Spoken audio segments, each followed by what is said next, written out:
Hachette Audio presents $20 per gallon, How the Inevitable Rise in the Price of Gasoline Will Change Our Lives for the Better. Written by Christopher Steiner.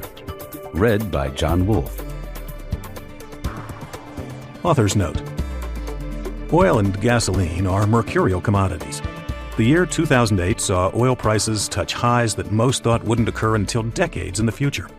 The same year also brought prices collapsing to lows that hadn't been seen for more than 4 years. Gas prices can swing capriciously with the throes and fortunes of the world economy. Predicting gasoline's price during the short term is a game of chance.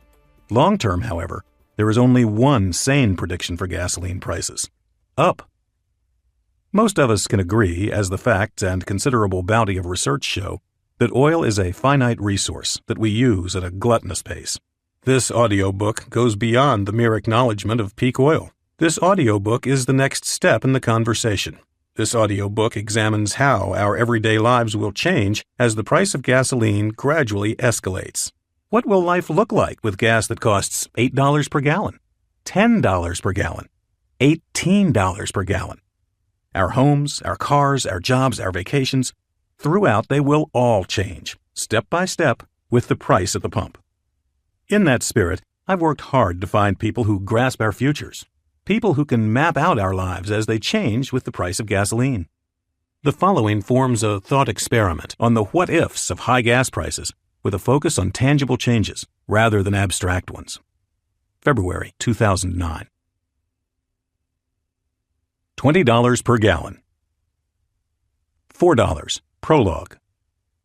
The road to $20 and civilization renovation.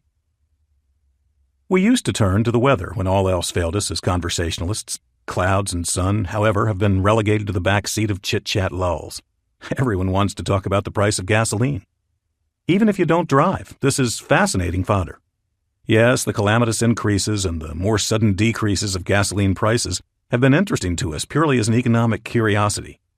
How can something that's been around for so many years in such utter abundance suddenly see its value rise and fall with such confounding volatility? But there's more to our interest than cerebral economics.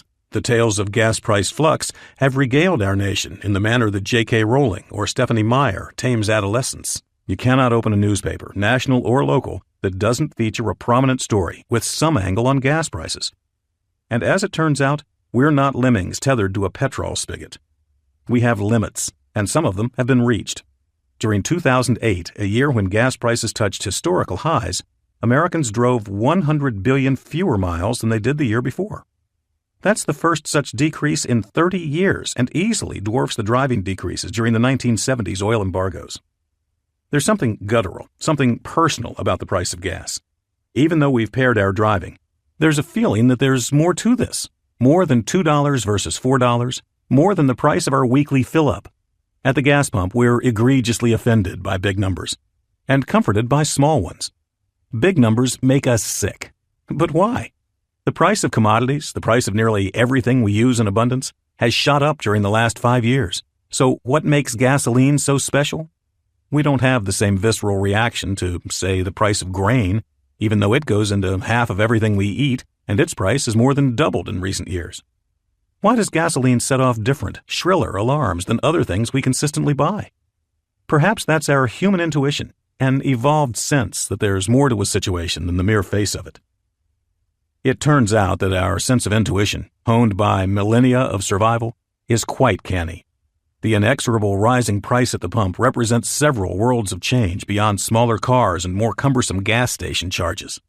The price of oil, and thus gasoline, affects our lives to a degree few realize. It's not just the BP or Shell portion of your Visa bill. It's the bricks in your walls, the plastic in your refrigerator, the asphalt on your roads, the shingles on your roof, the synthetic rubber in your ball. With every penny that gasoline moves up, so too does the price of most things we consume. Stop what you're doing. Look around.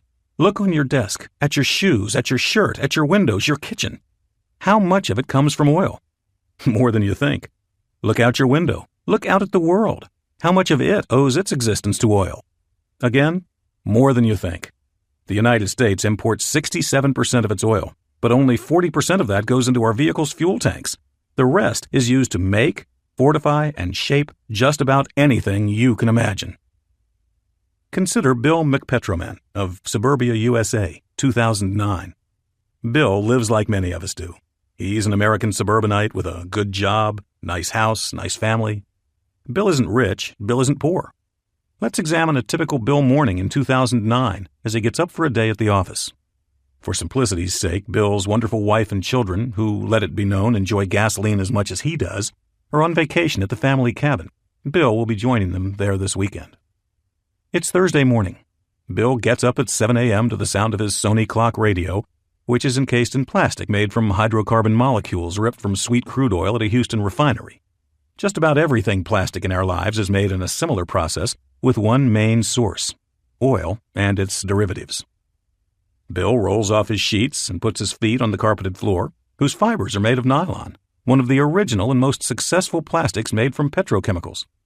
He pads to the bathroom and puts a hand on his bathroom countertop, made of DuPont's Corian, a common household countertop material that is largely acrylic. DuPont makes Corian with a series of bonds between pigments, binders, and polymethyl methacrylate, a petrochemical which, of course, comes from an oil refinery. Bill generously lathers his face with shaving cream that smells like a man should smell. The lather, incidentally, is formed by an endless list of ingredients. One of its major building blocks, however, is polymethyl methacrylate, which, of course, comes from oil. Smoothly shaven, Bill pulls his nylon shower curtain back and hops into his bathroom's attractive preformed shower stall, made of chlorinated polyethylene, another one of those ubiquitous petrochemicals. Bill washes his hair with shampoo and conditioners made mostly of goopy hydrocarbons, linked and processed from oil. The same goes for his bar of soap. The plastic bristles and handle on his toothbrush, too, come from black gold. Bill dresses and heads to the kitchen for breakfast. He shuffles across the kitchen floor, installed during a recent renovation. It's a beautiful engineered oak floor. This kind of floor holds up to all sorts of abuse and features a thin layer of oak, about 1/8 of an inch, glued on top of a rigid and burly pad of plywood. This common type of floor earns higher durability ratings than pure wood. It's held together with binders and glue that come almost exclusively from petrochemical plants processing crude oil. Bill puts his coffee cup and cereal bowl down on his new kitchen countertop, which is man-made stone called silestone. It's quite dazzling. The 1.25-inch thick silestone slab is made of 95% quartz and 5% polymer resin. The resin, again, comes from oil. There isn't much in Bill's kitchen, in fact in his whole house, that doesn't trace some aspect of its origins to the grinding cacophony of an oil well. The same can be said for where Bill lives, a suburb 30 miles from the center of Chicago. His existence, his town's existence, and all of far-flung suburbia's existence, be it Los Angeles, Paris, Dallas, or Tokyo, owes its life to vast fields in places like the Middle East, the North Sea, and the Gulf of Mexico. Having finished breakfast, Bill walks into his 2-car garage and climbs into his Ford Explorer. He rattles down his street's immaculate strip of asphalt toward a 6-lane highway that will take him to work, 40 minutes away.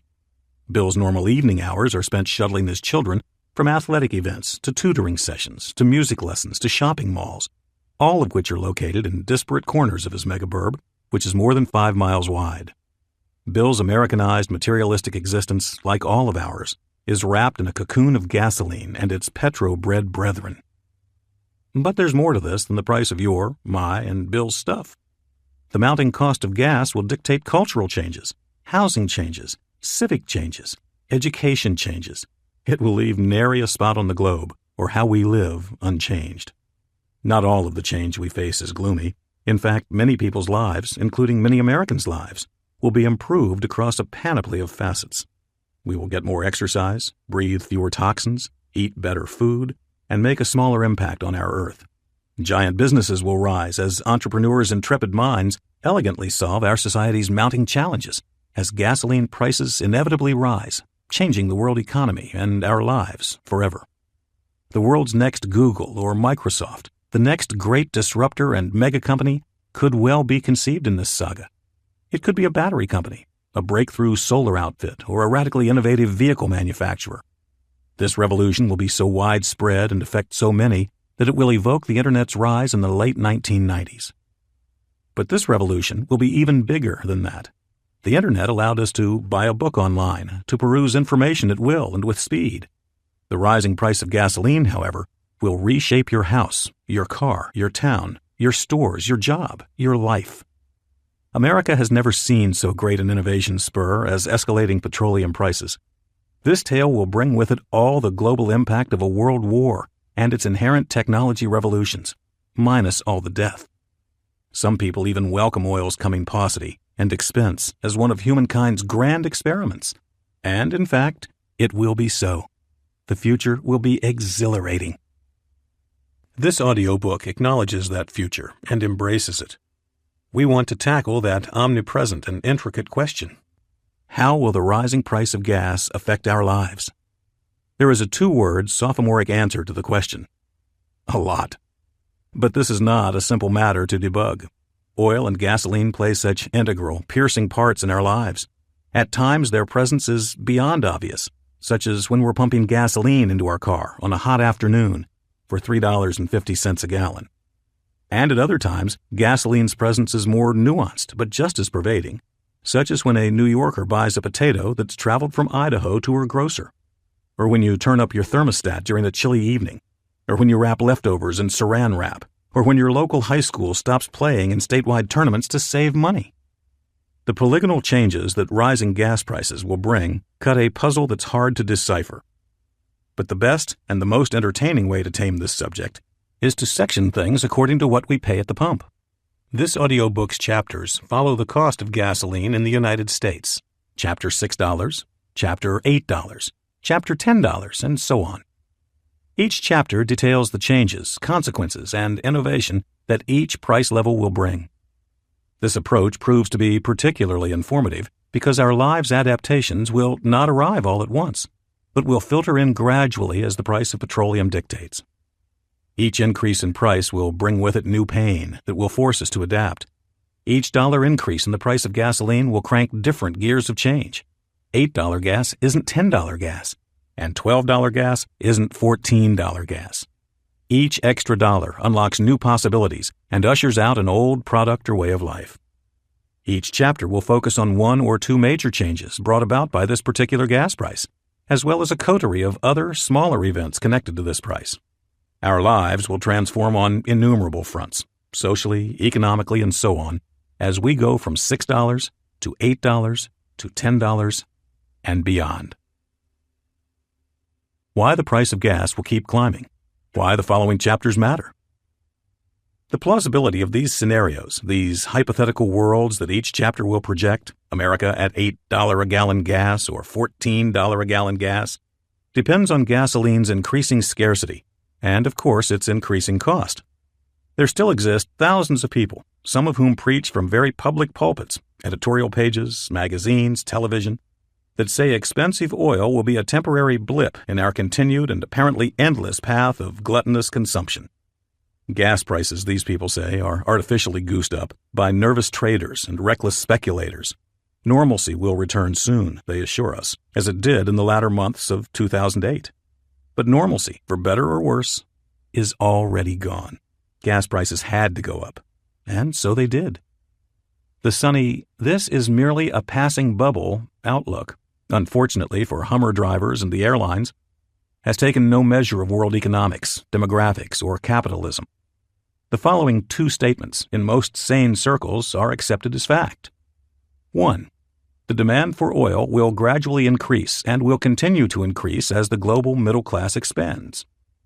2. The oil that remains in the earth will be more and more expensive to locate and extract. Those two statements lead us to a third conclusion. 3. The price of gas will climb to prices far past where we're at right now. The swooning momentum of oil prices can be a tricky bull to corral. Wild upward swings in gas prices will usually be mitigated by a downward correction. Oil's price volatility is not anomalous to the ridiculous and heady explosion and resulting implosion of housing prices that we've seen over the last 8 years. But the oil market moves much faster. A price spike can last several months, and its resulting correction another month or two, compared with the years of booming home values and the subsequent multi-year downturn. The difference, however, is an important one. There is always less oil, and always more people who want it. We're always building more houses, but we can't make more oil. So while gas prices will swing up and down, season to season, month to month, the consistent, durable trend will be one of increasing price. Though global oil demand eroded in 2008 and 2009, owing to the world's acute economic malaise, that lull will be temporary. Any future economic expansion in the near term will mean further increases in oil demand. Oil demand has risen and will keep rising in tandem with a burgeoning worldwide middle class, the fastest growing segment of global population. The world's total population will jump by 1 billion in the coming 12 years, but the middle class will add 1.8 billion to its ranks, 600 million of them in China alone. Researchers at the Brookings Institution estimate that the middle class will comprise 52% of the Earth's total population by 2020, up from 30% now. China's middle class will be the world's largest in 2025, and India's will be 10 times its current size. Consider this. The United States has 750 cars for every 1,000 people. China, on the other hand, has 4 cars for every 1,000 people. If China gets to only half the ownership rate of the United States, it means an additional 400 million cars on the road looking for gasoline. That's almost like adding another 2 United States' worth of cars to the world. Moreover, even if the price of oil gets so high that it creates serious demand destruction in places like the United States and Europe, the use of oil will still increase in economies such as China's, which is growing at a 10% clip. Growth that size doesn't evaporate overnight, and economies, especially China's, need oil and energy to grow. What does it mean to be middle class? It means to have a home, to have a regular income, to have consumer freedom, to drive a gas-burning vehicle, and in general, to consume. When people consume, they consume oil. It takes oil to power your car, to make your plastic yogurt cup, to harvest the grain that makes your bread, to transport the livestock that will be your meat.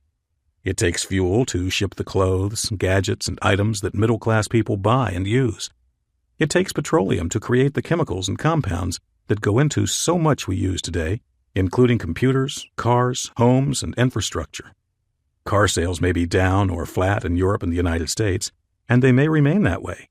But places like China, India, and Russia will, over the long term, continue to add cars to their roads. The middle class not only expands, but also descends thanks to the people's car. As more people make more money and ascend toward the middle class, globalization works to pull the middle class down toward more people. India's Tata Motors began making a car called the Nano in 2008. The Nano has become an international superstar, burnishing Tata's emergence as a world automotive player and ginning demand for the car before the first one even left the factory. At the 2008 Geneva Auto Show, usually the glitzy province of strutting Porsches and BMWs, the diminutive Nano stole the show, its displays consistently mobbed by Europeans and international press. The car has a Facebook page that draws millions of hits. Before the vehicle was released, bootleg video clips that caught test models on the highways of India soared in YouTube popularity. What makes the Nano so popular? It's pushed along, literally the engine is in the rear, by a tiny 2-cylinder 623 cubic centimeter engine made out of aluminum. Its dashboard features 3 things: a speedometer, a fuel gauge, and an oil light. It has 1 windshield wiper, a small front trunk, and on the basic model, no radio, air conditioning, or power steering. So, again, what's the hype about? It's about the car's cost, $2,500, and its efficiency, 48 miles a gallon, no batteries necessary. That's a new, ultra-efficient car for the same price as an upper-end laptop computer. The Nano and scores of other equalizing products like it, most of them not quite as dramatic, have made being middle class a reality for billions of people traversing the murky zone between poverty and comfortable living. Even with gas topping $4 or $5 or $10, billions of previously carless people can afford a vehicle that costs them a mere $2,500 and gets such fabulous mileage. Tata has dubbed its phenom the people's car. Indeed, millions in India are champing to dump their mopeds and bicycles for Nanos. One of those people is Uttam Shivar. He drives a 3-wheeled motorized rickshaw for a living in Varanasi, a holy city in northern India, populated mostly by Hindus. The 40-year-old makes $150 a month for weaving his rickshaw taxi in and out of the cramped streets and alleyways of Varanasi, picking up and depositing customers as he goes. Shivar's rickshaw has a canvas roof, but no doors, and if passengers scrunch as they often do, it can fit 3 people in its back seat. As an owner of motorized transportation, he's respected. But Shivar says real community respect comes with owning a legitimate automobile. Doors, roof, trunk and all. The cheapest car on the market before the Nano's launch was the Suzuki Maruti 800 at about $5,000, well beyond Shivar's means. But a Nano at half that price makes joining the car-driving middle class possible for Shivar. Shivar's teenage daughter, Shabam, and his son, Samiksha, first told him about the Nano after reading about it in English dailies. All their friends who are from rich families have cars, but we could never afford one, Shivar says. Now we can, he beams. People like Shivar, who make money and live with fierce desires to upgrade their families' lives with an automobile, exist by the millions, perhaps even the billions. Those people, through the emergence of their country's flourishing economies, will get their chance. And they deserve that chance. But it means more people needing more oil. Imagine if the Nano adds a mere 3 million new drivers to the roads across the world, and each one of them drives an average of 15,000 miles a year. That creates demand for an additional 1 billion gallons of gasoline a year. And 3 million new drivers is a wildly conservative number, considering India and its neighbor China, with 2.4 billion people together, have more than a third of the world's population, most of whom don't yet drive cars.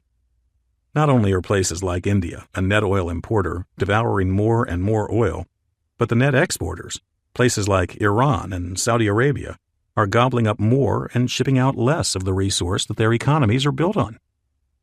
The population of the Middle East has doubled in the last 30 years. That population demands more oil, meaning that less and less of it makes it onto world markets each year. Iran and Saudi Arabia actually subsidize gasoline for their populations. Part of that calculus is economic, part of it pure survival tactics by the ruling powers, trying to ensure their popularity with fickle yet subdued electorates. Saudi Arabia is building dozens of power plants across its sandy expanse to handle the growing demands of its petrochemical business, which turns hydrocarbons into useful industrial compounds. The new power plants don't run on coal or enriched uranium as they do here in the United States. They run on oil, keeping billions of barrels of oil from gasoline refineries. Iran used to export 70% of its crude, but now sends out only 50%, as their own middle classes have grown and domestic demand has increased. Saudi Arabia's oil consumption has increased 6% a year during the last 5 years, while Iran's has jumped 8% a year. Venezuela, another big exporter, has seen domestic demand spike 10% a year during this time. The Saudis have made a lot of noise about their plans to become a provider of all energy, be it solar, wind, or oil, but those plans are existentially tied to their oil reserves. Nothing the Saudis will do can replace the boggling wealth that pours into their country like oil oozes from its desert. The turn toward alternative energy on the Arabian Peninsula amounts to window dressing for its one real industry: oil.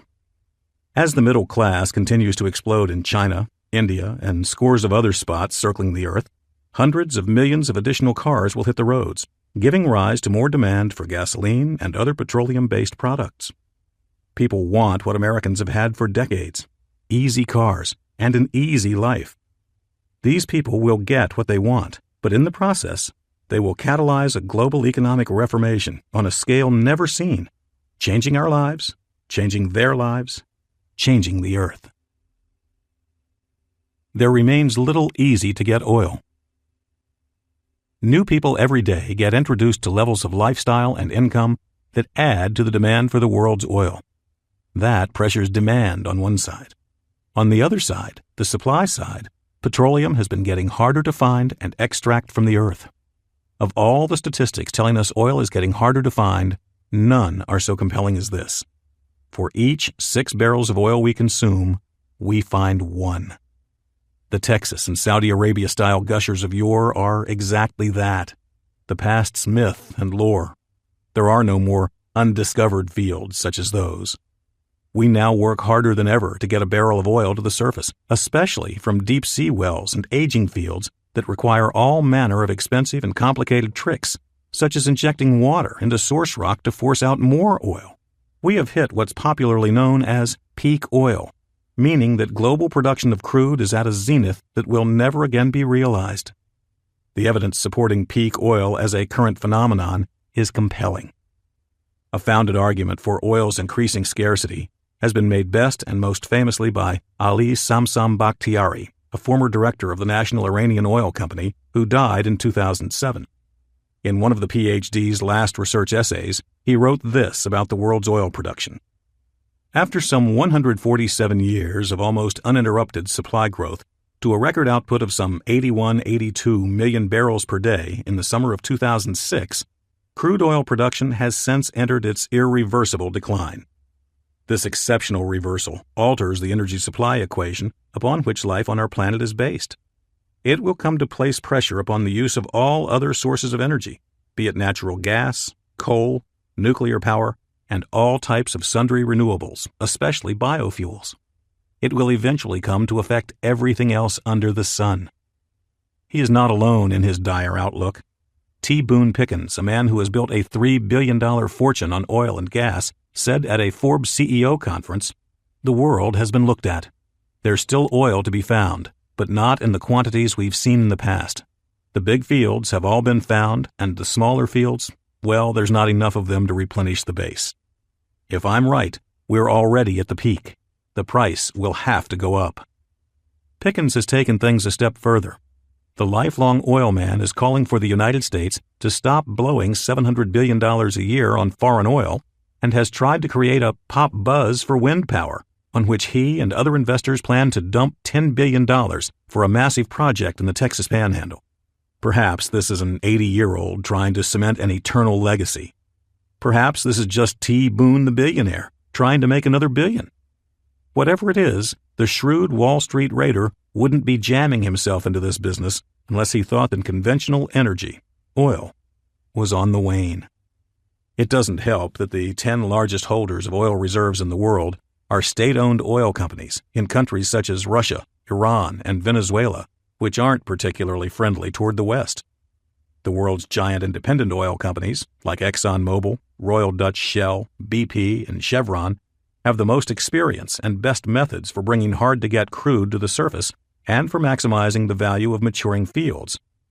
These companies once controlled more than half the production of the world's crude, but have been reduced to 13% as bouts of resource nationalism have pushed them out of countries such as Nigeria, Venezuela, Bolivia, and Russia, reducing efficiencies in those countries as well as supply out of them. The big multinational companies are desperate for places to spend on exploration, but have few promising places to do it. As a result, these companies spent only $11 billion on exploration in 2007, while spending $58 billion on share buybacks, 5 times what they spent on exploration. The United States has now burned through 70% of its oil, but we're so desperate that we're drilling at a pace we haven't approached in more than 2 decades, 40,000 wells a year. No matter, our production continues to decline. But that's hardly surprising to most people. What's jarring? The declining production of half of the 20 largest oil-producing countries. These countries comprise 85% of all oil produced. What's more, half of the world's oil is supplied by just 0.3% of its oil fields. This underlines the importance of the megafield. When the megafield's production start ebbing, then it's likely the world's supply has begun an irreversible decline. Production in many of these fields, such as Mexico's mammoth Cantarell field, has already begun slipping, according to Pemex, Mexico's national oil company. Many experts also believe that Ghawar, Saudi Arabia's monster field and the largest in the world, has begun declining as well. Oil fields typically go into decline after 50 years of use. The average age of the world's 14 biggest oil fields, an alarming 49 years. Oil from these sources can cost as little as $1.50 a barrel to produce. Easy production from places like these helps alleviate price pressure from newer, more expensive sources, like Alberta's tar sands, where oil can cost $60 a barrel or more to produce. Even at $5 a gallon, a mere 31 cents a cup, people don't realize how inexpensive gasoline really is. Compare that price with Budweiser at $13 a gallon, or Coke at $8 a gallon, or Evian water at $7.50 a gallon. The decline of old and cheap sources of oil will push the cost of gasoline, which handles the incomparable task of moving us around the world, well past the price of a gallon of bottled French water, which is no better for you than what comes out of the tap in America for mere pennies. Our oil infrastructure is crumbling, and it needs more than Rust-Oleum. In addition to the simple economics of rapidly rising demand and decreasing supply, there exists another future pressure on gasoline and energy prices: deteriorating infrastructure. Matthew Simmons, founder of Simmons & Company International, one of the world's premier oil investment banks, says that 80% of the world's refineries, pipelines, drilling rigs, and storage tanks are corroded, rusted to the point where replacement and retrofitting must begin soon. This problem manifested in 2006 when BP's 30-year-old Alaskan pipeline carrying Prudhoe Bay crude sprung a leak, spilling 270,000 gallons of oil into the pristine Alaskan bush. The pipeline sprang another leak in 2007. Our aging refineries face the same problems. In 2005, hydrocarbons spewed out of a breach in an isomerization tank at a BP refinery near Houston. The gushing stream ignited when it hit the air and killed 15 people. Later that year at the same plant, a hydrogen pipe blew up. Again in the same year, at a BP plant nearby that handles hydrocarbons derived from crude oil, a fire engulfed part of the facility, its flames bursting 50 feet from the ground. The blaze couldn't be tamed. It burned itself out after 3 days. Simmons says without rebuilding, failing infrastructure will bring massive declines of supply in the next decade, as more and more pipelines, tanks, and refineries fail. Rebuilds and repairs could cost a boggling $50 trillion. Those are costs that, whether through decreased supply or through money spent on direly needed renovation, will be passed through the system to end users, us, and of course will increase the price of petroleum at the pump. As oil's price climbs, so too will the costs of all energy. The costs of other energy sources, such as coal, natural gas, ethanol, and even nuclear power, will march up in price with oil. These cousins are indelibly melded together as part of the global energy grid. When the price of oil climbs, so too do the costs of coal and crop-based fuels. The dynamic functions as a market. If the price of oil quickly outstrips the price of all other energy sources, businesses and commerce will find ways to migrate their consumption toward energy not derived from oil. Effects aren't immediate, to be sure. If the price of oil doubles, causing heating oil to appreciate similarly, heating oil consumers won't rapidly switch to natural gas-fired furnaces. It's important to remember that a future of higher gasoline prices means higher energy prices across the board. The provoking conundrum here, and what this audiobook explores, is how will we adjust to this? Not only to higher gas prices, but also to scarcer and higher energy prices across the board. Expensive energy for some will be strictly a burden. For others, it will be an opportunity for innovation. How will our lives be different, worse, or better? Where will we capture the efficiencies needed to sustain our elaborate civilization? Will our homes look the same? Our offices? Our vehicles? Our neighborhoods? Our food? It will all change. The price of gas will leverage change, fundamentally altering nearly every facet of our lives. Chapter $6: Society Change and the Dead SUV. At $4 a gallon, Americans cut back their driving by billions of miles. SUV plants were shut down, hybrid cars became best sellers, Detroit's sales lots became lonely places. Families cut back on vacations, rationed car use, and left their 4Runners and Explorers in the garage in favor of driving their sedans. The economy stalled. $4 gas sharply pierced American psyches with the realization that our lives must change, that the old way of living, the way we've built our society since World War II, bigger, better, could actually be in peril. The effects of $4 gas mimed those of the Arab oil embargoes in the 1970s. Except this time, there was no embargo, just more demand, just billions more people from the African continent to Central Asia and the Far East, realizing their economic ambitions and rising to become oil consumers of consequence. And those people aren't going away. Their ranks will only grow. To be sure, investor speculation in the oil market played a role in crude's swift rise, but that speculation was backed by a voracious global demand with roots in global economic expansion. That demand can be muffled by global recessions and regional slowdowns, but it will always reemerge intact as more people demand more energy. With so many changes precipitating with gas prices at $4, it's clear that $6 gas will bring even more dramatic change.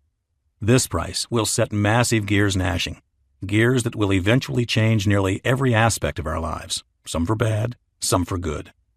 $6 will be a calling card, a dawn, a pendulum rocker.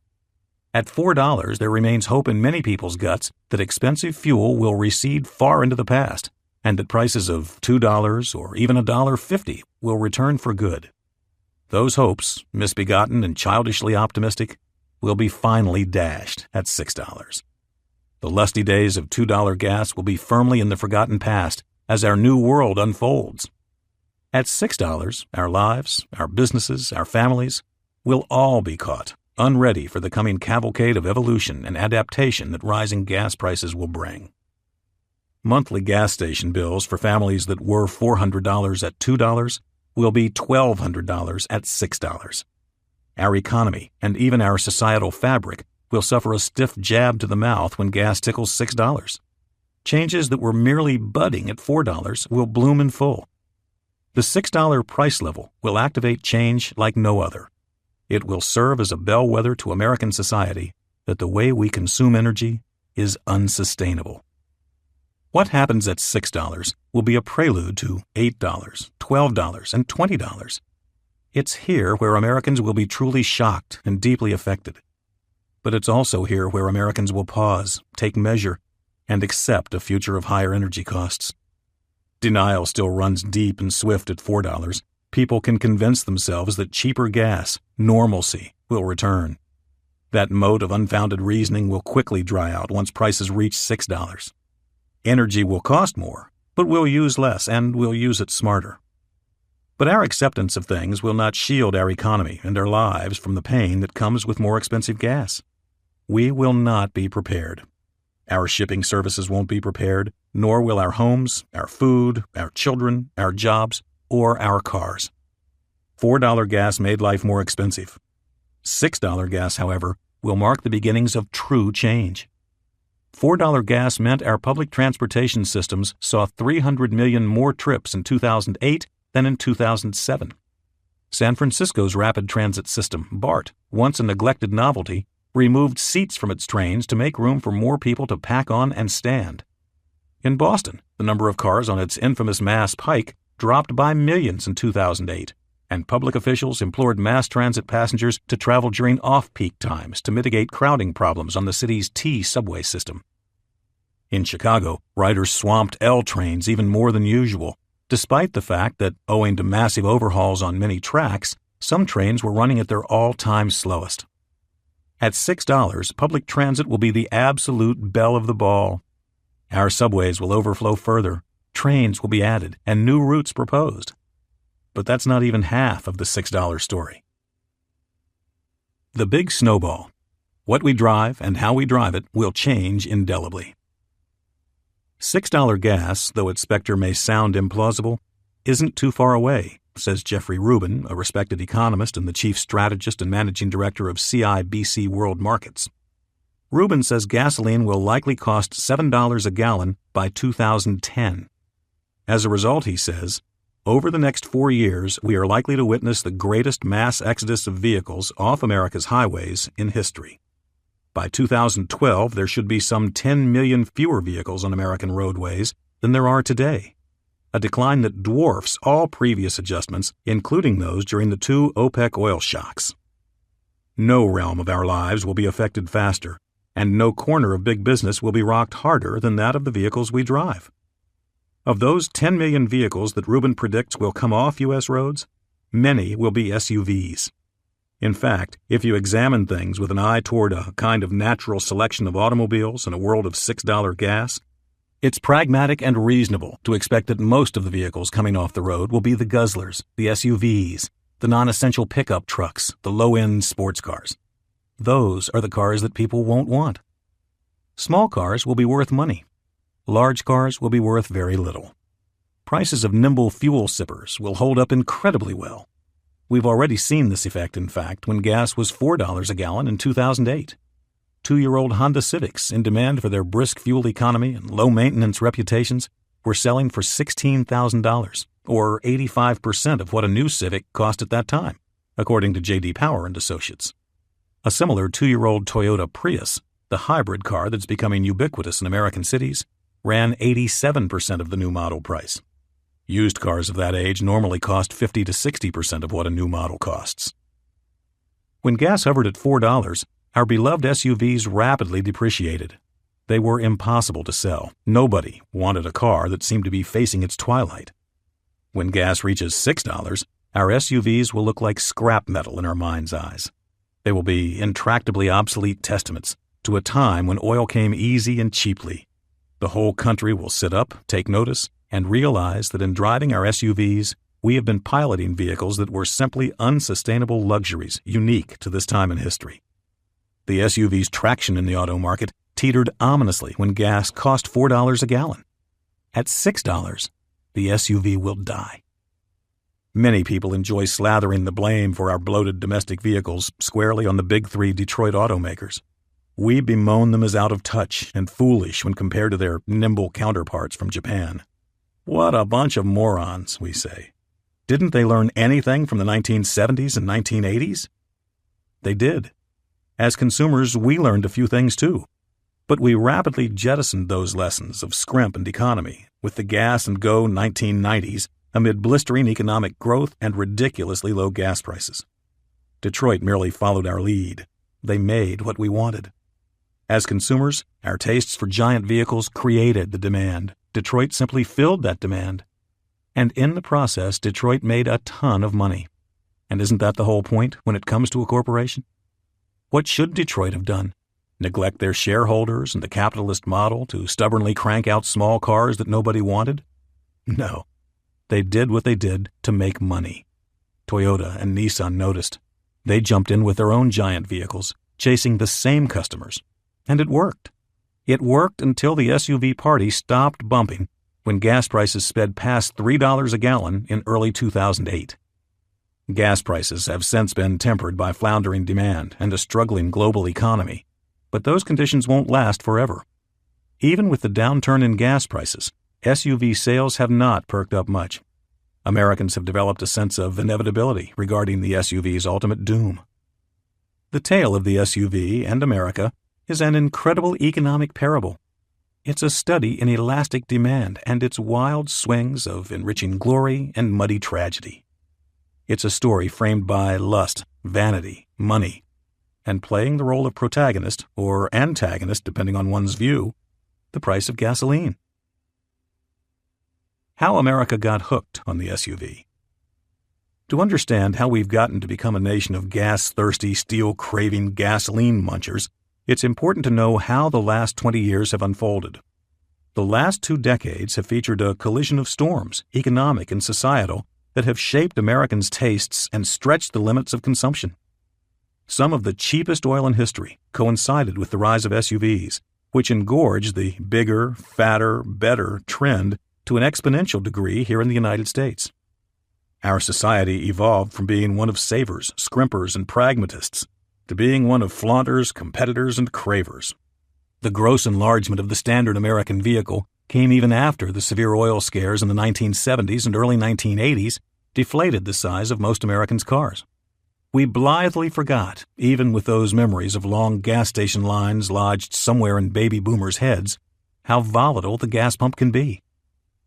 The SUV's early roots can be traced back to the middle years of the 20th century, when companies such as Willys, Kaiser Jeep, and Chevrolet were turning out boxy passenger carriers bolted to pickup truck frames. The vanguards were the Wagoneer and the Suburban. Ford joined the fray in 1965 with a burly 2-door Bronco model. Chevy added the Blazer soon thereafter. These vehicles were aimed at niche customers who needed robust ground clearances and superior traction to drive where they had to drive, and that didn't mean to the supermarket for cold cuts and ice cream sandwiches. SUV owners were farmers, ranchers, and government land stewards. The trucks had little appeal to suburban families who preferred their smooth-riding station wagons. Four-wheel drive existed, but it didn't carry the cachet or desirability with the general populace that accompanies it now. The modern SUV's true birth came with the 1984 Jeep Cherokee. Its success with consumers as an alternative to the station wagon or the nascent but popular minivan induced Chrysler to acquire AMC, the owner of Jeep, in 1987. The Cherokee continued its success with baby boomers, eager to differentiate themselves from those driving homey wagons and vans. But the Cherokee was only a snowflake to the coming avalanche, the Ford Explorer. The Explorer, debuting in 1990, got its owners 15 miles per gallon in the city and 20 mpg on the highway. That mileage came with its original V6 engine. In ensuing years, Ford made a V8 model available, which got even lower mileage. But that didn't hurt its popularity. Even with the first Iraq War raising oil prices and a short recession blanketing the country, there was no dampening the phenomenon of the Ford Explorer, the undisputed champ of the SUV age. Ford has sold more than 6 million Explorers during the last 18 years, making it by far the most popular SUV to growl across American roads. In 2000, the truck reached its pinnacle as Ford sold a record 450,000 Explorers. That was the same year Toyota debuted its Prius hybrid in the United States, selling fewer than 15,000 of the fuel miser. Things have changed. Annual sales for the Prius passed the Explorer in 2007. Toyota has now sold more than 1 million Priuses. The Explorer and its 1990s contemporaries exploited federal fuel economy laws that said an automaker's car fleet had to average 27.5 mpg, but light truck fleets needed only to average 20.5 mpg. The Explorer and others of its ilk, such as the Jeep Grand Cherokee, were, thanks to the tireless work of Detroit's high-paid Washington lobbyists, classified as light trucks. That illustrates the power wielded by well-funded lobbyists. Nobody with a string of integrity could honestly argue these vehicles were light trucks meant to transport materials and goods. SUVs clearly are passenger vehicles. Anything with 8 seats and 27 cup holders is not a light truck. As the 1990s wore on, Ford improved its Explorer design and made it even bigger, and customers kept flocking. Toyota crafted its 4Runner to fit the segment, Nissan launched the Pathfinder, GM rolled out a redesigned Blazer, and Chrysler kept pumping out Grand Cherokees and its new entrant, the hulking Dodge Durango. Each updated model, be it for the Explorer or the Blazer, got more luxurious and, more importantly, bigger. Consumers' appetite for larger, brawnier SUVs led to a new animal, the full-size SUV. To somebody paying attention to automobile nomenclature, this may have been bewildering. So-called full-size SUVs already existed. Explorers, Blazers, Cherokees, and similar trucks. They were full-size. But this existing full-size segment suddenly had been relegated to mid-size status. The new full-sizers, the Chevy Tahoe, the Lincoln Navigator, the GMC Yukon, the Cadillac Escalade, the Toyota Sequoia, the Lexus LX450, the Hummer, and the Ford Expedition, were moving in. And Americans loved them. No example better illustrates our obsession with monster vehicles than the story of the Ford Expedition. Its tale will be recounted in economics classes for generations. Ford's Michigan truck plant, a Ford factory outside Detroit in the town of Wayne, began assembling the Expedition in the summer of 1996. Ford thought the giant Expedition would be a nice, profitable niche vehicle to go with its smaller, more mainstream Explorer. At 12 mpg in the city and 17 mpg on the highway, the Expedition, Ford thought, couldn't appeal to a wide swath of customers. Ford was wrong. The Michigan truck plant originally was going to spend half its time producing F-150 pickups, in addition to making Expeditions. That arrangement lasted a few months. Americans went bananas for the Expedition, and Ford couldn't keep up. The Michigan truck plant began making SUVs exclusively within a few months of the Expedition's debut. Soon, the factory was running 24 hours a day, 6 days a week. Some unionized auto workers were pulling down $200,000 a year with overtime. In 1998, the plant's revenues, just this one building, were $11 billion, about equal to McDonald's global revenues that year. Each year the plant was churning out 300,000 expeditions and navigators, generating as much as $15,000 in profit on each of the monster SUVs. Ford had 53 assembly plants across the globe in 1998, but the Michigan truck plant accounted for a third of the company's profits by itself, nearly $4 billion. It was the most lucrative factory in the world. The SUV revived the moribund American auto industry, which had been getting whipped by Japan's more dependable and more fuel-efficient fleets. In 1998, just after Daimler and Chrysler had merged, the three largest companies in the world by sales were GM, Ford, and Daimler Chrysler, not in small part due to the SUV. Here was a vehicle that Detroit had been making for decades, the pickup truck, and to sell it for twice the normal price, all Detroit had to do was slap on a few more doors and a couple rows of seats.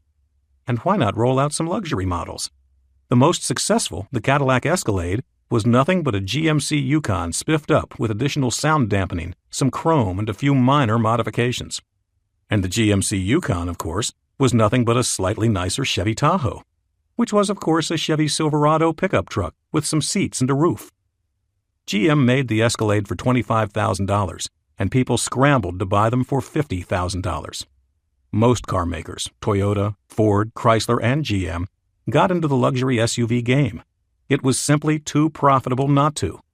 In 1990, cars made up 90% of the luxury market. By 1996, cars had been relegated to 44%, with SUVs scooping up the majority. The giant SUVs were expensive, inefficient, gaudy, and perhaps worst of all, unsafe.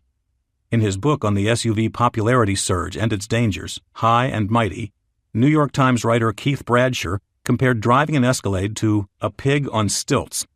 So be it, Detroit said. If pigs are big and popular, I guess we'll make pigs, quipped Harry Pierce, vice chairman of GM in 2000. So the pigs, which were prone to rolling over and hard to maneuver, kept coming. The dazzling rise of SUVs had roots in many things, not the least of which was Americans' mercurial psyches.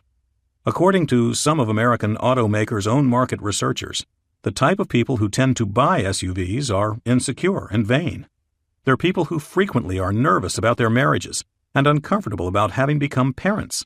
They have little confidence in their skills as drivers, and more than anything else, they're self-absorbed and narcissistic, with little interest in their communities and neighbors. Those aren't my own observations. They come straight from marketing folks on Detroit carmakers' payrolls, who recounted their research to Mr. Bradsher. The carmakers, in this sense, can be depended on.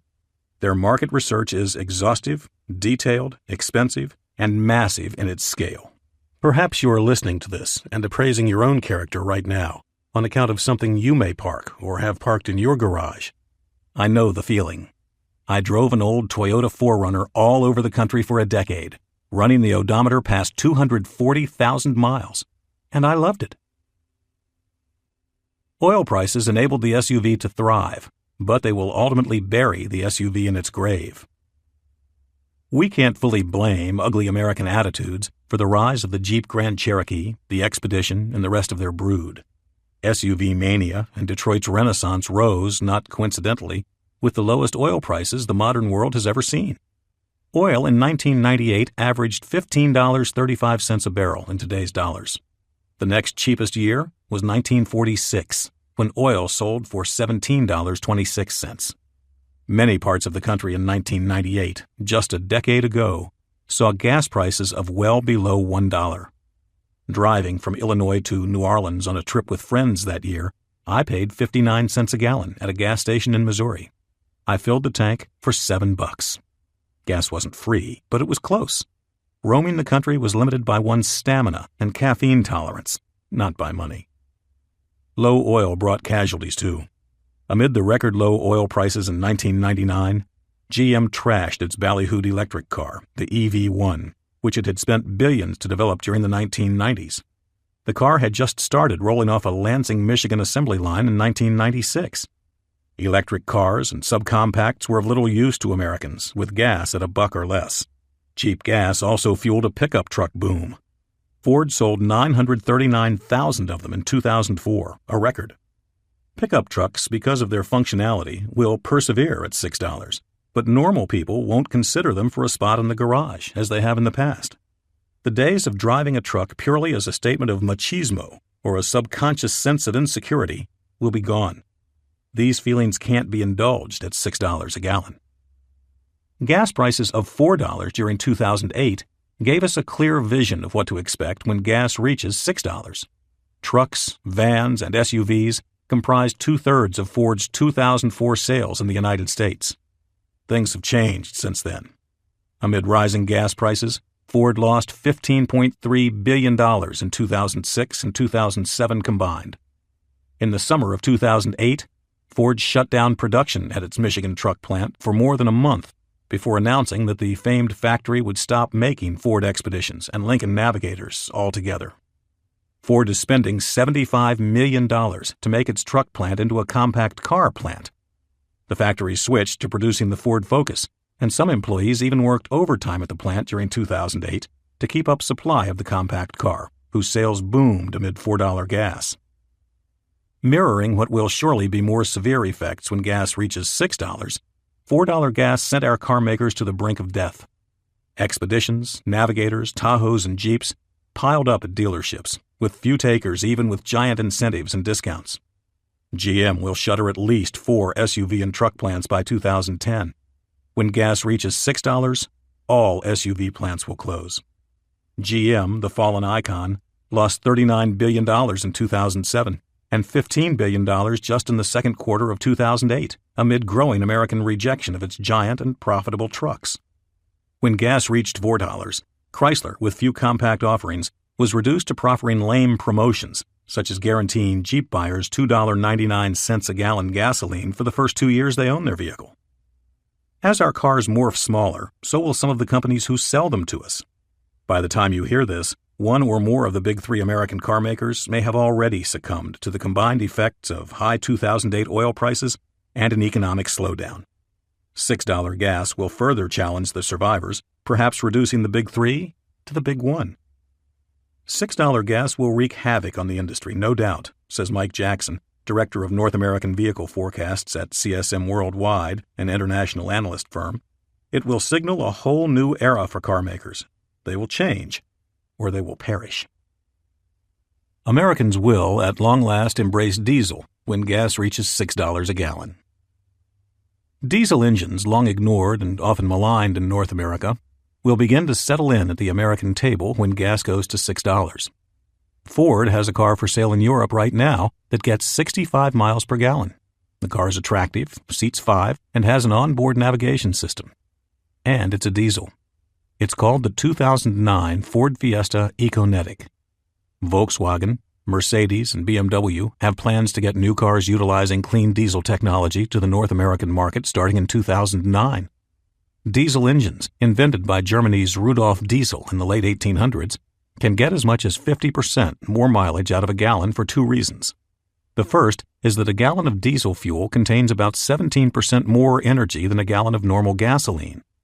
The hydrocarbons in diesel fuel are made out of longer chains of hydrogen molecules, making the fuel heavier and more dense with energy. The second reason diesel engines do better revolves around how they explode fuel. A conventional gasoline engine takes in air and gasoline, compresses the mixture with a piston, and ignites it with a spark plug.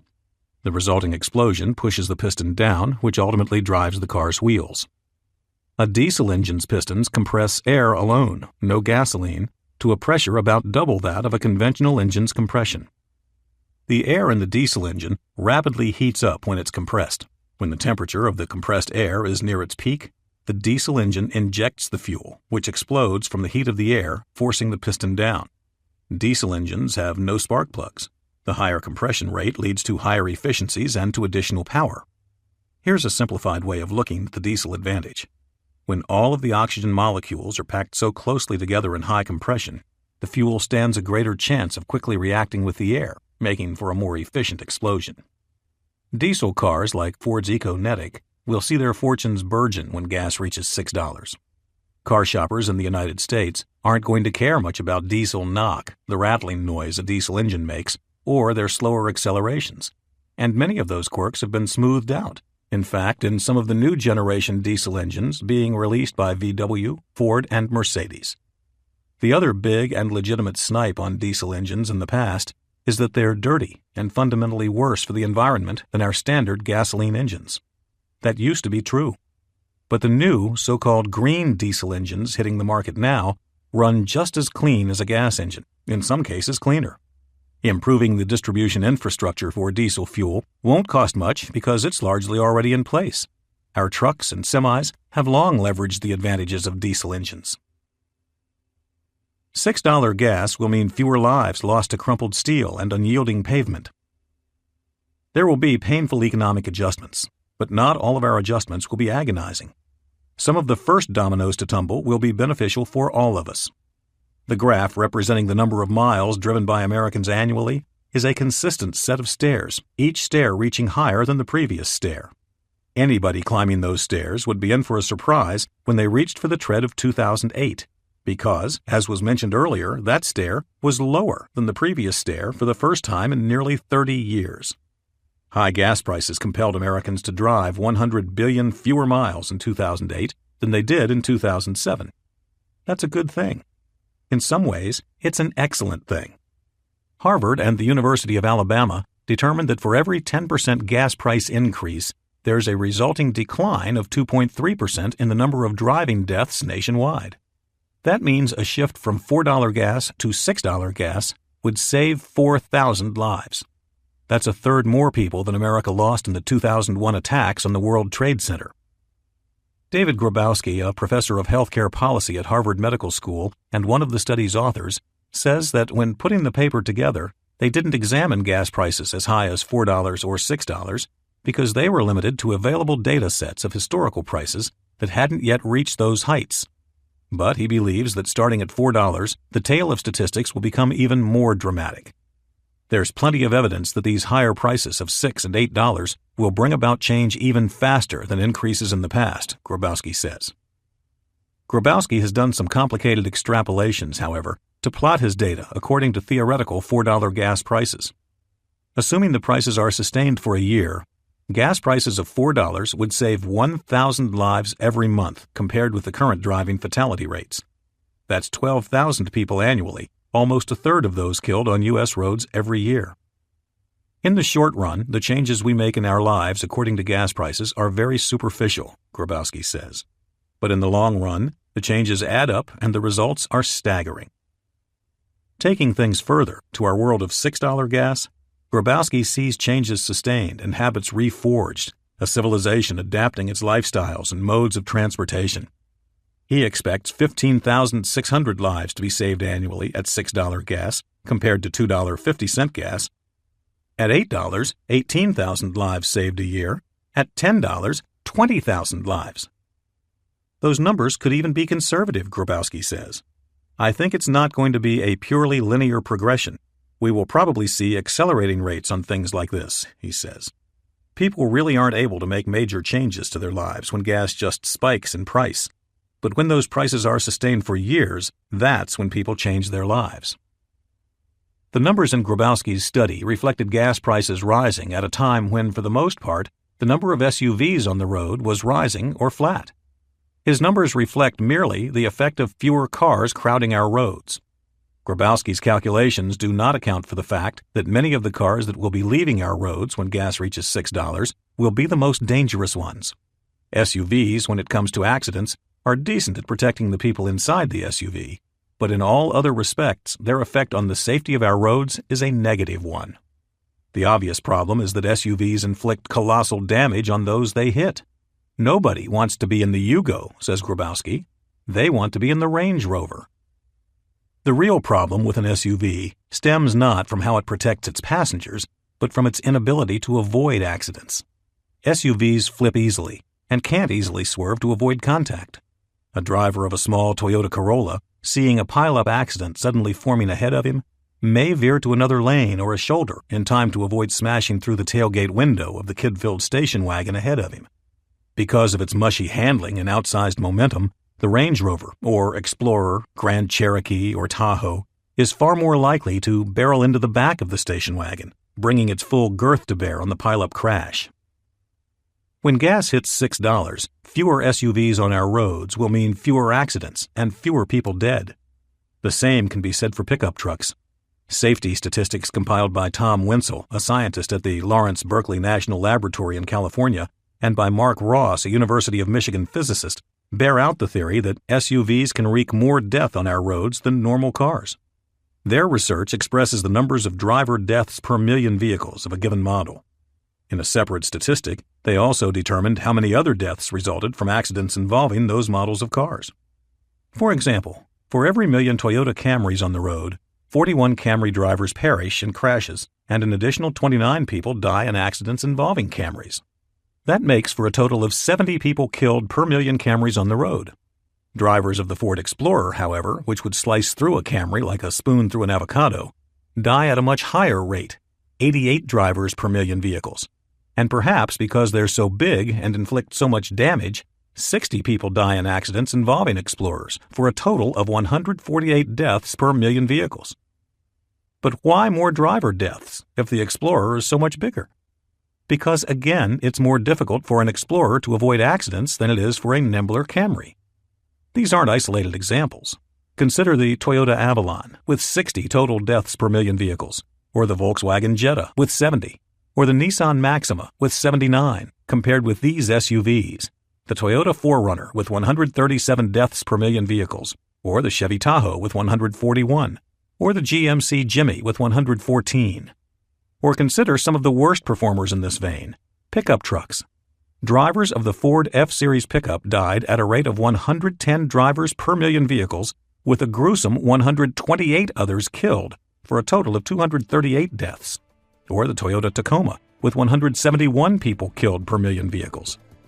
Those rates are 3 and 4 times the numbers for a Camry. With gas at $6, there won't be many people driving hulking Ford F-250s and 350s who don't absolutely have to. It's bad news for Ford, but good news for the rest of the vehicles and travelers on America's highways.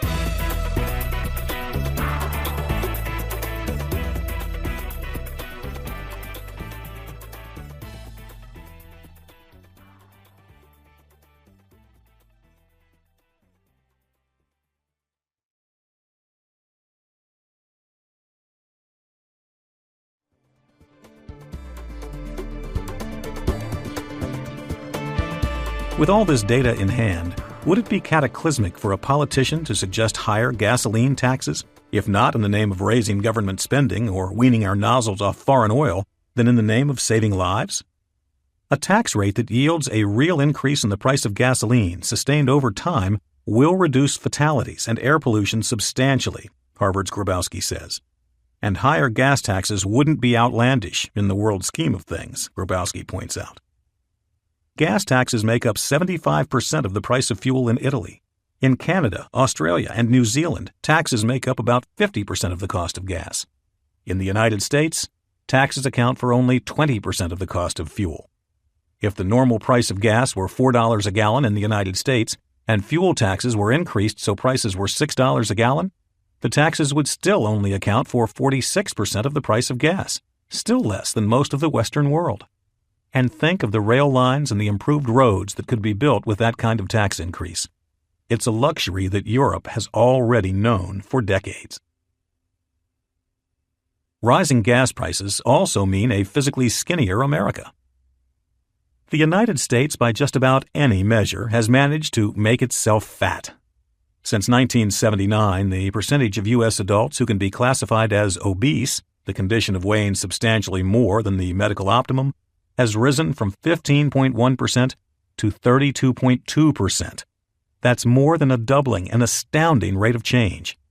Moreover, a full 2/3 of American adults are now overweight, perhaps on their way to becoming medically obese. Our fatness costs us a lot of money. $117 billion per year in early mortality and extra medical expenses, according to the U.S. Department of Health and Human Services. That's enough money to buy all of Nike, Yahoo, Boeing, and Starbucks with billions to spare. And of course, our fatness costs lives. 112,000 deaths related to complications and diseases stemming from obesity. That's the same number of people who live in Ann Arbor, Michigan, or Peoria, Illinois. People who die every year because they're fat. There's a bevy of factors behind the surging waistlines of Americans: processed foods, television, video games, computers, fewer laborious jobs, more service-oriented jobs. But one factor floats just below the oily surface of our large S: cheap gas. Charles Courtemanche, an economist at the University of North Carolina at Greensboro, has produced a study suggesting that permanent hikes in gas prices may slash obesity rates. The amount is hardly nominal. A sustained $1 increase in gasoline equals a 10% dip in the nation's obesity rate. That's about 9 million fewer obese people, clogging up healthcare systems and costing society and themselves money. The price of gas is a powerful lever when it comes to medical expenses and mortality rates, Courtemanche says. There's a savings in this for all of us. Courtemanche's study used a common federal government data set that has sampled citizens' healthcare statistics every year since 1984. He divided the data by state and compared each set of health and weight statistics to gas prices in each of their respective states. By breaking it up by state, Courtemanche could parse the relationship between obesity and gas prices even further because gas prices can vary state by state and can be affected by local taxes. A gas price increase in Missouri may be more or less pronounced in Tennessee or Arkansas. When Courtemanche finished, he had more than 1 million different data samples. I feel confident in saying that it's a causal relationship, he says, of gas prices' effect on obesity rates. Courtemanche found evidence in his data that rising gas prices resulted in more Americans walking and more Americans bicycling. Perhaps just as important, he noticed that as gas prices increase, people eat out at restaurants less. In addition to more strolling and cycling, people use public transportation more, Courtemanche says, and that too burns far more calories than sitting in a bucket driver's seat, sipping coffee, and flipping through radio channels. People who use subways, buses, trolleys, or commuter rail services need to get to and from mass transit stops, and that probably means more walking on both ends. A $1 rise in gas means 11,000 fewer lives lost to obesity-related causes, and $11 billion per year saved on health costs, Courtemanche says. Something even more interesting may happen, Courtemanche thinks, when gas prices climb from $4 to $5 to $6 and up. As we go up from $4, the effect gas prices have on obesity might even accelerate, he says.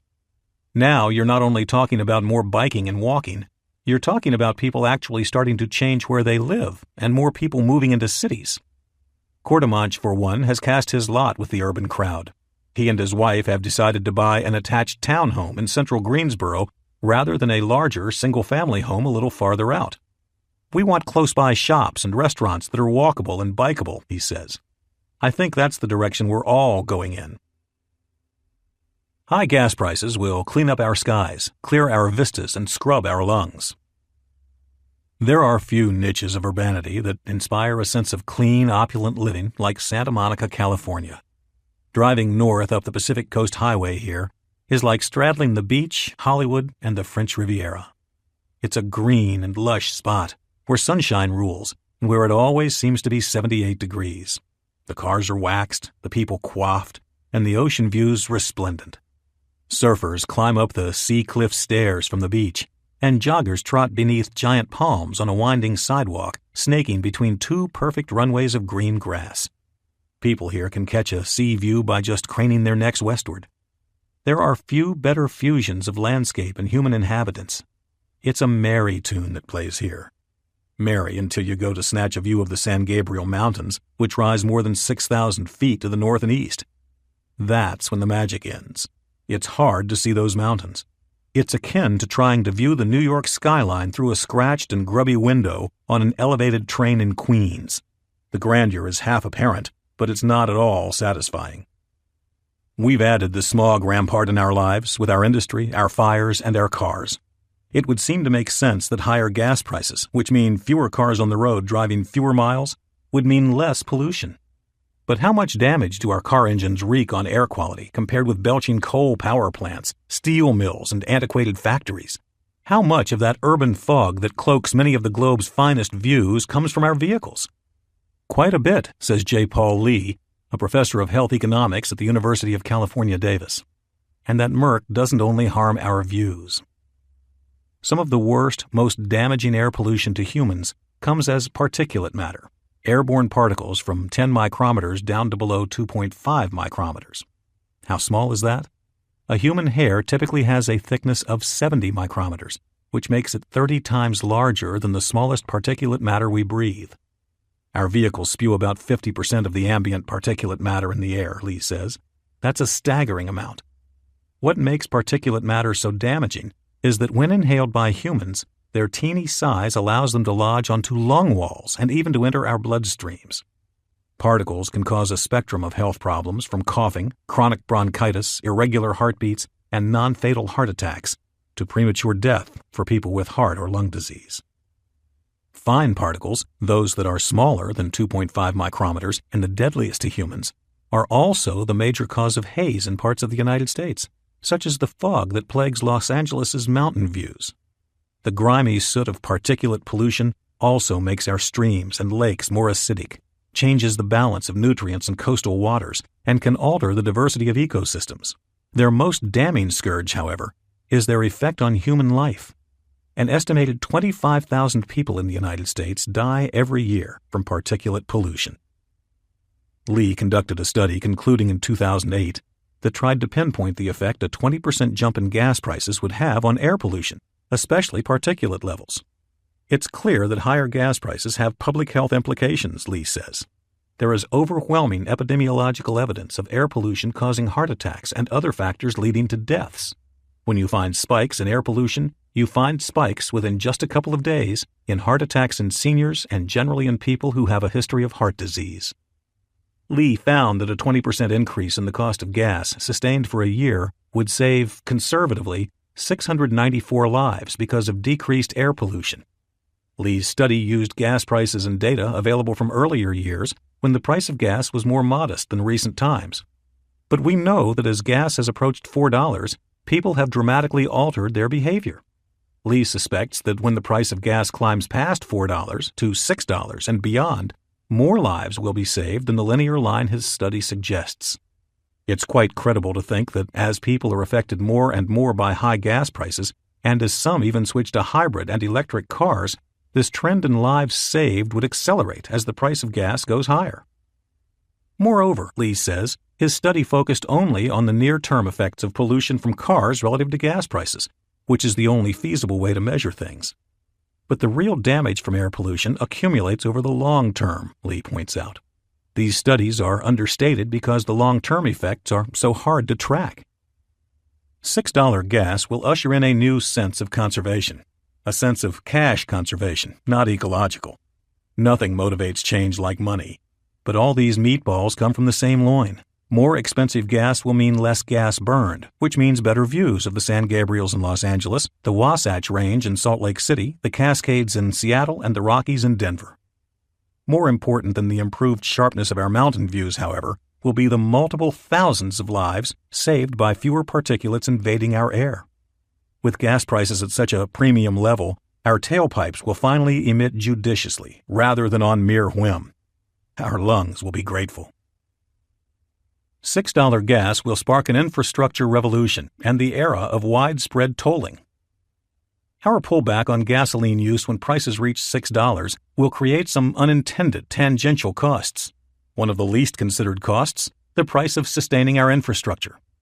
As Americans drive fewer miles and buy less gasoline, we pay less in federal fuel taxes, which are levied at 18.4 cents per gallon. At the 2008 prices of $4 a gallon, because Americans drove fewer miles and bought less gasoline, there were less road taxes collected.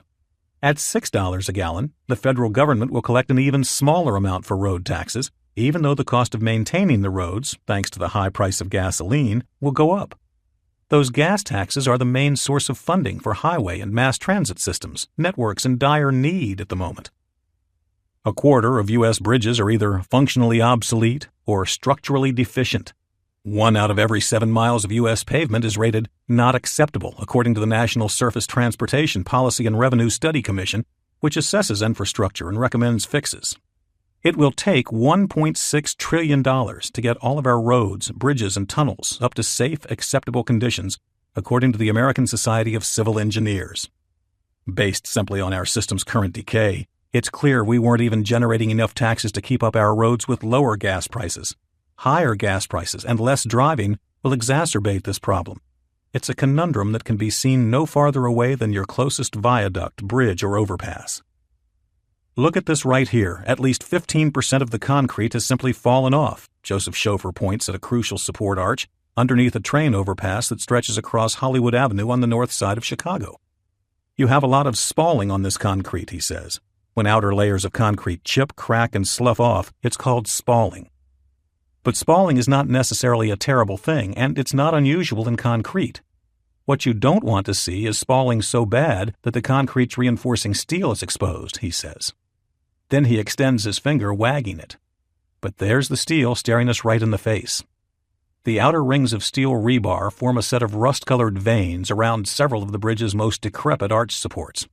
The exposed steel's 1-inch thickness is already badly eroded itself, lost to oxygenation.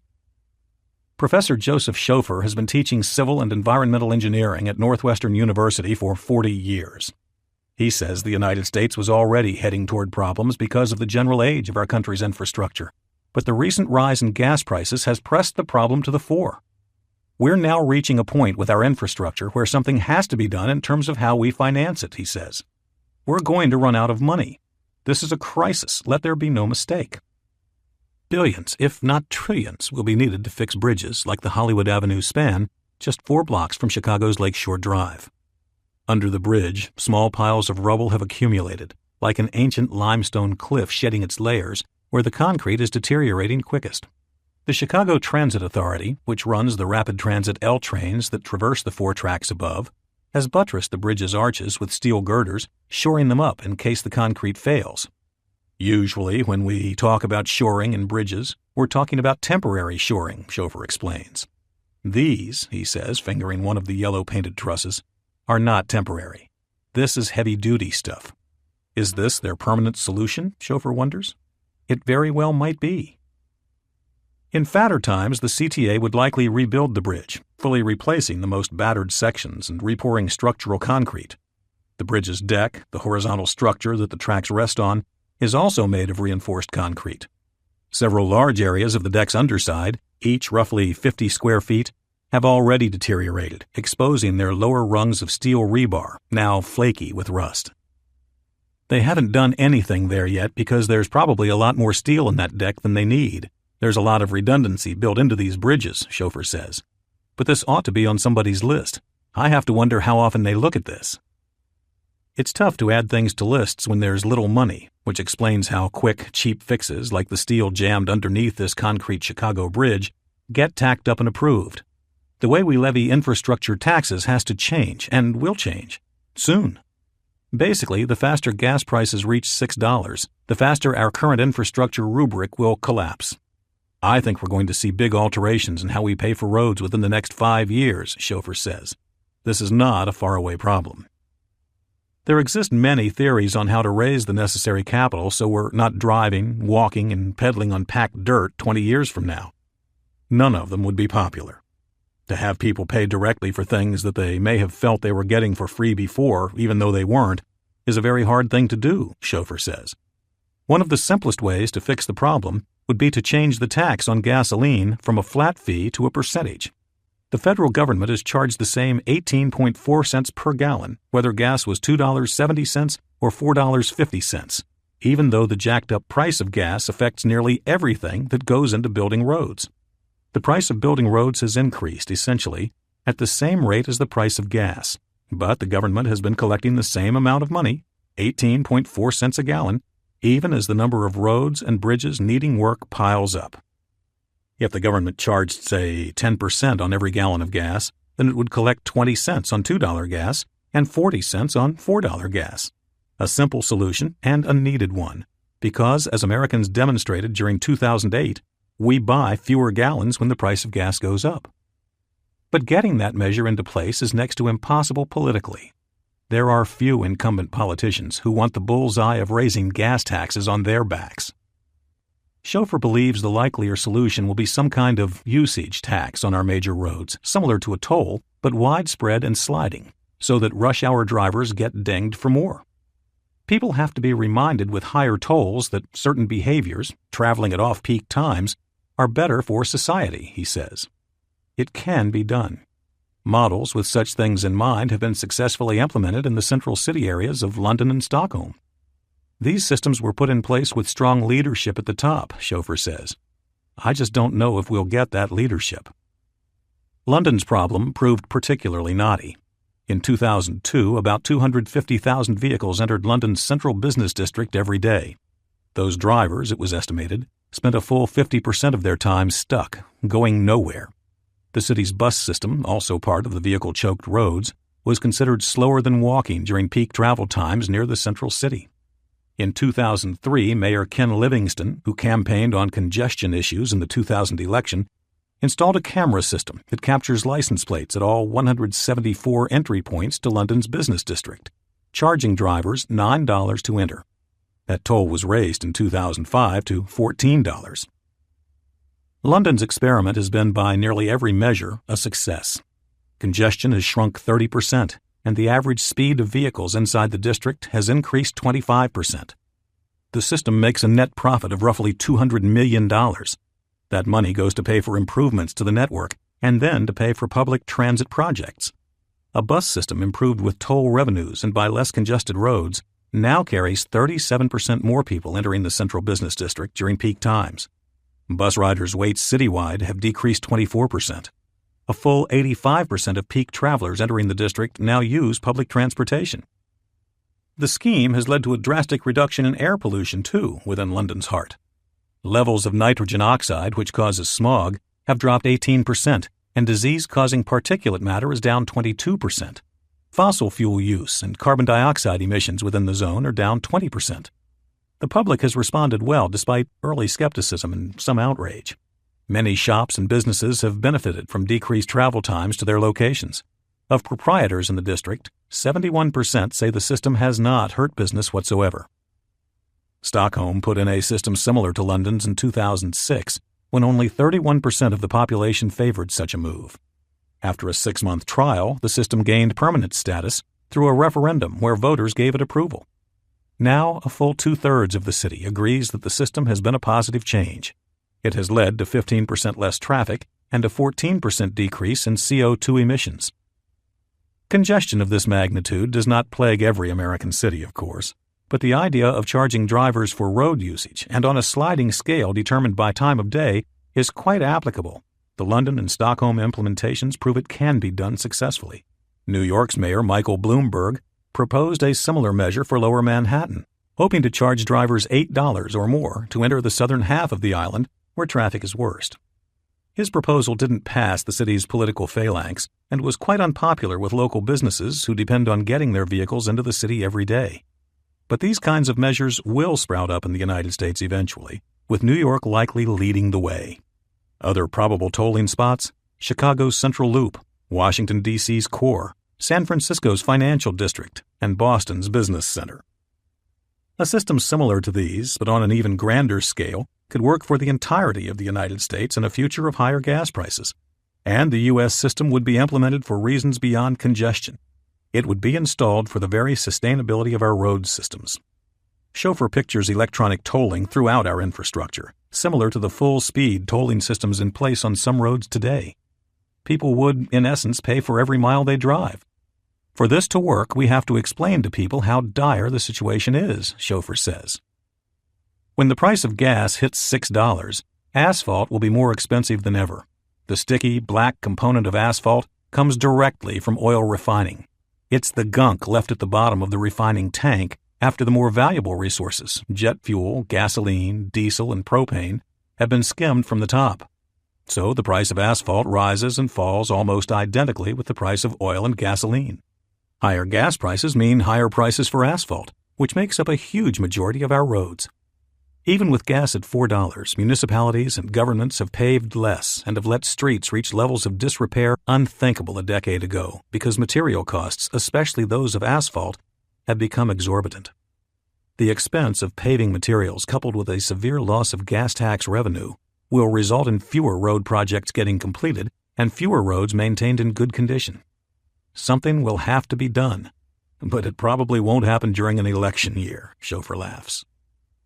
High gas prices could perversely bring higher tax levies on gasoline, and thus higher gas prices to ensure we have enough money to fix our infrastructure and to avoid disasters such as the 2007 Mississippi River bridge collapse in Minneapolis that killed 13 people. Without changing how we pay for roads, gas prices touching $5 and $6 could bring us persistent bridge and road closures. No state transportation department wants to have the next collapsed bridge on national television, says Richard Wallace, a senior project manager at the Center for Automotive Research in Ann Arbor, Michigan. So if you don't have the money to fix it, what are you going to do? You're going to close it. As the price of gas increases towards $6, Wallace says, states will effectively have 25% to 30% less money to fix roads, and it doesn't take long before your whole system is below-grade pavement. They're trying to keep the whole thing together with baling wire right now. One result of this circuitous cycle of less driving, higher taxes, and poorer roads will be more privately run roads and bridges. Legislation is on the books in about half the states to allow private entities to manage, toll, and maintain roads and bridges. Usually, there are statutes limiting how much tolls can be raised by the road's private managers, and the byway's surface and structural conditions are subject to public review and held to minimum standards. The surface conditions on Chicago's Skyway, a giant series of bridges linking northwest Indiana to Chicago's South Side, have actually improved since Australia's Macquarie Infrastructure Group and Spain's Centra took over the road in 2005. The two companies paid Chicago $1.8 billion to lease the road for 99 years. The road charges a toll of $2.50 to cars that cross its 8-mile stretch, which offers views of Lake Michigan and the battered remains of yesterday's Leviathan steel mills. State and federal governments face tough choices in coming years regarding our roads. These choices will be punted around by Washington's procrastinators until something drastic, like $6 gas and spreading bridge closures, compels them to find a solution. Tax codes will be overhauled, tolls doubled and tripled. Tire-swallowing potholes and dead ends will become permanent parts of the American driving experience. A solution, be it tolling, taxing, or otherwise, will come. But it will need a dramatic catalyst: $6 gas. The ubiquitous yellow school bus will largely disappear from America's roads. Few things touch as many people's lives as our roads, but our country's education system ranks as high as anything on most people's priority list. High energy prices won't change the way we teach our students, but this new expense will definitely affect how students from kindergarten through college get to school every morning. Montgomery County, Maryland is home to the bustling Beltway corridor outside Washington, D.C. The county oversees a giant school district that buses 96,000 children to school every day. In moving all these kids around, the district's yellow buses burn up 3.3 million gallons of diesel fuel a year. During the high gas prices of 2008, the county faced prices greater than $4.50 per gallon.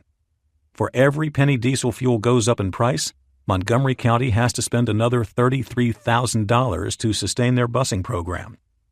When the price of gas rose more than $2 during the past few years, Montgomery had to come up with an additional $7 million. Things are doubly hard when, on the yearly education budget, gas is accounted for as a fixed price item when it's clearly not. School board officials authorized Montgomery's superintendent to impose greater maximum walking distances on students.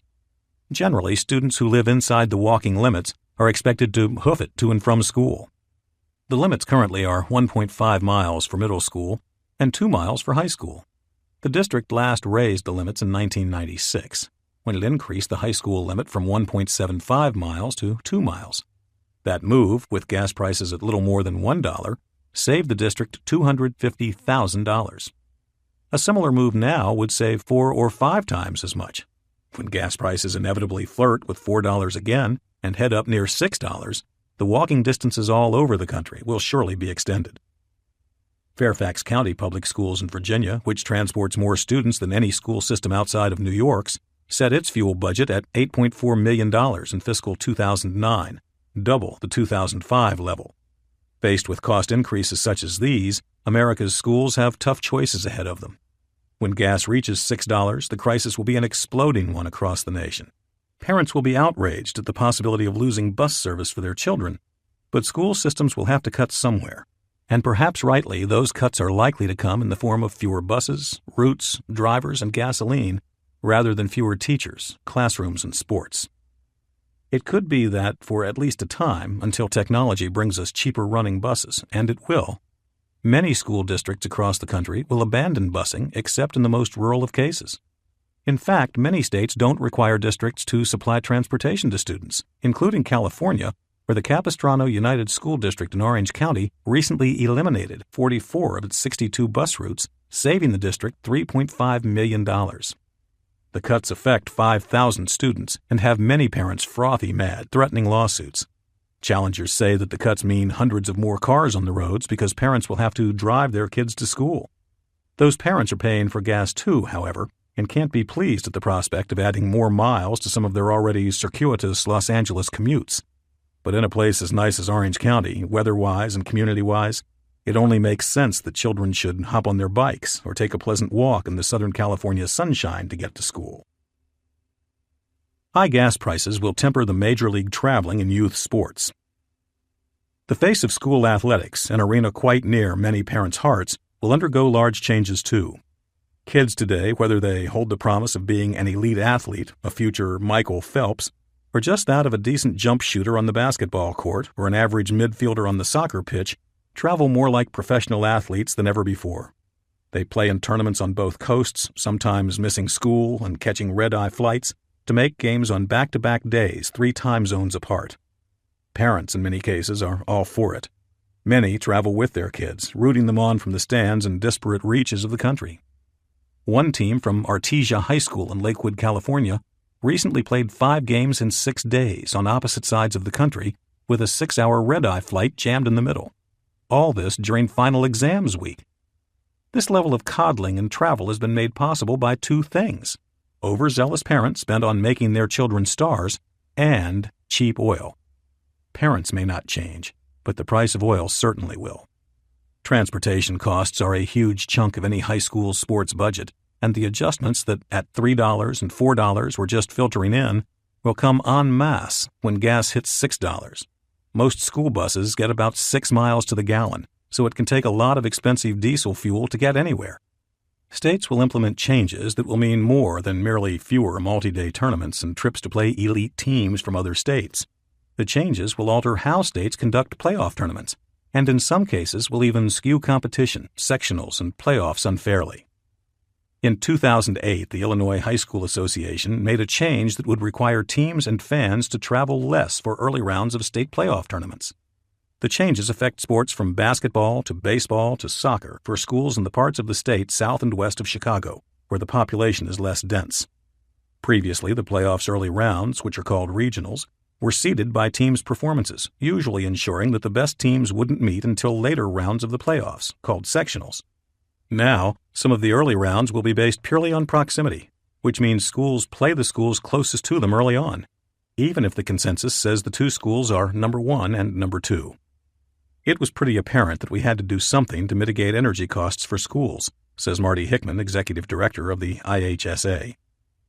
The change has been welcomed by schools and fans who in some cases have been driving 2 hours across the state for an early round playoff game. We know the price of energy has affected how people spend their money, and we'd rather give parents and grandparents an easier chance to see their kids play rather than stretching the tournaments all over the place like we used to, Hickman says.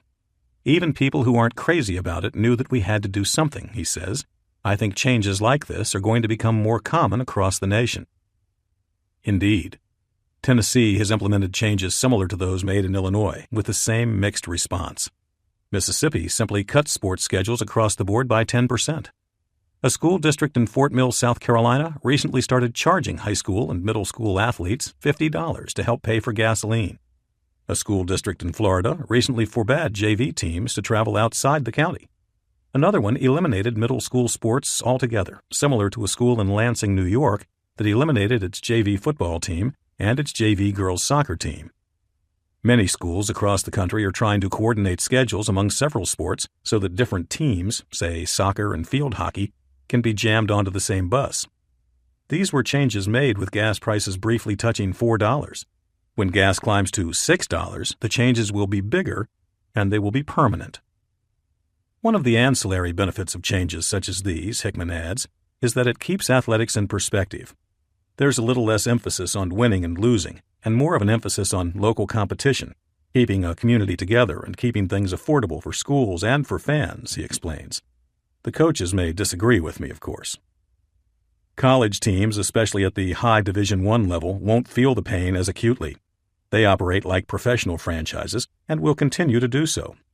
But travel for college teams on the Division II and III levels will be altered indelibly. Schools at that level will not and should not come up with the money necessary to sustain complicated athletic travel schedules. The return of the foot patrol. Companies and governments with large car fleets will be the first to adjust their behaviors to account for high gas prices. When you have 1,000 cars instead of just one, $1,000 extra for gasoline per car means $1 million. Who drives thousands of cars at all times of the day and night? If you said the post office, you're right. But the post office can raise prices for their stamps, and they've done exactly that many times in the past several years as the price of moving our mail and packages has steadily climbed. Police departments, however, can't raise prices. They can only ask municipalities, whose budgets are already stretched, for more money. And those new funding allocations, if they ever come, take time. Police departments need to cut spending now, so many have already started to reduce their gasoline use immediately. The Houston Police Department blew past its gasoline budget of $8.7 million in 2007 and spent more than $11 million on gas in 2008. San Diego figures to spend more than $3 million more than it budgeted on gasoline. Americans may be seeing fewer police cars, but they're not seeing less police protection. Police have taken to the sidewalks once again, much like they did a century ago on America's tight and dense city avenues. The modest police department in Sewanee, Georgia, budgeted $60,000 for gasoline in fiscal 2008. Its 2009 budget ramped up its gasoline allowance to $163,000. Michael Jones, chief of the Sewanee Police Department, which has 36 officers, says rising gas prices have enabled him to change the way Sewanee is patrolled for the better. When my father had his beat 50 years ago in Rome, Georgia, he walked it. Everybody knew him. He got Christmas gifts from just about every person in his patrol area. They didn't give him gifts because he was a police officer. They gave him gifts because he was part of the community, and he was their friend. That's the kind of thing we want to get back to here, Jones says in his southern-soaked drawl. Years ago, nobody thought about conserving gasoline, but now we're forced to do things differently. When all we do is drive around, you have an effect that we call the legless police, because people only see their officers from the shoulders up. But now we're putting people on the ground where we need them instead of having them just randomly riding around. Whereas before people only saw officers in negative situations when something has gone wrong, now they see us every day, in positive, normal situations, Jones says. Even if gas goes back down to $1, I want my officers to get out of their cars and to be amongst the community. These types of changes have rippled across the country. Some sheriff's deputies in Illinois' Cook County have ditched their squad cars for bicycles in and around Chicago. The Chicago police already have a large contingent roaming the streets on Segway scooters and horses. New York City has upped foot patrols and bought 20 hybrid police vehicles last summer. Police in Shelby, North Carolina have been ordered to park their cars for 15 minutes every 2 hours. Police there have also been asked to stop taking patrol cars on lunch runs. If you add more foot patrols, citizens notice right away, and they feel more at ease and safer, even if, in total, there aren't more police on the streets, says George Kelling, a professor of criminal justice at Rutgers University. Officers on foot are able to pick up all manner of knowledge that they wouldn't be able to pick up in a car. They duck into stores, restaurants, and bars, learning the managers' names and what they're concerned about.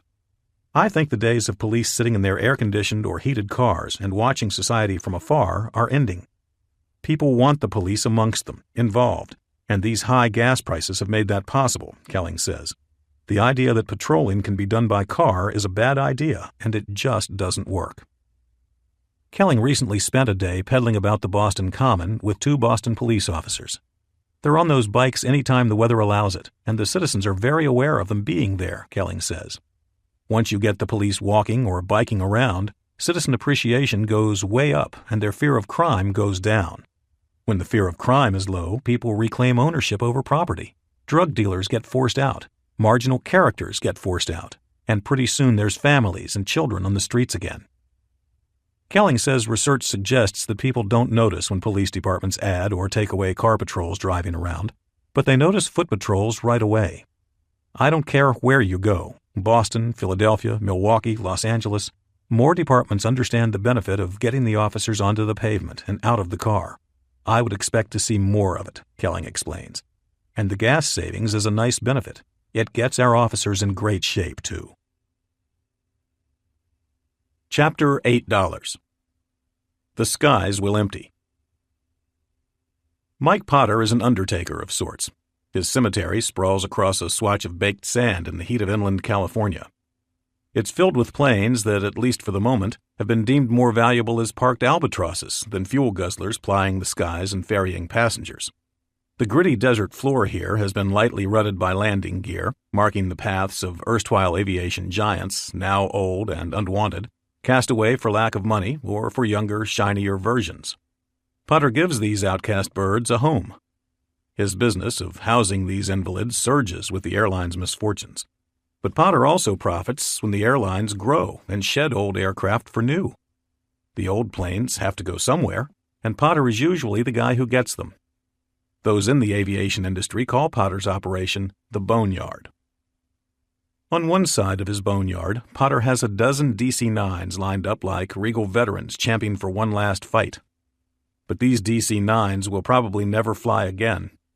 They sit, waiting to be scavenged for their parts, or when they're finally stripped to stud and gunwale, to be sent to the scrapper, their aluminum skins worth more than their role in an airborne fleet. On another side, Potter has arranged 7 Boeing 767s, the king of the transatlantic hop and a wide-body legend. They belong to Air Canada, who Potter says isn't quite sure what to do with them, so they leave them with Potter at his desert outpost. He's happy to have them, he has plenty of room, and he collects rent. Potter owns P&M Aircraft, a dusty strip of desert 75 miles north of Los Angeles on the edge of the Mojave Airport.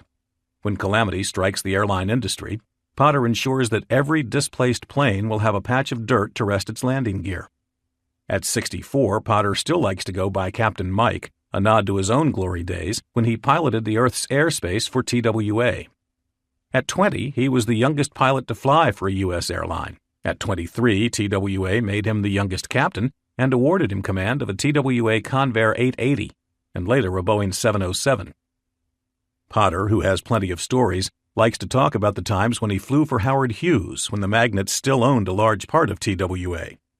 He often dons a captain's hat when making the rounds at P&M. Potter retired from flying for the airline in 1981 after being diagnosed with diabetes. A large man with a dense gray beard, he bears a resemblance to Santa Claus, if St. Nick took to summering in the California desert and flying jet-propelled planes instead of reindeer-pulled sleighs. Potter now makes his curious living out of storing, buying, and selling wayward airplanes. He sells them cheap and buys them cheaper. He might buy an old 737, he says, an absolute guzzler by today's standards, for $100,000. Then, we'll sit it out there in the yard, get rid of the engines for $70,000 each, and then pull parts off it as people call in orders. It takes time, but if you have the patience, you can get about $300,000 when you're done. Potter first trod the salvage path in 1978 when he flew some TWA 880s to the desert for mothballing. He later got his own patch of Mojave and took planes from whoever didn't want them. He's had a little bit of everything land on his strip: Fokker 100s, Convairs, 707s, 727s, 737s, 747s, 757s, 767s, MD-80s, DC-9s, and DC-10s. He'll sell anything: seats, flaps, engines, doors, panels. When a plane has been thoroughly scavenged, he lets commandos from nearby Edwards Air Force Base practice hostage-saving techniques with the planes. They blow all 4 doors off. Sometimes they use rockets, sometimes they use C4, and sometimes they use things we aren't allowed to see, Potter laughs. They'll tell us, "Go take a long lunch, fellas." Potter often rents some of his wrecks to Hollywood directors, giving them a plane body to spectacularly blow up or shoot full of holes. He's furnished props for movies from Speed to Pushing 10 to Twister. Kiefer Sutherland and Fox's 24 shot part of Season 6 on P&M's lot. Dr. Dre led a dance party of several dozen revelers in one of Potter's Convair 880s for the video of Keep Their Heads Ringin'. Potter proudly displays the video on his website. Potter is known throughout both the film industry and the airline industry as a man who can get you what you need. The bizarre business of Hollywood catering and used airplane dealing has been good to him. He owns a sailboat and a slip in Santa Barbara and gets out on the water whenever he can. Potter probably keeps his captain's hat on when he pilots his boat, which he's registered with a familiar moniker, Transworld One, allowing him to rove the radio and ocean waves using his airline call signal from long ago. Potter's operation forms part of a loose network of plane graveyards scattered throughout the dry air of the American West. Of all the fascinating things that satellite imagery lets us peer at, and there exist many, some of the most peculiar sights have to be the half-dozen or so plane graveyards throughout the West. One, of course, is Potter's Mojave Spot. Another, Pinal Air Park, is outside Tucson. Another is in Victorville, California. More than a dozen 747s jam the confines of the Pinal site in Arizona. Their massiveness, coupled with their red-topped Northwest Airlines paint jobs, makes them look like a grill half full of giant Italian sausages, 747s, while the rest is occupied by smaller Northwest Red Hots, 737s and DC-9s. The graveyard that evokes the most gawking, however, is the U.S. military graveyard southeast of Tucson at Davis-Monthan Air Force Base. Google Maps will glide right to it if you enter Davis-Monthan AFB into its address bar. There you can see thousands of decommissioned fighter jets, bombers, tankers, and cargo planes. From F-4 Phantoms, C-5s, Marine Harrier jets, AWACS radar planes, and the venerable and enormous B-52, almost everything the United States flies rests permanently here in the dry air and alkaline soil, less corrosive, of the Arizona desert. It looks more like a field of toys or plastic models arranged on a furry brown carpet than what it really is, a neatly arranged mess of our country's airborne military history. Even the supersonic bomber, the B-1B Lancer, which only began flying in 1985, can be seen. At least 15 of those bombers, which cost American taxpayers $300 million each, can be clearly picked out, their engines peeking out behind their retractable wings, destined never to fly again. How much of America's wealth was spent here in this graveyard? Hundreds of billions, to be sure. The open-air cemeteries for the world's commercial airlines, too, hold billions of dollars worth of metal, technology, and history, and their fences will brim with even more as gas prices approach $8. Viewing their contents from above will get more interesting with each day that gas prices settle at $8 or more. Here's hoping that Google and other map sites keep their photos updated so we can see the metamorphic dismantling, plane by plane, of the American airline giants. But back to Potter. He has never seen more big planes come through his operation than in the early 1990s when his lot was crammed with beached whales that carried two of the more famous airline insignias ever to fly. In 1991, both Eastern Airlines and Pan Am capitulated to the pressures of increasing oil prices and low-cost competitors. Both airlines had struggled for many years before their antiquated business models and flight networks took them down permanently. The aircraft aftermarket became awash in cheap planes. That was a good time for us, no doubt, he says. Probably the best of times if you're talking about our parts and reselling business. Potter knows that the days of excess for him will return. He may have a problem finding buyers, but his desert parking lot will soon overflow with the winged mavens of cheap oil capitalism. Potter has about 50 planes now, but there's more coming soon, he says knowingly. When gas inevitably climbs to $8, the airline carnage will be vast, and it will come swiftly. Potter's yard will be drowning in familiar logos and planes, as will every desert graveyard. Potter will have to expand. To keep their testaments to human genius flying 500 mph at 40,000 feet, airlines use fuel that's classified as Jet A1. Jet fuel is basically kerosene, and jet engines burn it like flash paper. A 737 burns about 13 gallons a minute. Plane people talk about fuel in pounds, not gallons, however, so that's 91 pounds a minute. A 737 flight from Chicago to Los Angeles burns about 25,000 pounds or so. A 747 on the same route will burn more than 100,000 pounds. Jet fuel comes from the same oil refining process that produces gasoline, diesel, and asphalt, so its price is as volatile as gasoline's.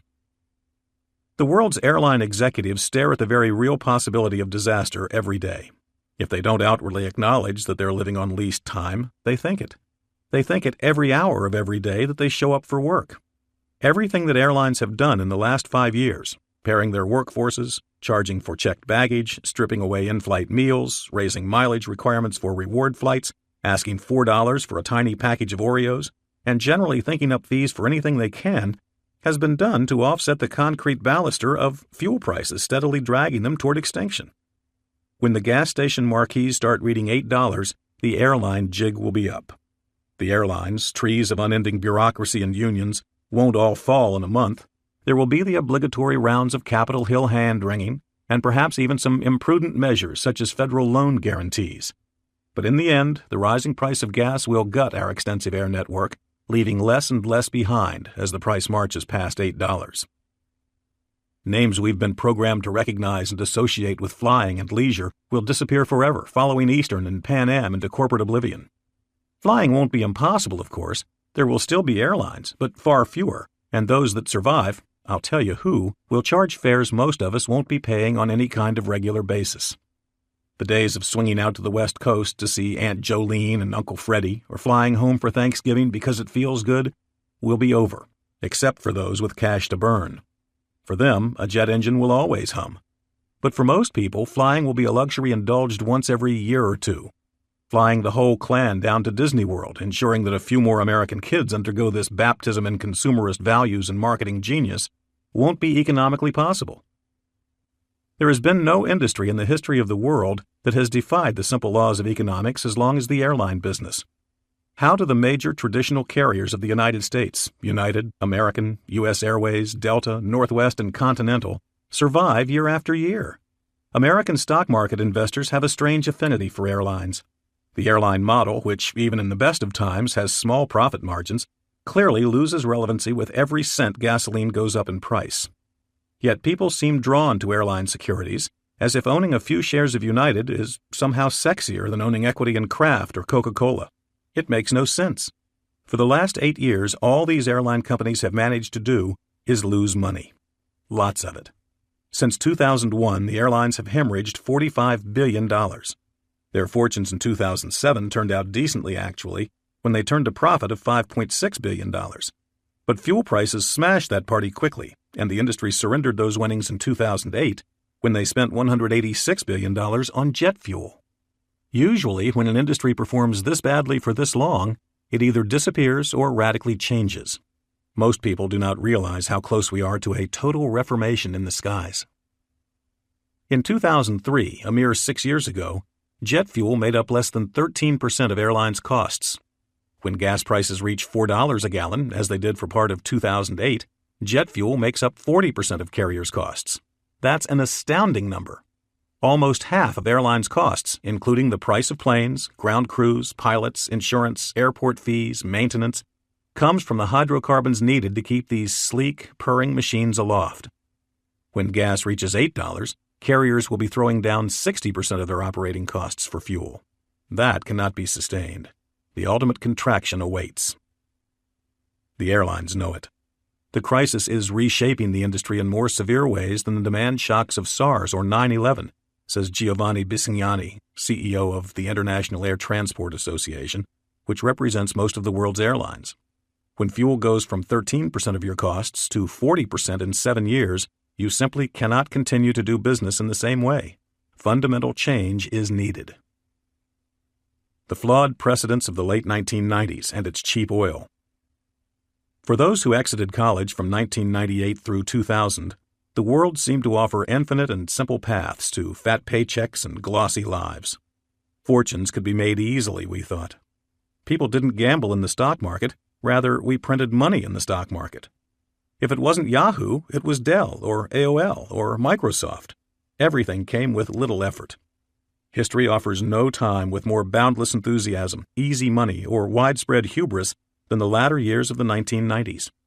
San Francisco in 1999 was the unequivocal epicenter of the internet madness. Just about everybody who lived there knew somebody who had circled a date on their calendars, the date they would become rich. Any company with an inkjet and a couple of engineers could wrangle up a business plan to draw millions of dollars from outside investors. While the stock market rocketed on the strength of the tech explosion, the rest of America felt rich too. Corporate America romped in the greatest economic expansion of our time. Pay was fat and perks plenty. Expense accounts became portals to decadence. And of course, the galloping businessmen of the era had to travel to make all these fabulous dates in the name of capitalism. A coach seat? No. When you're doing business, you need a business class seat, obviously. Companies small and big regularly snapped up last-second tickets in business or first class for their employees, sending them to this conference, that client, this clinic on a whim and on many, many dimes. If an airline had a plane that wasn't making money, it was doing something woefully wrong. Airlines commonly had more than half of the first and business class sections full, with flyers paying more than $1,000 for their ticket, whether it was from Los Angeles to Chicago or from San Francisco to Atlanta. Those seats are now filled with frequent flyers who upgrade at no cost. Airlines defined their future plans assuming things would roll on just as lustily. They added capacity, bought new planes, built terminals, furnished high-end frequent flyer clubs, and paid their union employees extremely well. These joyous industry times happened to coincide, not coincidentally, with the cheapest oil the modern world has ever seen. As mentioned in Chapter $6, gas prices in much of the United States went under $1 per gallon during 1998. Jet fuel was no different. Thanks to that, and thanks to carefree corporate spending, U.S. airlines hauled in $9.3 billion in operating profits in 1998, $8.4 billion in 1999, and $7 billion in 2000. Jackpot! During these times, airlines flew with only 70% of their seats filled. In industry jargon, that's called the load factor. These days, load factors run closer to 85%, and airlines are battling to get them even higher to help stave off extinction. The empty seats and the frivolous business spending, as it happens, were a boon to the common man and the leisure traveler. During the late 1990s and early 2000s, we were able to fly anywhere we wanted, whenever we wanted, for mystifyingly affordable prices. Those cheap flights we enjoyed were a direct result of the exorbitantly priced business seats that American businesses had been snapping up with abandon. When you get 15 seats occupied by Joe executives paying $2,000 a pop, selling out some of the plane for $178 works just fine.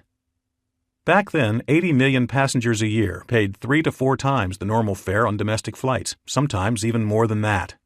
That number has now been halved, and it decreases further every day. The economy crashed along with the dot-com boom beginning in late 2000. The terrorist attacks of September 2001 accelerated an already dire situation for the airlines, as business travelers who had begun bailing before 9/11 stayed home along with leisure flyers who were scared and broke. Many planes flew around the United States with less than half of their seats filled. Those types of loads persisted as U.S. airlines lost $10.3 billion in 2001 after enjoying what will surely be the most profitable stretch in U.S. airline history when they made $50 billion in 5 years. The airlines did not learn much from the dark years of 2001 through 2004, however. At a time when there should have been airline failures and liquidations, there were government-backed loans and Chapter 11 reorganizations that allowed capacity to remain largely unaffected and enabled airlines to chase customers with ever lower fares with no eye toward profit. In 2005 through 2007, the airlines reclaimed a semblance of solvency during an economic expansion fueled by low interest rates and a booming housing market, the same factors that led this country to the edge of financial anarchy during the latter months of 2008. Things will continue to get much darker for the airlines. Their fate may be artificially postponed by an economic slowdown that tempers oil prices, but the only given in the future is that oil prices will continue their ascension, and in doing so, they will dismember the airline industry, one carrier at a time. The airline dinosaurs meet their asteroid of death, $8 per gallon gasoline.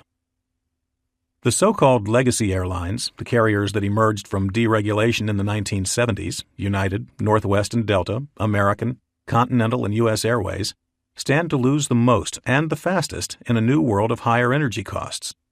These airlines suffered hardest after the 9/11 attacks, too, because their skimpy margins leave them no room to wriggle.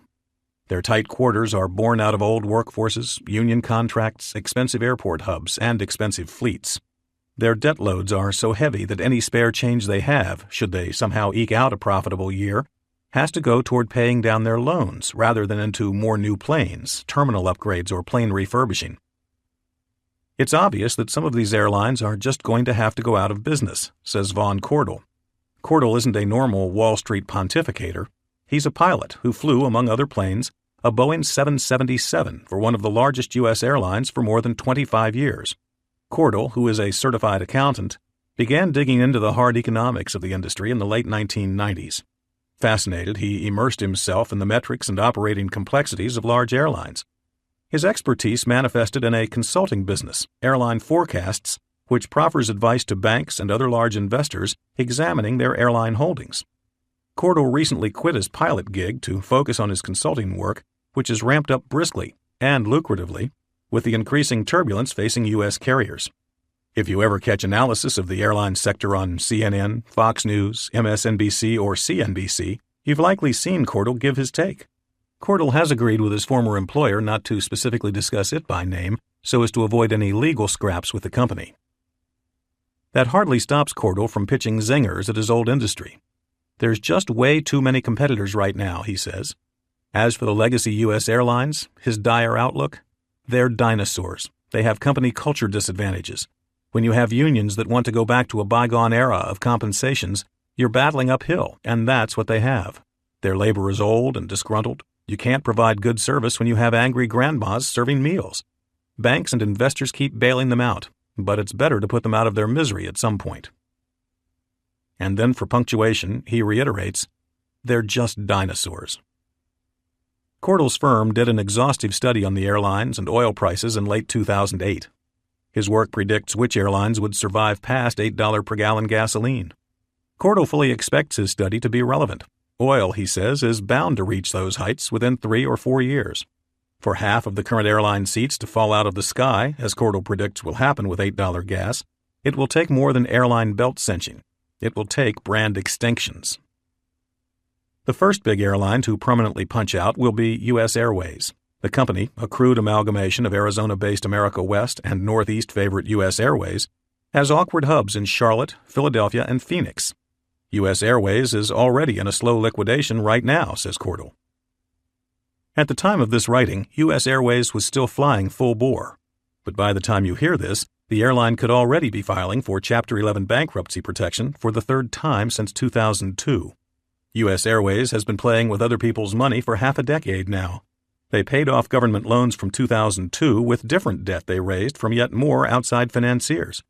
Charlotte, Philadelphia, Phoenix, and Las Vegas will see their travel options dwindle with the disappearance of U.S. Airways. Southwest Airlines, a player in all those cities, will undoubtedly swoop in and ramp up their flights in the absence of U.S. Airways. But Southwest won't replace the seats on a one-to-one basis. Not even close.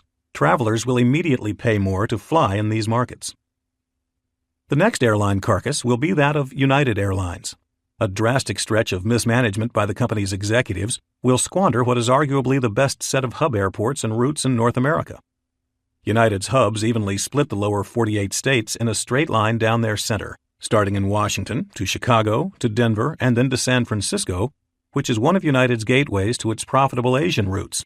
Despite these built-in advantages, United couldn't avoid a comically long stint in Chapter 11 that began in December 2002 and didn't end until February 2006.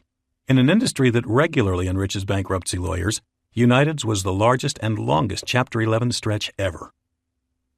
For every $10 a barrel of oil increases, United loses $500 to $600 million.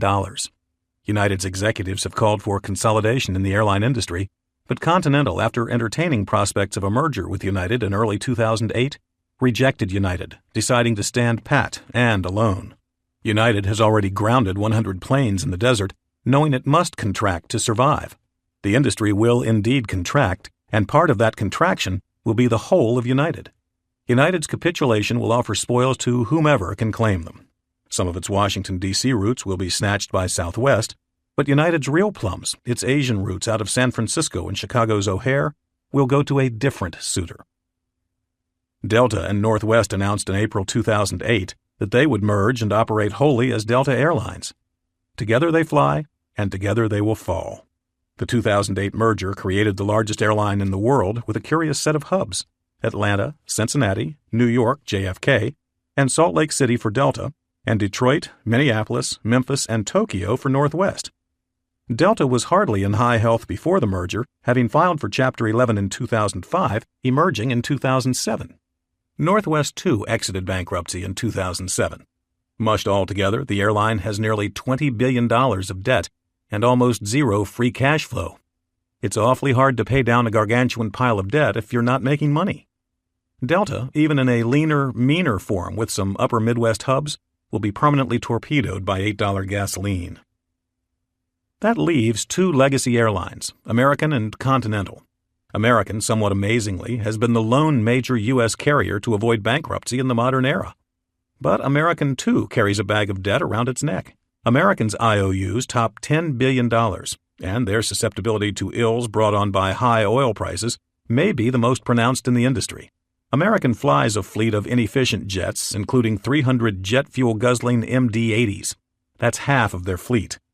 While not going on a plane-buying spree has been a major factor in keeping American out of Chapter 11, its outdated planes will be a decided disadvantage in a future of gas prices of $8 and up. American lost more than $1 billion a quarter with gas at $4. With oil rising past $200 a barrel and gas pushing $8 a gallon, American will crumble. There will be nobody willing to extend American the financing it would need to complete a Chapter 11 process. The airline will wither and die in bankruptcy, waiting for a lender that will never emerge. American's domestic network will disappear. Dallas will suffer the most as American represents the lion's share of that city's flights. St. Louis, already a downsized hub for American, will also face huge reductions in service not likely to be recovered. Southwest and JetBlue will split American's appealing domestic routes out of Chicago, New York, and Los Angeles. American's hub in Miami, its portal to its lucrative and extensive Latin American network, will be scavenged by Continental, which will cherry-pick the best South and Central American routes and become the dominant U.S. presence in those places. Continental, Cordell says, has the legacy airline's best chance of making it past gas at $8 a gallon.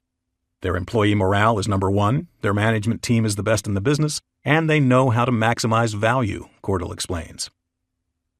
Continental has debt, but only $5 billion, about half as much as most of its U.S. competitors. And its Latin American network makes more money than American's, even though it's only half the size.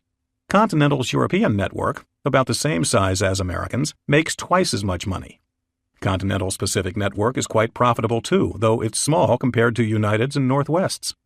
Continental, having gone through a Chapter 11 reorganization in both the 1980s and the 1990s, has long had an eye toward prudent and lean operations. This is an airliner that has been operating with more caution, thrift, and financial shrewdness than its legacy competitors for more than 15 years. Much of that acumen is thanks to Gordon Bethune, a former Boeing executive who came to Continental in 1994 as the carrier teetered toward a third and likely fatal bankruptcy. Bethune steered the airline away from insolvency and then toward excellence. Continental once ranked near the bottom of every imaginable customer satisfaction category. Bethune's focus on customer fulfillment led the airline to snare more J.D. Power and Associates awards than any other airline on the globe. Bethune and his lieutenants also optimized Continental's route structure, getting rid of unprofitable routes and destinations, focusing on its Newark and Houston hubs. Bethune radically overhauled the airline's fleet with a bevy of new Boeing planes that he negotiated bargain prices for. Bethune, who retired in 2004, achieved legendary status on Wall Street and in the halls of business schools around the nation with his dazzling turnaround of Continental. His aura and his values will persevere at Continental.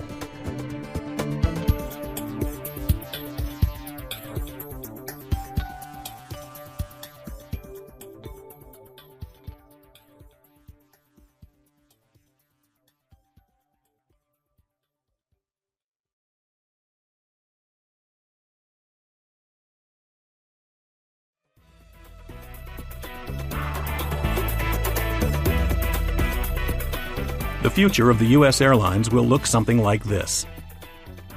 With $8 gasoline, the American domestic network will contract to 50% of its current size. Mid-sized towns with decent air service currently, like Grand Rapids, Michigan and Dayton, Ohio, will lose most of their flights. A coast-to-coast ticket will cost closer to $1,000 than $200. Southwest and JetBlue will become the dominant domestic airlines in an age of $8 gasoline. Their elegant and lean operations will allow them to persevere through high oil costs. The lack of competition from giant money-losing airlines will allow JetBlue and Southwest to charge the premiums they will need to turn a profit at $8 gasoline.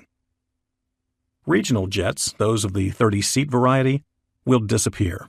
There will no longer be 25 flights from Chicago to Cleveland a day. There will be 2, and they will be on big planes.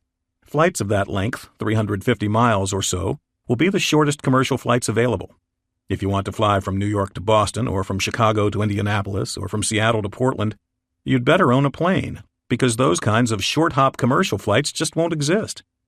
Technology such as video phones and satellite teleconferencing will further hasten the death of the short-hop business trip.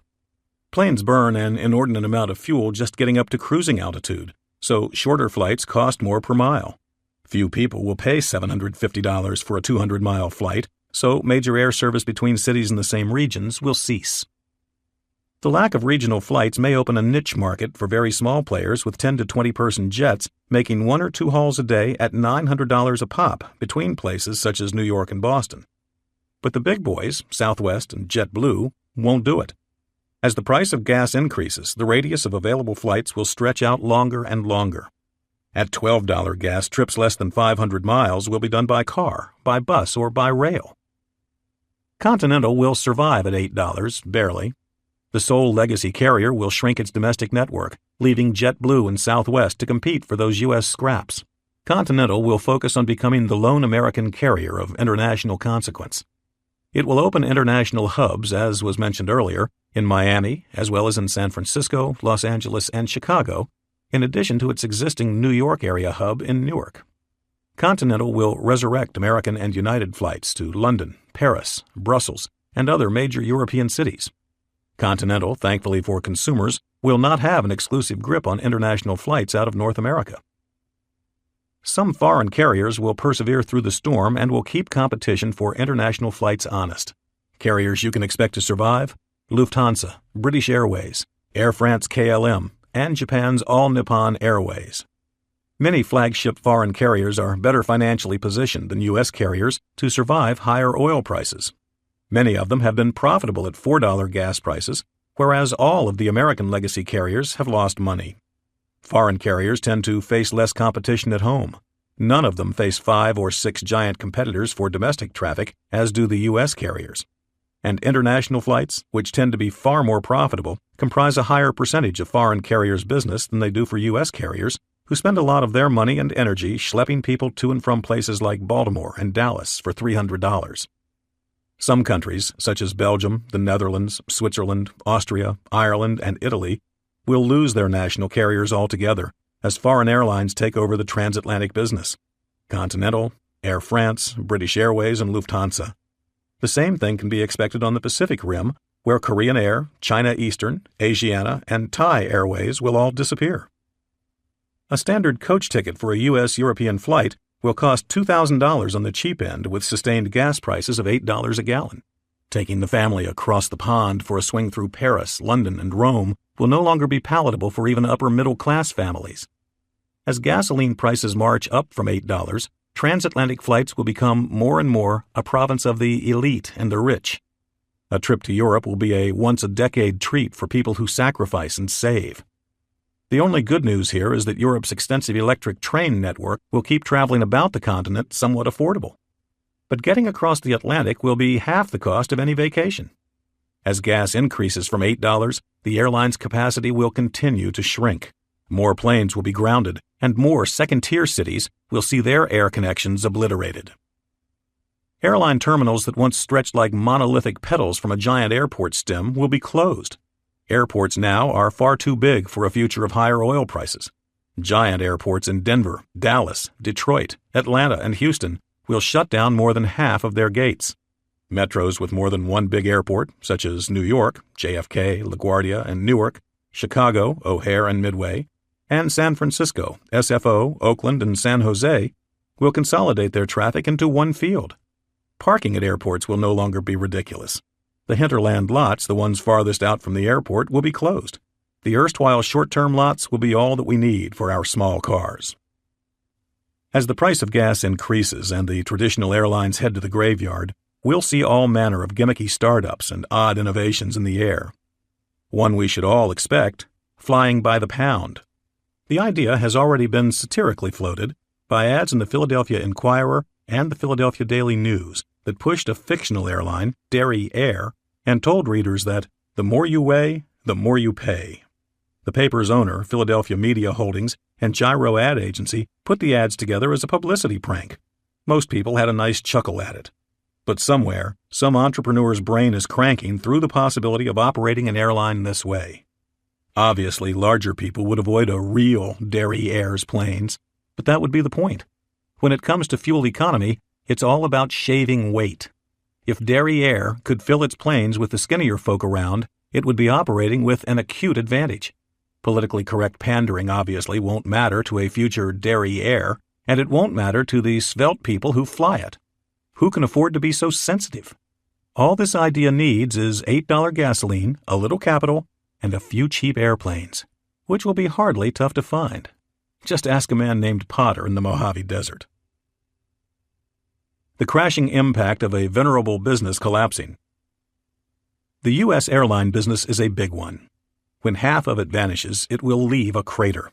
Southwest, JetBlue, Continental, and perhaps another low-cost carrier will pick up some of the slack and a few of the wandering employees, but this will be an economic conflagration left to burn itself out.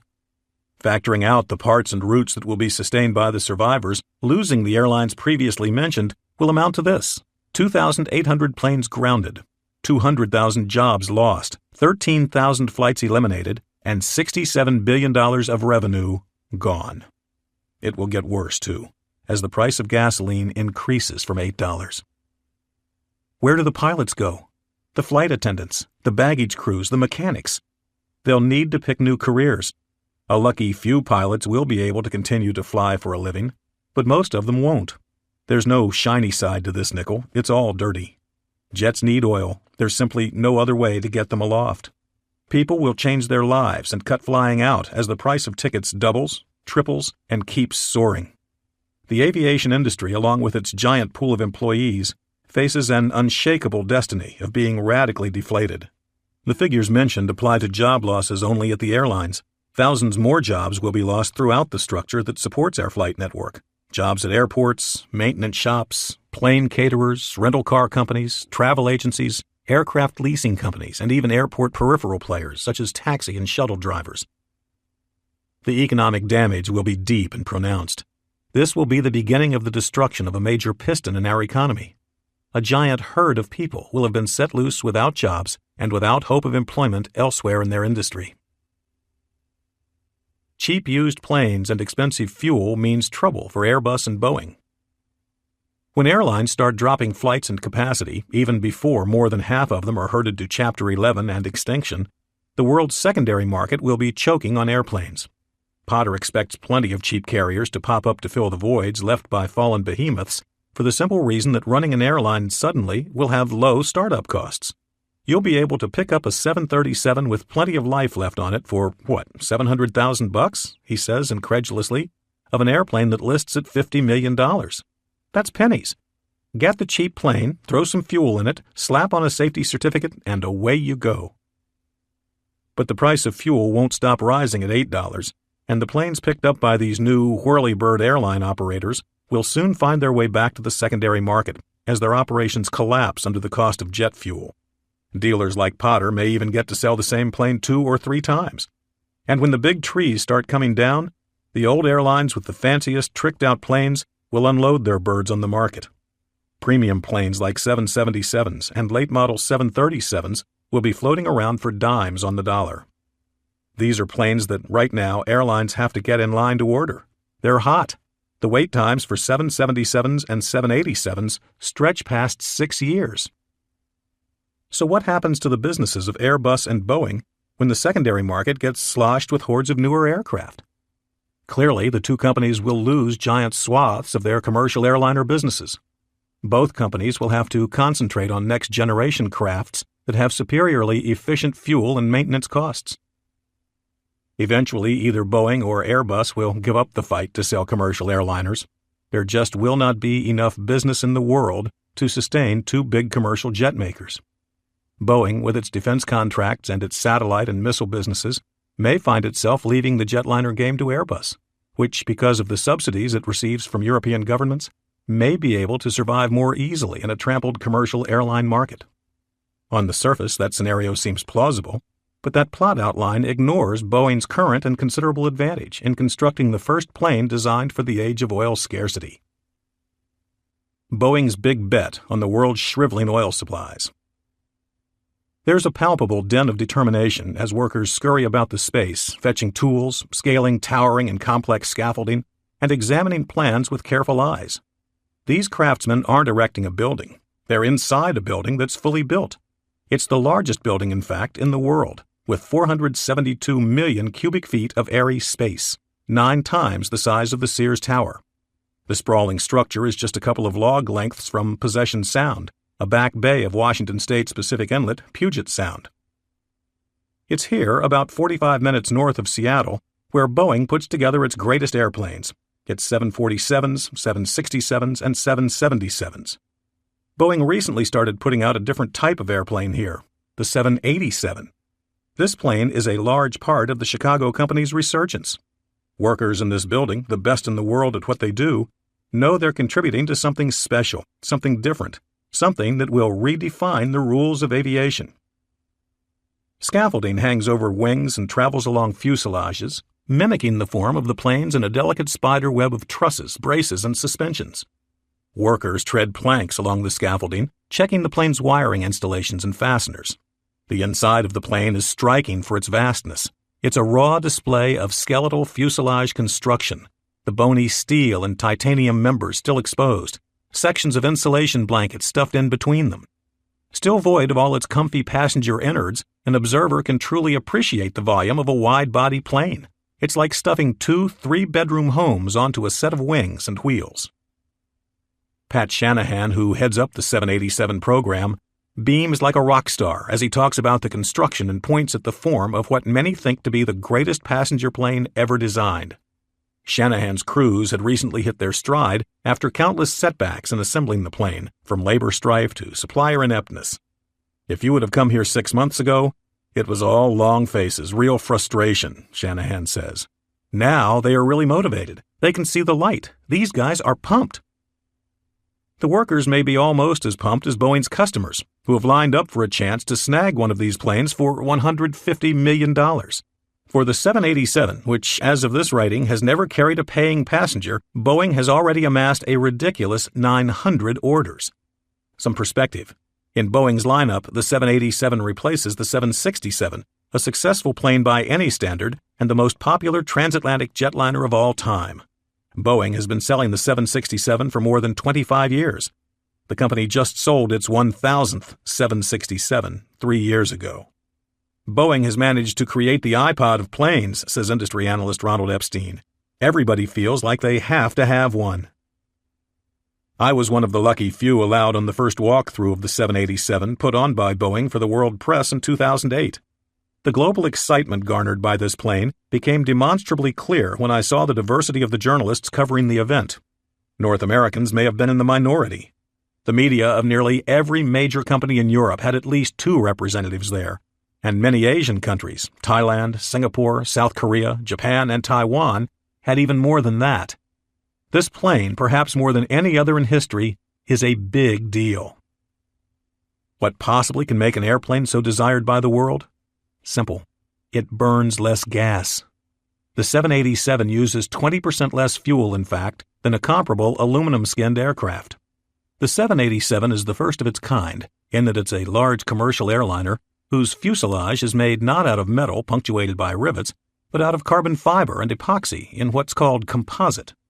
The carbon laminate composite construction is homogeneous. The carbon fiber, which is soaked in the epoxy, gets wrapped around a mold and baked at high temperatures and pressures, creating a one-piece fuselage section. If the same section were made out of aluminum, it would require 1,500 separate sheets of the metal and 50,000 fasteners. The composite construction is complemented by titanium, a strong, lightweight, and expensive metal that makes up 15% of the plane. The 787 represents the largest step forward in commercial planes since perhaps Boeing's 747, the jumbo jet that launched the modern wide-body era. The 787's tolerances are so tight, and its composite construction, which doesn't corrode, requires so little maintenance that overall it should cost airline companies 35% less to operate than a comparable aluminum plane. The 787 by any measure is an awesome spectacle of engineering. Airlines across the world know this. They know the kinds of advantages a 787 affords, which explains why they're scrambling, hoping, praying to get an order filled. But the 787 cannot save air travel as we know it. Having a dozen of these planes in a fleet will not blunt the catastrophic effects of $8 gasoline, nor will any other innovation on the current horizon. Restoring air travel to the affordability levels we now know will challenge us for decades. The economics are stark. The airline's collapse will come sooner than most think, as gas prices of $8 are not far away. Other $8 effects. Families will concentrate in one region. When it costs $1,000 at least to cross the country by plane, more than business meetings will be affected. Distant relatives will be, in essence, more distant. Right now, it's easy for young people and families to move wherever their careers or fancies take them. A young family with roots in Cincinnati can move to Phoenix with few worries. They can get back to see the brood for Thanksgiving, Christmas, and usually 1 or 2 times during the year. And they can count on winter visits from their sun-seeking Midwestern relatives, too. Those who dearly miss their relatives always have that next holiday to look forward to. Well, we'll see Grams and Gramps in 2 months, they say. That attitude can go a long way toward keeping families tight. It won't be so simple in the future. Moving to the other side of the country will mean staying on the other side of the country.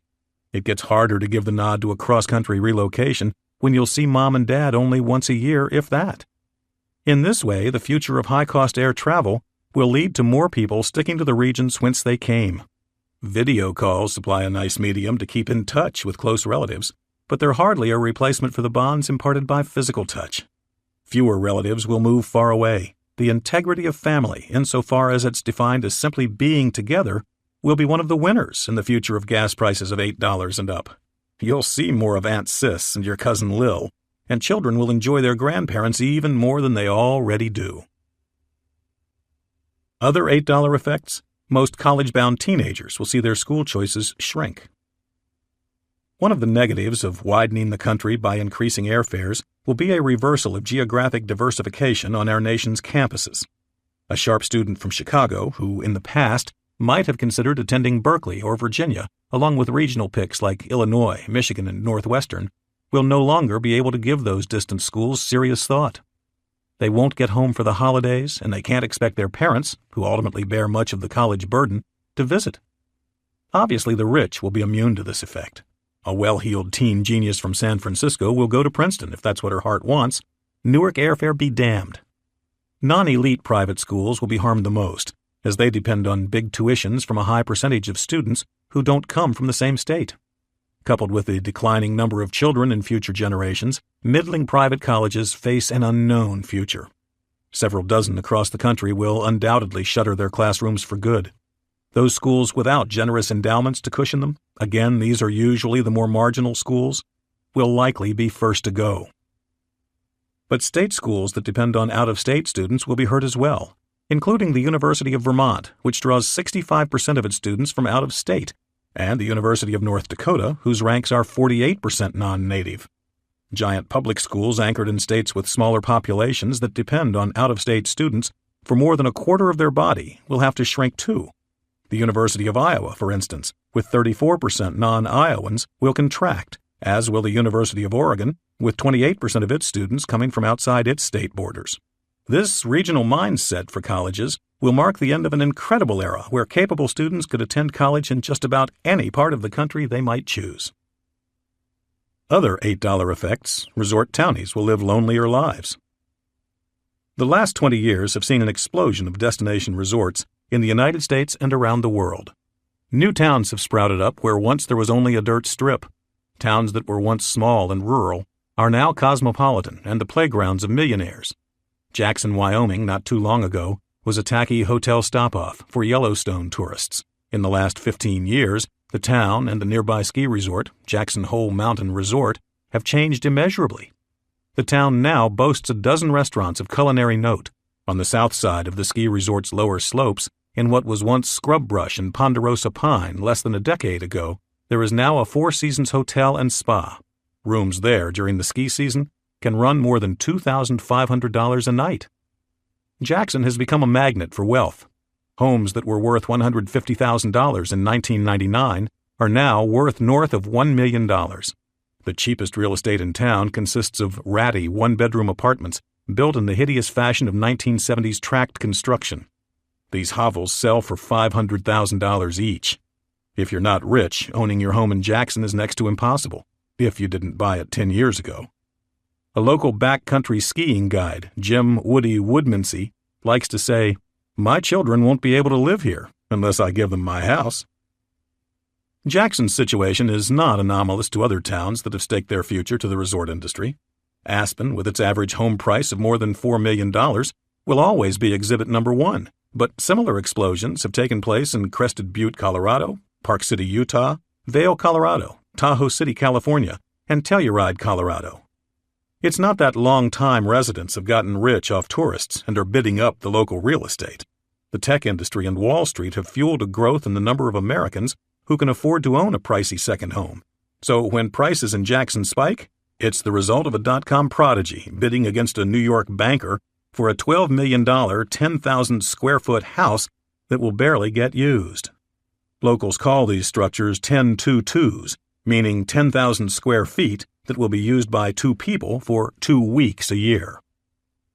This phenomenon has been fueled by 2 things: an increase in the number of very wealthy Americans and cheap gasoline. What makes Jackson Hole and Aspen and Vail so attractive to the jet set, above the fact that they are inherently attractive places, is that airlines fly there. Jackson would be a downright remote place if not for a strip of concrete in front of the Tetons that in the winter allows jets as big as 757s from United, American, and Delta to land there from Chicago, Denver, and Dallas. The Vail Eagle Airport in Colorado sports the same types of flights and planes. In most of these cases, the resorts guarantee the seats to the airlines coming in. That is, Jackson Hole Mountain Resort, or Vail Resort, guarantees American Airlines that it will snare at least $300 in revenue per seat it flies to the resort's airport. If the airlines fail to reach that revenue mark, the resort makes up the difference. It's rare that they have to. The flights keep skiers coming to Jackson Hole, and in turn ensure the real estate stays hot and the Four Seasons stays open. In a world of $8 gasoline, however, guaranteeing those flights will be a risky play, as the airlines will likely demand $800 a seat or more. People who ski at Vail, Aspen, and Jackson Hole are undoubtedly, on average, wealthier than most Americans. But they're not all so wealthy that they'll put up $1,000 per flight per family member for 5 days of skiing twice a year. The people who spend the most money at the resorts are the people who have flown in from the East Coast, the Midwest, or the West Coast. Denver area locals do not keep the high-end eateries and ski shops of Vail open. Of course, there are plenty of uber-rich folk who fly into Jackson on their own jets and won't be overtly affected by higher airline ticket prices.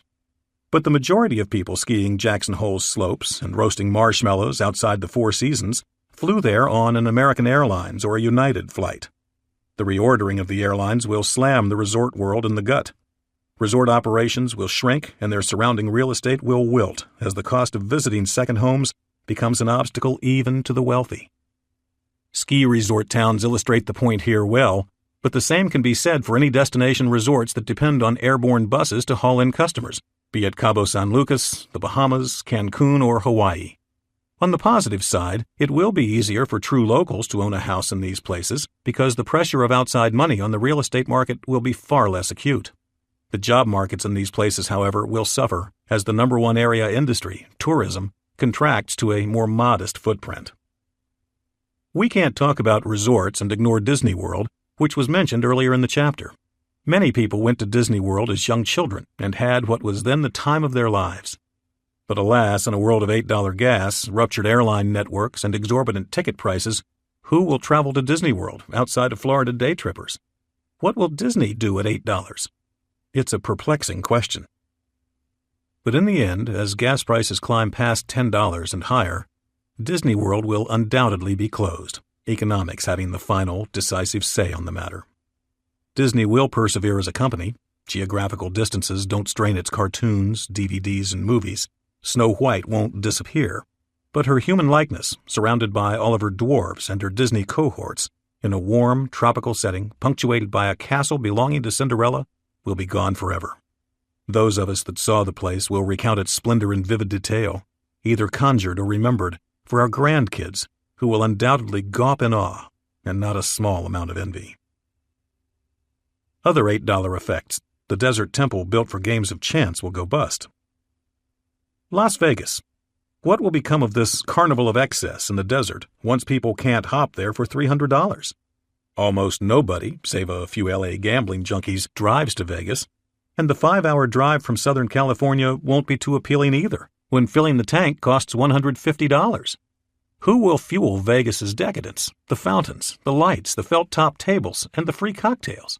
Las Vegas has become, during the last 15 years, a place where the highest of rollers can hang in absurd luxury, and also a place where Joe Normal can revel in his own levels of perceived opulence.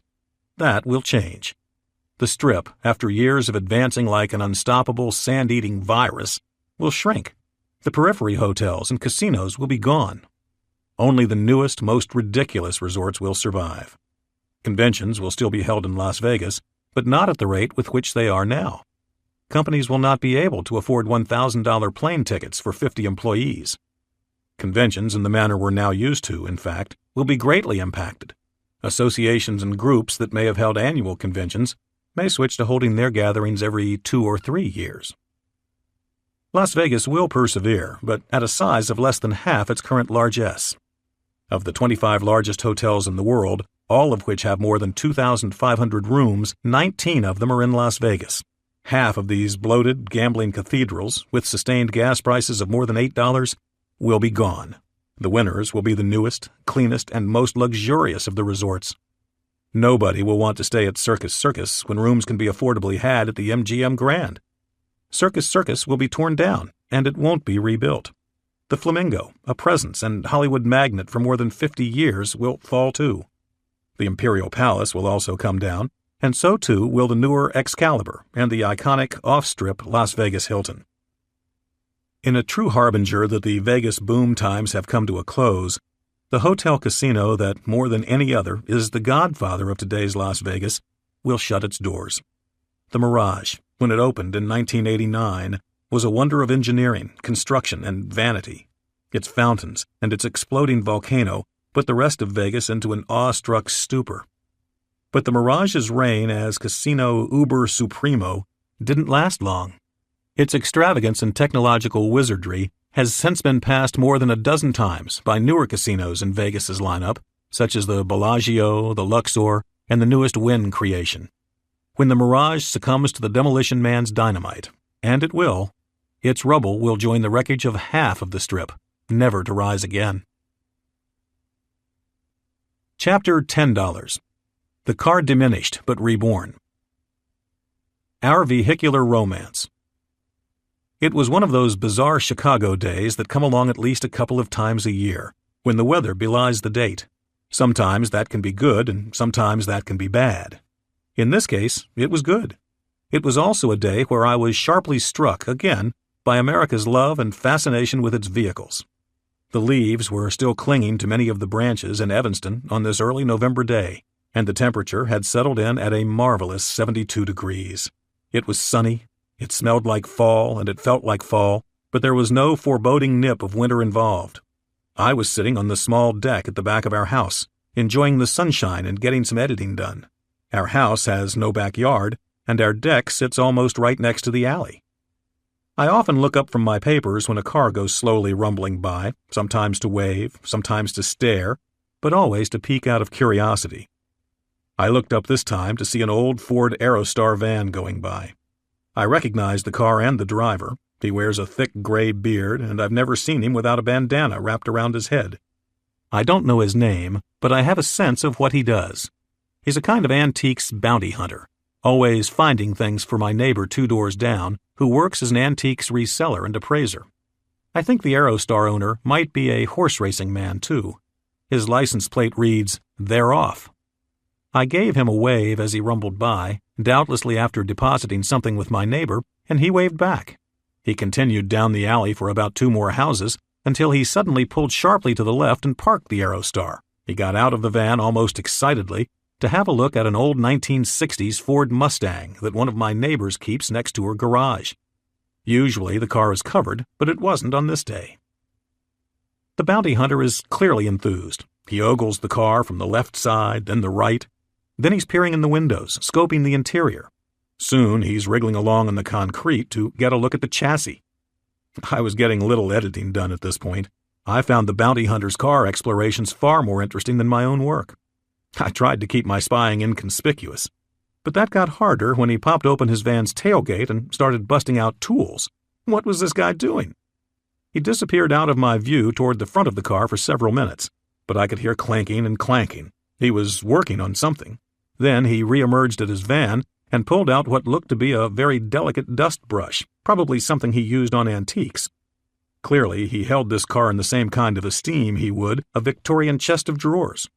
He took the brush and used it to flick off the few dozen maple leaves that had collected on the Mustang's hood and windows. All the leaves removed, he stood back and inhaled the grandeur of the Ford, which was painted a glinty metallic gray-blue. Something clearly wasn't perfect to him. He dove back into his truck and came back with a shining cloth and proceeded to clean the car's chrome flourishings. He had been thoroughly engrossed in spiffing the car up for at least 20 minutes when the vehicle's owner showed up. She had probably seen him through her back window and wondered why an old hippie was detailing her car. If there was ever any tension in this meeting, it didn't last for more than half a second. I couldn't hear what they were saying, but the man proved to be a gregarious chatterbox, likely confessing that he was so taken with the Mustang that he had to give it a proper polish, right now. Soon the two were laughing and deep in conversation. She stood and talked while he kept on with his rag, shining up the car. It went on this way for another 20 minutes. My wife came home, gave me a kiss, and went inside. Normally, I would follow her in to talk about her day and my day, but I stayed there on the deck, engrossed in this chance encounter that I had nothing to do with. Eventually, the bounty hunter got that car as shiny as one could without an electric buffer. He stood back, admired the car's form, and shared another 5 minutes of friendly conversation with the Mustang's owner. He finally put all his tools away and drove off in his rusty Aerostar, but not before leaving with a smile on his face. The Mustang's owner, too, beamed as she turned back toward her house. Unbeknownst to both of them, I shared their smiles and laughed to myself. What more proof does one need to see that our love of cars is real? It's a true force that long ago gripped America's consciousness. It will require a mammoth amount of determination to change how and what we drive in this country. People won't give up their SUVs and their sports cars without a reason so compelling they can no longer deny its fundamental honesty. $10 gasoline will be a crescendo. It will tear down bulwarks to progress and technology. It will change how we think about travel. And most of all, $10 gas will be the powerful force that nudges Americans away from their deep relationships with the automobile, relationships like the one I witnessed in my alley, and toward a future of pragmatism and economy. Most people know change is coming. They may bury their acknowledgement deep in their psyche, but they know. And some people, in fact, have been preparing for $10 gas for a long time. A peek at the future of vehicles, well browned. My pants are brown, my shirt is brown, my shoes are brown, my socks, brown. I'm riding jump seat in a giant truck rumbling through the early morning scurryings of Manhattan's Soho neighborhood. It's a beautiful October day. The only people treading the worn concrete at this time of the morning are people who live and work in Soho. The throngs of tourists who will descend here later are still watching CNN in their hotel rooms, or are trying to figure out why New York delis insist on jamming coffee in the bag with the bagel. As we rumble down Prince Street towards 6th Avenue, we turn sharply left on West Broadway, and my side of the truck swings widely through the intersection. My door is open to the morning air. Corner pedestrians, coffee cups in their hands, give me nods as I swing by. I'm quite enjoying myself. Why aren't car rides this much fun? We have no trouble finding a parking space, as most of West Broadway is free and clear. We sidle up to the curb in front of a Lacoste store, which in most places would be one of the more upmarket shops around. But in Soho, it's part of the proletariat. We stop short of the curb to give notice with a polite shout to a city worker near the street who is emptying a sidewalk garbage can. He didn't hear the truck pull up. He laughs and shoots us a wave. He knows well Renee Lindane, who's driving the truck. Renee and I hop out, take a look around the neighborhood as the morning sun plays off the windows of millionaires' lofts above, and walk toward the back of the truck, a UPS truck. I'm working for the ubiquitous shipping company on this day. Rene drives this Soho route every day. He has learned to be particularly vigilant when it comes to signaling his presence to pedestrians or street workers, such as the man who is emptying out the trash can. Rene has developed a wrist reflex that lets him bump the horn ever so slightly, loud enough to be heard, but abbreviated enough not to be mistaken for a malicious blare, of which New York has plenty. All UPS drivers face a rigorous safety course before they can ply the streets in the famous brown bubble truck, but Rene faces extra challenges, and not merely because he operates his truck in the densest city in America, but also because he drives a truck that runs about town almost silently. It's Big Brown on stealth. This truck is no hybrid. It's pure electric. This truck derives its propulsion purely from the electrons of its 3 giant batteries mounted underneath the cab and cargo area. The truck's nighttime home is the UPS hub in southwest Manhattan, on Houston and Greenwich streets. In the morning, the 150 trucks that operate out of this facility line up perpendicularly to a giant loading dock, where workers pack the truck's shelves according to the order of the driver's routes. At 7:30 a.m., this distribution center boils in regimented chaos. People in boxes fly everywhere, most of them wearing brown, be it the sharp uniform or the drab homogeny of cardboard. Rene's truck and another one next to it look exactly the same as the diesel trucks they're aligned with, save for a note in gold lettering below the UPS logo on the side of the truck: zero-emission electric vehicle. And there's one other difference. Burly cords extend from a close-by column at the building's edge to beneath the truck's hoods. The trucks are gassing up, on electricity, for the day. On the road, the truck rides as bumpy and jerky as any other brown UPS beast, but without the rattling diesel knock, of course. Most UPS drivers have to shift gears and work a clutch in their trucks. No such worries with the electric drivetrain. Rene drives like he's at home in the smart car he just bought. He hits the gas, the battery, and goes. And whereas most UPS trucks operate with a handbrake, this truck has a brake pedal. All in all, it amounts to a powerful golf cart with a ton of cargo space. Even the truck's shifting mechanism resembles that of a fairway navigating golf cart. It's simply a 2-inch lever mounted against the steel dash with 3 settings: forward, neutral, and reverse. The truck's acceleration is far better than that of its diesel counterparts. At a red light, we pull up alongside a U.S. Postal Service diesel truck piloted by a driver named Lynn. Rene knows him and exchanges some flippant repartee. When the light turns green, the Postal Service truck putt-putt-putts slowly away from its stop, whereas our electric truck takes off like a shot, not limited by the foibles of a combustion engine. We've got the truck empty of its deliveries by 2 p.m. It will be time for pickup soon. Rene has been working this neighborhood for 17 years, and his popularity with the locals is evident. He draws shouts from models, directors, artists, and actors from across the street, hugs in doorways. My favorite part of the day, easily, has been the time we spent driving. Whooshing along, pulled by the electric motor, the sliding doors open to the Manhattan traffic. This real-life day of work I spent at UPS reflects the company's continuing rehearsal for the future. That's why the company takes the time and spends the money to operate an expensive vehicle like this on the streets of New York.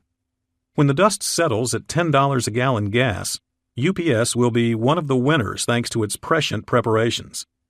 The electric truck's strengths play perfectly to the stop-start rhythm of Manhattan driving.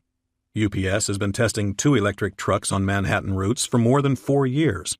The trucks work beautifully. They actually require less upkeep and maintenance than the standard UPS package truck, and they fit seamlessly into the system of the Houston Street Distribution Center. The electric trucks pull a full load.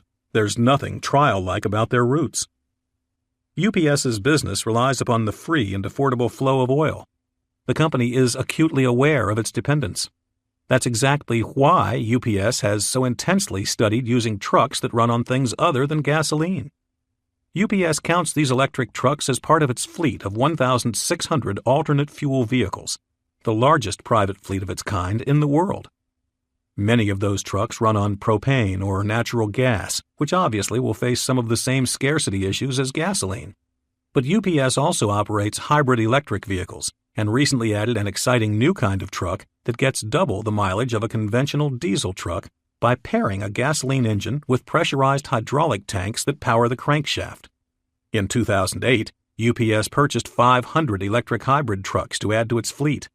That's a tiny chunk of the 90,000 vehicles it has on the road worldwide, 68,000 in the United States. But UPS is setting itself up for the oil swoon and the escalating price of gas. UPS spent $2.1 billion on fuel in 2005. That amount doubled in 2008. Freezing its business model as gas rises to $10 per gallon is not an option for UPS. Naturally, UPS will increase its prices with the rising cost of fuel, as will its competitors at FedEx and the U.S. Postal Service. But the sharpest companies, such as UPS, are the ones that don't let changing circumstances dictate their destiny. They grab change by the throat and squeeze out nickels that nobody else thought to even look for. UPS is, after all, a company that in 2007 largely eliminated left-hand turns on its drivers' routes by using mapping software, saving 28.5 million miles and 3 million gallons of gasoline. By leveraging technology, UPS will mitigate gasoline's body blow and will be ready to step off the petroleum escalator the moment it becomes economically possible. UPS has been heavily experimenting with electric trucks in the cities of Europe, where gasoline can cost 3 times as much as it does in the United States. UPS has an electric truck operating in central London right now, the part of London with the $16 entrance toll. The fee, however, is waived for electric vehicles as part of the UK's program to nudge companies toward alternative energies. Couple that with the gasoline savings, and the electric vehicles begin to make a fiscal case for themselves. And that's what this is all about, the fiscal case. When gas approaches $6 and $8 a gallon, we'll certainly be expediting the examination of our fleets and how we can move away from gasoline, says Robert Hall, the Director of Maintenance and Automotive Engineering at UPS. At $10, you can bet there will be real change. A typical UPS package truck costs $50,000. A hybrid version can run close to $100,000, and a straight electric can run even more than that. The first reason for the price differentials is the simple fact that the alternative trucks are packed with more expensive electronics, from the lithium-ion batteries to the CPUs that control the electronic drive systems. The second and more powerful reason is that the hybrid and electric trucks simply have no scale in their manufacturing bases, unlike the diesel trucks that UPS and other companies order thousands of every year, allowing their suppliers to capture the efficiencies and value of massive scale. As demand creeps up, says Hall, so will production, which will bring the price of these technologically advanced trucks down. All that will be happening, of course, as the price of gasoline continues its upward drift. So there will be enormous pressure and advantages for companies to examine trucks propelled by alternatives to gasoline. UPS also has been calmly instituting change among the giant airplane fleet of 580 jets that it operates, enough planes to make it the 9th largest airline in the world. Most of UPS's flying time is during the wee hours of the night, when it's shuttling packages to and fro to meet the coming day's delivery schedule. After 10 p.m., UPS has Louisville's airport, its hub, almost to itself. Because of that, air traffic control allows UPS pilots to use continuous descent patterns when landing, saving the company millions of gallons of jet fuel. Normally, a plane approaches an airport at a high elevation and gets approved by air traffic control to move to incrementally lower elevations. A plane would commonly go from 35,000 feet to 30,000 feet, and then stay there until it gets approval to move down to 25,000 feet, and so on. With a sky full of traffic, controllers need this measure of safety. It makes keeping track of planes easier. But the constant plateau-like pattern of descending, leveling, and descending chugs a lot of jet fuel. When gasoline costs $10, all major airports of the world will have planes descend continuously, rather than in stepped formations, as our skies will be far roomier with the decrease in airline flights that will commence at $8 gas. UPS doesn't actually see $10 gasoline as a bad thing. We think at that point e-commerce will become even more prominent, which could further augment our position as a middleman, says Norman Black, UPS's head of investor relations. People won't want to get in their cars and pay for gas to shop at bricks and mortar stores. High fuel prices could generate future opportunities that we've never dreamed of. High fuel prices would enable UPS to enact plans it's been role-playing with for years. Many will be set into motion by $6 and $8 gas. When we reach $10, UPS will have become firmly committed to converting much of its fleet to using propulsion sources outside of the pure combustion engine we're all hooked on now. Renee's electric package truck that floats around Soho as an unnoticed novelty will become the norm. Gas prices of $10 a gallon may seem far away, but if you look at the fundamentals of the world's supplies and the certainty of rising demands, it's a number we will almost definitely see within the next 10 years. When we get to $10, companies and consumers alike will fully realize that the rudiments of driving will have changed forever. UPS's smartly laid plans will reap benefits for the Atlanta behemoth. They've proven that electric trucks can replace their diesel trucks and that customers and the company's performance won't suffer. The only thing missing is the financial piece. When gas station marquees start rolling out double-digit dollar numbers and hang a dollar sign in front of a 1 in front of a 0, the time will have arrived for the electric trucks of UPS and for our own cars powered by plugs. Plug-in hybrids will form the bridge we need to an electric car world. We will be weaned into full electric cardom by plug-in hybrid cars, which operate similarly to current hybrids such as the Toyota Prius and Honda Insight, except that they carry bigger batteries and offer owners the option of plugging into the wall every night, an option we will all take. The plug-in hybrid, after a nightly recharge in the garage, will typically be able to travel 30 to 40 miles at moderate speeds on pure battery power. When the battery's juice runs low, the hybrid's gasoline engine kicks in and recharges the battery as the car continues to drive. For people who drive less than 30 miles a day, this will mean they'll have very infrequent visits to the gas station. But their car will still be able to hit the road for a long-distance trip of 400 miles if need be, because of the gasoline engine.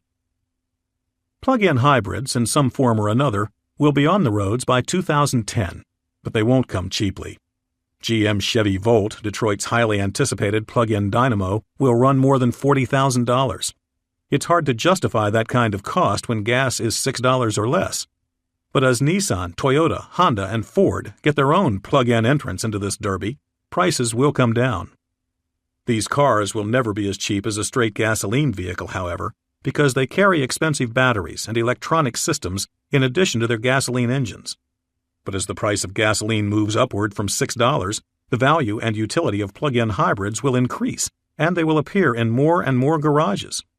Plug-in hybrids, along with some funky competitors that are bound to pop up, will help sustain us on our journey toward an all-electric future. By the way, semi-tractor-trailer trucks, those of the highway driving variety, are simply too big to be powered by batteries. Their numbers will most certainly be trimmed by gas prices topping the $10 mark. Shipping's cost will become prohibitively expensive for some items. Moving across the country will become an even more vexing and expensive chore than ever before. Many people, instead of schlepping their things in a U-Haul from Virginia to San Diego and shelling out $3,000 for gasoline plus the cost of the rental truck, will be better off simply selling almost all their things in Virginia and then restocking on the attires of living once they get to San Diego. This will be a sad reality for some people who cling sentimentally to their stuff, but for others, it will be liberating. Cut your wires and go. Each new destination of life would carry with it a new tranche of furnishings and surroundings. Strange, newfangled competitors to the all-electric car will emerge. I am again riding in a UPS package truck during the month of October, but this day isn't so warm. It's rather cold. It's cold for Atlanta anyway, at 47 degrees. Atlanta's streets are full of people wearing a wide variation of bomb-proof jackets built to withstand a Hudson Bay January. Lots of fluffy down jackets with faux fur-lined hoods and hats, gloves, and scarves. I assume these people won't be moving to Chicago. On the UPS truck, I still ride in the passenger jump seat with the door open. Chilly or not, riding with the door open is not a perk I'm willing to relinquish. We're zipping about the downtown with no mission in particular. This is not a truck currently making deliveries, although it's perfectly capable. As we pass the outside of Atlanta's Centennial Olympic Park dedicated to the 1996 Games, we rumble through a right turn onto Marietta Street and accelerate. Only thing is, there's no sound. No engine, no whoosh, nothing. And this truck has no batteries. What it does have is what UPS and the EPA call a hydraulic hybrid drivetrain. The EPA developed a technology that stores energy in compressed tanks of hydraulic fluid that are 5-foot-long cylinders about 12 inches in diameter. The tanks act like a kind of battery that squirrels away energy by compressing their fluid to very high pressures. When the truck moves forward, the tanks release their pressure and turn the axles, propelling the truck. When the brakes get slammed, almost all the energy that the truck has going forward gets quickly compressed into the hydraulic tank system. Electric hybrids do the same thing. They capture energy from braking and return some of it to the onboard battery. But batteries themselves are not well suited to take massive doses of energy like this all at once. They're only able to absorb electrons at a trickle, as if they were being charged from a wall socket. UPS has been testing a couple of these trucks on routes in southeast Michigan. When the drivers started using this, they kept thinking the truck was stalled, but it wasn't, laughs John Cargill, Director of Technology Transfer at the EPA. The hydraulic tanks often operate in utter silence. Hydraulic hybrids carry the added benefit of being easier to repair and maintain than a battery-powered car. Today's car mechanics, they understand this stuff, hydraulics. It's metal, it's bearings. They look at this and say, I understand this, I can work on this. Hydraulics are old technology, Cargill says. During the gasoline crisis of the early 1980s, truck manufacturers experimented with hydraulic hybrids, but could not make the system any more efficient than a normal gasoline truck. One reason was because their accumulators, which were made of steel, had to be incredibly heavy to handle the requisite pressures of the hydraulic fluid. Back then, researchers also didn't have access to the cheap and small computing power that's now used to regulate the diesel engine, which runs about half the time the truck is on. In the 1980s, that was all manually controlled and inefficient. With the modern improvements in materials weight and automated technology, the new hydraulic truck gets 18 mpg compared to the standard UPS truck, which gets 10 mpg. The EPA estimates that when the hydraulic technology is honed and UPS is able to order several thousand of the hybrid trucks at once, the hybrid will cost about $7,000 more than a normal package truck. That's a cost that will be recouped typically within 2 years if gas prices are $5 or higher. UPS's hydraulic hybrid could form the company's bridge from a fleet based on gasoline combustion to one based on lithium-ion battery recharging. The hydraulic hybrid, because of the size of the tanks required, is too bulky to operate in normal family sedans, but it will prove to be an important technology in trucks and large vehicles of the exact type that UPS drives. Other fresh technologies will seize on the panic for a gasoline alternative. We'll be desperate. Many forms of propulsion will get their 15 seconds. One of them sure to pop up is air power. A Frenchman, Guy Negret, has created a car that runs on compressed air. If that concept doesn't capture the public's imagination, there isn't much that could. Negret's Motor Development International has test air cars zipping around the French Riviera near the company's offices outside Nice. They come in bright colors, can go 70 mph, and have a range of 125 miles on flat roads. The motor simply uses a steady, powerful gush of compressed air to push its 2 pistons up and down. Exhaust from the engine consists of harmless atmospheric air, cold enough to serve as air conditioning on a hot day. Negret, a 67-year-old mechanical engineer, worked on Renault's F1 racing design crew in the 1980s and 1990s and pioneered the use of magnesium in pistons, a major breakthrough in racing.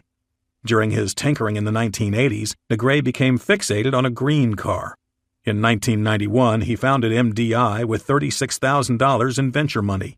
Not enough to build a factory, but as a resourceful engineer, Negret found a way to patch some test models together over the years. The absence of combustion allows Negret to use a lean aluminum engine casing. MDI's engine weighs 80 pounds, a third the weight of the dinky engine in a Toyota Corolla. The fuel is air, compressed to 4,350 pounds per square inch, or 300 times the pressure of the air you breathe. Negret insists that despite the enormous pressure, the tank, in a collision, would split down its sides, harmlessly expelling the air in a giant whoop.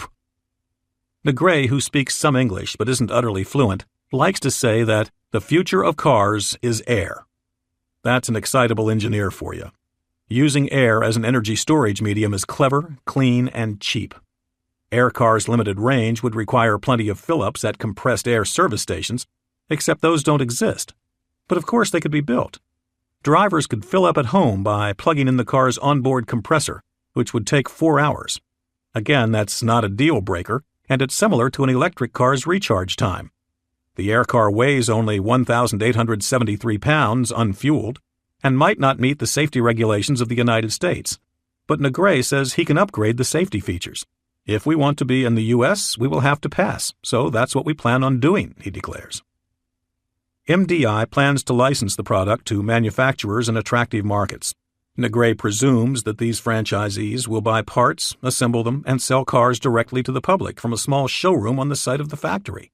A U.S. company called Zero Pollution Motors has purchased a license from MDI to build an air car factory in the States. Shiva Venkat, chief executive of Zero Pollution Motors in New Paltz, New York, wants to roll out the U.S. car in 2010 for $18,000. I honestly think that if you have a car out there with an equivalent of 100 miles per gallon that's only $18,000, you're going to have more than 2% market share. But we want to be conservative, Venkat says, by which he means that his sales goal of $300,000 a year will be easily achieved. Venkat is dreaming, most likely. There will be a place for air cars in our future as niche players. There may even be tens of thousands on our roads. But we will not become a nation of air car drivers. Cars propelled with air have serious user drawbacks when compared with the frontrunner of the future, vehicles powered by lithium-ion batteries. The air car, as designed now, uses a small propane heater to raise the pressure of the air in its tanks as it dissipates. Warmer air requires more volume, which drives up the pressure and lets the car go farther on a charge of air. But even with this fossil fuel appendage, the air car cannot run even a skeletal version of the niceties that Americans have come to expect in their cars, such as heat, stereos, power windows, locks, etc., let alone the extravagant fixtures of recent times, such as DVD players and video game systems. Air power is good at moving small, light vehicles. But put any real weight on an air-powered chassis, and your range gets cut precipitously. Air cars could fill a need for families who need a cheap vehicle for use in and around the neighborhood. Their main car could then be a battery-powered sedan or station wagon, offering the safety, speed, and comforts similar to the cars we have today.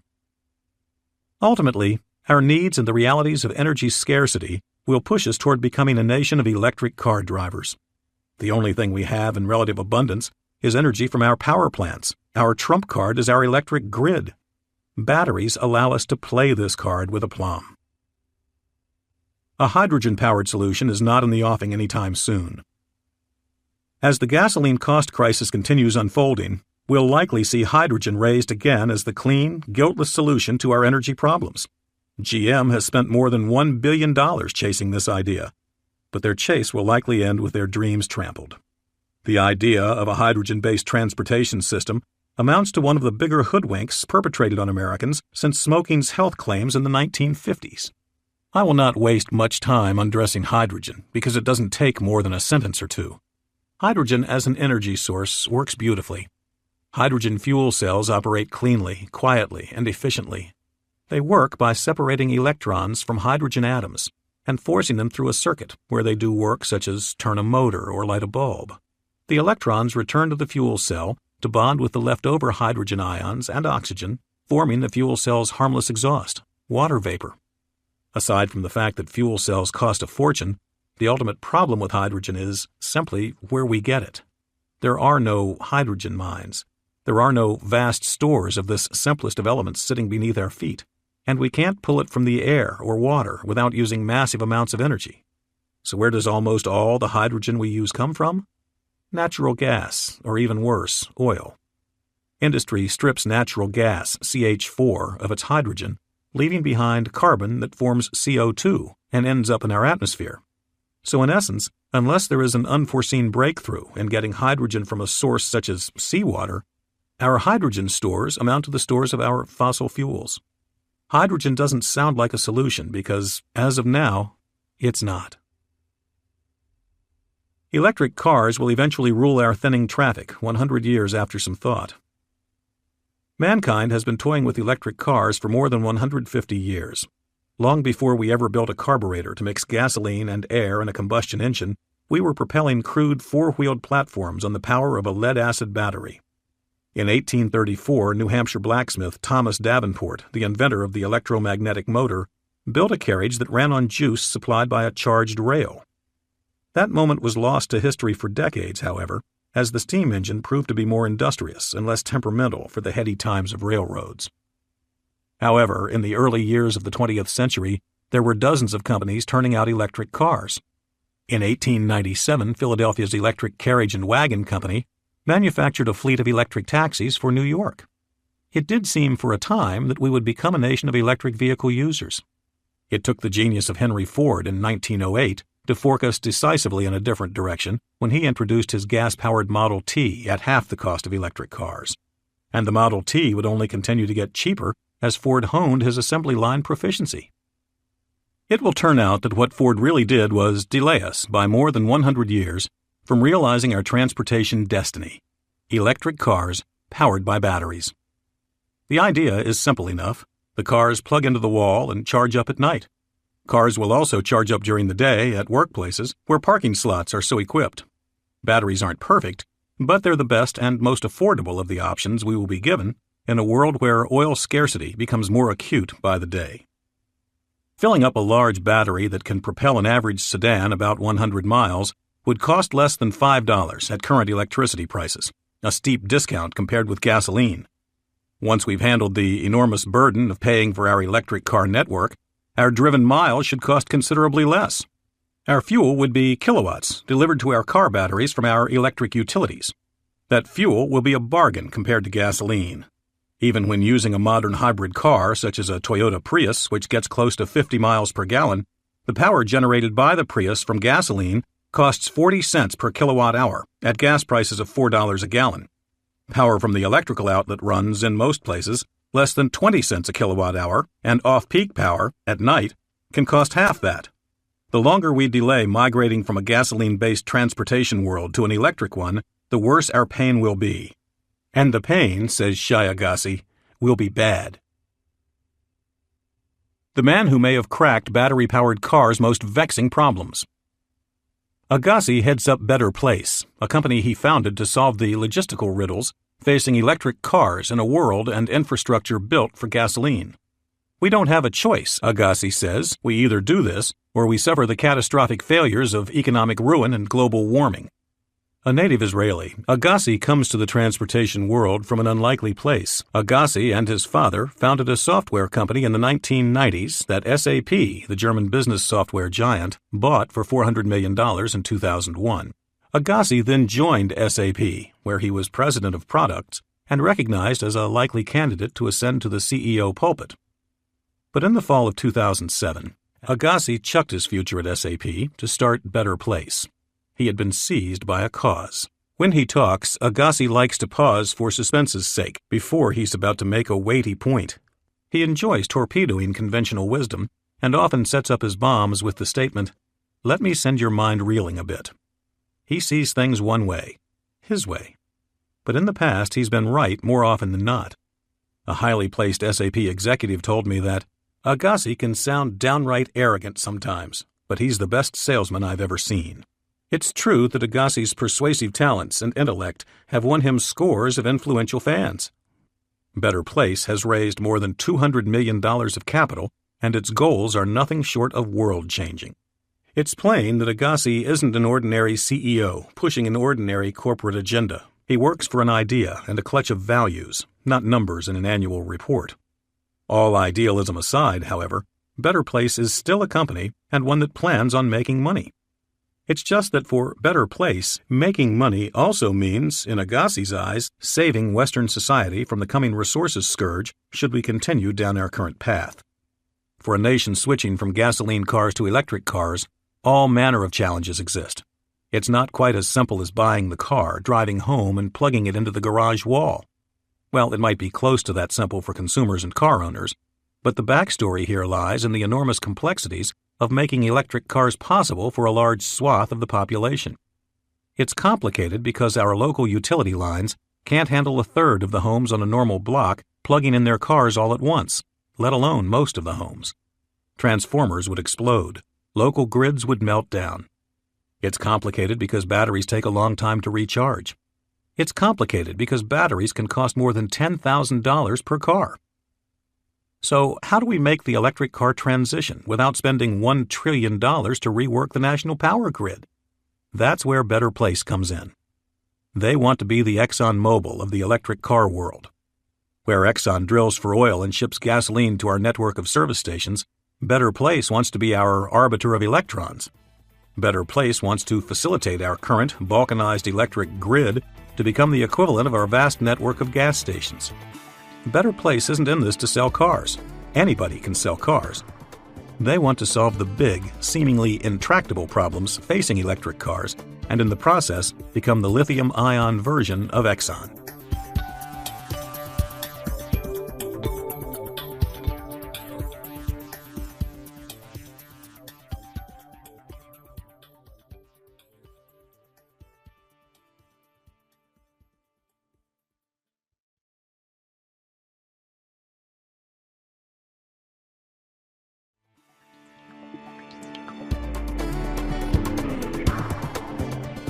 Better Place wants people to buy electric cars without the batteries.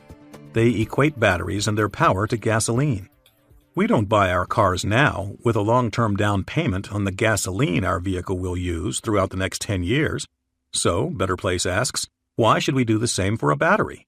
People will buy cars like they buy cell phones, Agassi says, and then it's up to Better Place, the wireless carrier, to keep the cars running at an affordable rate based on how much electricity one uses. What Agassi is building here isn't wholly dissimilar from the software firms he's built most of his professional life. Specially designed software allows people to overcome barriers that previously made accomplishing certain tasks difficult. Software takes what was once incredibly complex and makes it simple, like what a word processor does for writing page upon page of grammatically correct prose, or what a spreadsheet does for keeping track of formulas and numbers, or what tax software does for once stymied filers. Agassi is used to fixing problems of high complexity, so he's a natural to crack some of the cumbersome problems that, without software, would doom a world of electric cars. There are three main problems, as were mentioned, facing a potential tide of electric cars sweeping our vehicle markets. It may not be Agassi who ultimately solves all these conundrums, but somebody will have to lead what will be a giant unraveling of our electrical grid's weaknesses and electric cars' drawbacks. Agassi, at this point, is the only guy with a plan, and with more than 2 nickels devoted toward the cause. The first problem that needs to be cracked is the sheer cost of electric cars' batteries.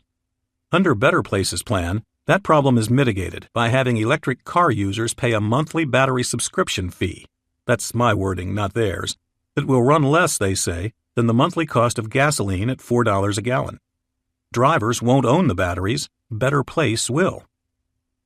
This basically amortizes the price of battery power storage across the whole life of the vehicle, a cost structure drivers are already used to from buying gasoline.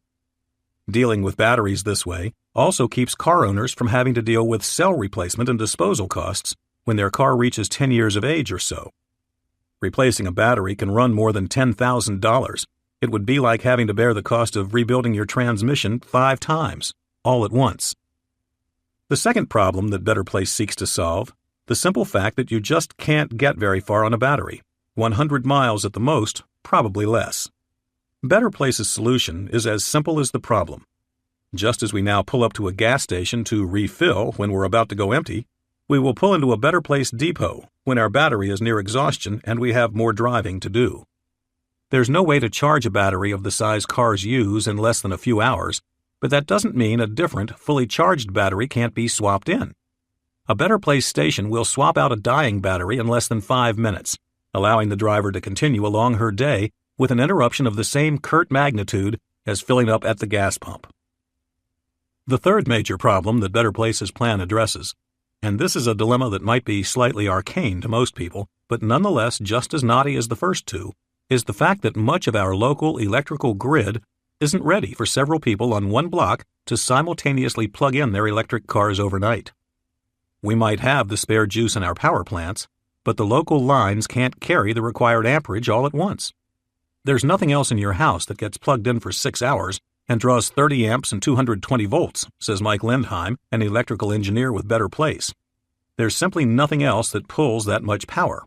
And imagine if you had a whole lot of people doing that, he says. If 3 or 4 people on a small block all plugged in their cars all at once, the local transformer would likely explode. The replacement of our local electrical infrastructure will happen eventually, but it will take several decades and hundreds of billions of dollars. Better Place has the interim solution. All electric cars would carry an onboard computer that would constantly communicate with the Better Place network, transmitting where the car was, how much juice it had left, whether it was plugged in, etc. When a driver wants to travel to point A and thinks the distance might be a bit far for his car's current charge, he tells the car's onboard GPS where he is going, and the computer lets him know if he can make it. If he doesn't have the power required and he doesn't want to wait to charge up, the computer communicates with Better Place and tells the driver what battery service station is closest to his route. It then alerts the battery shop that the driver will be coming in for a fresh cell in about 15 minutes. To the driver, it equates to nothing more than a stop at the gas station. Similarly, the onboard computer would know when the car gets plugged into the garage outlet, and it would communicate that fact to Better Place's network, which would also know if there were already 3 other cars on the same block plugged in. Better Place would then communicate with all the plugged-in cars, determining which of them had the lowest charges and should be refilled first. To keep the local grid's transformers from being overwhelmed, Better Place's computers would alternate the cars' charging patterns during the night, ensuring that all 4 cars have fully charged batteries by morning. So you may plug your car in when you get home, but that won't necessarily mean it's charging at that moment. The cars require only 4 hours to reach a full charge, and most cars, when they get plugged in for the night, won't have empty batteries. Many will be half full or more, requiring only 1 or 2 hours of charge, leaving plenty of hours in the night to get the whole block fueled up. All these solutions would be run by Better Place's proprietary software, using methods of coding and algorithms that Agassi's programmers are already familiar with. The charging infrastructure we need to start switching to electric cars is already here, Agassi says. It just needs somebody, a powerful network of computers, to manage cars' charging patterns. Better Place is already sitting down with some of the country's major utilities to discuss putting together a comprehensive mapping survey of the electric capacities that are on the ground in every major city and neighborhood. With this information in hand and digitized, Better Place could then smoothly slip new electric car owners into the network. But getting that network in the first place, Agassi says, will take more than the raw forces of capitalism. We have a car industry that's self-regulating right now, and it's not working, he explains. There is no incentive for any car company to change from what they're doing now. Their products' planning and life cycles are too long. They simply won't change. The only way they will change is if they're forced to. Agassi may sound like he's preaching government interference. He is. Better Place, at this point in its nascent life, doesn't pitch its network to consumers, it pitches to heads of state.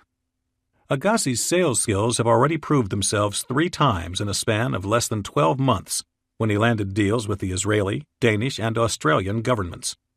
In Israel, the 78% tax levied on vehicles will be cut to 10% for Better Place's electric cars. That's a powerful consumer incentive. In Denmark, there will be 0 tax on the cars. In Australia, the government is fronting a $500 million fund to encourage car makers to make their electric vehicles on Australian soil. France's Renault will be making the electric cars for Better Place's operations in Israel and Denmark. The vehicles will debut in both countries in 2011, by the end of which Agassi hopes to have 100,000 vehicles operating on the Better Place grid. The standard sedan that Renault will offer for the program will be priced between $20,000 and $25,000. Not a cheap vehicle. But that number isn't a bank buster to the point of relegating the car to novelty or luxury status. It's a concept that will undoubtedly be embraced by many once the price of gas reaches $10. It won't be a choice that everybody gets, however. It will be a choice limited to those who can afford the capital cost of a new car that costs more than $20,000, perhaps more than $25,000.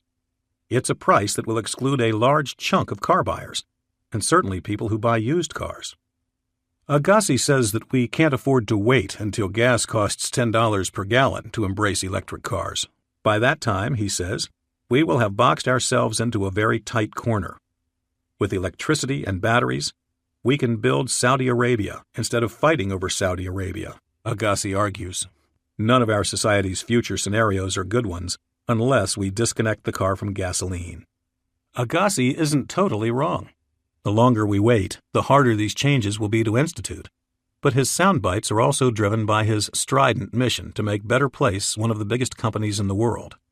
His declarations have to be weighed with his own ambitions.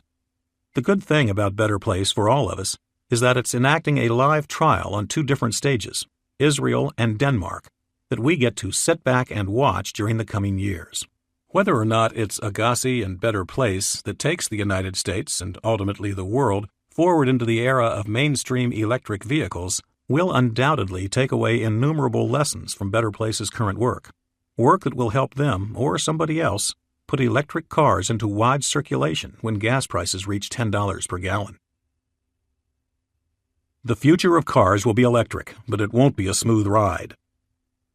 Converting our personal transportation platform from one based on gasoline to one powered by electricity is one of the most imperative measures we will take in shaping a sustainable future for our country and for global civilization as a whole. This will not be an easy transition. Car ownership rates at $10 gas will plummet. Many people will end up forfeiting their cars altogether as the price of gas squeezes them out of their old Accords, Camrys, and Tauruses, and the high price of electric cars, which will all be new as there will be no used car market, keeps them from getting into a battery car. Traffic flows on major arteries will ebb, and the side effects that began to take hold at $6 gas, fewer crash deaths, less pollution, less obesity, will be firing in full force at $10 gas. Road usage fees will become widespread. The model of taxing everybody to maintain our roads worked fine when everybody used the roads. But that model will be subverted as people become excluded from the road grid by the high cost of gas and the high costs of electric cars when that market is still small. The road burden will be shifted onto those who actually use the road, putting driving, unfortunately, further out of reach for those in lower income brackets. Highways will be all about tolls. Some city spurs and local interstate stretches will be closed as the demand for open highway decreases. Gasoline cars will persist past $10 gas, but their role will decrease with every dollar we move upward. People will keep their gas car on the side of the house as a spare vehicle that can be used in a pinch or for longer journeys. This will mark the end of a 75-year period where we let the car define our society, our fabric, our identity. Vehicles so long a statement of purpose, style, and preference will become utilitarian, like a horse. As long as it drives and isn't too uncomfortable, it'll work. Unplug, drive to work, plug it back in. As part of society loses its ability to stay affordably mobile on an independent basis, public transportation and the densities it enables will move to the fore, their forces becoming potent and indelible at $12 per gallon. The car makers we know will adjust or die if they're not already dead. Surely this field of personal transportation will be led by at least 1 or 2 intrepid and visionary startup companies that could end up being the largest incubated startups of all time, eclipsing the likes of Google, Microsoft, and the rest of the nascent Internet-era icons. Perhaps Better Place will rule them all. Americans will see their plugs as the new pump. The total revamping of our vehicle fleet will take decades, but we will look back at $10 gasoline as being the spark that sent our civilization in new, exciting directions. Bicycle lanes, already more than a novel curiosity in many U.S. cities, will become a point of emphasis. The best bike lane and path networks in America will become lures for families and others looking to save money and change the way their lives work. This story won't unfold neatly and calmly. These things rarely do. People will be desperate, and money will fly toward all manner of car propulsion technology. For a family driving a modest amount, say 15,000 miles a year on 2 cars, and driving vehicles that do well on overall fuel economy, say 30 mpg, their annual fuel costs would be $10,000. That's not an amount that Americans are prepared for, and it cannot persevere. We will change our lives. We will change how we drive, how much we drive, and where we drive. We will change the places in which we live. There will be some sense of panic in the marketplace. People will yell, "What are we supposed to do now?"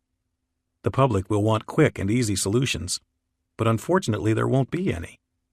The riotous nature of our transportation crisis will get companies and people looking in all directions for a savior technology. Many variations of energy, some familiar, some not, will be touted by their attached lobbyists. But know this, there will be no magic formula. There will be no mad scientist cracking some secret resource open as our replacement fuel. It will be society's job to change. Our tools are on the table. We must use and hone what we've been given with prudence. Extinction will come for gasoline-slurping big boy toys. As innovations are born, old ones will die. The superfluous gadgetry of the gasoline world, that which exists purely for recreation, will be first to go. The debate over snowmobiles in Yellowstone will become moot, as most of their manufacturers will capitulate to the intense pressures of ever-steepening gasoline prices. The number of people willing to pay $200 just for the gasoline needed for a day of fun on the back of a motorized snow sled will be too few to keep the business thriving. Snowmobiles will become machines relegated to duties of emergency need rather than duties of recreation. Backcountry skiers, snowshoers, and cross-country buffs will revel in the purity of a quiet woods. Snowmobiles will be only one of many carcasses left in $10 gas's wake. Jet skis and wave runners will disappear too. Sailors of the world will rejoice as their job of navigating densely popular lakes and harbors will grow much easier. We won't miss jet skis' 12,000 annual accidents in the United States, dozens of which result in deaths. The giant fleet of motorboats, speedboats, and ski boats that crowd our waters will be thinned to a tiny convoy. Sailboats, canoes, kayaks, and rowboats will rule the waves. All-terrain vehicles and dirt bikes, the kinds that tear up the woods with their gasoline whine and their spiky tires, will be relegated to antique status. Mountain bikers, hikers, and trail runners will rejoice. Many people will have their hobby stolen from them by the rising price of gas. It will no longer be possible for a family to enjoy a powerboat in the summer. The thrill of shoving the throttles fully forward and getting pushed back into the cabin seat as the July sun warms the spray coming over the windshield, that feeling is one born purely of cheap oil, so enjoy it while you might. Ultimately, these sacrifices, powerboats, jet skis, snowmobiles, will be small. People will get along without their 400-horsepower pickup truck that drags their 300-horsepower bass boat from lake to lake. They will still be able to stalk largemouth bass, but they'll do it from a small boat propelled by a paddle or a stealthy electric trolling motor. It's fitting that the hobbies that so brazenly incinerate our natural resources will be the ones to disappear. We will still enjoy our forests, snowfields, and lakes, and arguably to an even greater degree. These places will, in the end, benefit greatly from the removal of gasoline's chemical and noise pollutions. The rise of eco-friendly plastic will be swift thanks to $10 gas. The product capitulations at $10 won't stop with gasoline toys. This is the point where we will begin to see new kinds of products stepping to the fore of our lives, replacing petroleum-based substances that we have leaned on for 50 years.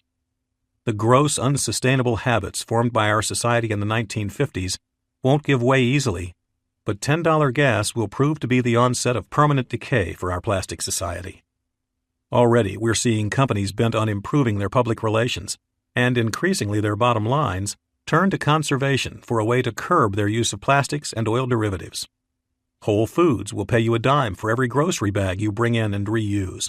Most grocers these days give you the option of recycled paper bags over petroleum-derived plastic ones.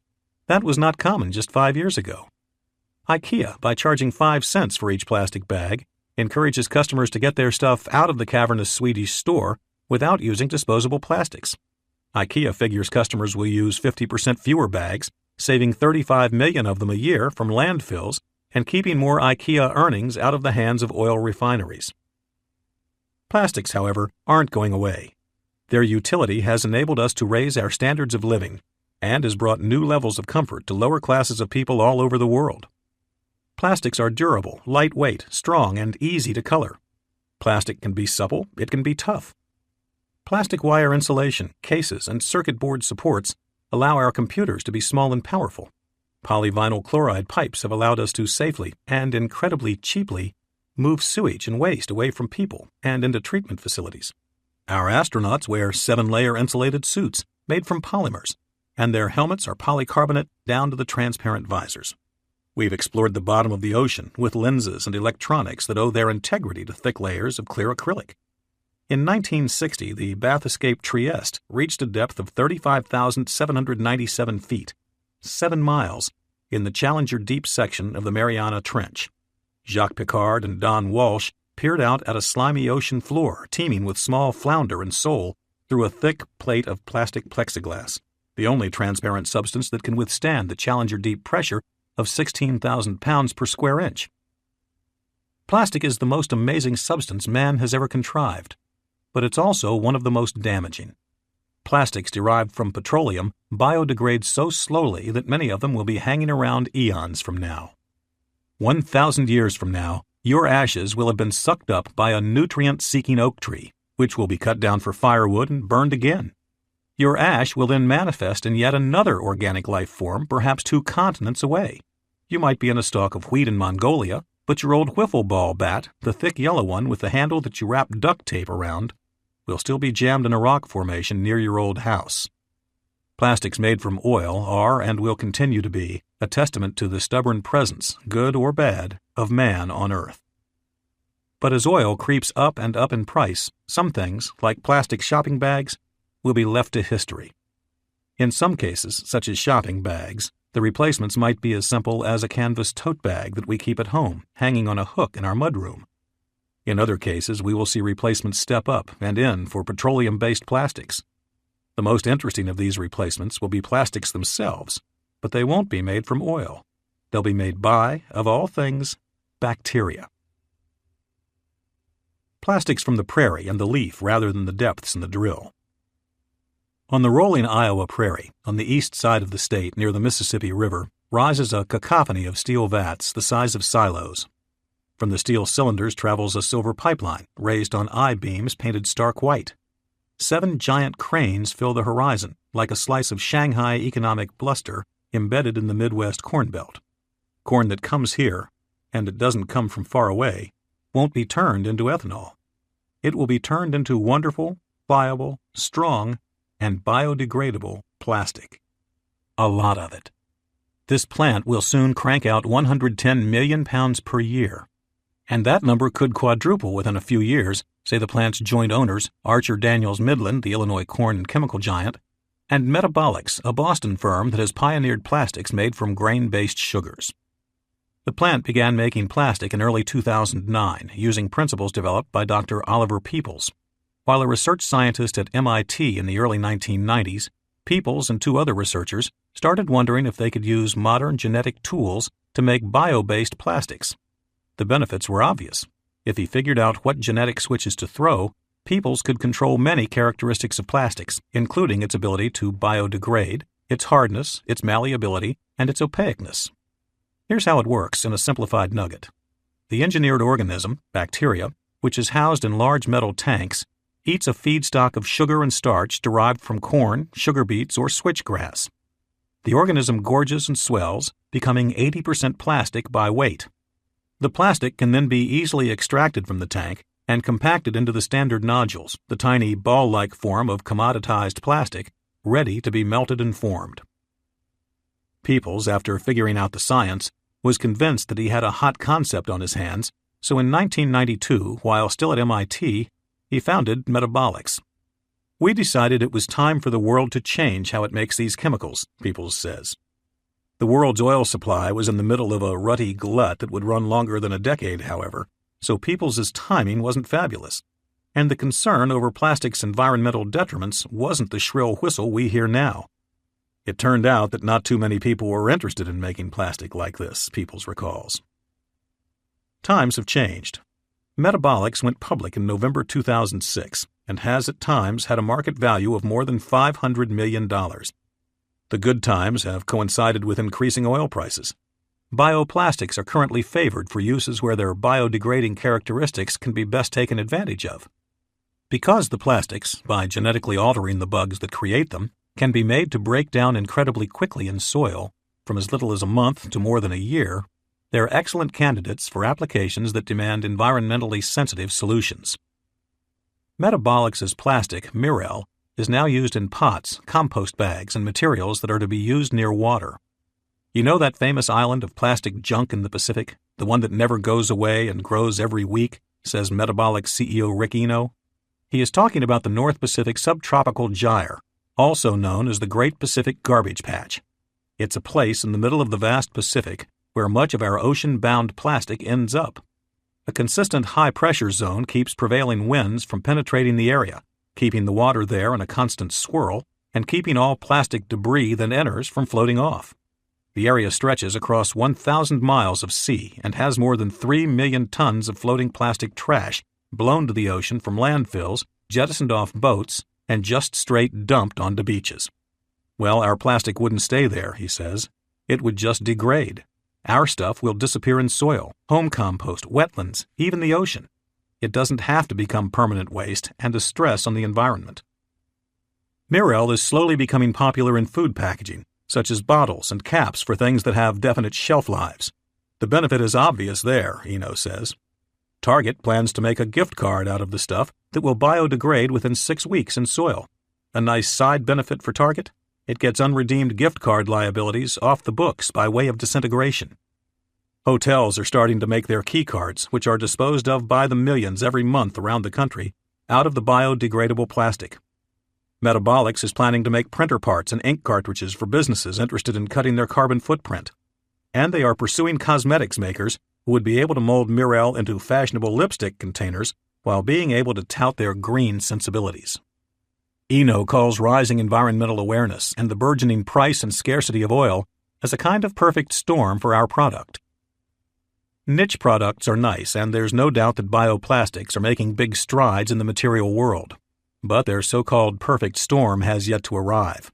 When gas is near $4 a gallon, a pound of conventional plastic polypropylene or polyethylene goes for around $1.20 a pound. That price basically piggybacks more or less on the price of oil. When the price of oil doubles, the price of polypropylene will spike as well. A pound of Mirel made with bacteria and sugar goes for $2.50 a pound, double or so that of the conventional polyplastics. This market will get really interesting when the price of gasoline goes to $10 a gallon. At that point, the price of plain old polypropylene will have equalized with the price of bioplastics. Mirel and its contemporaries will no longer be a novelty product espoused by those holier-than-thou enviro-greenmeisters. It will be a true competitor to plastic made with oil. And because it can be made as hard, as soft, or as durable as needed, its use isn't limited to short-term applications. It can be used in just about any application short of permanent pipes. Imagine all that plastic in our landfills, the millions and millions of tons, disappearing within a few short years instead of dozens of centuries. That's the reality of bioplastics, yet another wonder hovering just out of the mainstream, waiting for rising gas prices to unlock their latent potential. Chapter $12.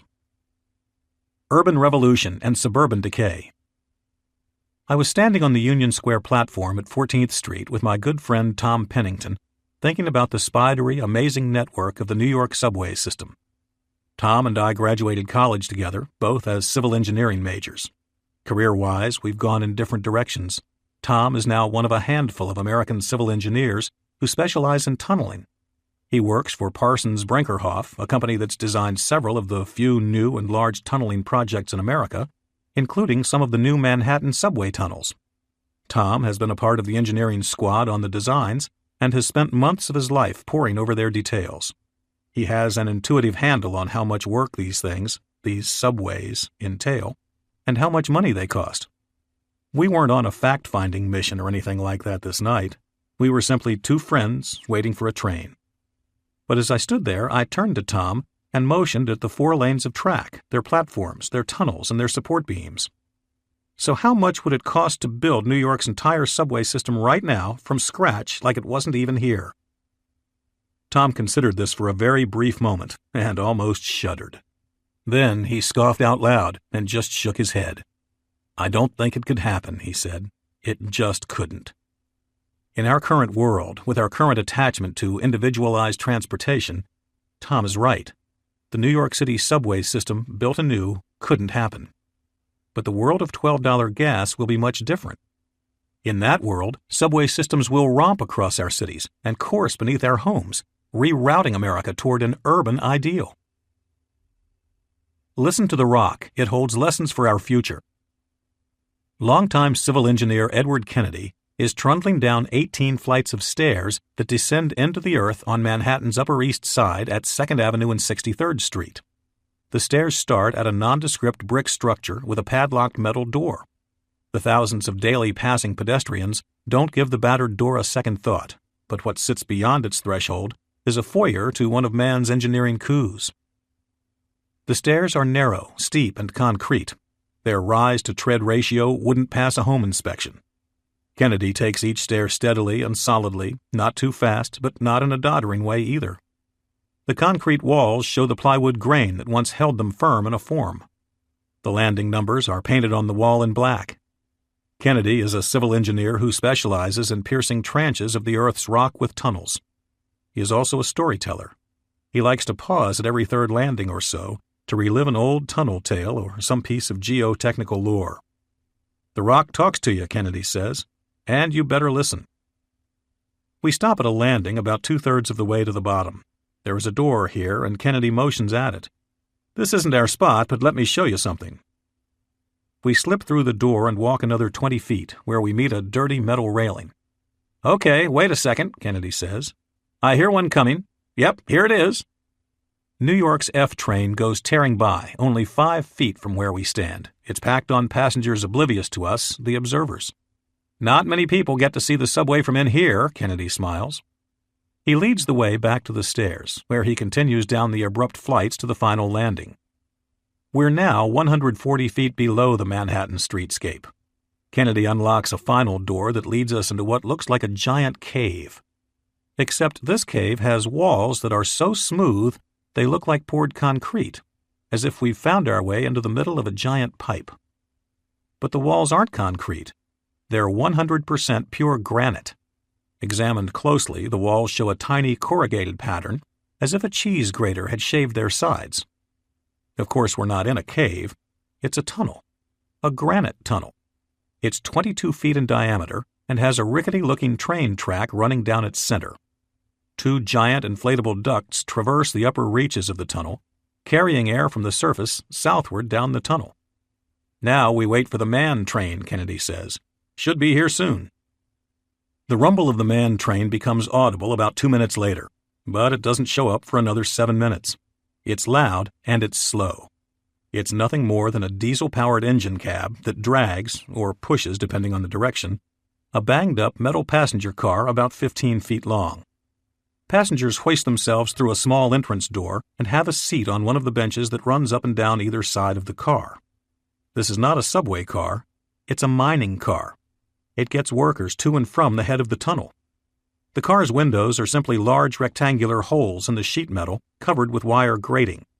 The little train, when it's moving, is so loud that passengers can barely hear each other's shouts. The train passes mile after mile of smooth granite, periodically broken up by rock bolts, whose ends stick out of the stone like giant pinheads. Workers anchor the bolts far into the rock when they encounter a section of granite with minor flaws that could cause a granite chunk or two to come crashing down. Street names have been etched onto the walls of the tunnel. We go by 60th Street, then 58th, then 56th. One worker's spray paint scrawl asks, "How much further?" Soon we're in the 40s, and the man train stops in a mire of muck. The tracks have disappeared underwater at this point. Groundwater, and of course water from the East and Hudson rivers, is always looking for a way into New York's tunnels.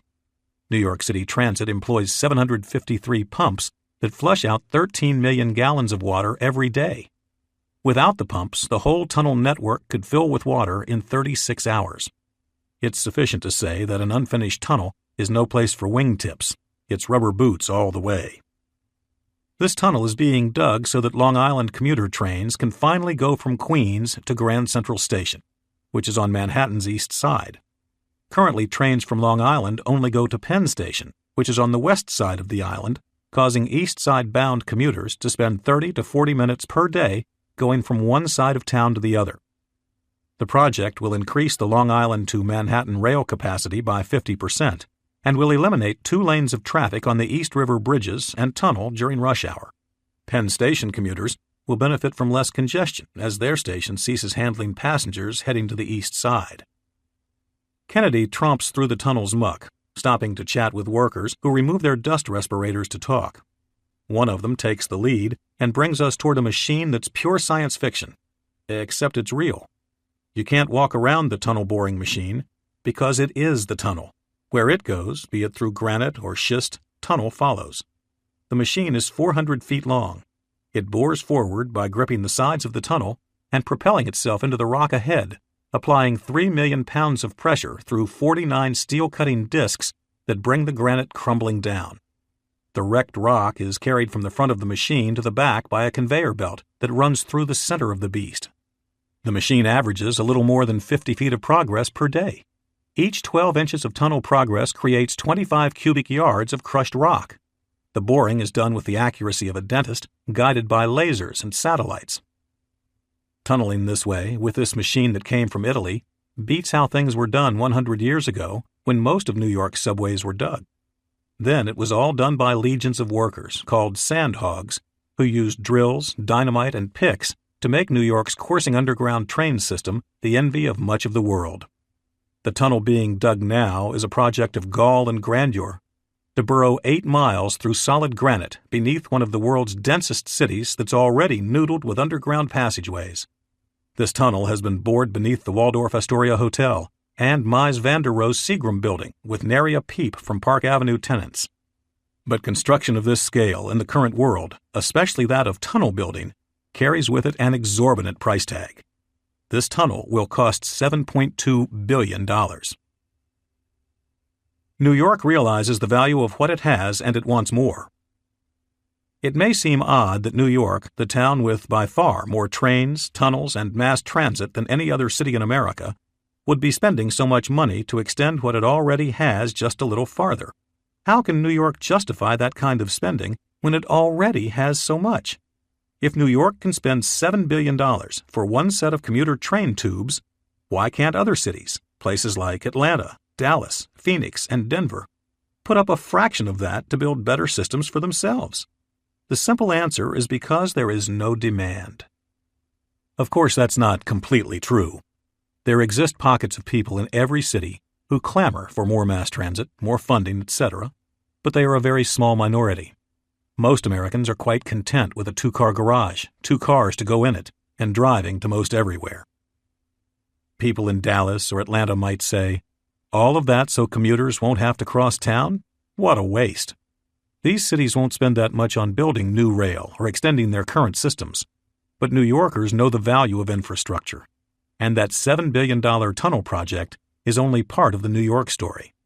Railroads are spending another $7 billion for new tunnels from New Jersey to Manhattan on the west side, and the city has started construction of the now mythic 2nd Avenue subway line. A 2nd Avenue subway has been talked about for almost 90 years, when a need for an additional line on Manhattan's east side first became apparent. In 1929, the plans had been made and contracts were to be doled out starting in 1930.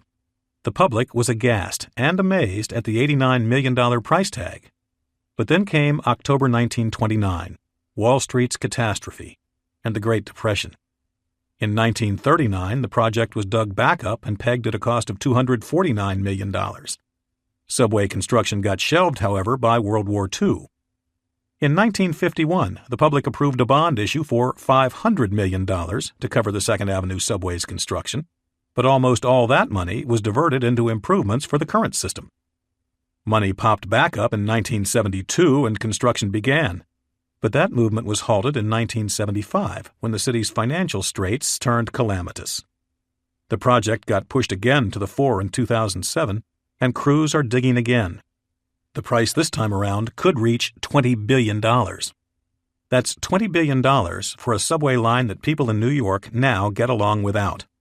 How can this cost be justified? Because the Metropolitan Transportation Authority knows that as soon as trains are running on the 2nd Avenue tracks, the subway cars will be full.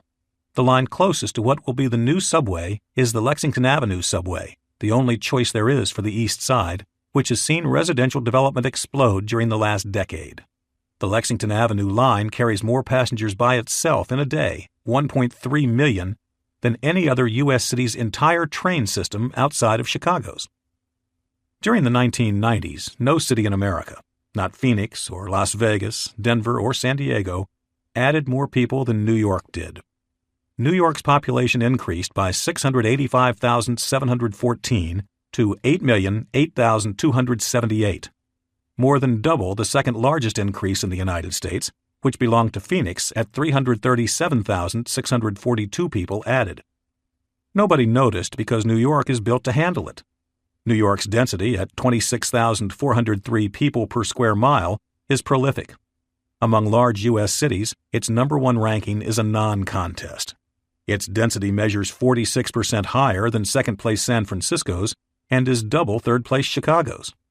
Consider the densities of our newer cities: Dallas and Houston at about 3,400 people per square mile, Phoenix at 2,800, or Denver at 3,600. New York's density is more than 7 times all these places. In the case of the Second Avenue subway, New York's density begets the infrastructure. That pattern will be repeated in more and more parts of the country as people crowd the cities looking for freedom from their excessive energy addictions and their associated financial burdens. Households crippled by the cost of $12 gas will pick up and move to places where they can walk, bike, and get along with one car or no car. Families simply won't be able to afford living in the far-out suburbs. Those places' viabilities depend on cheap energy. When cheap energy disappears, so too will much of Exurbia's population. People will mass into gentrifying neighborhoods of increasing density across the country. Our cities, swelling with new residents, will need mass transit infrastructure, subways, trolleys, and light rail, to relieve the pressure. It may seem hard to imagine this kind of thing happening in cities such as Los Angeles, San Diego, Miami, and Atlanta, but it will. The day will arrive when energy scarcity pushes the rest of the country to act more like New York. More than 1.6 million people live on the island of Manhattan, which is a scant 23 square miles, giving it a ridiculous 70,000 people per square mile. The only reason Manhattan works, the only reason this place can be functional, is because of the mass transit infrastructure that so brilliantly underpins the whole island. As our cities swell with people seeking relief from a future of high energy costs, mass transit on a colossal scale will be needed to keep our cities functional. As gas prices increase from $8 to $10 to $12 per gallon, the value of mass transit infrastructure will only increase, and more of our cities and their populations will think and want to behave as New Yorkers have been doing for decades. Taxes supporting new mass transit projects, taxes that would be outrageously unpopular in our current times, will pass with ease, and the next great tale of the American demographic novel will unfold.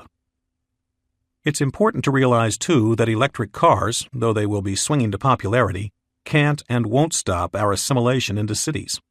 Getting an electric car will be possible, but they won't be cheap and they won't be plentiful. And our thorough changeover to electric cars will take decades. In the meantime, many people will be looking to drive less or not at all.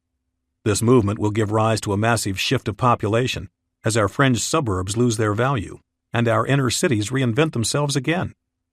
When gas reaches $12 a gallon, Americans will feel themselves in a limbo of sorts, the nascent stage of electric vehicles' slow takeover and gasoline prices so high that driving to the supermarket becomes an exercise of coasting through stop signs in neutral to save every precious drop of fuel.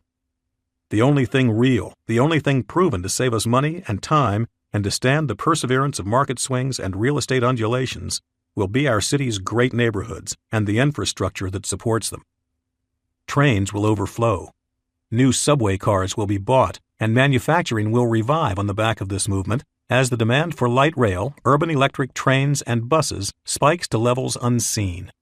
The American dream of 1-acre lots, 4 bedrooms, 3 cars, and a suburb full of sparkling big box stores will be shaken. The dream of America won't fail, but it will change. To many people already, New York is the American dream.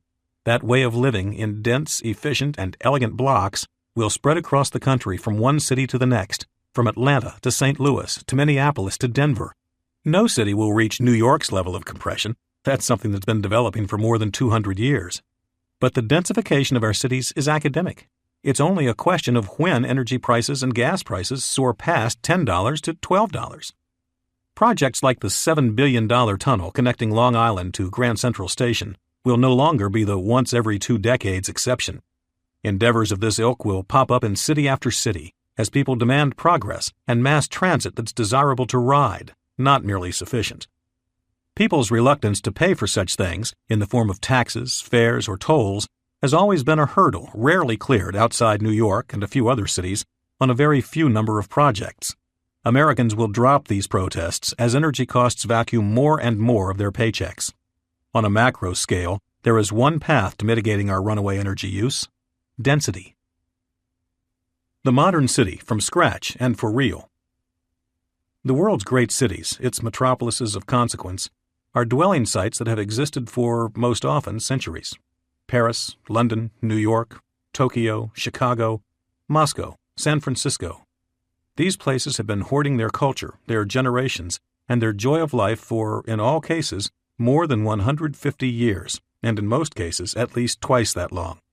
Great cities with the conveniences and efficiencies of density do not crop up overnight.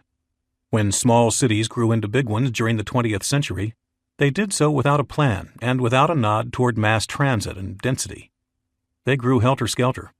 They grew wherever asphalt and home builders took them. They grew into sprawling nests of chaos that can't be well negotiated by car, rail, or bike. Our newer metropolitan areas simply conform to the easy excesses of cheap oil. Atlanta, Houston, Dallas, Phoenix. These places weren't born purely out of bad planning. They were born out of cheap oil. New York's grand density and its ability to function so well, with so many people working and living so close together, came from a vision and a plan hatched before the gilded era of the automobile. By the time the car had truly arrived, New York's momentum was such that it wouldn't surrender many jobs or citizens to outliers of easy suburban expansion and newfangled development. There is a value, people realized, of being so close to so many. Your financier is a 15-minute subway ride downtown. Your advertising firm is a 5-minute walk crosstown, and access to cutting-edge culture and a pliable client base is merely out the door, on the street. Cities today are living with their foibles and strengths in full view. Houston will not morph into New York. Its residents could certainly benefit from a dense, centralized downtown and urban plan, but tearing up what's already there is, for now, cost-prohibitive. So Houston makes do. But knowing what we now know, how would we build a brand new city? If we could do Houston all over again from scratch, what would we build? With a giant pot of money and a willing and ready population championing to live, work, and play in our city, what would we build? This is an intriguing question that can be rolled for all its details in our university's urban planning classes. But the world, the real world, has an answer for us. It's called New Songdo City. Its 20 high-rise towers are rising from a muddy expanse stamped by the rolling paths of giant dump trucks, backhoes, and bulldozers. This place is a 1,500-acre plot steeped in the finer points of planning legends such as Daniel Burnham and Frederick Law Olmsted. This will be a city from scratch. Nothing like this has been done since Brazil threw up Brasilia 50 years ago, the capital city that has evolved to be unremarkable compared with Rio de Janeiro or Sao Paulo. South Korea's New Songdo City will be smaller than Brasilia, but the cerebral efforts behind its cohesive, dense, and sustainable plan are exhaustive and even more carefully crafted. Whereas Dubai has been an unbridled orgy in arbitrary excess, buildings and roads sprouting wherever money lands, New Songdo City has been planned in the meticulous tradition of Pierre-Charles L'Enfant's 1791 scheme for Washington, D.C. Songdo won't be done until 2015 at the earliest. By then, 65,000 people will live there, and 300,000 will work there. Songdo will be, quite literally, a city that rose from nothing. South Koreans value their land, but with 48 million people living inside an area roughly the size of Indiana, there aren't many spare acres. And there's absolutely zero open real estate anywhere near Seoul, the dynamic capital city that has helped South Korea ascend to become an economic power. Seoul's surging metro area, which holds about half the country's population, has nowhere left to go. Mountains pen Seoul off to its east and south. To the west, it's sea. To the north, a malevolent and dangerous dictatorship.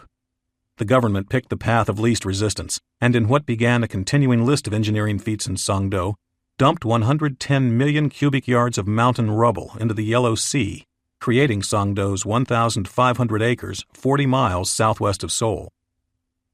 The government wanted a city built here that would impress the world, a place that can become the business capital of Northeast Asia. But it also wanted it to be a zenith for culture, design, and lifestyle. For that tall task, the government picked an American developer, Gale International, to put Songdo together. Gale pitched the government on a plan of dense high-rises stacked around a lush 100-acre Central Park. The city would be supported by 2 subway stops taking riders to Seoul and central Incheon. At first, the government balked, not used to relegating any of their precious land to green space. The topography of the peninsula is extremely rocky, says John Hines, and so too is the path to business deals. Hines is Gale's CEO and comes from Boston, a city not unfamiliar with density and quality of life.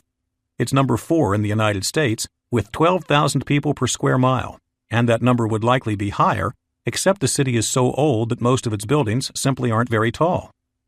Hines didn't get into the real estate business to build the world's most advanced city, but now that we're here, we've realized the opportunity we have. Hines defines the cliché of a Boston Brahmin. His grandfather was the city's mayor, and his father was a popular television news anchor. He graduated from Harvard, where he co-captained the school's hockey team. His hockey roots show through in the intensity he's brought to the Songdo project, an intensity that helped him persuade the Koreans to stick with Gale's plan for a large Central Park. The park in the middle of Songdo all goes back to synergies, Hines says. You have this enormous human pressure of the skyscrapers, the offices, and the residential towers. The park acts like a kind of release valve. Gale overlaid their Songdo plan on maps of Paris, New York, and Washington.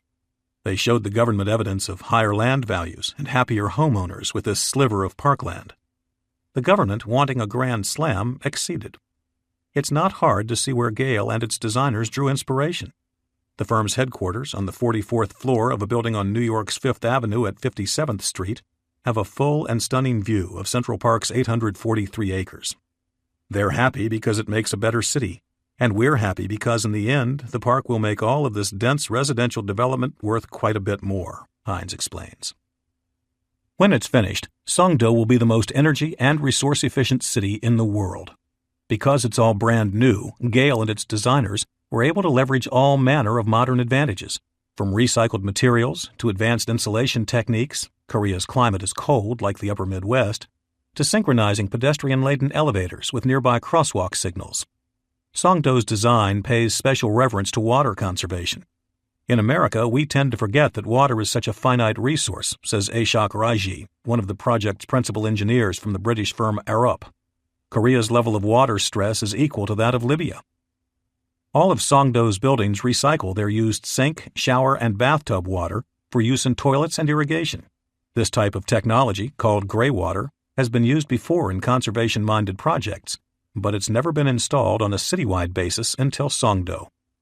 It's a lot of extra work, Raji says, but it's something that in this climate, with their resources, should be done to guard against a future of lessening water supplies and higher energy costs. Songdo will use gearless elevator systems from Otis that will use 75% less energy than standard ones. Its elevators have flat polyurethane-coated steel belts that require no lubrication. Otis will debut its Regen Drive, which draws energy from a fully loaded descending elevator or a lightly loaded ascending car and converts it to electricity, like a hybrid car converts braking energy. The concrete in Songdo's building utilizes 40% less Portland cement than normal concrete, resulting in a mix with a 40% smaller carbon footprint and even more strength, 14,000 pounds per square inch. This sounds a bit arcane and immaterial to the wider issues regarding energy, but it's not. Our use of concrete in the future will become more judicious and will utilize better, more efficient methods to make the stuff. The industry that makes Portland cement, be it in China, the United States, or Europe, is a notorious energy gulper. The creation of cement contributes 5 to 7% of man's greenhouse gases. In a future of high energy costs with gasoline topping $12 a gallon, we will all shift toward greener concretes as energy preservation takes the fore. Songdo again is merely ahead of the curve here. Gale's headquarters in Songdo will be an eco-wonder. Its outer walls will be made of glass and will react to the moving sun differently according to season. In the winter, the glass, controlled electronically, will let as much warming light through as possible. During summer, scalding heat will be turned away. Every major facade of the building will, in addition to the roof, hold photovoltaic cells that help heat, cool, and electrify the building. The roof, where it isn't hosting solar cells, will be flat and green with insulating vegetation and a passive system that traps rainwater for use in irrigation and cooling. The inside climate control will be a hyper-efficient system of underfloor airflow. Hot or cold air will seep through the cracks in the floor upward, greatly increasing heating efficiencies and operating in a passive, cheaper, and more effective way than forced air traveling through ducts to only one or two given spots in a room. Kenneth Drucker, an architect at HOK, is the firm's lead designer on Songdo, where his firm has been charged with designing several blocks of buildings. "I've never seen an undertaking like this," he says. "It's incredible how much can be accomplished so quickly when so many minds come together. This truly is a testament to sustainable design." Songdo's interconnectedness, from the way its apartments are wired to the way traffic signals work, will be a glimpse into our future of higher energy costs too. As the price of gasoline scoots upward, and other energies with it, we will utilize technology more and more to wean ourselves away from energy usage and toward efficiency. Computers will link everything in Songdo. A person who left the oven on at home will be able to shut it off from their BlackBerry. Sensors built into floors will recognize when a person falls and doesn't get up, alerting an ambulance. A person eating breakfast in a Songdo apartment's kitchen will be able to monitor trains and walk signals below from an easy touch screen included with every condo, enabling them to make a perfectly timed exit from the house, walking up to the subway platform just as the train arrives. Thermostats and climate controls will be easily toggled remotely, allowing residents to turn on the heat when they're 5 minutes from home or to turn it down when they've left it cranked up. Intricate, sustainable, and very dense, Songdo will have 27,700 people per square mile, about equal with New York. The city represents a model for our future, a future that will be closer with every dollar gasoline and energy prices inevitably climb. The city will cost nearly $40 billion to erect. It's the largest private real estate deal ever forged. Including the government's infrastructure being built, the total cost could top $60 billion. Luckily for Gale, South Koreans have responded to this newfangled idea of a city. In its first public sale of apartments in 2006, the application line stretched for 2 miles. Gale received 170,000 qualified offers for 2,200 units. The units sold out in one day for $1 billion. The whole process of meting out Songdo's land and its development was treated like a religious rite in South Korea. Plans were worked, altered, and reworked to find the perfect balance for business, residential, and efficiency requirements. That's what happens when a country runs out of land. This place will constantly be cited in the future for its daring advances and urban experimentation. Our future, an urban one, will reflect many of the lessons gleaned from Songdo. Building on this scale, with this kind of rapidity, of course, simply isn't possible in most cases. Our transformation from a civilization orbiting suburban sprawl to one concentrating in pockets of urban elegance will be slow, but relentless. The tide of gasoline prices will shift Americans from the burbs to the cities. If Songdo shows how we might construct a new urban city from nothing, how will our existing urban footprints, from central cities all the way out to the exurbs, change in a world of $12 gasoline? The planners and architects of Cohn Peterson Fox have gnawed on this question in more than one way, and they have some answers. KPF is the New York architecture and planning firm that planned Songdo, from the location of the South Korean city's Vanguard 65-story tower to the grandeur of its Central Park. William Peterson co-founded KPF in 1976 and has helped the firm grow into one of the most influential design firms on the planet, with more than 400 architects and offices in New York, London, and Hong Kong. Peterson, by any measurement, has attained a high level of success. His demeanor and friendliness don't betray that fact, nor do his youthful spirit and countenance betray his age of 70 years.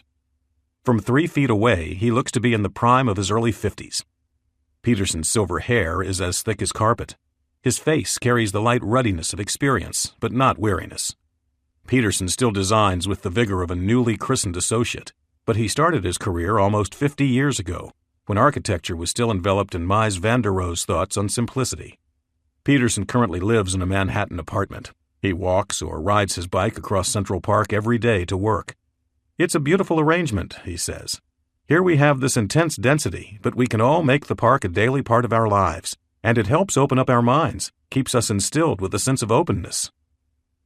When it comes to the future of Americans and their dwellings and a future of higher energy costs, Peterson sees a country that will slowly churn toward a future of urban synergies and density, and away from single-family homes on half-acre lots 30 miles outside central cities.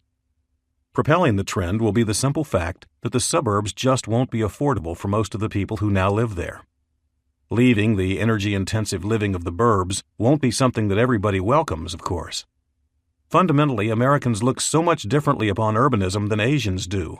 I think you can trace it back to the Jeffersonian ideal, the agrarian ideal, he explains. This idea that you can live on your own land and be totally independent if you need to be. The idea that you can support yourself. If civilization is to march forward, however, a couple of acres simply won't be an accessible or realistic part of most Americans' lives, nor, with high energy costs, will a huge house and a huge yard be a desirable way to live. It will be an entrapment to giant utility bills and the attachment to a dwelling unit that will, with time, become a kind of pariah. A single-family home of 3,000 square feet, which is large but not ridiculously so, is what many families currently aspire to. Many of the McMansions dotting the exurbs of America are in fact quite a bit larger than 3,000 square feet. Houses 30% to 50% bigger than that have become commonplace in upper middle-class America. The average size of a U.S. single-family home has ballooned to 2,479 square feet. That's 41% bigger than the U.S. home of 1978 and twice as large as an average 1960s house. About 60% of the increase since 1978 has come since 1995, roughly coinciding with a deep rut for energy prices. When low energy prices made it possible, Americans gorged on living space. With an overheated housing market and easy credit coupling with cheap natural gas, heating oil, and gasoline, why not go big? But there is nothing that can save these bloated testaments to the American largesse of the last 10 years. Put simply, these homes will be doomed by two swords, not one. The first blade to draw their blood will be the one of transportation. As we drive less and mass transit marches to the fore of American life, the farthest of the far burbs will lose relevance. Their real estate values will crash. It won't be a sudden crash. It will be an unrelenting lilt toward the red, a bend toward insolvency for those who fail to see the future as it unfolds in front of them. This won't be the asking price depression of the subprime crisis. That calamity came out of assets simply being overvalued. The effects of the subprime dip will eventually fade away. But when rising energy prices render an exurb less valuable, that change will be permanent. During and after the subprime crash, people still wanted to live in these places. When gas hits $12, nobody will want to live in these places, and it will only get worse as gasoline prices continue to climb over time. Exurb homeowners, buried in the minutiae and banalities of everyday life, will look up after years, perhaps even a decade, and realize through the thick cloak of denial they've wrapped themselves in that their home equity is gone, their house is worth less than they paid, and their neighborhood has eroded to a collection of half-filled, rapidly decaying stick boxes. Anybody wanting to live in these places has to drive everywhere and drive far. Work is miles away, the grocery store is miles away, and the kids' schools are miles away. These places, such as Cary, Illinois, which is 40 miles outside Chicago's downtown, or Rosenberg, Texas, 35 miles outside of Houston, or Pike County, Pennsylvania, 90 miles from New York, will lose their luster as the middle class loses its cheap gasoline, and with it its cheap transportation. Exurb homeowners accepted long drives and commutes as an avenue to getting the huge house and lot they wanted. That was when cheap gas seemed a certainty rather than a fleeting perk. Rising gas prices during the summer of 2008 brought economic pain to these places. In the future, their hurt will continue. It's going to be very painful for a lot of people who are trapped with few alternatives, says Peterson. You establish your lifestyle based on certain conditions, and when those conditions change, you can be left in a bad position. Electric cars, which will infiltrate the market as fast as they might, won't be enough to save suburbia. Their cost, at $25,000 with almost no used market, as there won't be old models floating around, will be prohibitive for families accustomed to driving 3 cars, one for Dad, one for Mom, and one for the kids. Picking up a 5-year-old Pontiac for $5,000 won't be an option any longer with gas at $12. So these families will simply dump these homes and move to where they can walk, train, and bike. These people will power the urban renaissance and hasten exurbia's decline. The second blade that will deflate America's outer ring suburbs will be, in many ways, the same blade as the first, but it will come in a different form. Where gasoline prices chopped off easy and cheap transportation to these far-flung hamlets of quickset concrete and aluminum fascia, natural gas and heating oil prices will cripple them from within, straining home budgets that in many cases were stretching to own these pads of magnificent square footage in the first place. Heating a 3,000-square-foot house during a cold winter month in the Northeast or the Midwest might have cost little more than $300 when energy prices were low in the late 1990s. Obviously, things have changed. Even with the global recession stamping out demand and energy prices at 6-year lows, heating that same house now, during an especially wicked February, could easily reach $1,000 a month or more. Those kinds of numbers are intimidating, but not backbreaking. The straw will pile up, though, as energy prices, spurred by a recovering global appetite and shrinking reserves, climb to 2, 3, and 4 times their current levels. When gasoline prices touch $12 per gallon, the cost of keeping that house cozy in February will have reached scorching heights of $2,000 to $3,000. This is not a sustainable burden. The costs of cooling that house, though not as necessary as heating, we can all live in 90-degree heat, it's just not pleasant, will have increased a similar percentage.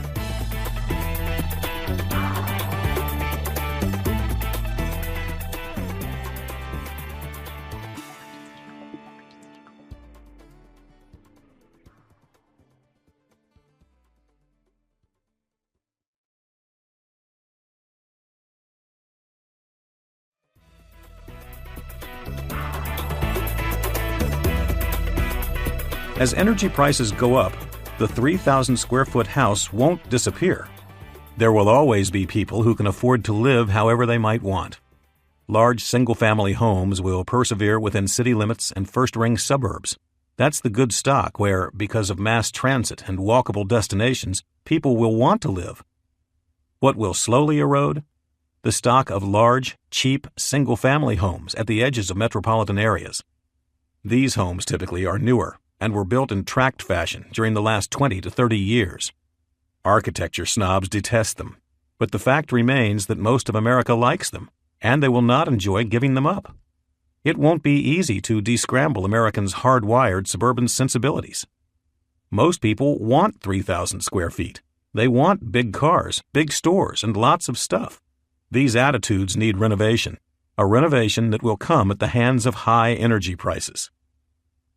Nothing motivates people to change their lives like fiscal incentives, and these incentives won't be passive. Like a tapeworm attached to people's paychecks, they will eat away at exurbians' disposable incomes until these people become convinced, household by household, that energy's salad days aren't returning. Only then will they dump their tract house, be it at a loss or through default, and head in toward the central city where the jobs will be, where the mass transit will be, where energy efficiencies can be fully leveraged. The city's density, once abhorred by so many, will again be a lure. Cities such as Milwaukee, Boston, Minneapolis, New York, Chicago, Philadelphia, Pittsburgh, and Cleveland will reclaim heirs to families lost decades ago to burgeoning, far-off suburbs that will now lurch toward their decaying demise. What will happen to these towns, these amalgamations of mass-produced housing, cheap sheetrock, and vinyl siding? Bill Peterson, whose design career has encompassed many such places' ascensions, says it succinctly. Well, they're not very well built, so they'll probably just take care of themselves, he chuckles. They'll just fall down. Our cities will regroup, renew, and grow denser. As people leave the suburbs because they can't afford 3,000 square feet, 4 exterior walls, and 2 SUVs, our cities will swell with newcomers. They'll be bursting with the added population. And in order to continue functioning as cities of order, peace, and livability, our metropolises will have to change to accommodate their new densities. The good thing about added densities in cities is that the advantages to living in urban settings can stack up higher and higher as the degree of density increases, within limits, of course. This assumes good design, however. Unfortunately, not all of our cities were designed with density in mind. In fact, many of our cities weren't designed at all. They just expanded willy-nilly, a patchwork of twisting asphalt and slapdash housing wherever developers could make a buck. The general rule of thumb in America: the newer the city, the worse the planning. It's not easy to reorder a city according to density. It's expensive, but we'll have the stiff wind of energy prices driving us toward efficiencies that only cities can provide. Our urban transformation will take decades, but it will reach an unstoppable critical mass at $12. The price of energy, says Peterson, will demand urbanism. It's going to change the characterization of American cities tremendously. Some of our cities, such as Chicago, New York, San Francisco, and Seattle, have already experienced wide-sweeping renaissances, but others, such as St. Louis, Detroit, Cleveland, and Pittsburgh, have not. They have, in fact, atrophied from their insides out. But their time will come, and what has happened in places such as Brooklyn and Seattle's Capitol Hill and Chicago's near West Side will spread farther throughout these cities, lifting neighborhoods out of decades of perpetual blight, crime, and indifference. Cities without a central density pattern will slowly develop them. Cities sprawling across land with no purpose will get regimentation. Our city's cores will sprout with tall buildings that house a mix of offices and apartments. Transit stops will seek out clusters of high-rises, making it easy for those who work and live in them to hop on a train and head home to work or to play. The inner ring around our dense downtowns will be a cluster of condo buildings as high as 20 stories and multi-leveled commercial development, maintaining a high level of density without the high costs of the skyscraper construction downtown. A little ways out from this ring will be a mix of small, existing single-family homes and attached townhomes dotted by intermittent parks and neighborhood stores. Cities such as Detroit, St. Louis, Pittsburgh, and Cleveland will see their stocks rise the fastest. These are the cities with existing downtown infrastructure that's terribly underused. Buildings of 30 or 40 stories wait in these cities to be seized by someone with vision, someone with the drive to make them great again. These grand old buildings will revisit their glory days as they'll transform from half-vacant, sleepy office outposts back to the bustling centers of culture and commerce they were 70 years ago. The great thing about tall buildings is that they tend to get reused rather than raised. Almost all of them are built well, and almost all of them are still around, says Paul Katz, an architect and principal at KPF. It's a lot easier and a lot cheaper to reclaim that space than to build new. Our revitalized urban landscapes will embrace the tentacles of expanding train networks and local marketplaces. Smaller, more local stores will put an end to the bloated model of supermarket that has steadily enlarged with American homes and Americans themselves during the past 50 years. Our cities, infused with money and surging populations, won't become urban homogenizations in the mold of exurb tract housing, however. Our new dwellings, thrown up where space demands or current deteriorated housing allows, will be a mishmash of modest, tightly spaced single-family homes, high-rises, and townhomes. KPF's Peterson has first-hand experience in all three of the main American housing mediums: a single-family home in Minnesota where he grew up, later in a Brooklyn brownstone, and now in a high-rise apartment on Manhattan's Upper West Side. Peterson sees most Americans' futures intertwining with all three, but with an emphasis on high-rises and townhomes that are akin to the old brownstone model of living. This mix will make for dense neighborhoods with dozens of families on each block. These places would require grade and middle schools to be built at close intervals, meaning children would never be more than a half mile from their classroom, an easy 10-minute walk. Larger high schools would be within a mile of every home. Small strips of marketplace shops would dot neighborhoods, keeping most households within a short walk of a loaf of bread.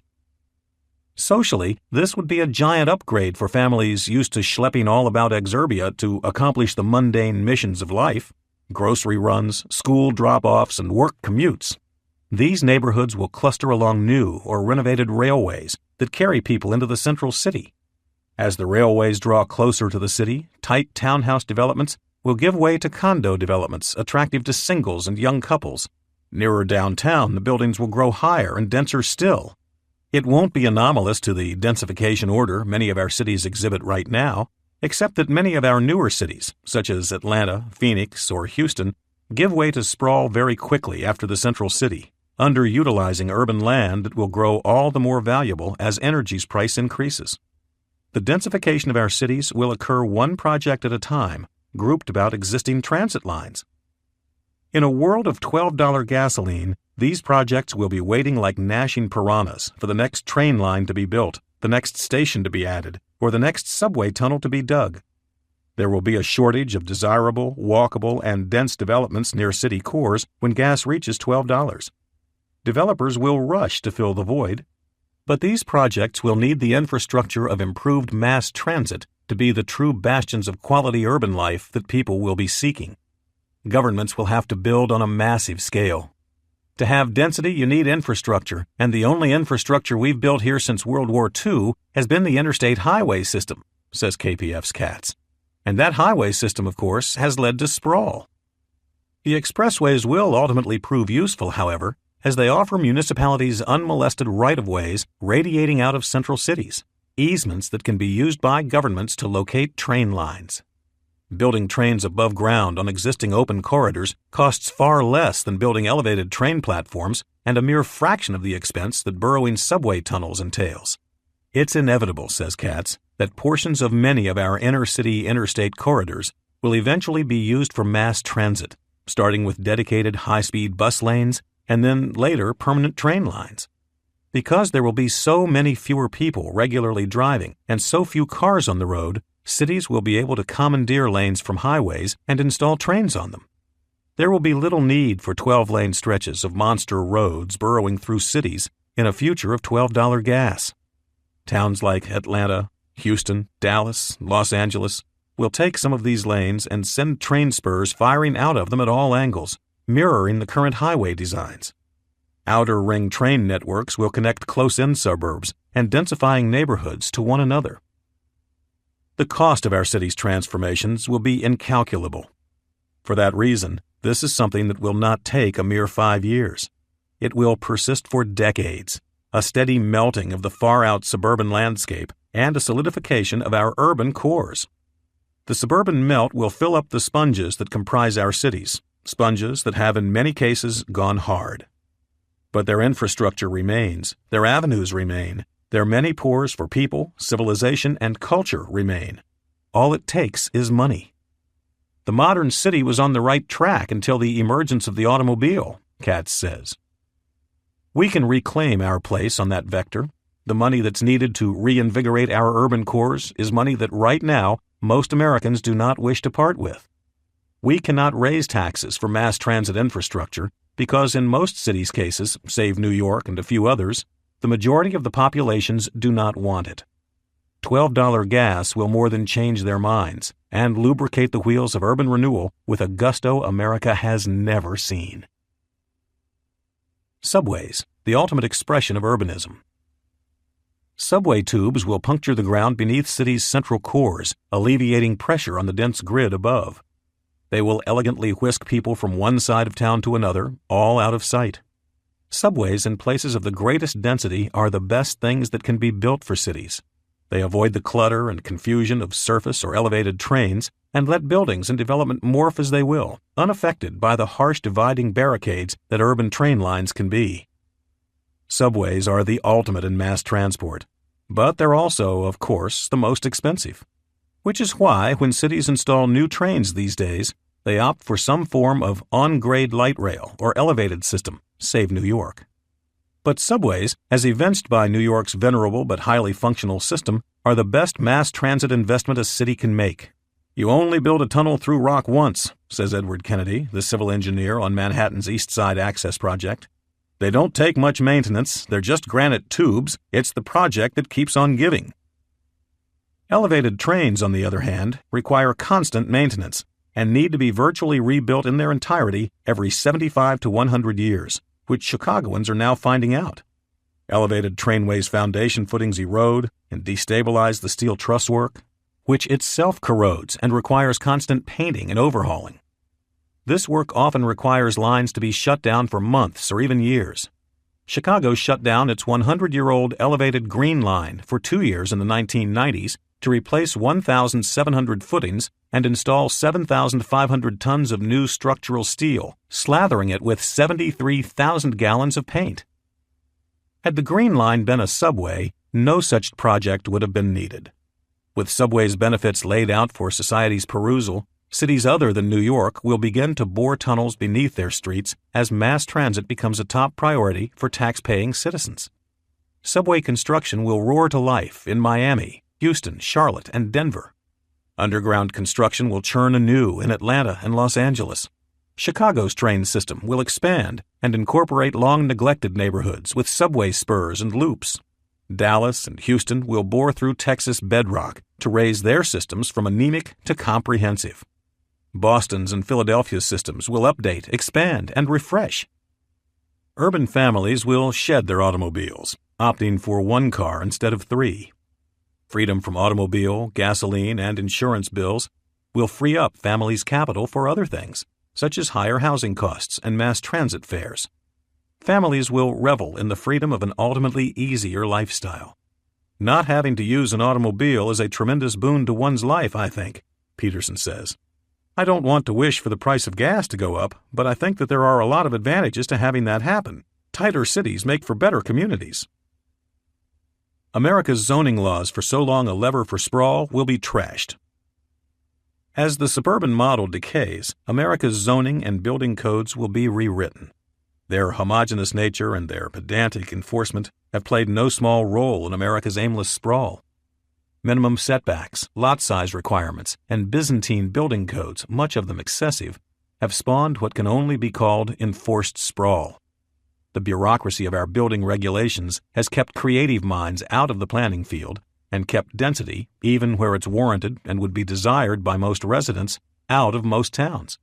It's hard to develop a block of attached townhomes centered around a village green when the locality has zoned the area strictly for large, single-family homes with maximum heights and minimum setbacks.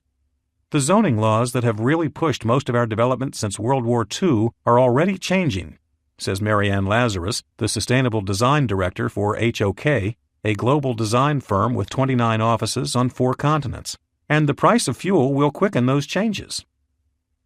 Many of America's finest buildings and developments were erected more than 100 years ago, when building codes were non-existent or laxly enforced. Those buildings were made hardier than anything going up today. The designs of Daniel Burnham and Louis Sullivan answered to nobody but their creators.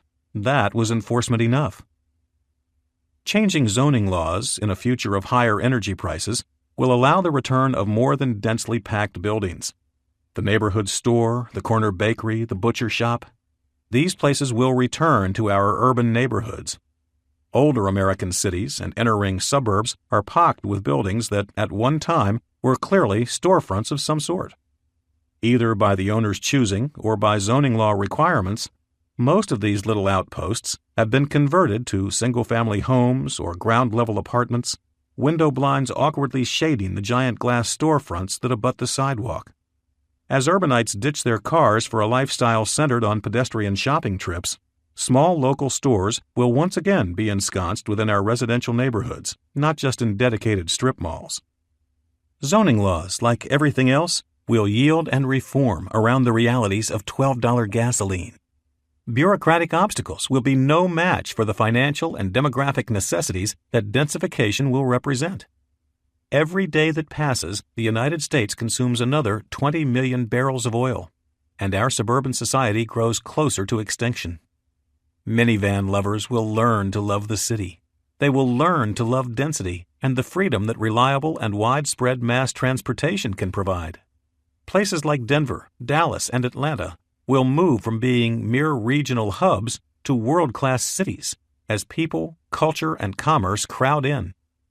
Engineers like Edward Kennedy, the tunneling guru, will be busy as their projects won't be exclusive to New York anymore. The entire country, in fact, will live more and more like New York does every day. Chapter $14. The Fate of Small Towns, U.S. Manufacturing Renaissance and Our Material World. Small Town's Revenge on the Big Box enabled by $14 gasoline. The flagpole is smartly attached to the side of the building, but it bears no flag. Its crusty ropes clatter against the steel pole in the December wind, sending cold pings across the empty patch of parking lot. The asphalt has the composition of a raisin. Its wrinkles, blemishes, and cracks erupt with the consistency of parched desert. There's not a smooth swath of pavement anywhere. Brown grass and dead weeds, some of them 3 feet high, gush from the asphalt fissures, their roots having found sustenance somewhere below the barren blacktop. The building's trademark gray and steel blue paint job has recently been washed away with a thick layer of mundane taupe. Perhaps the realtor people think this measure will cleanse the site of its former life, its stigma, and provoke some interest in the rotting cinder-block corpse. Trash wanders against the building's walls and loiters nearly everywhere in the parking lot. Nobody, it seems, cleans this place up now. A Burger King franchise, positioned 100 yards from the front of the building, has gone out of business, robbed of the steady customer flow that used to come through on trips to this concrete box. The stoplight on the main road has been recalibrated to flash red for outcoming parking lot traffic, of which there is almost none now, while just blinking a mild yellow for the main road. No reason to stop traffic for an empty building. Someone has egged the glass facade of the place. A couple dozen eggs found their marks near the entrance, their crusty entrails streaking all the way down the building. Half of the handicap parking signs in the lot have been stolen, making for interesting ornaments, no doubt, on a few adolescent bedroom walls.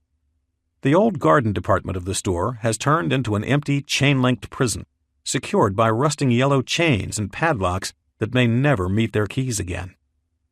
The chain-link garden center sits 50 feet from a mobile home park. Do the residents here prefer things now, lonesome and quiet, or before, bustling, noisy, and imposing? The backside of the hulking building has been festooned with graffiti that lacks the edge of true urban defacement. One spray paint caricature features an old man saying simply, "Smoke herb." The giant black pads affixed to the trucking docks lilt off the building, gone hard and rigid out of disuse, waiting for the next round of merchandise packing big rigs, trucks that will never come. There is a small chain-link barricade, 10 feet square, surrounding one of the rear doors. This fence has plastic windbreakers woven through its grid. Somebody has piled scavenged wood across the tops of the fence sections for a makeshift roof. The fence's gates are locked with more of the yellow chains, but somebody, probably the lumberjack who made the roof, has bent the lower halves of the gate apart, allowing a squatting person to crawl through. The ground inside the hut is scattered with tattered clothing, used condoms, and random detritus. It smells like urine. The whole property, just outside downtown Coshocton, Ohio, oozes a vacant loneliness. Smokestacks belonging to a Smurfit Stone box-making plant lord over the town, which is home to about 12,000 people.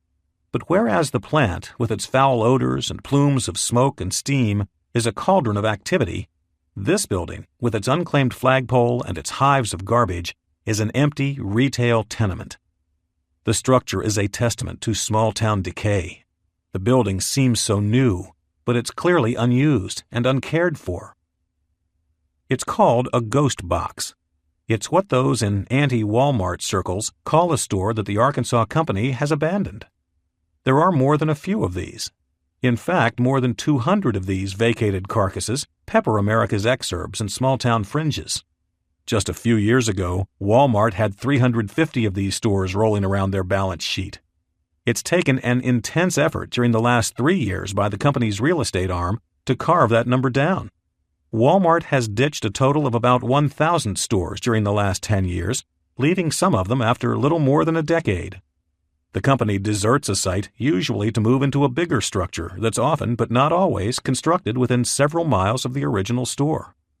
In the case of Coshocton, Walmart opened a behemoth store a few miles outside town on a highway entrance ramp.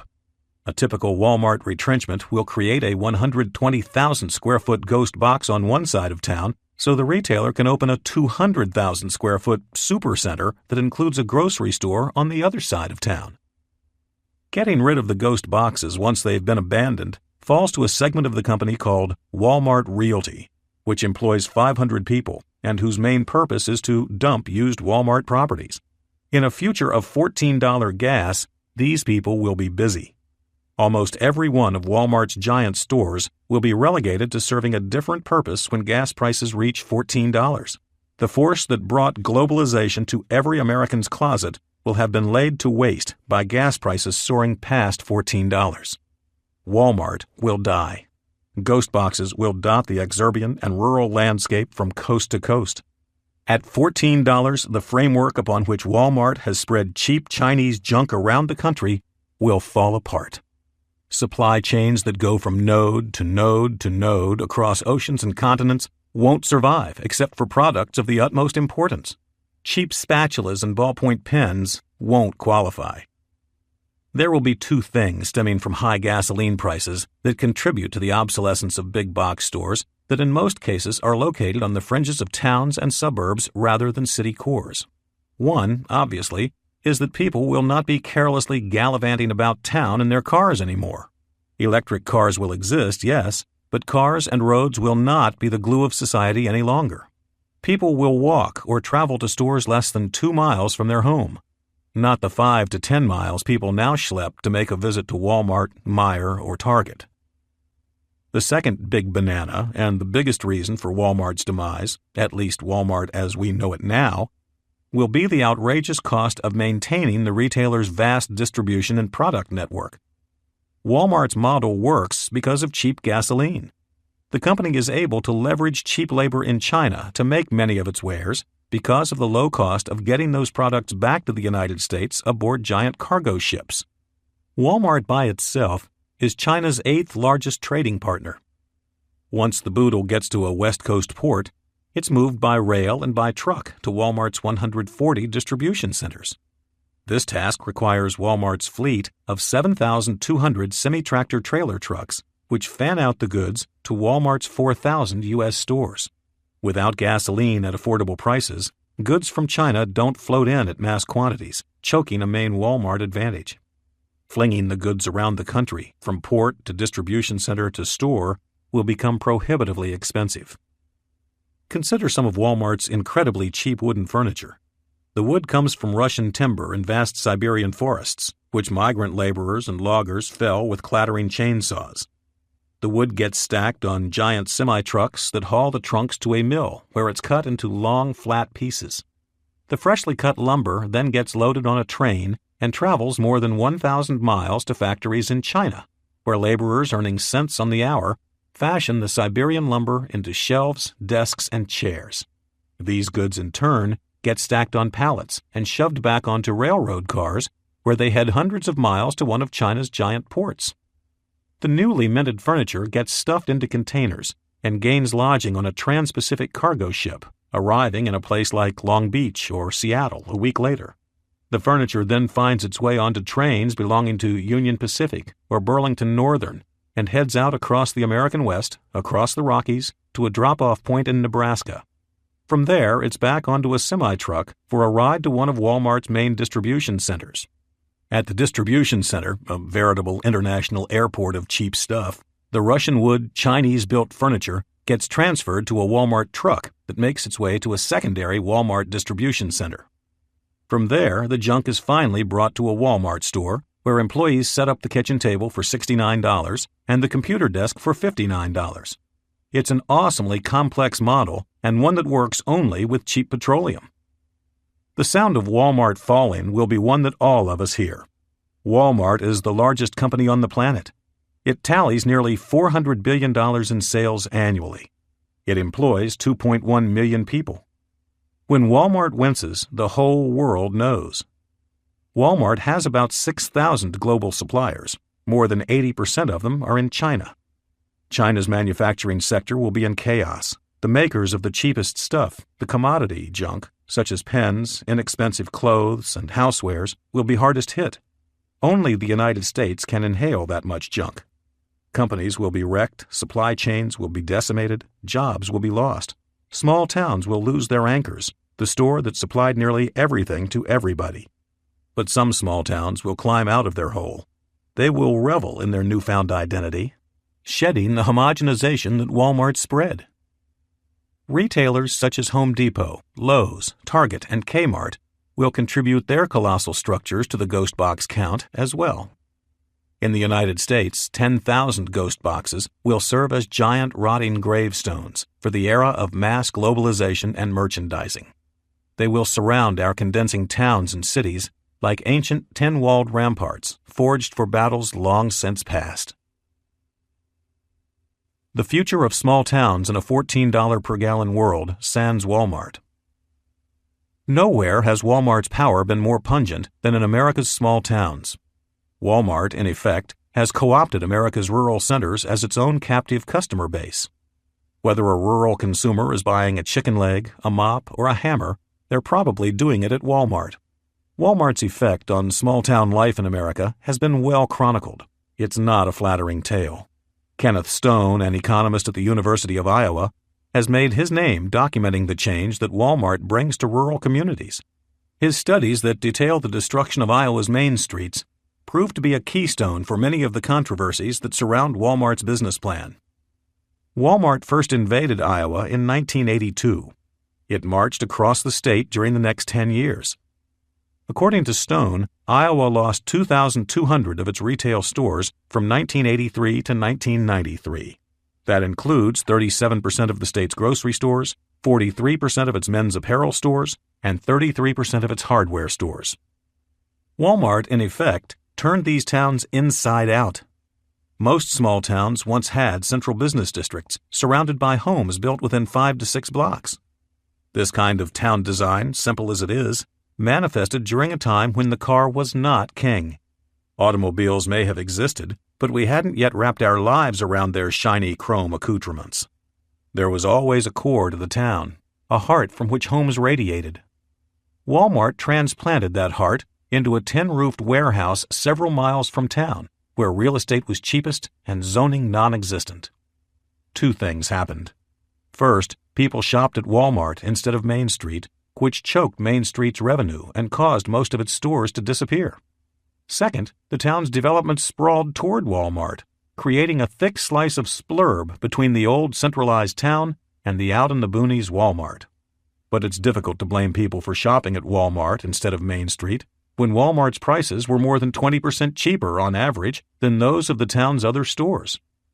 This massive store of foodstuffs, trinkets, furniture, and household staples under one 200,000-square-foot roof will prove to be an idea that worked only during a span of 3 or 4 decades.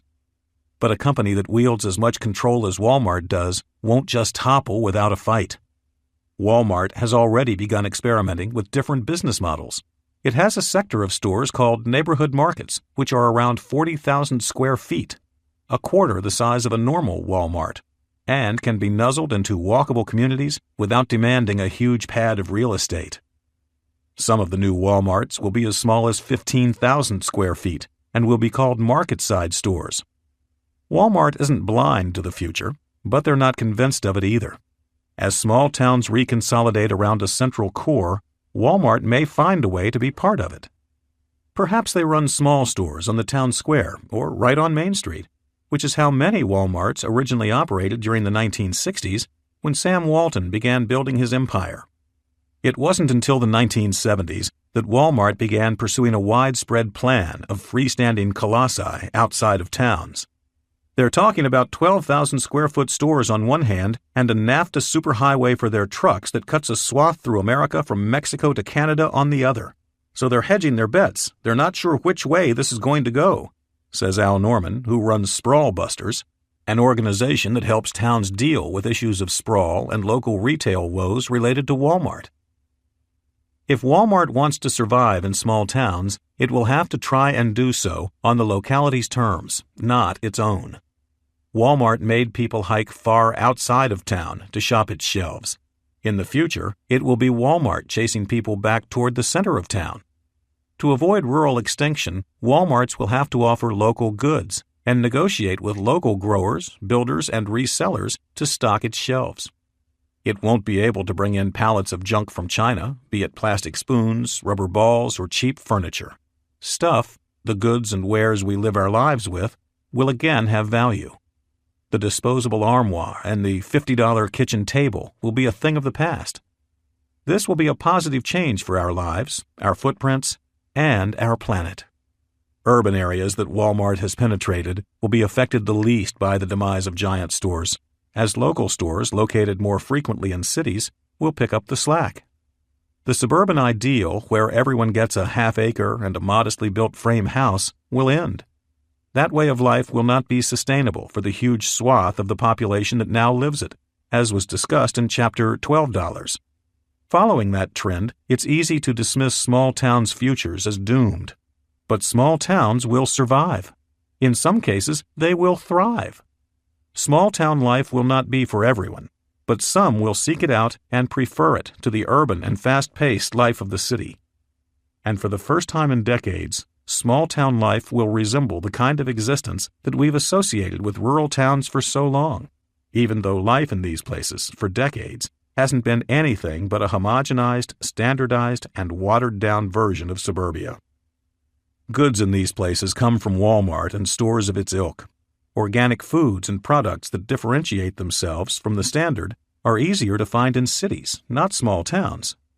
People living in these places, be they in the South, the Midwest, or the Northeast, have faced commercialism of the lowest common denominator. What they get to buy is determined purely by national companies that can expand their low-price platforms into every nook of America, thanks to low fuel prices. The high price of gas, however, will end the stranglehold of banal products and big-box blight on small-town America. The small-town stampede back to Main Street. Stores will return to the downtowns of yore as small towns' populations stretched across a wide landscape toward highways and big-box stores return to the small-town infrastructures that their grandparents and great-grandparents built. They'll return to modest homes and close-by neighbors. They'll return closer to rail stations and post offices. They'll return closer to the businesses of life. No longer will these businesses be spread out like a commerce smorgasbord, smeared across dozens of miles of mini-mall strips and highway outposts. They will return to Main Street, whence they came. People who live in these towns will also work in these towns. They will be doctors, teachers, mechanics, shopkeepers, plumbers, carpenters, family lawyers, police officers, firemen. Their work will be in town, for townspeople. Their functions will be clear, not unlike they were 2 or 3 generations ago. The publicized tales of America's so-called supercommuters, people who drive more than 2 hours to work and again home every day, will fade into a past that won't return. People will no longer think they can have a life in the country and a job in the city. It's never been a pragmatic approach to life, but it's been one that's possible with cheap, quickly built housing and oil priced so low that it will in the future have seemed just about free. The economic engines that kept small towns roiling with prosperity in the past, labor-intensive farming in the Midwest, cotton in the South, tobacco in the Carolinas, mining in the foothills of the West, have been fading away for decades, and their demise will continue in the future. The change has led us from being a country where 36% of our population lived rurally in 1950 to one where only 20% of our people live rurally now. Our small towns have shriveled not because people prefer exurbs and sprawl, as that's where most of these transplants ended up, but because jobs in these small towns disappeared. And as the exurbs drew nearer to rural life, so did their job opportunities and their homogenizing force. With cheap gasoline, it's never been a question of affording to drive to a job at the edge of metropolitan sprawl for rural people. It's just been a question of tolerance for the amount of time it saps. Voids left from industries such as mining will be filled by high-earning telecommuters. Small-town folk who do not contribute to the town's welfare in their daily job will support the town by earning wages gleaned from companies and business outside the town. They will be consultants, writers, graphic artists, and accountants. They will depend on the internet to see and hear their clients, not a jet plane or a 2-hour commute. These people, the internet-enabled telecommuters who prefer the coziness of small-town life, will be the new source of outside capital. They will be to small towns what mining and tobacco once were. They will transfer the wealth of the greater outside world to the streets of small towns, all through the portal of technology. Their earnings will be spent in town and will in most cases stay in town, enabling the surviving small towns to be lively, cultured places unto themselves.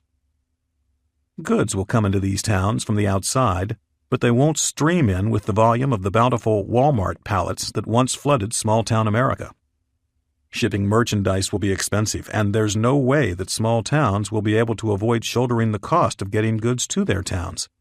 Prices of commodity-like merchandise in small towns will simply be more expensive than those in urban areas. But the difference won't be crippling. The people who don't like it or can't afford it will simply leave small towns for an urban life. The people left behind will be those who have small-town values ensconced in their hearts. Closely knit neighbors, generational legacies, and town loyalty will be the marks of the folks who live in these places. And because getting things to town will cost more, people in small towns will value what they have. They will fix things rather than rush out for a plastic replacement. Every small town will have a thriving second-hand store that perhaps doubles as a repair shop for all manner of goods, furniture, electronics, and the bric-a-brac of modern life. People with repairing, technical, and handyman skills will be valued in small towns. No reason to buy a new water heater with its included shipping costs when Bob from down the block can fix it for $100. The vacuum cleaner will get fixed, not replaced. The handy people in small towns will be busy, and they will contribute to a community that will live in a far more sustainable way than contemporary small towns, where a cheap replacement for just about anything is never more than 30 miles away at Walmart. Small towns that prosper in a future of high gas prices will be the ones that are able to grow food locally.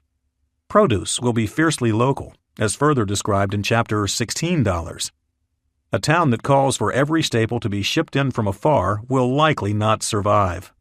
There will be plenty of small towns that simply do not make the transition from a satellite living on cheap oil to a town that's half self-sustaining and populated by people who not only prefer a small-town life, but also are stringently loyal to their small town and are willing to sacrifice for their neighbors, their town, and their way of life. The hamlets that don't survive, like the Walmarts who fall ahead of them, will be home only to ghosts, gusts, and a reclaiming Mother Nature. The small towns that survive will have the robust structure of their pasts. Small towns likely to thrive in a future of high gasoline prices are ones that already have venerable downtown infrastructures sitting in place, with existing railroad connections and river frontage. Many small towns' infrastructures, their grand main streets, and their brick and stone downtown buildings have been all but abandoned. Their windows are empty, their heat is turned off, and their values hover at next to nothing. But if they're still there, largely intact, they can and will be used again. Main streets will swing back to life as small towns again congregate closer to the old center of town. Towns with intact downtowns, city halls, and other buildings of consequence will have an edge over towns that may have razed sections of their old main streets or let them fall to decay. The skeleton of a good building can last centuries, Paul Katz, the KPF architect, says. We can just reuse them right where they sit. It's easy and cheap to rehabilitate a sturdy brick building, especially compared with building from scratch. That gap between a spruce-up renovation and building anew will grow even larger in a future of high energy costs, as materials will cost more to make, ship, and shape. 4 walls, a foundation, and a roof will always be worth something, and their value will only grow when they're located in newly relevant centers of town and the corresponding cost of building new has grown exponentially. Small-town sprawl will freeze in its place, its outer reaches withering, decaying, and dying. People will reinvent century-old buildings and turn around homes that look doomed. New home construction in small towns, when it happens, will be similar to the townhouse movement in cities. Shared walls will carry large energy bonuses for everybody, not just city dwellers. The hearts of small towns will be mini cities unto themselves, with townhomes and apartments ramping up local density and enabling a vibrant downtown packed with commerce. People in small towns will want to walk to shops, to schools, and if they're going somewhere farther, perhaps to the city 90 minutes away, to the train station. The railroads will again assume the role that was stolen by interstates in small towns, the role of long-haul kingpin for both passengers and freight. A small town's lifeblood will no longer chug along asphalt byways, but it will hum on steel tracks. The small towns that survive in a world of high energy costs will be the ones positioned advantageously on major railroad lines. Small towns with direct lines into rail hubs such as Chicago, Omaha, Kansas City, and Philadelphia will prosper. Regular passenger rail service will revive.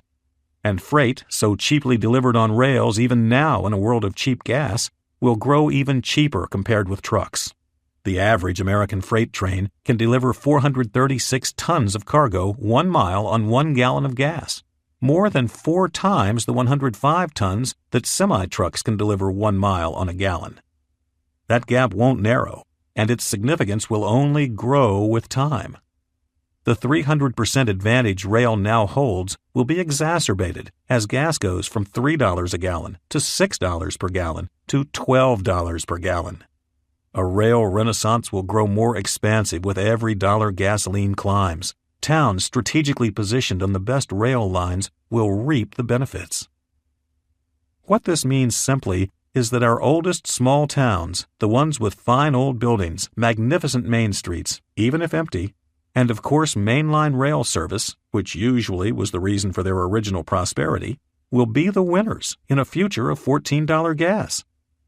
These railway towns, the ones with quaint downtowns and built-in natural splendor, will often reap the added advantage of tourism. Just as some small towns of today have made their main streets sparkle with tourists' money, so will some small towns in the future. But being on a backcountry road, no matter how winding and attractive, will no longer cut it. City-born travelers will want to hop on the rails and ride, not drive, to their favorite bed and breakfast. Towns that have the advantage of being on major waterways, in addition to a railroad, will be at a double advantage. The only method to ship cargo that's cheaper than rail is by water.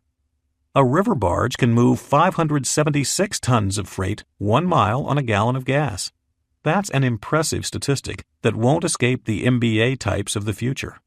Where barge traffic can be used to ship all manner of materials, it will be used. Small towns positioned on rivers that once teemed with freight will find themselves again perched on the edges of a lucrative commercial portal. Small-town life will remain very attractive to a large set of people. Consumerist knickknacks will cost more in small towns, but the core lures to small-town neighborhoods will be fully reinvigorated with the advent of high energy costs, closeness, trust, convenience, and familiarity. Small towns will draw people who want to know exactly where their food comes from. Their bread will not come from an interstate-borne truck, but from the baker on Main Street, and wheat from nearby fields. Tomatoes won't come from a farm thousands of miles away in Mexico, but from a hothouse visible from the east side of town. The organic movement, out of 1 part preference and 1 part necessity, will give theme and meaning to a small town's cuisine. Crime in small towns, never an overriding problem to be sure, will become even sparser, as anonymous acts of vandalism or theft become harder to commit and harder to stomach for would-be perpetrators. As small towns condense and realign into walkable, bikeable, and tighter communities, the roots of random crime will be further extinguished. More people in less space mean more witnesses, more friends, and a more even sense of community.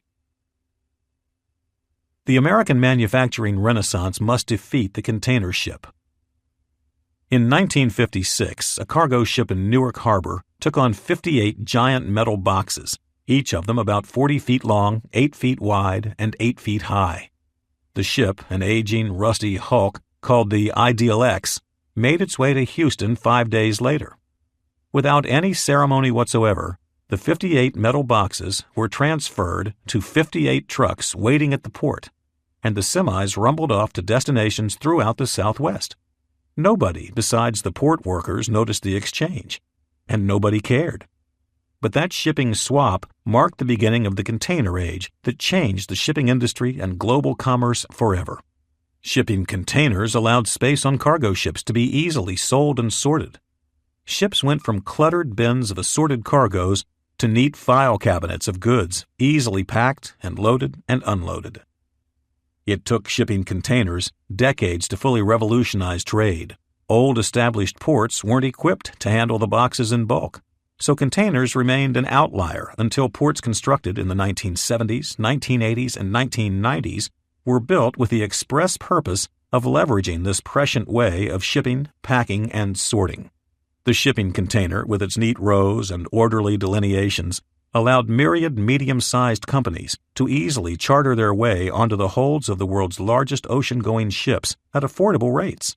It also saved a giant chunk of labor costs at the ports themselves, because ships' cargoes didn't have to be disseminated, sorted, and routed at the ports, other than the containers themselves. In 1959, a study determined that 60% to 75% of the cost of shipping internationally across oceans came from what took place inside the shipping yards themselves, getting the cargo, which was packed into the ship like a traveler packs a jumbled steamer box, sorted and arranged for its next mode of shipping. Before the shipping container fully arrived, international trade simply didn't make much sense. As the efficiencies of the metal box bubbled to the fore, business for container ships surged. Business for old, Union-fortified ports, built for the pre-container economy, withered and shrank as new ports, built expressly for these efficient boxes, usurped them. New York, Liverpool, and Newark faded in shipping relevance as the new powers of Seattle, Hong Kong, and Long Beach moved to become the vanguard, their operations built around a 40-foot metal box. The container ships themselves are wonders of brute mass.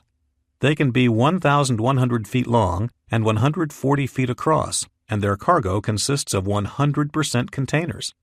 Above deck, they're stacked in rows of as many as 18 across and 7 deep, with more rows stacked 8 deep below deck. A common container ship may carry 3,000 of these boxes and 100,000 tons of total cargo. Each container gets stuffed with 40 tons of goods. Despite the massive scale of the cargo, the containers, and the ship itself, it only takes a crew of 20 to get one of these floating bastions of raw capitalism from one side of the world to another.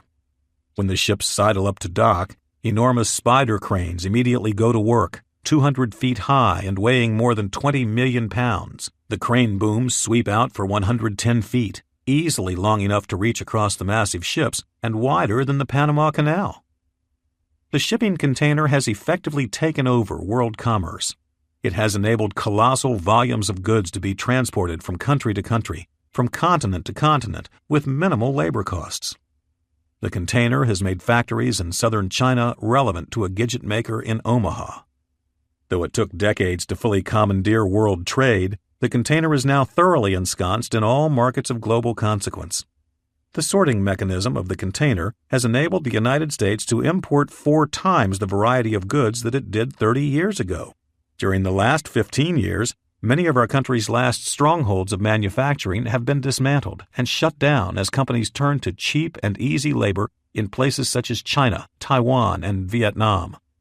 The current lanes of international business, however long, have been traced into the globe like a worn path through the woods. The paradigm of sending our cash abroad for cheap stuff has been thoroughly chiseled into our economy. As noted, it's the model that makes Walmart go. It's the model that stuffs our closets full of junk. Unseating that model will not come easy. The world's giant economies have been built around this container mechanism and our complex systems that transport it. $6 gas won't bring manufacturers paddling back for North American shores. Nor will $8 gas, or even $10 gas. It will take more. Cataclysmic change will be necessary. That cataclysm is coming, not in the form of trade wars, tariffs, or taxes, but in the form of $14 gasoline. The world's markets and their complexities will come untangled, as suddenly the physical distance from manufacturer to customer becomes as relevant as a worker's wage. In 2000, when gas was hovering around $1.50 per gallon in much of the nation, shipping a 40-foot container from Shanghai to New York cost $3,300.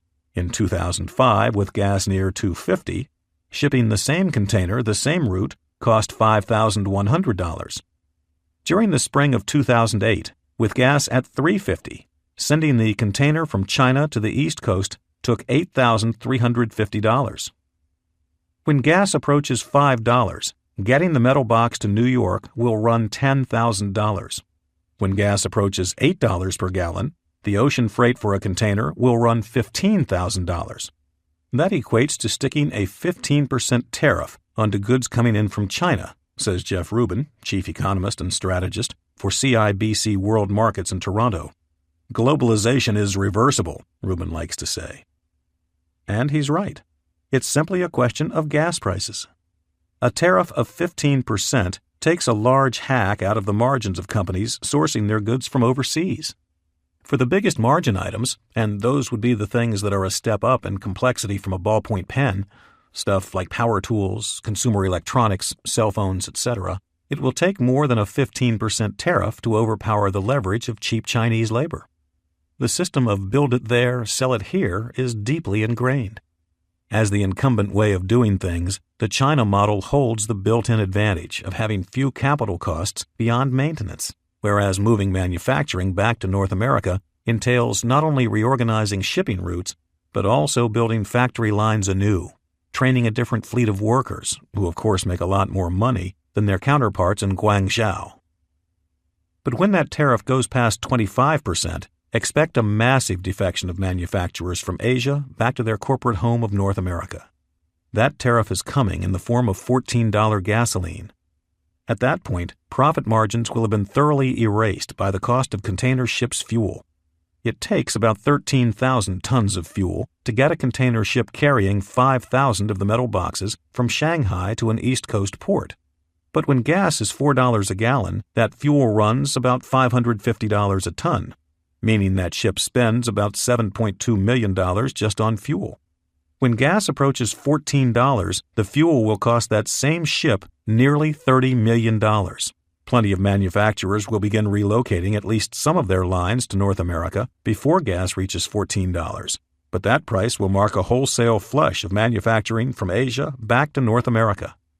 Anybody who is going to move will move. But not everybody will move. The Chinese and other Asian economies have become giant consumer markets in their own right.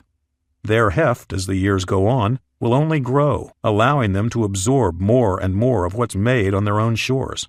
But manufacturers focused on the American market will look back toward the United States, toward Mexico, and toward Canada. America returns to the roots of its prosperity, manufacturing. Small towns across America will see their fortunes buoyed as manufacturing returns home. Towns like DeWitt, Nebraska, which lost its Irwin Tools plant to China in 2008, or Whitmire, South Carolina, which lost sockmaker Renfro to China the same year, or Paonia, Colorado, which lost its Chaco sandals factory to China also in 2008, will get an injection of jobs, capital, and pride. Towns on major rail lines will stand the best chance of snaring returning factories, as companies will prefer rail to get mass quantities of raw materials in and thousands of boxes of the finished goods out. Al Norman, the Sprawl Busters founder, laughingly recalls a sign he used to see from a commuter train in New Jersey several decades ago. It said, "Trenton makes, the world takes," he remembers. The billboard referred to Trenton's key position as a manufacturing center. Trenton is now in Shenzhen, China, he explains. But it will move again, back to where it always should have been. Home sweet home. New York Times columnist Thomas Friedman has sold a lot of books proclaiming simply that the world is flat. The Earth's massive curvature, however, will reassert itself in an era of $14 gasoline. Untangling globalism's far-reaching relationships will take years. Ports will go unused. Shipping lanes will grow sparse. Trade deficits will shrink. Made in China won't be the ubiquitous moniker marking our goods that it is now. We'll be left with major ports, ships, and an international infrastructure built around a fading container economy. Some of these ports will go quiet with the same quickness they became bustling. The port of Shenzhen, a city in southern China, was mostly rice paddies 15 years ago. Now the port is the third busiest in the world. Containers will pile up around the globe with nowhere to go, clogging railway hubs, harbors, and distribution centers.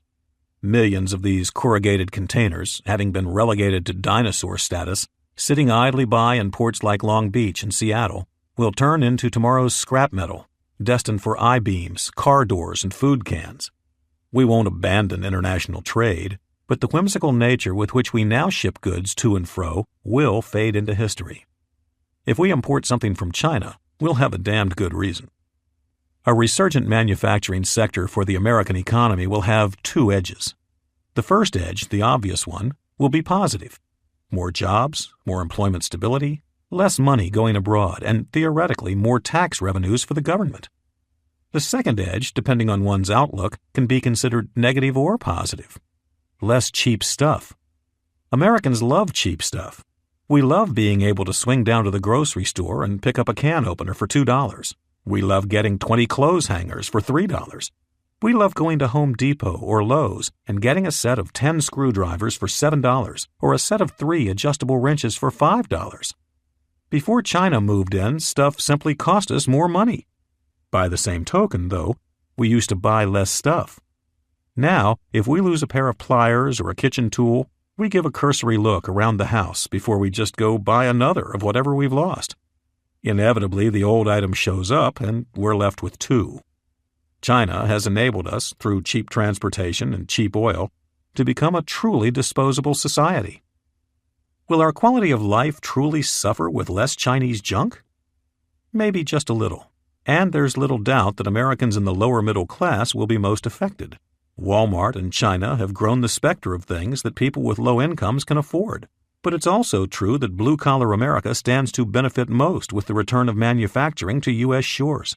Their work base has steadily eroded during the past 25 years, helping create a larger and larger schism between the upper class, the people who in more cases than not are able to capture the earnings of globalism, and the middle class, who simply have less well-paying jobs. Cheap stuff is part of the reason Americans lust for 4,000-square-foot homes with 3-car garages. People need all that room for all their stuff. We will have less room in the future as our housing units shrink and condense. That evolution alone, the shrinking of our homes, would have pressured much of the disposable inventory of Walmart toward extinction. Incessant packaging, boxes galore, plastic doodads, knickknacks, and detritus. It seems as if half the junk coming out of China accessorizes or packages the original junk they were making. The combined pressures of expensive shipping and the shrinking American house will mean that we will actually want and value the stuff we choose to keep. Gas prices of $14 will be good for the earth. Globalization's decline will lead us toward lives of closets less packed, garbage cans half full, and landfills that fill up slower and slower. Globalization's lessening role in our everyday lives will be another way, among many, that we lessen our impact on the earth. Humans have never been able to curb their behavior on a massive societal basis strictly for altruistic environmental purposes, unless such changes are mandated by the government. The financial cost of our garbage in this current world is not a burden of consequence in our lives, but it will become one. We will generate less waste in a future of high gasoline prices as our economy adopts ways to trim back on garbage collection as its costs spiral upward. We use an inordinate amount of energy to throw stuff out. Our society burns gasoline to get giant garbage trucks down every street, alley, and neighborhood in the country, and then out to landfills often dozens of miles from where the truck picked up its trash. There are more than twice as many garbage trucks, 179,000, in the United States as there are urban transit buses. These refuse-hauling monsters get an average of 2.8 miles per gallon. Garbage trucks move at an average speed of 10 miles per hour, an incredibly inefficient pace for a combustion engine, but one that's necessary because of the garbage truck's duties. The average garbage truck guzzles 8,600 gallons of diesel fuel a year, a gluttonous total. All the U.S. garbage trucks together use 1.5 billion gallons of fuel, about 4% of all the diesel used in the United States, and accounting for billions of dollars of fuel money sent overseas. In the future, the costs of the fuel our garbage trucks burn, just like all energy costs, will be brought into tighter focus, and they will be reduced to the point of man's ingenuity to do so. In a future of $14 gas, packaging will be minimal, garbage cans will be smaller, and throwing something out will no longer be the flip decision it now is. We won't be fighting for the earth when we cut back on garbage production. We'll be fighting for dollars. It will be all the same, however, to a thankful planet. The materials that make our material world. All materials, be they plastic, wood, or metal, will cost more in a world of high gasoline prices. Transporting raw materials, ore, oil, logs, coal, sugar, borne on rail, road, or ship, takes gasoline. So as gas prices increase, so too will the price of just about all raw materials. Substances that are based on petroleum, asphalt, plastic, synthetic rubber, face a doubly steep ramp. Not only will the gas needed to transport them be more expensive, but so too will their feedstock. Materials made from petroleum make up many of the staples of our homes, roads, and belongings. Luckily, there are alternatives to most of these materials already in circulation. Alternatives that, because of the rising price of oil, will become competitive in markets where oil-based materials once ruled. The breadth of products that come directly from petroleum is massive. Everything from milk jugs to laundry detergent to masking tape to perfume to mascara to hand lotion to sunscreen to the insulation in a sleeping bag to the cushions in your couch to the case of your computer to the eraser on your pencil to the ink in your pen. The list goes on forever. Some of these things will continue being made of petroleum-derived plastics or liquids. They'll just cost more. If a ballpoint pen costs us $1.50 instead of 50 cents, it won't cripple the economy. Instead, we'll just be less cavalier about buying and trashing these things that were once utterly disposable. There are some things, however, big things, that will change.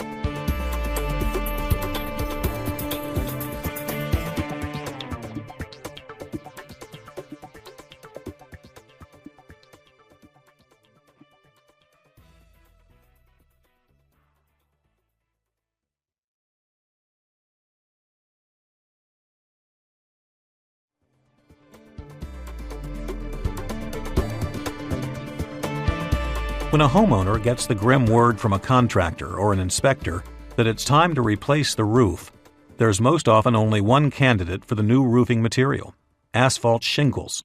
Oil-based roofing materials are wonderful at doing one thing: being cheap. Their cost, compared with their upscale competitors of aluminum, galvanized steel, copper, slate, and cedar, is minuscule. Asphalt shingles aren't free, but they're close. When you pay somebody $5,000 to re-roof your home, most of that cost is in labor. A comparable metal roof, whose benefits go far beyond its superior looks, can run 4 times as much. Sure, a metal roof might last 75 years, but most of us aren't concerned about what will be happening in 75 years. In a future of $14 gas, asphalt roofing won't cost as much as metal, but the gap will have narrowed severely. A premium of 50% for a metal roof won't seem obnoxious to consumers who want to avoid replacing their asphalt shingles in another 10 or 12 years. Buy the metal roof once and you're done. In addition, metal roofs weigh only 20% of what a bulky asphalt roof weighs, putting less stress on walls, trusses, and joists. And as disposing of waste becomes more expensive, getting rid of an old asphalt roof will become quite pricey. When it comes to roofing, waste will be paramount. Asphalt roofing generates copious amounts of waste. Most every time a new asphalt roof gets put on, an old one gets pulled off. Every year, 20 billion pounds of asphalt shingles get dumped in U.S. landfills. Just 1 year of that waste, lined up in 40,000-pound dumpsters, would stretch from New York to Los Angeles, back to New York, and then still more all the way to Chicago. Getting rid of a dumpster full of roofing might run only about $500 for a homeowner now. When gas is $14, that cost will be nearer to $3,000. Metal roofs that can be affixed directly on top of existing and failing asphalt roofs will begin popping up around the country once gas tops $12. As we close in on $14, upper middle and upper class neighborhoods will be thoroughly invaded by aluminum roofing. They will dot neighborhoods with increasing frequency, changing the satellite view of housetops from homogeneous black to green, red, and glinty silver. Having a metal roof will become what the minivan was a generation ago, or what color TV was several generations before. A fascinating novelty that little by little, year by year, gets adopted by most of the neighborhood. The benefits go beyond mere durability. The energy conservation movement will be strong in all American households as gasoline goes into double digits. Metal roofs, because they reflect UV rays and heat, keep homes cooler in the summer and warmer in the winter compared with asphalt roofs, which, insulating-wise, are about the worst things you can top a building with. Our biggest asphalt addiction, our highways and byways. Our lives come in contact most often with asphalt on our roads. We drive on it, we bike on it, we walk on it, and when it's fresh, we smell it. Asphalt is the murky, tarry gunk that's left over at the bottom of the refining vats when all the kerosene, gasoline, and diesel fuel has been skimmed off. Asphalt, kept at high temperatures of 300 degrees Fahrenheit or more, is a liquid of high viscosity that can be shaped to coat just about anything. Mixed with aggregate pea gravel and left to cool and dry, asphalt forms the dark, hard, and cheap concrete that we're all used to seeing nearly anywhere we go. It coats 94% of the roads in the United States, about 4 million miles worth. Humans have been utilizing asphalt for its malleable bonding qualities for thousands of years. Babylonians, using asphalt mined from local deposits, made roads coated in black around 625 BC. The Romans and the Greeks, whose nomenclature of asphaltos, meaning secure and stable, is the root of our word asphalt, used it to waterproof baths, aqueducts, and reservoirs. Sir Walter Raleigh used natural asphalt deposits in Trinidad to recaulk his ship's joints in 1595. The first American roads paved with asphalt in a manner similar to current methods were in front of the City Hall in Newark, New Jersey in 1870. A Belgian chemist named Edmond de Smelt contrived the method of mixing hot asphalt with sand and pebbles, pouring and stamping the churn into a hard streetscape. De Smet next went on to pave a rather prominent street with his new method, Pennsylvania Avenue in Washington, D.C. Laura Ingalls Wilder first encountered asphalt in a wagon journey through Topeka with her parents in 1894. She described it this way. In the very midst of the city, the ground was covered by some dark stuff that silenced all the wheels and muffled the sound of hoofs. It was like tar, but Papa was sure it was not tar, and it was something like rubber, but it could not be rubber because rubber cost too much. We saw ladies all in silks and carrying ruffled parasols, walking with their escorts across the street. Their heels dented the street, and while we watched, these dents slowly filled up and smoothed themselves out. It was as if that stuff were alive. It was like magic. Asphalt is hardly magic to us anymore. Procuring it through the oil refining process rather than through its limited natural deposits has made it as ubiquitous as any man-made substance there is. Its far-reaching black veins enable gasoline-powered commerce to chug about our nation smoothly. It has tamed remote reaches of wilderness, mountain passes, and dusty old main streets in need of tidying. The dregs of the oil bucket have become, in many ways, just as important as the more expensive stuff that gets siphoned to the engines of our cars and trucks. But getting asphalt becomes an expensive proposition during times of high gas prices.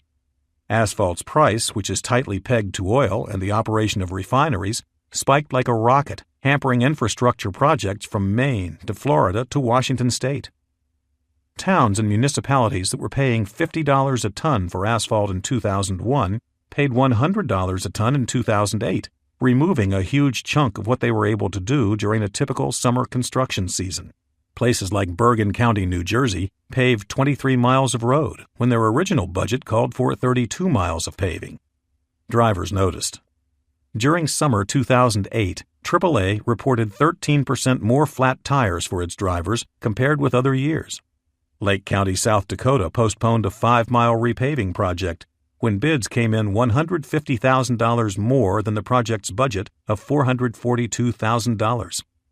The Tennessee Department of Transportation usually paves 2,500 miles of highway a year. In 2008, it managed only 1,600 miles because of high asphalt prices. And some roads in Hall County, Nebraska will be allowed to return to gravel strips because of escalating asphalt prices, something that will happen all over rural America in the coming decades. The problems created in the asphalt realm by $4 gas were felt by all of society. Not only were potholes more vicious and more numerous, they were less likely to be frosted over by a fresh coat of black goop. If our paving behaviors couldn't persevere when gas was $4, What will happen when gas hits $14?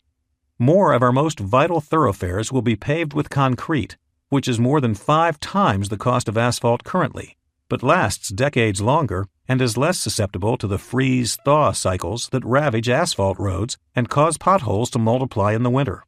Concrete will become popular in northern towns with the foresight to pay extra for it. Southern towns, where asphalt's only enemy is UV rays, will stick with blacktop. Ultimately, the gross mileage of our paved roads will dive every year until only the roads in metro area cores are regularly tended to with a coating of asphalt. Rural towns used to paving dozens of miles in a year will stick to worrying about Main Street. Some of our less crucial highways will be shut down, and superfluous interstate spurs will be closed. Toll roads that don't produce the requisite money to keep their tarmacs fresh will close too. Choosing to close some of our roads will be a choice we can make, because far fewer people will be driving on the scale with which most of us motor around now. As we move to cities, prioritize our errand trips, and shop closer to home, we will drive 50% fewer miles in a world with $14 gas than we do now, and there will be plenty of lonely blacktop. Some of it will simply have to be closed. The effects will ripple to all manner of materials. Our roads and roofs won't be the only things affected by the uptick in oil prices. Anything made from petroleum-based sources will face competition from other materials, usually those of more natural origin. Raw materials, no matter what they're made of, will cost more in a future of $14 gasoline. Carpet, for instance, covers 70% of America's indoor space, and it's made of, in most cases, nylon, acrylic, polypropylene, or polyester. These carpet fibers are usually backed by a synthetic SB latex, polyurethane, or polyvinyl chloride. All these materials come from petroleum. So what's going to happen to carpet? It's going to become less popular.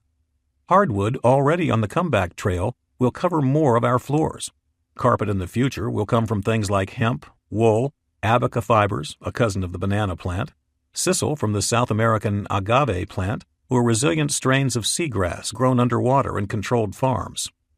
Chic kitchen countertops will tend to be made of local stone rather than acrylic solids such as corian or epoxy-filled such as silestone. Plastics made from natural sources, like that of Metabolics' Murel, will show up in more and more of our goods, lessening plastic's load on nature and its dependence on the oil trade. The plastics we do have will be recycled with a vigor once reserved for metal.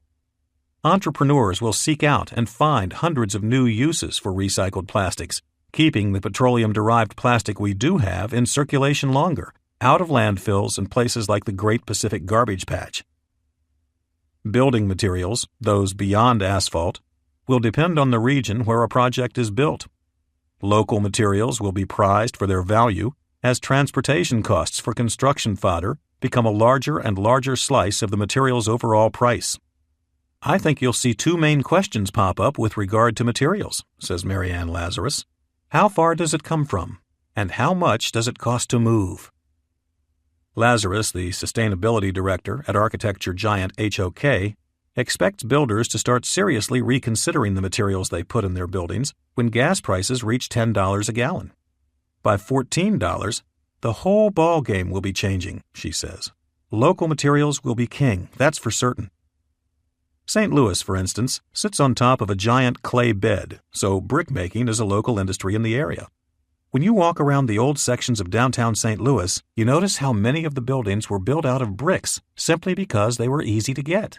I think we'll see more of that enter into builders' consciences, Lazarus explains. In that vein, shoppers at lumber yards in the Midwest won't see Douglas fir 2x4s anymore, as they often do now. Douglas fir, which grows west of the Rockies and is usually logged from Oregon, Washington, and British Columbia, will stay in the West. Southern pine will stay in the Southeast, the Mid-Atlantic, and the Midwest. The forests of the upper Midwest and New England, which have been left to flourish since we decimated their virgin timber stocks more than 100 years ago, will again be harvested in a careful, controlled manner, keeping those areas, and those areas alone, supplied with wood. The move toward regional materials, says Lazarus, will be pronounced. Building supplies will be just another domino in the coterie of changes in our material world when gas prices touch $14. Voluminous retail packaging will be a thing of the past. Many items will carry a price tag or a barcode in the store, nothing more. Just to recap, airplanes, those that remain in our skies, will be made of lightweight carbon fiber rather than metal. Cars, too, will feature carbon fiber and lightweight frames made from aluminum rather than steel. Plastics bred from bacteria and organic, renewable feedstocks will be firmly established in the market, displacing some conventional plastics made from oil. Newspapers and their heaping amounts of waste will no longer circulate, having moved to being strictly web-based portals of information. Recycling will reach new heights. Household garbage cans will shrink, displaced across the country by larger recycling bins, and a society that will generate 75% less waste per capita compared with current times. And Walmart, the beacon of cheap, disposable materialism in a globalized world, will be dead. Chapter $16. The Food Web Deconstructed. It's not quite 5 a.m. We slam the rest of our grainy coffees and toss our cups into the back of the boat. Then, with a cooperative 1, 2, 3, we push the rig into the water and hop aboard just as the water wets our boots. The sun, just now managing to get over the tree-lined horizon, appears like a foggy red traffic light, its power dispersed by the river's hazy morning shroud. The temperature is in the 60s, but it will be 90 before noon. We float silently beneath a bridge stationed atop crumbling footings of limestone quarried from a local gorge 100 years ago. "Well, dude, are you ready?" Orion Briney asks from the back of the boat. He's not talking to anyone directly. It was more of a general address to the morning. "Okay, let's go get it." Briney answers his own question. Briney has a name befitting a fisherman, and the look of one, too. He's a cross between a gruff Midwestern farmer and a hardened New England net spinner, with jolly proportions, a thick brown beard, and yellow rubber overalls that reach halfway up his belly. Briney doesn't ply salt water. He works the middle of America on behalf of the global demand for fish. We are floating down the calm morning waters of the Illinois River, 30 miles north of Peoria, Illinois, where the only thing of international consequence is the headquarters of Caterpillar, the giant manufacturer of heavy equipment. Right here on Briney's 30-foot plate aluminum boat, however, cheap oil has enabled the world to dip its net into the Illinois' shallow waters. Briney fires up the 150-horsepower Yamaha outboard, whose growl hungers for gasoline, and we motor north up the river. Nobody talks. Jeremy Fisher, Briney's serendipitously named stepson, sits toward the front of the boat, watching for their quarry, his cigarette's red tip somehow persevering in the morning's breeze and spray. After continuing upriver for a few miles, Briney slows the boat down and stands on the back bench to get a look at the water ahead. "Nothing here," he says. "Let's try last week's spot." Fisher nods his agreement, and we speed back up. Briney pilots the boat into a calm back bay and lets the motors throttle down to a putter. Now Fisher and Briney are both standing, scanning the waters. "Yep, they're in there," Briney says. "Big swarm of 'em up there 300 yards on the left." "Yeah, I see 'em," Fisher affirms. To an inexperienced eye, however, there's nothing to see. Fisher points to some seemingly random ripples on the surface of the water and explains that fish make those undulations. A lot of fish. It's difficult to tell those ripples from what Fisher says are innocuous waves farther out in the river, but Briney and Fisher are sure they're onto some big ones.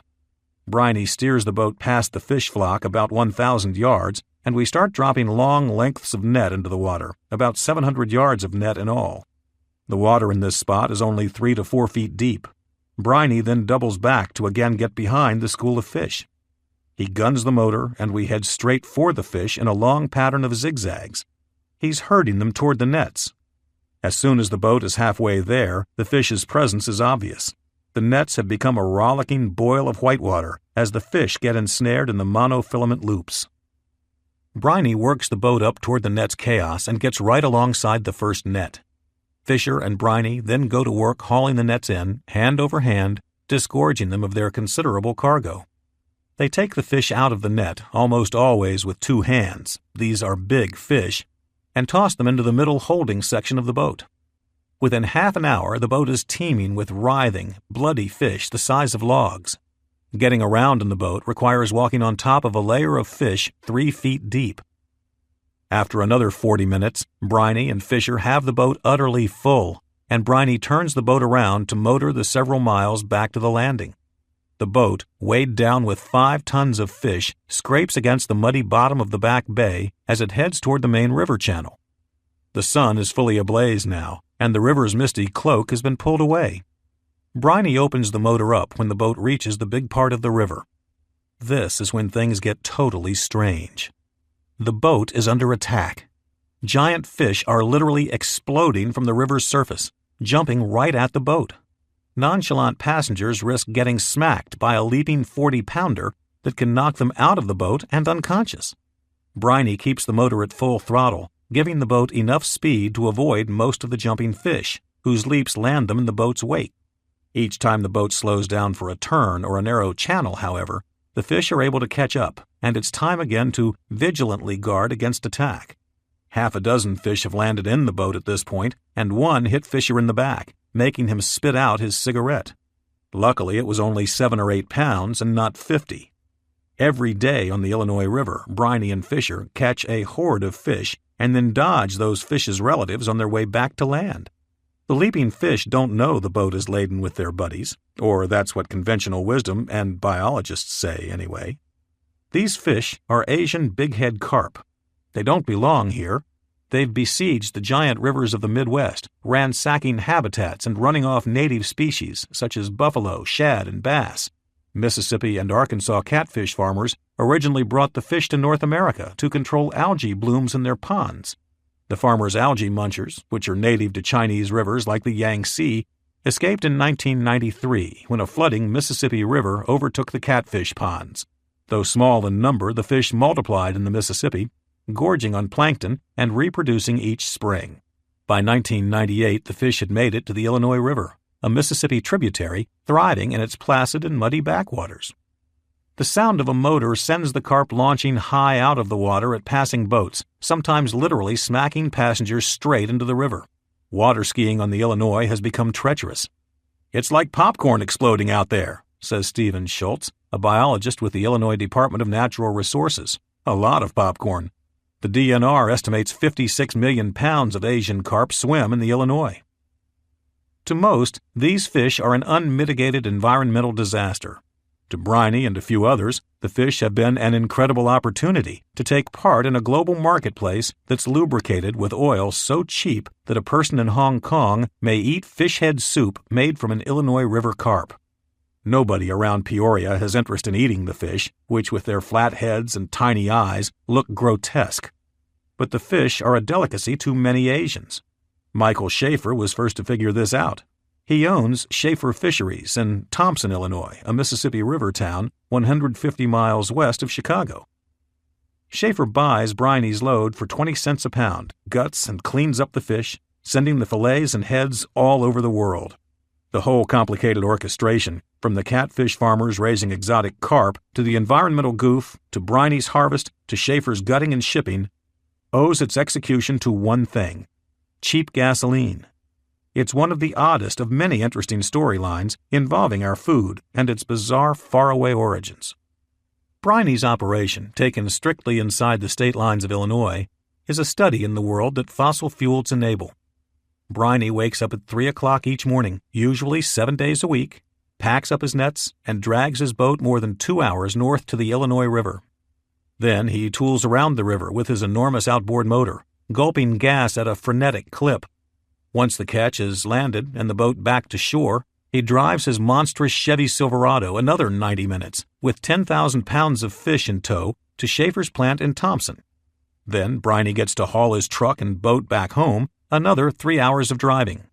His trucks always reach 100,000 miles inside a year's time. Sometimes they last him only 9 months.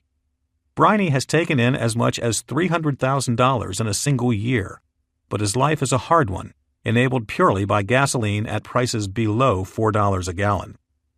Then consider Schaefer's side of this door.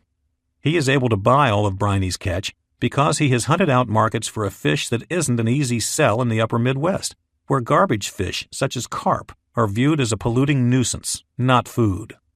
But Schaefer has invested in a fleet of refrigerated semi-trucks that move his carp all over the continent to Asian markets in New York, Chicago, Toronto, Los Angeles, and Vancouver.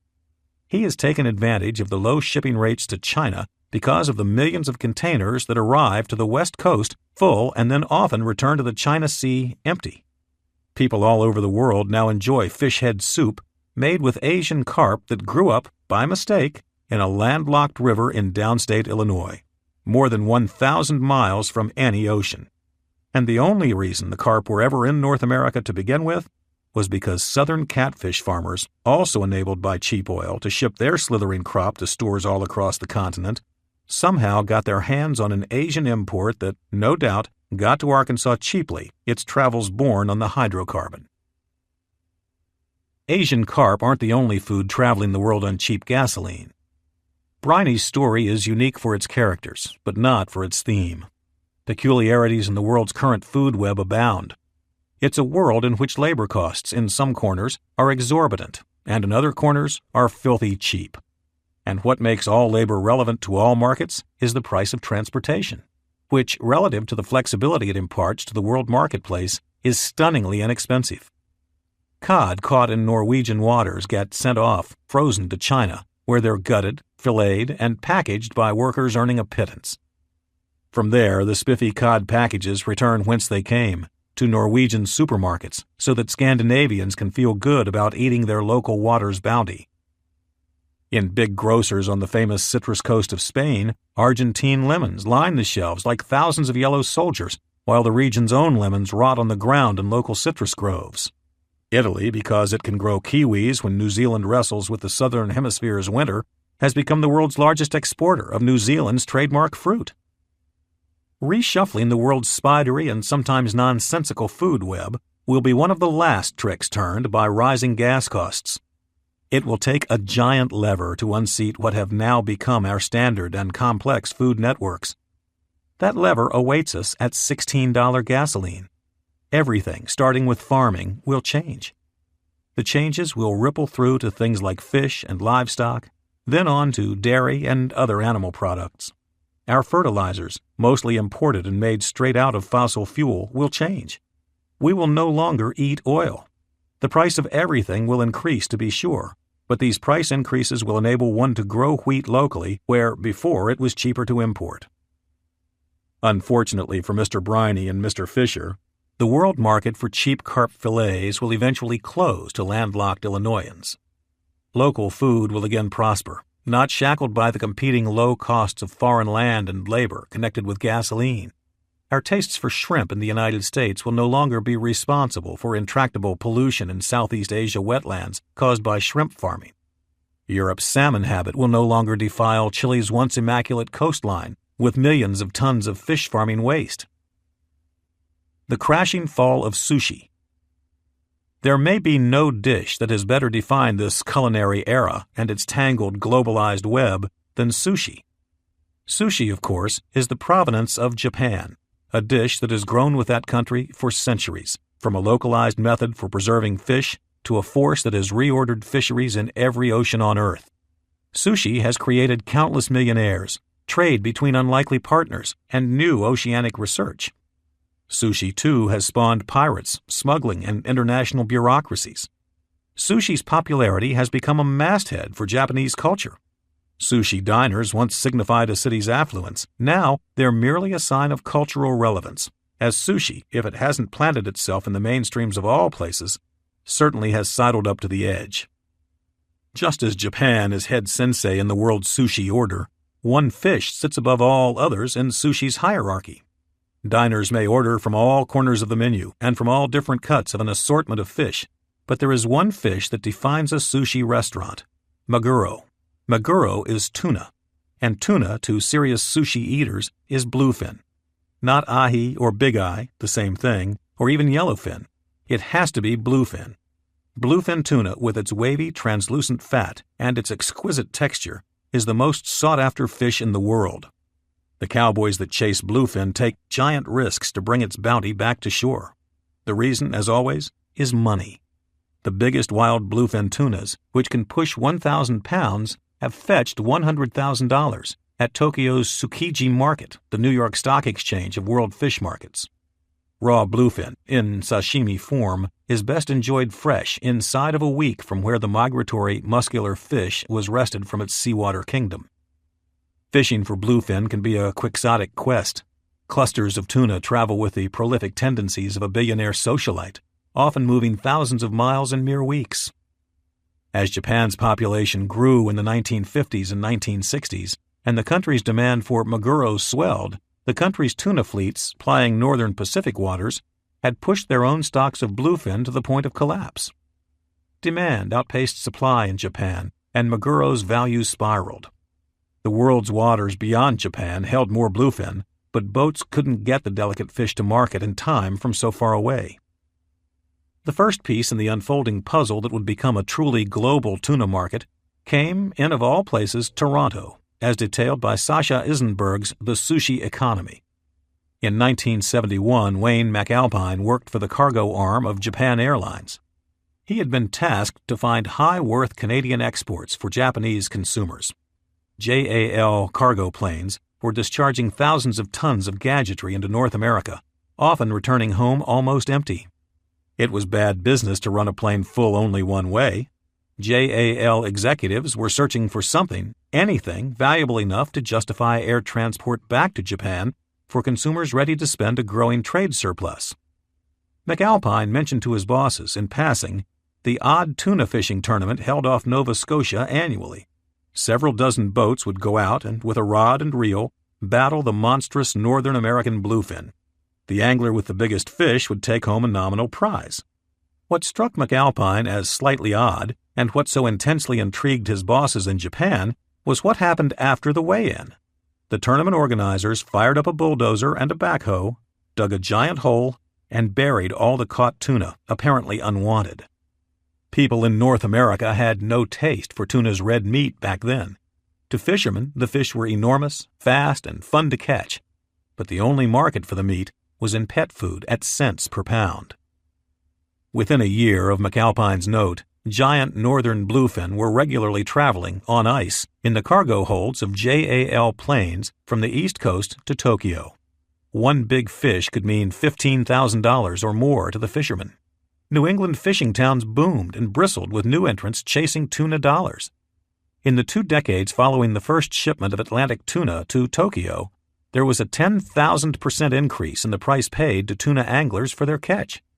Now, bluefin caught in the Atlantic on Sunday hits Tokyoites' lunch plates on Wednesday. Similar bouts of tuna mania have affected port towns all over the world, from Port Lincoln, Australia, to Ensenada, Mexico, to operations ringing the Mediterranean in Spain, France, Italy, Cyprus, Turkey, and Libya. Tokyo is still the epicenter of the market, and many of the most prized catches end up there.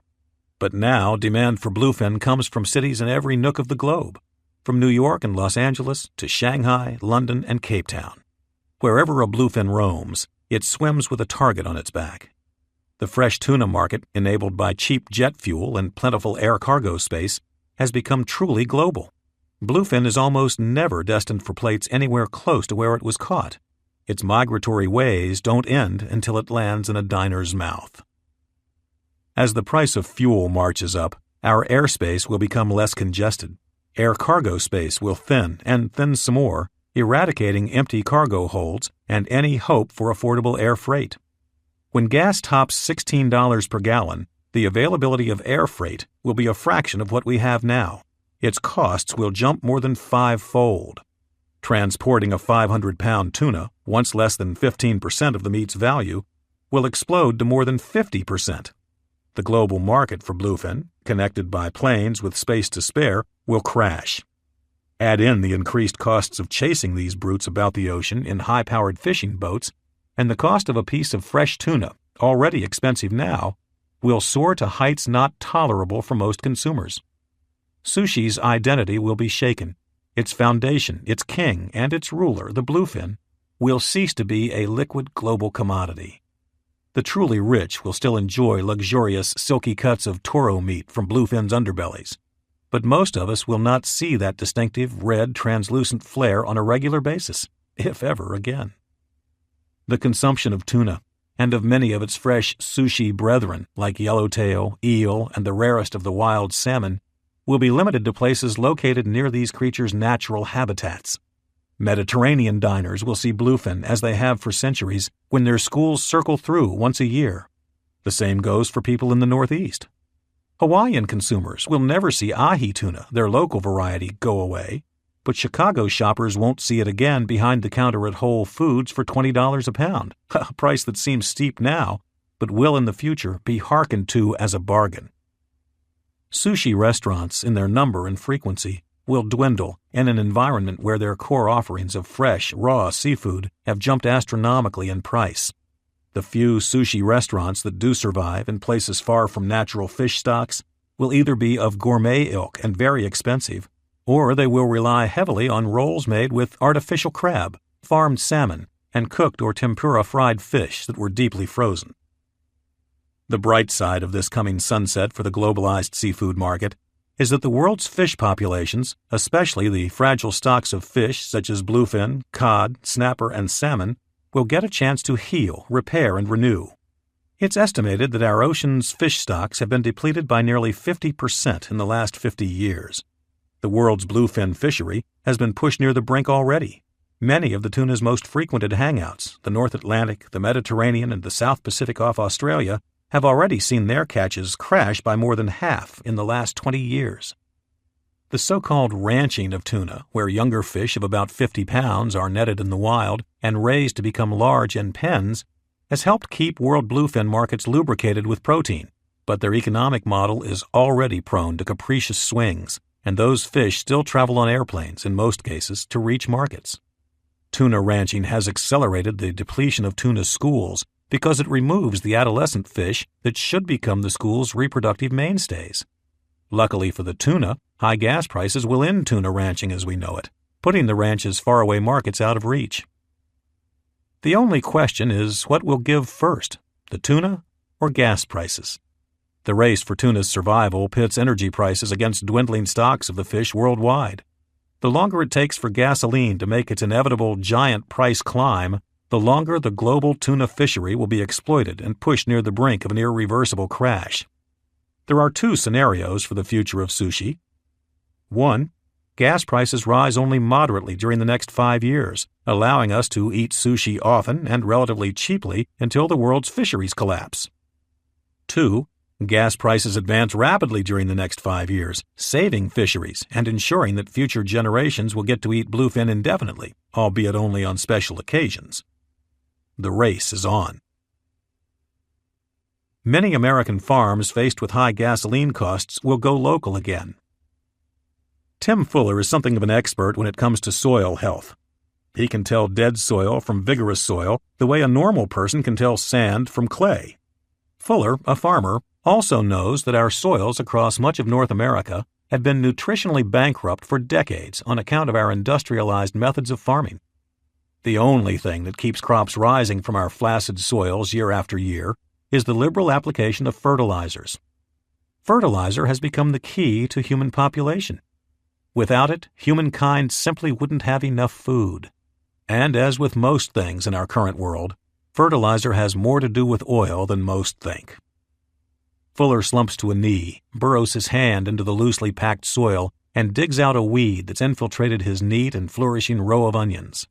He flicks the invader away from his crops and pulls his faded hat from his head, rubbing his bald pate with a look of contemplation.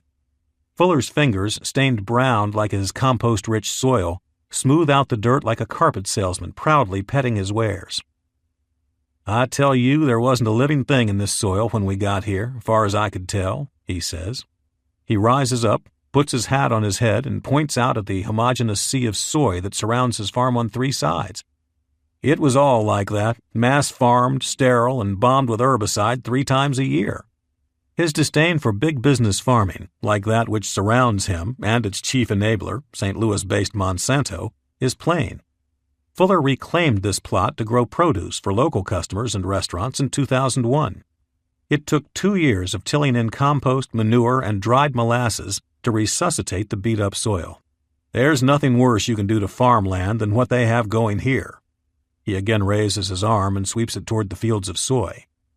About 15 feet from Fuller, a weed stalk at the edge of the big soy field crawls with several dozen large, lumpy, disfigured insects that look like giant brown ladybugs with patches of mold-like fur dotting their shells irregularly.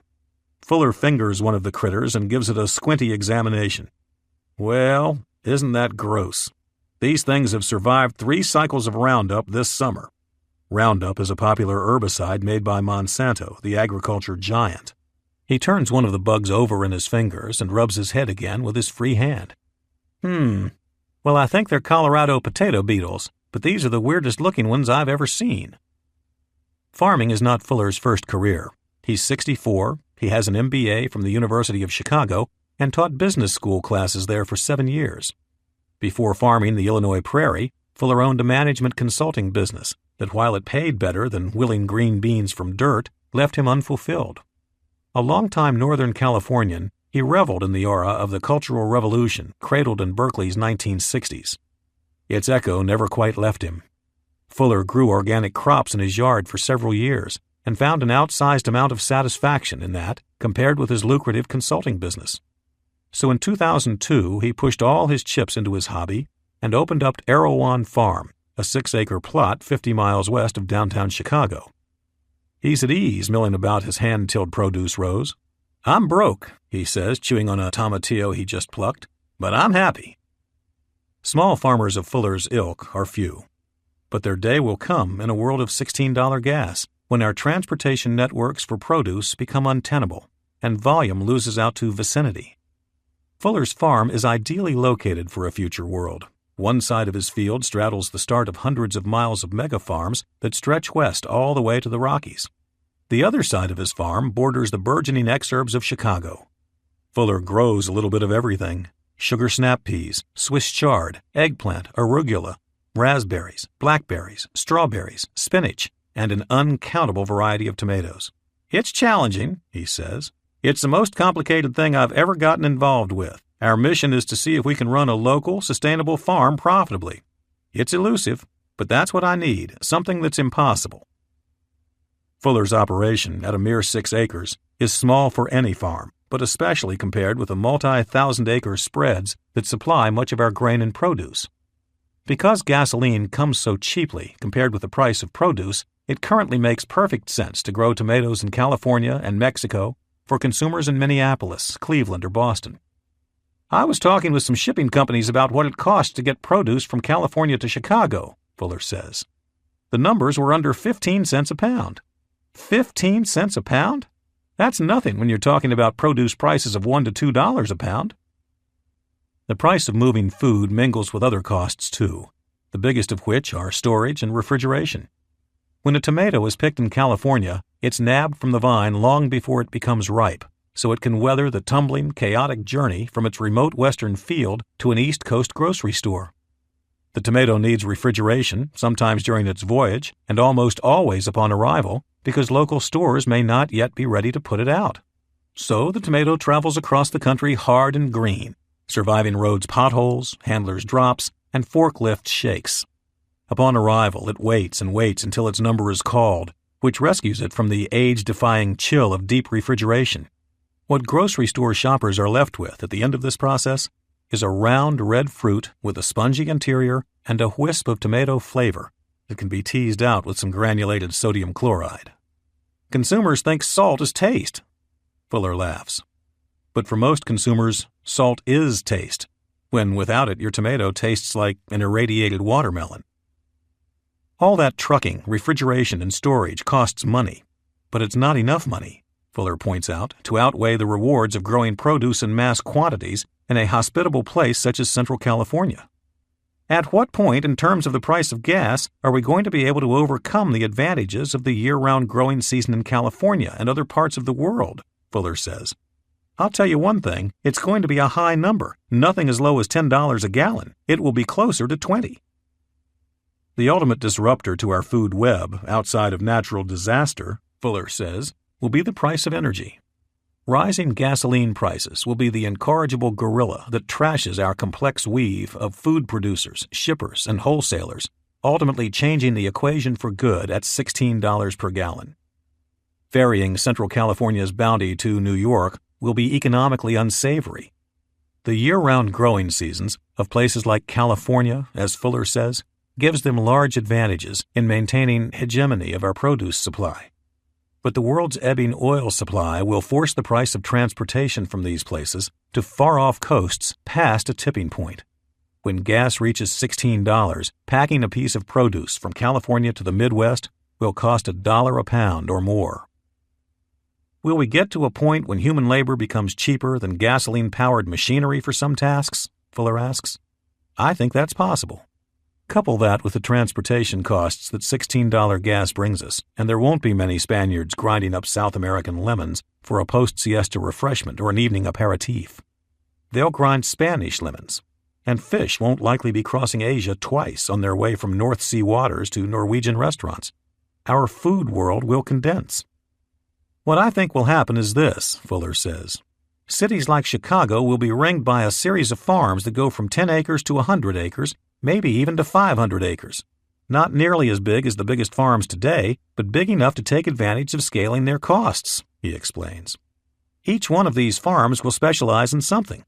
One might be tomatoes, one might be peppers. I'm sure several of them would grow all sorts of greens. The farm's fields would fill the landscape wherever the urban clutter of people and their homes stopped. They would displace fields of corn, soy, and wheat close to cities, relegating those crops, for which freshness isn't paramount, to places where barge and train transportation can be fully leveraged. So Atlanta would get its tomatoes, its cucumbers, its carrots, and its greens from farms all within 100 miles. The economics of avoiding transport from Mexico, the West Coast, or even locales farther away will usher in an era of freshness and proximity for American produce consumers. It will be yet another chapter in this strange saga of mass-scale economics and globalization that has pushed our food farther and farther away from us, only to reverse field at the point of exploding energy prices and $16 gasoline. Americans will still be able to enjoy French goat cheese, Italian olive oil, and, if there's any left, Hawaiian Big Eye tuna. These are luxury items that already carry premium price tags. Their prices will simply become more premium. The higher-priced items in general will weather the deglobalization of food. It's the commodities, the staples of rice, wheat, soy, and apples that won't be cutting Magellanic wakes through the world's oceans as they do now. Maintaining the crops we know in a shrinking food web.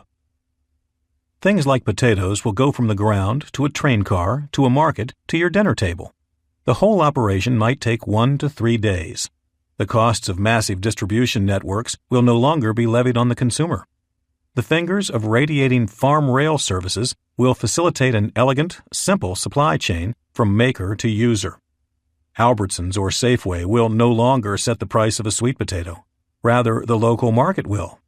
If cantaloupes fared poorly in the upper Midwest one summer, they would be more expensive in Chicago, but the price of melon in Charlotte would remain unaffected. The question, of course, then becomes, what foods can grow where? Will I still get tomatoes during winter in Chicago? Will there be red peppers in New York's January? The answer is yes. These fruits and vegetables that can't be grown easily outside of comfier climates will cost more, surely, but their supply won't dry up. Fuller and others see a movement to grow produce through the winter in so-called hothouses, greenhouses that can be easily assembled and temperature managed so that produce growing in the upper Midwest and Northeast can persevere all year long. We won't be piping natural gas into these places or firing up kerosene stoves to keep our crops cozy, not with the price of gas at $16. Old school methods will make a comeback, aiding our farmers in a quest to supply winter produce minus the costly highway miles. A hothouse cheaply constructed is a narrow greenhouse framed up with metal or wood spans. Plastic is stretched tightly on the outside edges between each member, enclosing the space. A second layer of plastic is stretched across the inside edges of the trusses, forming an insulating sandwich of air between the two sheets of plastic. The sun pours in all day, utterly unabated, as the whole structure is effectively a big window. When built with a little care and sealed tightly, the sunlight alone is enough to keep the atmosphere inside comfortable, even in climes like Detroit's or Cleveland's. Light's not an issue, Fuller points southwest toward the sun. We get tons of light here, even at this latitude in Illinois. We're dead even with the south of France latitude and light-wise. The humid air inside the hothouse and the resulting condensation, however, can lead to deadly frost on deeply cold nights. For that reason, the hothouses will need a source of heat other than the daytime sun. Fuller, the old schooler that he is, buries compost that is at the height of its decomposing process under a shallow layer of dirt inside his hothouses. The compost, which is biodegrading and making heat, will keep the hothouse warm enough for most of the winter. This method was used by farmers going back more than 100 years ago. "This here's what we use," grunts Fuller, climbing up a giant pile of compost at the back end of his farm. With a backhanded flip, he brushes off the outer layer of dry, flaky compost, revealing a dark, rich, and steaming core. He burrows his hand in, up to his wrist, and quickly pulls it out, like someone testing the waters of a scorching hot tub. "That's 150 degrees, I'd say. Hot enough that you can't hold your hand in there. Can't be much hotter than that, or the critters, bacteria, making the heat would be dead," he laughs. Fuller's compost heaps include manure, tree mulch, some straw, and a mix of farm waste, corn husks, damaged veggies, weeds, etc. Fuller gets as much manure as he wants, free from small, local horse farms that don't want the stuff. In the future, hothouses on most farms will not run on hot compost, but on passive solar heating that keeps warm water flowing through pipes buried beneath the greenhouse. The energy won't cost anything once the capital costs of installing the system are retired, and it will keep Northerners in fresh tomatoes, peppers, and cucumbers through the winter. Closer produce means better, healthier produce. These changes to where our produce comes from will benefit our bodies. Our food will be closer, crunchier, and because it will be picked closer to full ripeness and have to endure a far less arduous journey to our tables, it will be healthier, containing more of the vitamins and nutrients that our produce, when grown right, is supposed to contain. Many of the vegetables and fruit in our produce aisles currently were picked green and hard so that they could endure marathon truck rides and the vibrations of commercial traversing. When picked so early, produce gets less time to develop its full range of nutrients and minerals. Signs of ripening, like a red hue, may manifest on the outside of your store-bought tomato, but the nutrient value will be inferior to that of a fruit allowed to fully ripen on the vine. The very act of transport, with its rollicking exposures to heat and light, can further degrade produce's nutrients, in particular the fragile ones like vitamin C and B1, thiamine. With $16 gas, your tomato won't need refrigeration, and it won't need to be picked green and hard. And its taste will be like that of a tomato, not odorless, squishy, pink foam. Fuller's customers come to him because they abhor mealy, bland vegetables. They buy shares for the growing season, usually for $35 or so per week for 20 weeks. This entitles them to a piece of the harvest, which they can pick up from the farm weekly, or if they live close enough, the farm will deliver it to their door. With $16 gas, local farms brokering these kinds of arrangements will prosper, and they will be needed. America will call for a new breed of farmers who don't base the whole of their operation on hydrocarbons for transportation to their far-off customers and for mass-produced feed for their plants. New blood like Fuller will reinvigorate small farming. The knowledge we need to farm this way still exists, though it's rarely handed down through generations of families as it once was. Libraries brim with books on small, sustainable farming, but not even books will be necessary to educate America's next farming generation. "I pretty much learned everything on the computer," Fuller says. "Thank God for the internet." Fuller and organic farmers of his type prefer natural fertilizers from local sources, which lend their produce a rich, hearty taste. But as romantic as manure is to naturally minded farmers, there simply isn't enough of it to keep the whole world in crops. That's why, in a future of $16 gas, we will face challenges beyond where our food comes from geographically. The most vexing question? How to feed our food. Fertilizing our way to scarcity. For 2 centuries, the world's agriculture barons have shown an incredible penchant for finding unsustainable crop enhancers. When one fertilizing agent became depleted or insufficient, a new resource was found, exploited, and exhausted. Today is no different. We have repeated history's folly once again, but this time technology may bail us out. In 1800, manure was the key player in the reinvigoration of our agriculture fields. But as the human population ballooned and our need for crops and sustenance grew exponentially, manure's relevance fell away. Farmers couldn't sustain the number of animals needed to churn out a proportional amount of dung. Replacements were found. Justus von Liebig, a German chemist, came to this conclusion in 1840. A time will come when fields will be manured with a solution prepared in chemical factories. If Liebig only knew the enormity of his prescience. In 1843, Englishman John Bennett Laws began experimenting with crops, yields, and fertilizers on his family's Rothamsted farm, just north of London.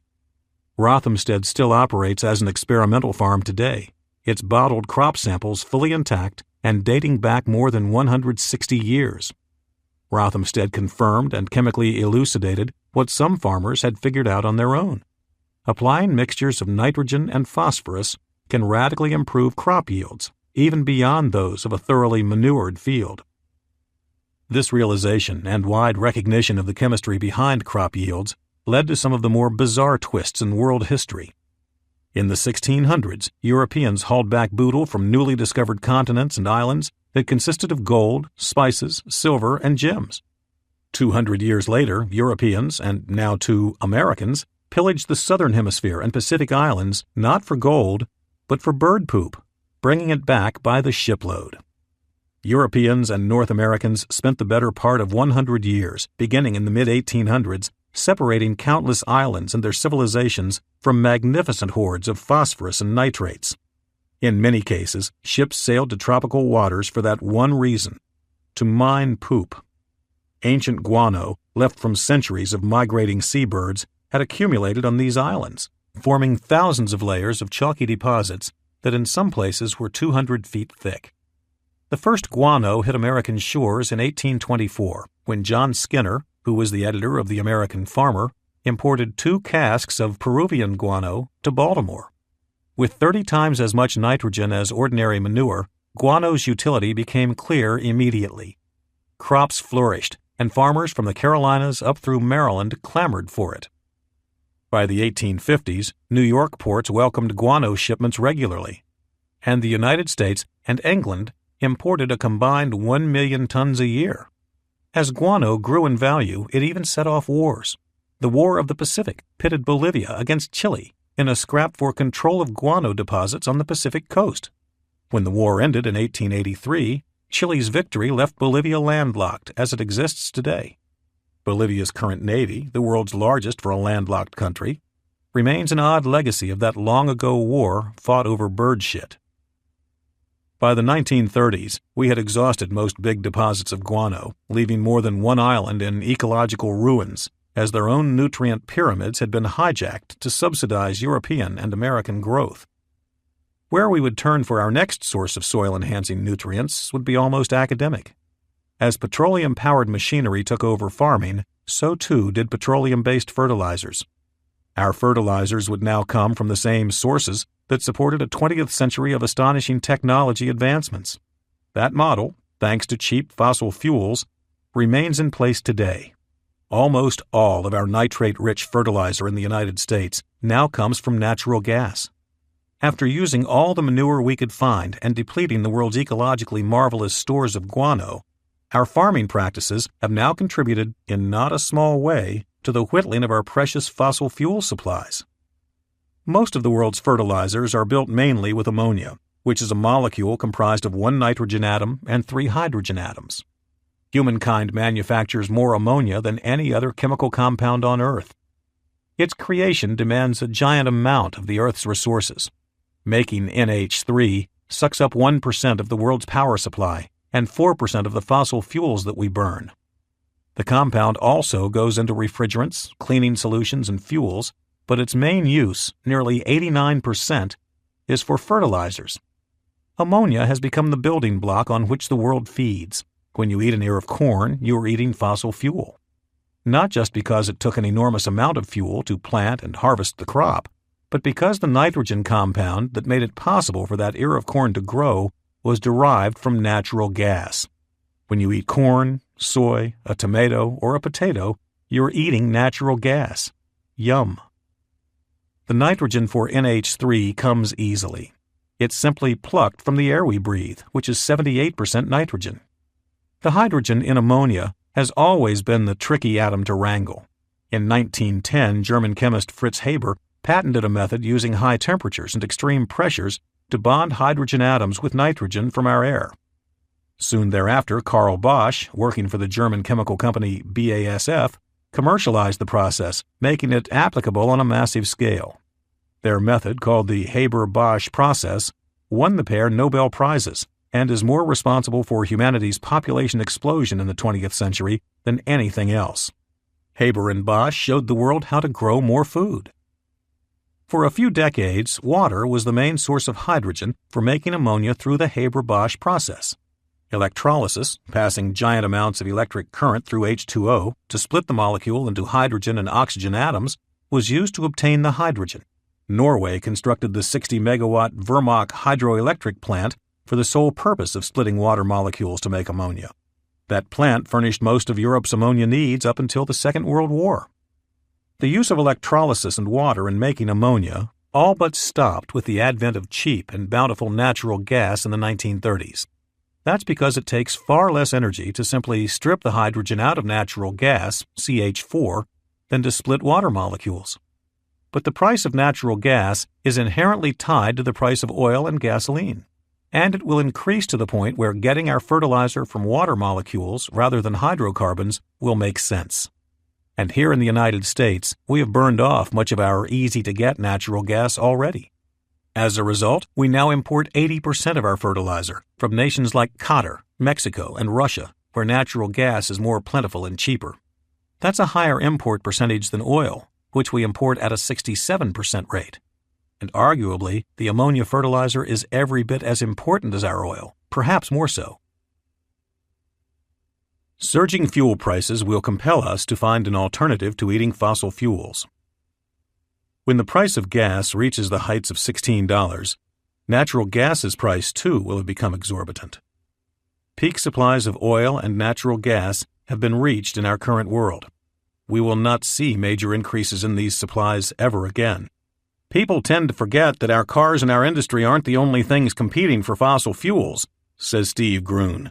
It's also our mouths. China's using more gas because they're building more cars, sure, but they want to eat better too.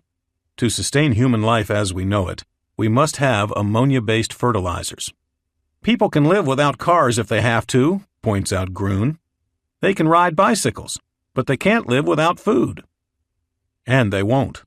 The answer to what will become one of humanity's gravest questions in the future, how to feed the multitudes of billions without fossil fuels, is, as Grun likes to say, sitting at the end of our nose. We used water to make ammonia 100 years ago, and we will once again. Better yet, we won't burn mountains of coal or exhaust enriched uranium to do it, Grun says. Grun is the president and co-founder of Freedom Fertilizer, a company bent on subverting the natural gas model the world uses to make fertilizer. Grun started his outfit in Spirit Lake, Iowa in February 2008. The premise is simple. Leverage the abundant wind power in northwest Iowa and southwest Minnesota to use electrolysis to make ammonia from water and nitrogen. Grun's education in the ways of fertilizer and power came naturally.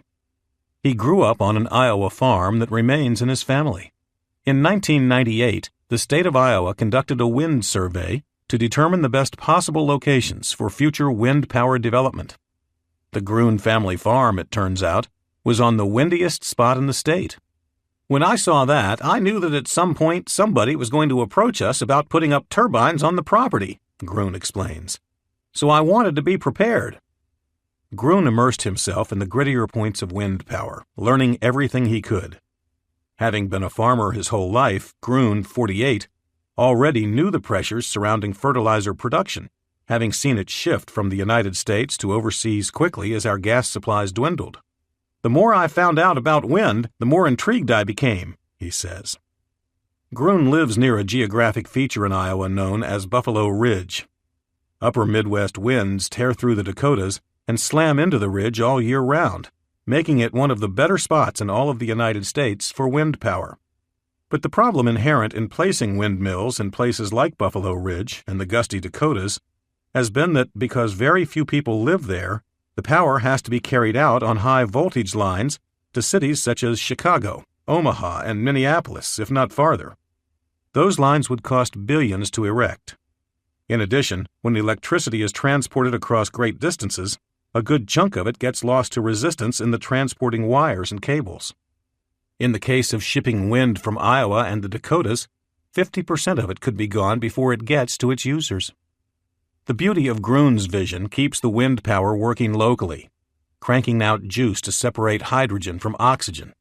Northwest Iowa also happens to be roughly in the center of North America's farm belt. To the east sit the cornfields of Wisconsin, Illinois, Indiana, and Ohio. To the north, the farms of Minnesota, the Dakotas, and the spreads of Manitoba and southern Saskatchewan. To the south and west are the fields of the Great Plains, Nebraska, Kansas, Oklahoma, Texas, and eastern Colorado. Much of the nation's ammonia supply already has links to northwest Iowa, as 2 pipelines for the stuff pass through here. You can roll into small towns around here and not find a gas station, Grun says, but you will find an ammonia distribution facility. Each acre of corn grown here requires 150 pounds of ammonia fertilizer. Making that requires more energy than the act of tilling, seeding, harvesting, and transporting the crop to market. And making a single ton of NH3 out of natural gas produces 1.8 tons of carbon dioxide, the main culprit in global warming. Generating a ton of NH3 from coal produces 3 tons of CO2. Using wind power to strip water of its hydrogen produces no carbon dioxide. It does, though, produce pure medical-grade oxygen, a valuable and marketable product. Using wind power in this kind of a local capacity to make something that we desperately need makes more sense than deploying turbines randomly and piping the electricity to urban areas at enormous cost. Grun has already attracted the attention of the USDA, which awarded Freedom Fertilizer a $100,000 grant to research his proposal further.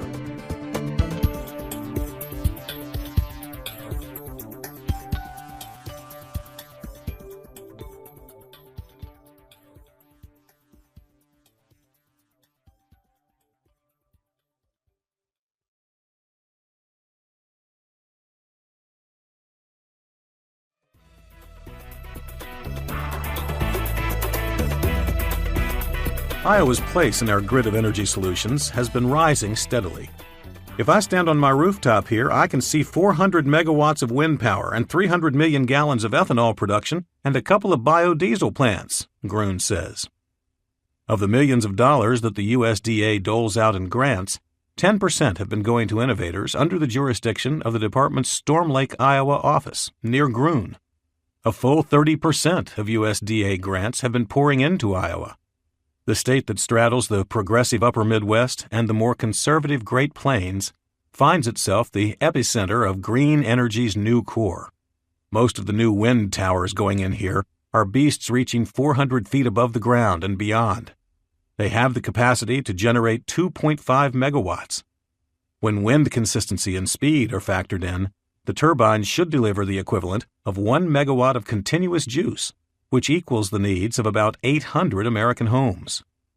Electricity sold on the grid in Iowa for owners of turbines averages about 4 cents per kilowatt hour. That means that each tower that produces 1 megawatt is worth $960 a day. That rate means turbine owners will pay off their investment in 9 to 10 years, with a useful life on the turbine of about 25 years. Not a bad scenario, which explains why so many turbines are now popping up across Iowa and the Great Plains. But if those turbines were supplying power for electrolysis to create ammonia using the conventional Haber-Bosch process, the returns could be greater. Grun can make 2.72 tons of ammonia per day per megawatt of wind power. The recent spot price for ammonia was $1,200 a ton and has been steadily and quickly rising during the last few years. Its price closely follows that of fossil fuels because ammonia is, in essence, a fossil fuel. One turbine, therefore, can produce $3,300 worth of ammonia per day, with the only feedstock for the process being water. Considering it took $960 worth of electricity to make the ammonia, if Grun can keep his other costs below $2,300 a ton, he's making a profit. That's not a problem, he insists. And that's not to mention possible income from capturing the pure O2 created in the process. Gruen would load his ammonia onto railcar tankers bound for farms across the country. Or, better yet, we could build this on top of one of the existing pipelines and just dump it into there, he says. Water, luckily, is not a threatened resource in northwest Iowa, as it is in the Great Plains of Kansas, Oklahoma, western Nebraska, and Colorado. Our annual rainfall keeps us pretty rich up here, Gruen boasts. Iowa's rain and wind bounty would, in effect, become our food. The same kinds of operations could be started in water-rich Minnesota, Wisconsin, and Michigan. Another beauty of the system is that ammonia could easily be made from gray water, which is the effluents from residential sinks, showers, and floor drains. The treated effluent from sewage plants could be used as well. Wastewater could become the feedstock of our fertilizer, which of course is the feedstock to our food, an elegant circle. Water could also be captured in gathering basins on site. A 4-acre basin during a 1-inch rainstorm would yield 452 tons of water for the creation of ammonia. The choice is ours. Get our future fertilizer dirtily or get it cleanly. When the price of gasoline reaches numbers beyond $15 and on up to $16, one of two things have to happen for the world to stay fed. We will make our fertilizer from water, or we will make it in a much dirtier way with coal. If catastrophe, such as a widespread Middle East war or disaster in Russia, were to strike today, the coal option would likely roll into place because right now it's the easier method to install. We would face an inordinate amount of additional air pollution from burning this coal, from which we would strip hydrogen to make ammonia with. Fortunately, momentum suggests that natural gas will be able to carry us for several more years. By the time a crisis-like shortage comes on the natural gas front, our electrolysis technology, our wind farms, and our farmers will be ready. For every cent that natural gas's price increases, the bounty from creating ammonia from water and renewable energy becomes more lucrative. When there's money to be made, somebody always steps into the breach. Perhaps the venture capitalists of California's Sand Hill Road, so many of them now pledging their allegiance to green causes, will see ammonia's promise and its far lesser environmental impact compared with ethanol, a commodity they have backed thus far with glee. Making ammonia carries with it the bilateral incentive of its use as a fuel. The stuff actually burns. It takes heat of 1,200 degrees for ammonia to combust, but when it does, it's a clean reaction, leaving behind nitrogen and water. Burned crudely, there is risk of creating nitrous oxide, NO, and nitrogen dioxide, NO2, which can cause acid rain and smog. But those hazards can be mitigated by clean engine technology. Gruen's dream is that cleanly made ammonia pops up as a competitor to gasoline. Ammonia could literally be the smelling salt that jars our economy awake, he says. Why send our money abroad for fuel when we can spend it right here? Precedent exists for vehicles being propelled by ammonia.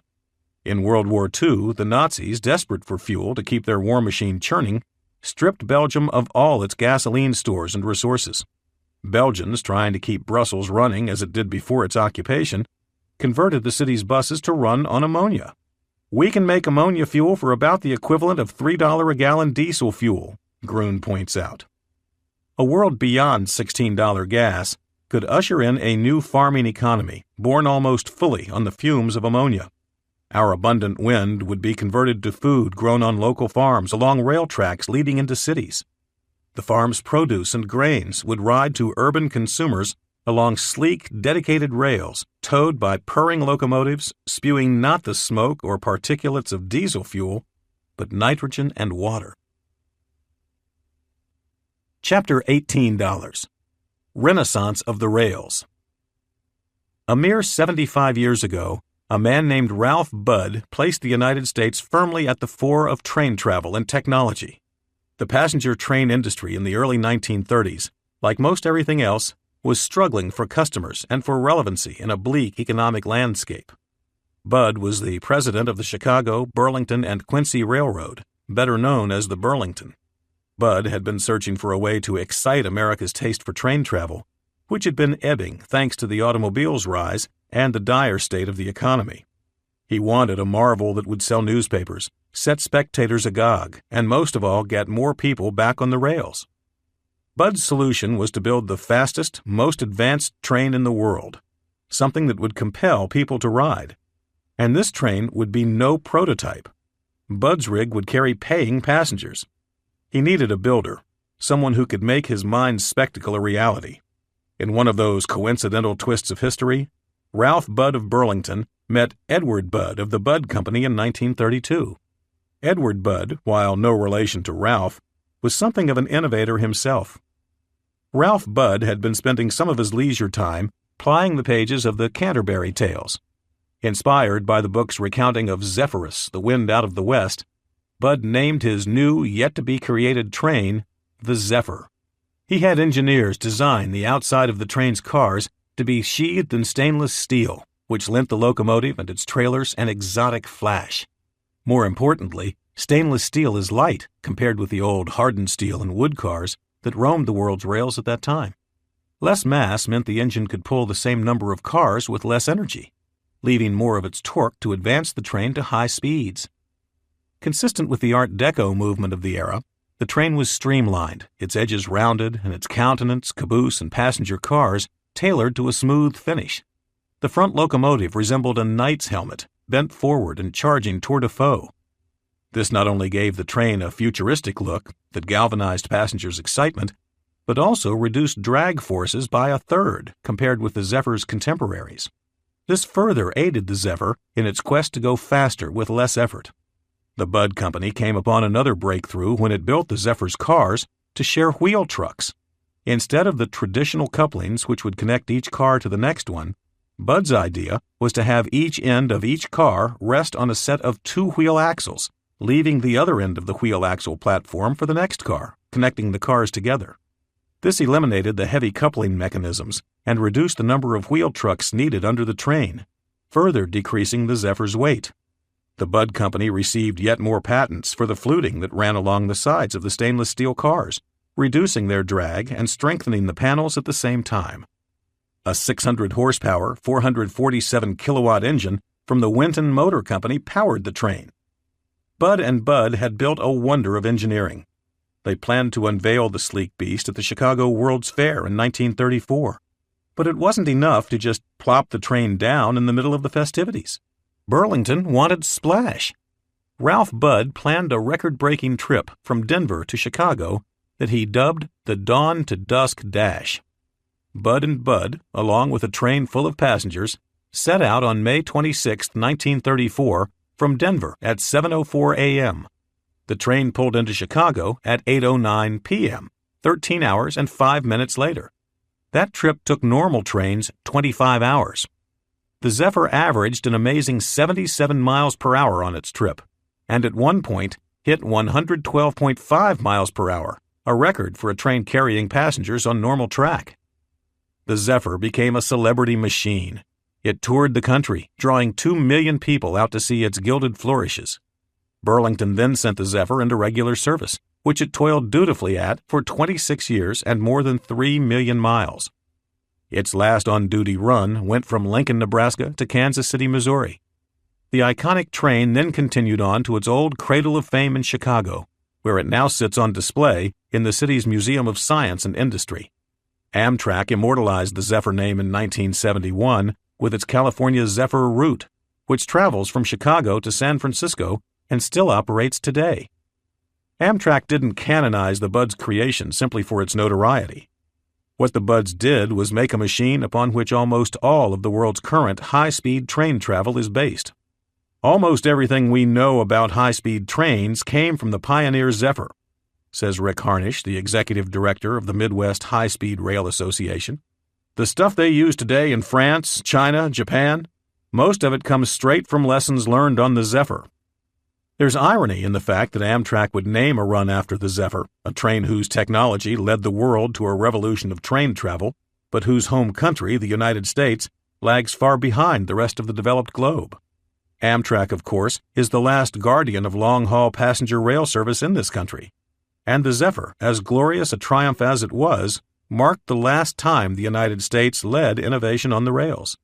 Since the Zephyr's ride to prominence, the U.S. rail system has largely stagnated, ignored by a government bent on other pursuits, and the public that, for good reasons, relies on trains as transportation of the last resort in all but a few cases. In a future of gas prices of 4 or 5 times what we're used to, traveling across the United States' vast share of North America will be a tough proposition. Going by car will be very expensive and will require laborious tenacity behind the wheel. Plane travel will be limited and not a workable option for most people. The best solution is obvious and already exists across much of the rest of the world. High-speed trains.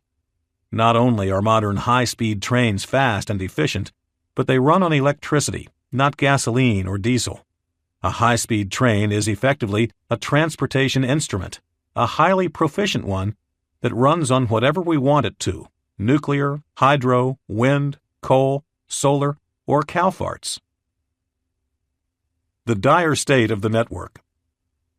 Traveling by train from Chicago to New York these days isn't for those low on patience. The Amtrak trip consists of a maddening crawl along aging tracks, inadequate switching stations, and insufferable, inexplicable pauses in the middle of nowhere. It takes more than 20 hours. In America, this is what train travel between our 2 most important business centers, and indeed most of the country, has become. A joke. But things weren't always like this. The disintegration of the U.S. passenger rail system has been decried from many corners for decades. It has been a slow and steady schlep to the bottom of the heap for U.S. trains. We've dug quite a pit. The reasons for our train system's demise are numerous, but there's one common stitch that binds all of them together: cheap oil. Cheap oil has enabled Americans to live where they want on their own terms. Sprawling metros enabled by cheap gasoline and the automobile have pushed far away from centrally located train stations. Car travel itself, with the decrepit state of our rails, can be just as swift as riding a train, and the independence that car travel affords appeals to that Jeffersonian side of most Americans, the idea that we're in charge and we'll say when we go and when we come. Plane travel, too, has subverted the chances of an American high-speed train network. The advent of a true high-speed train network in America will be the ultimate sign that our world has adapted to oil's scarcity. Its existence would signal our country's collective recognition that the world has changed forever, according to energy's terms. Fire-breathing jet engines and carbon dioxide sputtering cars will fade off into history, part of another era of transportation for an evolving human race and civilization. Creating a high-speed train network across the vast lower 48 states will take a combination of overwhelming public will, government leadership, and private enterprise cooperation. The number and size of the barriers to high-speed train travel in America are huge, and the money needed to create such a system occupies heights in the hundreds of billions and likely trillions of dollars. For that reason, it will take gas prices of the most compelling magnitude to make widespread American high-speed rail a reality. $18 per gallon.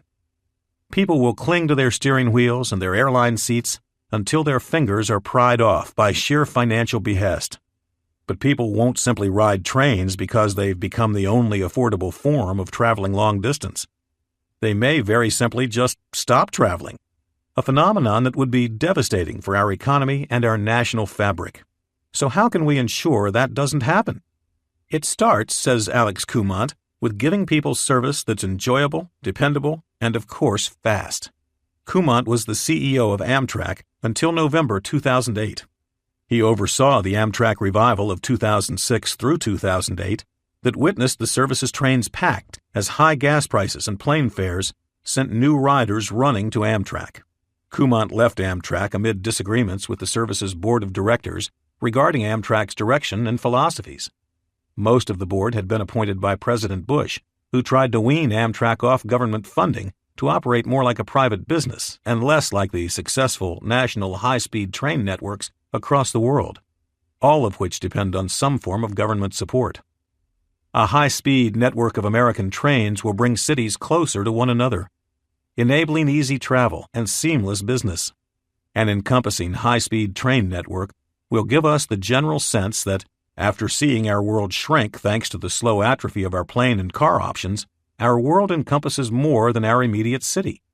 In a world of $18 gasoline, high-speed rail is necessary for America to stay relevant to other world powers, some of which have a large head start on electrically powered bullet trains. Stagnant societies tend to stay stagnated. Vibrant ones adjust, adapt, and move forward. The building of the American high-speed rail network will keep our country in the latter group rather than regressing to the former. We will build networks to become more like the British and the French, who have the Eurostar train that rockets from London to Paris, part of the journey passes underneath the English Channel, in just over 2 hours. We will build projects like those of the Chinese, who are connecting Beijing and Shanghai with a new high-speed line that will cut the travel time between the two from 14 hours to 5. These two stalwart cities of China are 800 miles apart, farther away from each other than Chicago and Jackson, Mississippi. Our trains will run more like those in Japan, that make the complicated 800-mile trek from Tokyo to Fukuoka in less than 5 hours. We will finally catch up with the likes of the Koreans, who flit between Busan and Seoul on their country's KTX train that can travel at 215 miles per hour. Americans will experience travel like that of the Thalys Line, the maroon train that whisks passengers 200 miles from Paris to Brussels in 80 minutes. We will know what it's like to travel on the German ICE train from Munich to Hamburg at 180 miles per hour. Even the Russians have been busy, building a 400-mile high-speed line from Moscow to St. Petersburg that now carries people between that country's two most important cities. The lone bastion of American speed. The United States does have one high-speed train, and like the ceaseless stations of New York's subway system, it's heavily ridden and highly appreciated. Amtrak calls it their Northeast Corridor. It travels from Washington, D.C. up the eastern seaboard to Boston. Its prominent stops include Baltimore, Philadelphia, and New York. The line is better known as the Acela, which is the express train that runs on the Northeast Corridor's tracks. Boarding the 6 a.m. Acela Express train in New York's Penn Station offers little excitement. The train is dark, the people are quiet, there's no security and no assigned seats. Passengers simply wander down to the track, step aboard, pick a seat, and settle in. The cars are pleasant and roomy. The passengers largely are professionals. There's even a quiet car where cell phone use and loud conversations are banned. The train gets moving out of Penn Station with little fanfare. It glides through the tunnels of Manhattan, under the Hudson River, and out into the darkness of New Jersey. A conductor makes sure people don't dawdle when boarding in Newark, then again in Philadelphia and Baltimore. The train runs quietly with only the whoosh of the electric motors and a smooth and forgiving suspension system mellowing out the track's clacking. The train tilts into turns, allowing it to stay traveling at more than 100 miles per hour while slightly veering to the right or left. The Acela's path leads it through quaint shoreline towns, past harbors brimming with tall masts and the occasional Atlantic lighthouse. South of Wilmington, Delaware, the towns give way to a deep, deciduous wood, a mix of New England autumnal color and mid-Atlantic greenery. The route follows the woods through Maryland and re-enters them again after Baltimore, ushering riders from the depths of the forest to the heart of U.S. bureaucracy in a matter of minutes. The train usually pulls into Washington, D.C.'s Union Station on time and just about full at 9 a.m., giving riders a wide-open itinerary to tackle business in the capital. In the scant matter of 3 hours, passengers travel from the frantic bustle of Midtown Manhattan, with its swirling crowds, noisy sidewalks, and red-eyed absorption, through the sea towns of the Mid-Atlantic and its pastoral woods of unsullied countryside, into the seat of federal power. As the train glides slowly to a stop, people close their laptops, unplug their phone chargers, rub their eyes, and switch out of relaxation mode into full-tilt business mode. Glib passenger conversations abruptly end, suit jackets are donned, and countenances change from a passive tranquility to fierce intensity. For Americans, the Acela is excitingly fast. There are times on the trip from New York to D.C. that it goes 130 miles per hour. In the world of high-speed trains, however, the Acela is not particularly fast, or by some standards, even high speed. There are many trains in Europe, Asia, and Japan that routinely top 200 miles per hour. Like the New York subway, the Acela typically runs close to full. Unlike the subway, the tickets aren't cheap. I paid $340 for a round-trip ticket on the Acela on a normal October Tuesday. Plane fares are cheaper. But planes take close to twice as long and are less dependable. A plane traveler leaving from Midtown Manhattan to Central D.C. has to spend 1 hour on public transit or $40 on a cab to get to LaGuardia, Newark, or JFK airports, arrive 90 minutes before their flight, spend an insufferable 25 minutes getting through security, and then pray the flight is actually on time, far from a slam dunk for New York metro airports. The plane is airborne for less than an hour, but most flights land at BWI or Dulles airports in the D.C. area, putting travelers another expensive cab ride or an hour-long public transit ride outside the central capital. The Acela runs on time, has no time-consuming security gauntlets, and goes straight from Midtown to Central D.C. Getting out of Union Station in D.C. takes about 2 minutes of walking. Same thing for New York's Penn Station. Similar things can't be said, obviously, for the town's respective airports. All these reasons lead 65% of travelers going between New York and Washington to Amtrak rather than one of the dozens of daily flights offered by Delta, American, United, or Continental, flights that are often cheaper than Amtrak. The Northeast Corridor is what the rest of American train travel can be, and it's what it will be when gas prices approach $18 per gallon. Our current anemic train networks make it easy for millions of passengers to skip the rails when it comes to choosing among trains, planes, and automobiles. But what about when a line as appealing, as efficient, and as fast as the Acela is installed? People will come around to the train, and they'll come around quickly. The numbers behind Amtrak's revenues are revealing and astonishing. Amtrak captured $1.73 billion in revenues during its fiscal 2008. $950 million of that came from the high-speed Northeast Corridor trains. More than half of Amtrak's total haul, 54%, came from a 450-mile double stretch of track that only carried 37% of Amtrak's 29 million riders in 2008. That's what frequency, speed, and comfort can do for ridership. Imagine if train service of that caliber, or even better, were installed in much of the rest of the United States. The effects on commerce, regional relations, family connections, and the general mood of the public would be profound. A renaissance of the rails indeed. Amtrak's feeble status in the federal hierarchy. Meet me at the side entrance.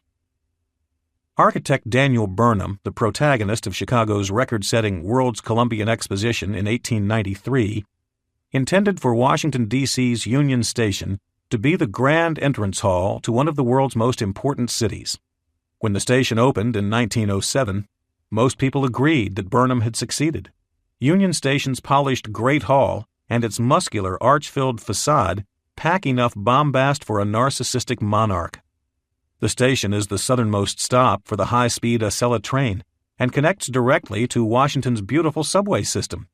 The station also houses Amtrak's headquarters. But even in what should be Amtrak's throne, the agency has been relegated to an unceremonious spot that requires walking out of the station's Great Hall, past a steakhouse, and through a set of outside doors.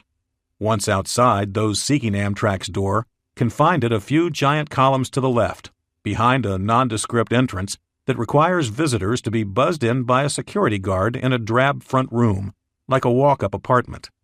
You could be entering a single-room occupancy joint on the Lower East Side, or it could be the headquarters of our nation's passenger rail system. An average Starbucks is more impressive. Perhaps the lean home office instills a sense of slender pragmatism to Amtrak's leaders, an attitude that's necessary to lead an organization so bereft of adequate funding when compared with its contemporaries around the world. Alex Kumant, though he can dream big, always kept his focus on incremental gains, small gains, any gains. The world we have to live in here at Amtrak is a pragmatic one where we say what we can reasonably get done in the next 5 years. Kumant explains while sitting at the conference table of his office at Union Station. And building high-speed corridors without a different kind of public commitment and without billions and billions of dollars just isn't possible. There's almost an annoyance on the part of Kumant and Amtrak executives in general with the perception held by many Americans that high-speed rail is the only rail worth having. But Kumant acknowledges that speed is something that, in and of itself, can draw people back to the rails. Give me single-digit billions in single-digit years, and I can make some of these high-speed corridors happen, Kumant says. We could do the Chicago to Detroit corridor for $1 billion, and we could have trains going 110 miles per hour on the route. For maybe double that price, Amtrak could make the corridor a 200-mile-per-hour zone, getting travelers from Illinois to the shores of Lake St. Clair in 90 minutes. But nobody would complain about a 3-hour trip either, not when driving takes 5 to 6 hours with light traffic, and flying with all of its airport shenanigans takes just as long. The two keys to making routes like this reality, Kumant says, are a well-tuned national plan and a wholesale change on how the government supports rail. This is an area where national comprehensive plans matter, he says. We don't have that. I was recently in Berlin at a conference, and I said to one of my German counterparts, I wish I worked in a country that simply looked at rail as a necessary expenditure. The German, Kumant says, told him, You should have been here 25 years ago when we were down in Bonn begging for money every year. So look, you have to understand that these things can be turned around. The man was right. This can be turned around. And it will be turned around. Once gas tops $12 per gallon, Kumant foresees a public with a genuine desire for change on the rails, and a government finally emboldened to do it. To get a true nationally linked high-speed network will require gasoline prices nearer to $18. But the wheels will begin turning before that. Sometimes it takes a genuine crisis to motivate action, Kumant says, and I have little doubt that oil scarcity is the crisis that will do it. Kumant led the effort before Congress to secure Amtrak more funding, and he succeeded, at least for now. A new bill in 2008 granted Amtrak $2.5 billion a year for operations and capital expenditures, like repairing bad lines, of which there are many, and building new ones. It's not enough to dream high speed, but this bill came with gas prices of $2.50 per gallon. When the price of gas has leapt past $10, past $14, to $18, the trickle of single billions will become a flood of hundreds of billions. The transportation market is far from a free one. Alex Kumant had a tough job in trying to sell a country on something that it just doesn't value as much as it should. It was a very tough job. Richard Harnish's job, however, may be even tougher. And you can bet that Harnish isn't drawing the $350,000 salary that Kumant, previously an executive at Union Pacific, got from Amtrak. Harnish heads up the Midwest High-Speed Rail Association. His organization runs purely on donations. As its name suggests, the association lobbies for a concentric system of high-speed rail in the Midwest, spoken out from Chicago to St. Louis, Milwaukee, Minneapolis, Indianapolis, Detroit, and Cleveland. Harnish spends many of his days in Springfield, Illinois, lobbying the state legislature to open the purse strings and make rail travel a priority. Like Kumant, some of Harnish's most successful efforts came amid rising gas prices in 2007 and 2008. Harnish takes his trains seriously. He recently ventured to Memphis on a trip with his son. They rode Amtrak's City of New Orleans train all the way to Tennessee, which covered the 500 miles in 12 hours, hardly a blistering pace. But Harnish is a man who would rather ride a train for 12 hours than mess with planes and airports for 6. His MasterCard doesn't earn him airline miles. It earns him the arcane reward of Amtrak points. Midwest Rail's offices occupy a tranche of space above a coffee shop in a hip section of Chicago's Lincoln Square neighborhood on the city's near northwest side. The office's face-nailed maple floors and room-spanning sets of double-hung windows date from a time when rail, not the automobile, was king. Harnish isn't asking for royal privileges. He just wants rail to get a fair shake. That day is coming sometime in the near future as energy prices continue to rise. But the United States is a long way from an even transportation playing field right now. Give rail that, says Harnish, and it will flourish. The first thing you have to realize is that there is no free market for transportation, Harnish says. It's not as if you can go out and buy a high-speed train and just use it. You need tracks and infrastructure. Those are tracks and infrastructure that the government does not provide. But what the government does provide is roads. Government in America spends $150 billion on road building, but they don't do much to keep up the rails. There was a time when they did, such as in the 1870s, when the government guaranteed bonds issued by the Central Pacific and Union Pacific Railroads to complete the Transcontinental Railroad. The government allowed the railroads $16,000 per mile of flat track, $32,000 per mile of track through the foothills, and $48,000 per mile of track through the mountains. The subsidies, which were in fact a form of loans, totaled $53 million. The railroads did get a huge handout in the form of land grants of 12,800 acres per mile of track. Not a bad deal.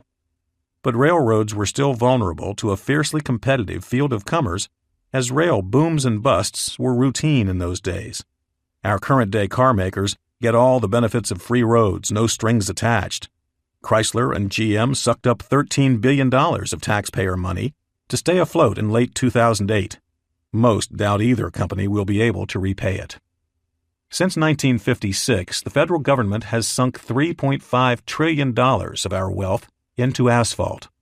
The amount spent on our rail systems during that time is sidewalk change, less than 5% of the road total. So cars, buses, trucks, anything that drives on a road has an inherent advantage over anything running on rails. The roads are supplied for free. Gas taxes represent some of the money spent on roads, but not nearly all of it. The 18.4 cents a gallon doesn't go too far in current times, as mentioned in Chapter $6. Our road building requires billions out of general federal funds every year. There's a giant sucking sound of money coming out of the rest of our economy and into the pavement on our roads, Harnish says. What the federal government has been doing, Harnish notes, is asking passenger railroads to run like private businesses while turning around and heavily subsidizing their competitors, cars, trucks, and buses. Detroit's automobile lobby has played no small part in ensuring that the balance of subsidy stays so off-kilter, Harnish says. Even so, the car companies still can't figure out how to make money. In a future of $18 gas, a much larger part of the pie has to go to our rail system. It will be a necessary bulwark to ensure our ability to travel in a world radically changed by energy prices. Even freight carriers, such as Union Pacific and CSX, who make money in most years, play at a serious disadvantage compared with their trucking competitors. The railroad companies are spending north of 15% of revenues on capital expenditures for track repairs, upkeep, signal improvements, says Kumant. That's insane. But their truck competitors, they pay almost nothing for the roads. At some point, the government has to fund some of this network expansion and some of the upkeep for national railroads. It's unavoidable, he adds. Back in Chicago, Harnish whirls in his chair and points at a picture of a double-decker commuter train whizzing past cars stuck in traffic on Chicago's Kennedy Expressway. His finger homes in on the train. Who's lobbying for this? He asks. Not Union Pacific. They own the track, but they'd just as soon see the passenger trains get off of them because of their high liability issues. It's not the steel companies who make the rails. Those last 50 or 60 years. And the rocks under the rails come from a UP-owned quarry. Other than that, there are a handful of little contracts for signals and whatnot, but not much. But that's the beauty of rail. Harnish then moves his finger to point at the 4 lanes of southbound Kennedy traffic. But over here, you have the car makers, the oil companies, the tire companies, the giant construction companies that build these highways, the companies that make those huge light posts by the million, the companies that mow the midway grass. He trails off. The list is endless. That's a hard thing to fight. The future of U.S. rail will again turn bright with the realities of high gas prices. The lobbies, the jobs, the fact that change typically is detested by the public, there's a panoply of reasons why it will take a very high price per gallon to change how our government funnels our transportation dollars. But that's what has to happen for our country to be zigzagged with high-speed rail. What Harnish suggests is that new highway building be stopped completely. We need to stop highway construction and go into a pure maintenance program, he explains. We have enough roads already, and in a future that will probably have fewer people driving cars, we won't need any more roads. We should be shifting our resources into railroad improvements and mass transit improvements. Harnish likes to highlight projects currently on the docket that he says should never be completed. One such venture is U.S. Route 20 in western Illinois. The state and the federal government have plans to make the 50 miles of two-lane Route 20 between Freeport, a town of 25,000, and Galena, a town of 3,500, 4 lanes all the way. The cost? Almost $1 billion. That's $18 million a mile to widen an existing highway between two rather small towns. The same $1 billion could build a high-speed train corridor from Chicago to Milwaukee, or from San Diego to Los Angeles, or San Francisco to Sacramento, or more than halfway from Portland to Seattle. Instead, the momentum of our government's road-building machine may build a road that few will know about, care about, or use. The federal government spends $40 per Amtrak traveler. That sounds like a nice bump.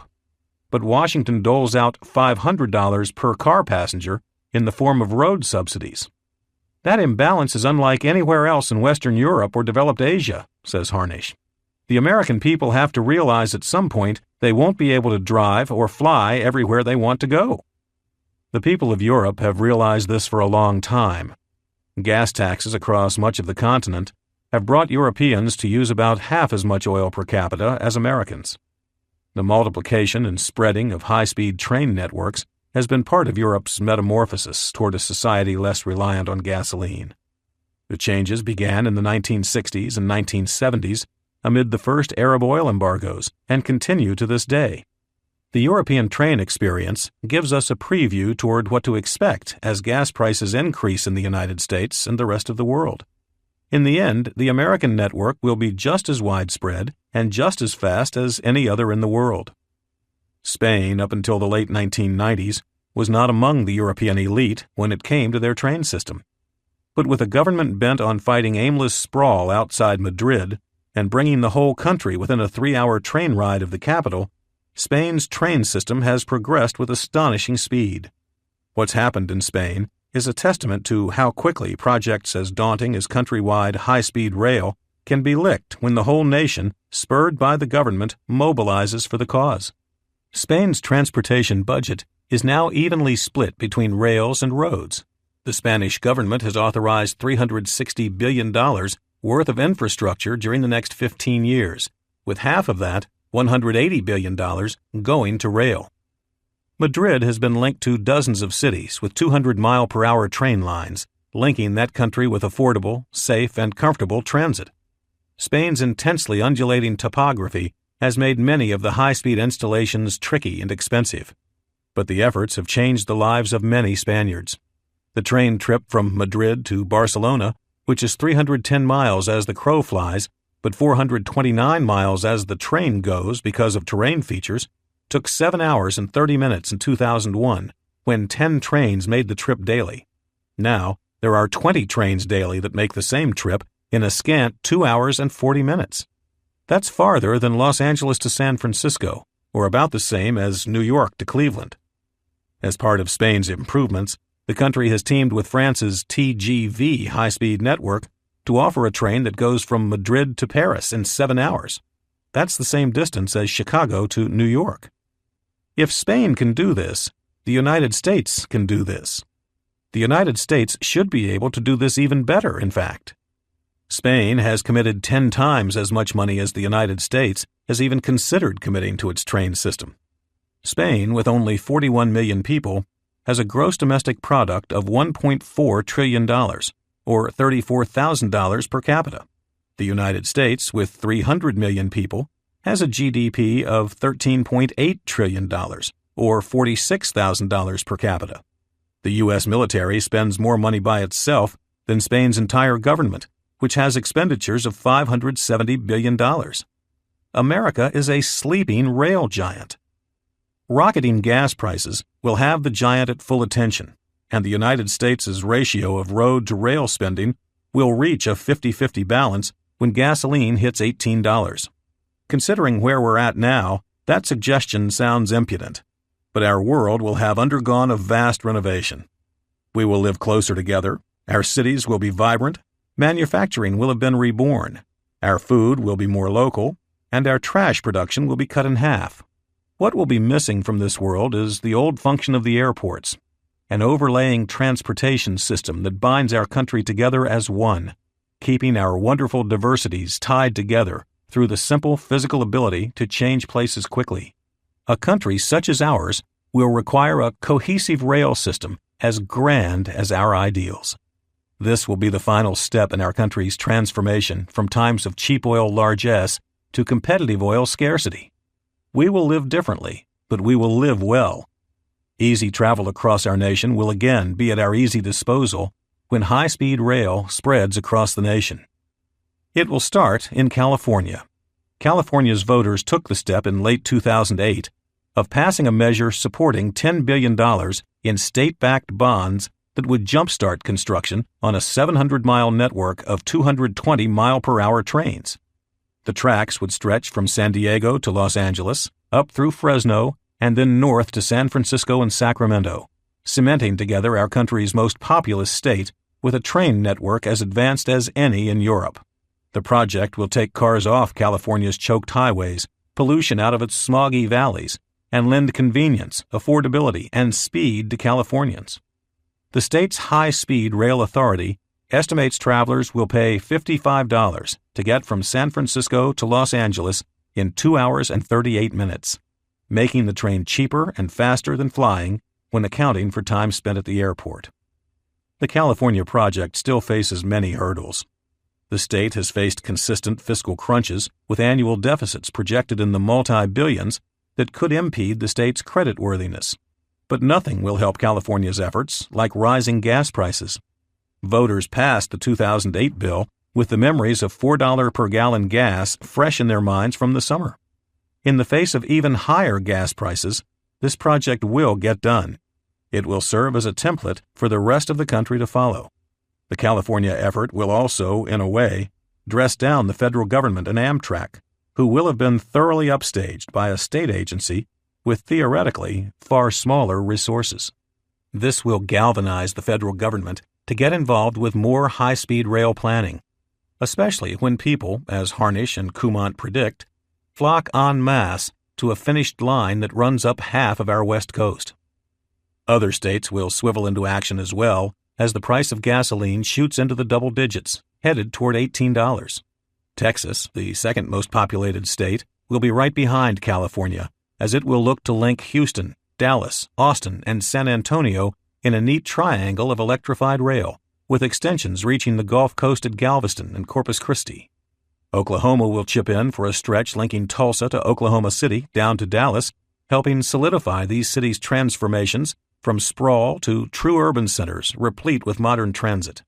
Kansas, in turn, will support a link from Oklahoma City to Wichita, on up to Kansas City, Missouri. Following Texas's lead will be Florida, another one of our 5 most populous states. The Sunshine State will send high-speed rail north from Miami to Fort Myers, then to Tampa, east to Orlando, and north to Jacksonville. Georgia will meet Florida's network there, bringing tracks south from Atlanta. Gas prices of $18 will spur action in the Midwest, where high-speed rail will spill out of Chicago in all directions, linking it to Milwaukee, Minneapolis, St. Louis, and Indianapolis. Missouri will link St. Louis to Kansas City, giving the Midwest network access clear down to Houston and the Gulf of Mexico. Harnish believes that a high-speed Chicago to New York corridor could be the first big initiative taken up outside California's independent movement. The current situation is just shameful, he says, referring to the 21-hour marathon required of Chicago to New York train riders. Such a project would unite the upper Midwest with the East Coast as never before. It would give these regions, which have such similar demographics, cities, and neighborhoods, a transcending transit link that will step into the void left by the dozens of shuttle flights forced to shut down when gas reached $8 per gallon. The corridor would go from Chicago to Toledo, with a short connection to Detroit here, to Cleveland, southeast to Pittsburgh, across Pennsylvania to Philadelphia, and then up to New York, linking with the Northeast Corridor. The trip from Chicago to New York would take less than 6 hours. In the Mid-Atlantic, North Carolina will link Charlotte to Greensboro to Raleigh, which will, with Virginia's help, connect to Richmond, which will then connect to the Northeast Corridor at Washington's Union Station. The Northeast Corridor, at this point, will be the slowest high-speed track in the nation, prompting the Capitol Hill check writers to authorize a massive revamping of the Northeast Corridor, giving it 220-mile-per-hour capability. The federal government will have a hand in all these high-speed developments, as a planning commission will finally be put together, giving the United States the comprehensive rail plan it's never had. California's network will eventually conspire with the feds to link with high-speed track to Portland, Oregon, which will connect with Seattle. Los Angeles will connect with Las Vegas. A strong national plan will be necessary to get rail west from Chicago to Denver, continuing out to Salt Lake City, and from there to Reno and San Francisco. The completion of this route will solidify a nation acclimated to high-speed train travel. Our world will have been thoroughly altered by the scarcity of petroleum and its rising cost. The changes will be good and bad, depending on one's outlook. High-speed trains, however, will be unequivocally good and welcomed by all. They will simplify our lives, and they will improve our lives. A college student home for break in Chicago will be able to have Sunday breakfast with her parents, take a short ride on the subway from her family's home in the city's Lincoln Park neighborhood to Chicago's Union Station, and board a 10 a.m. express train for New York back to school. She will pass through Illinois, Indiana, Ohio, Pennsylvania, New Jersey, and Lower Manhattan. Indiana's steel mills will flit by in a 1-minute blur. The barns of Ohio and Pennsylvania, pretty in the nascent spring light, will be flashes of art held by her eye for a half-second, no more. A 1-mile-long tunnel through one of Pennsylvania's sharp, scaly hills will be a concise 16 seconds of blackness. She'll nap for 3 hours and find, disappointedly, that she left herself only 3 hours on the train to work on her paper that's due in 2 days. Luckily for her, she will be in her dorm room at Columbia University on New York's Upper West Side by 6 p.m., with plenty of time to conjure prose and cram research. In a world of $18 gas, the legacy of the innovative and unrelated buds will finally be picked up, dusted off, and carried on toward a better-linked America.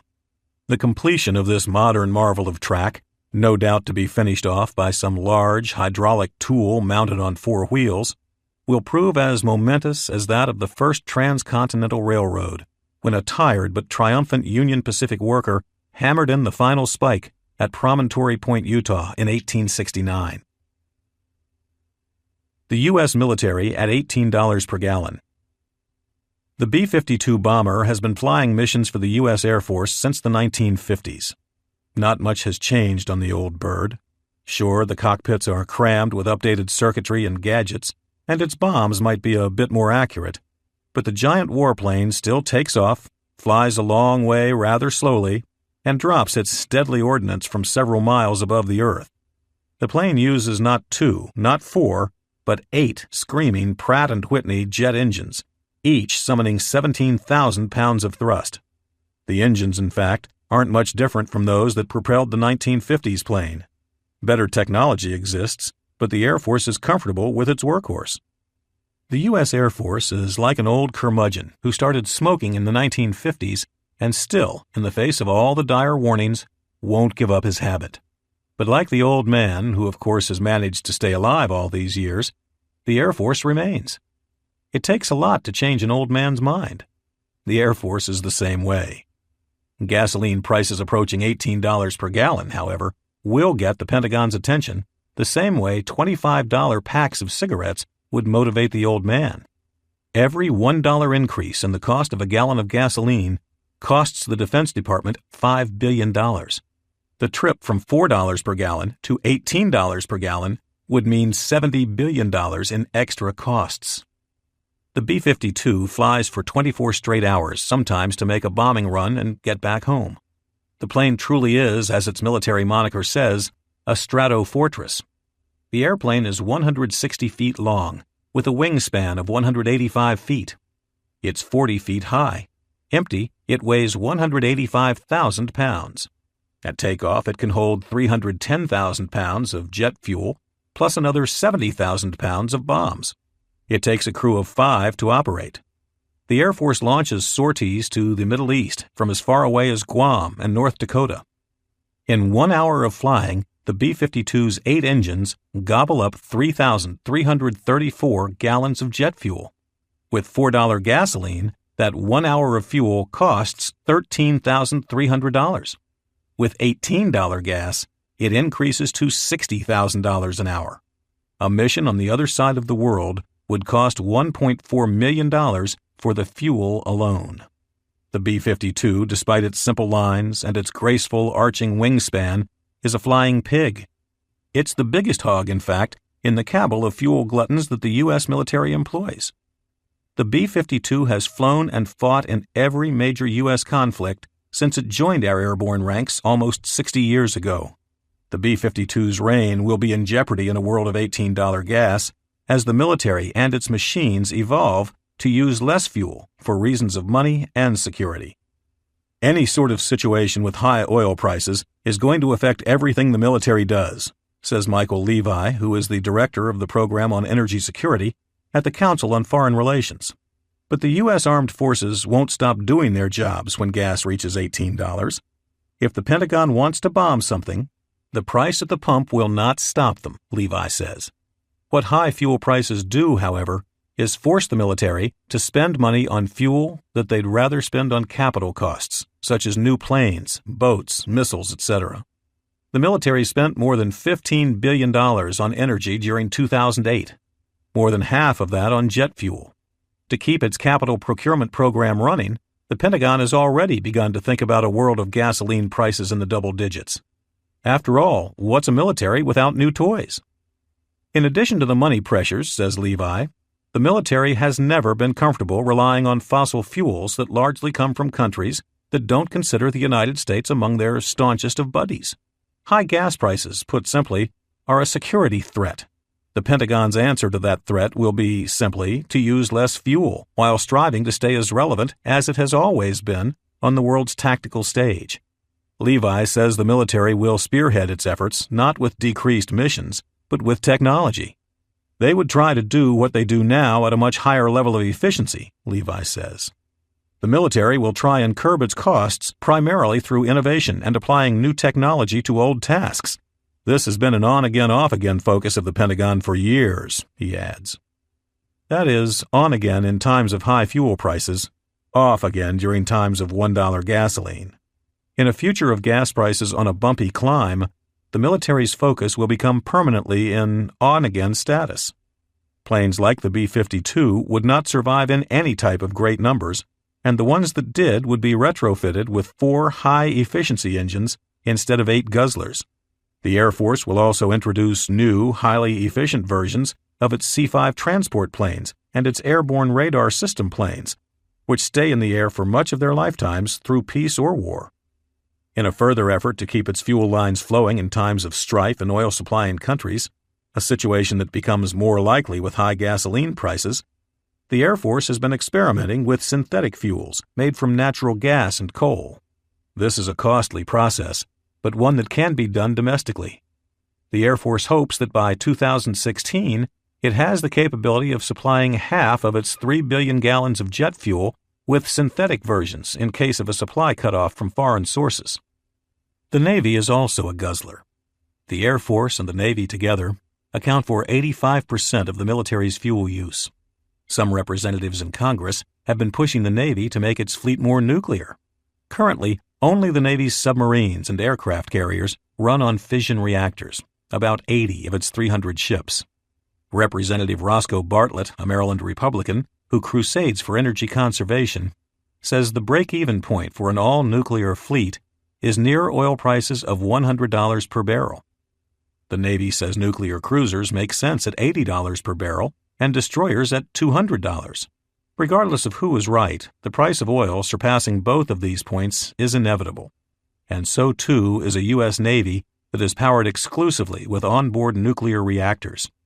Being all nuclear will also keep U.S. ships safer and less vulnerable.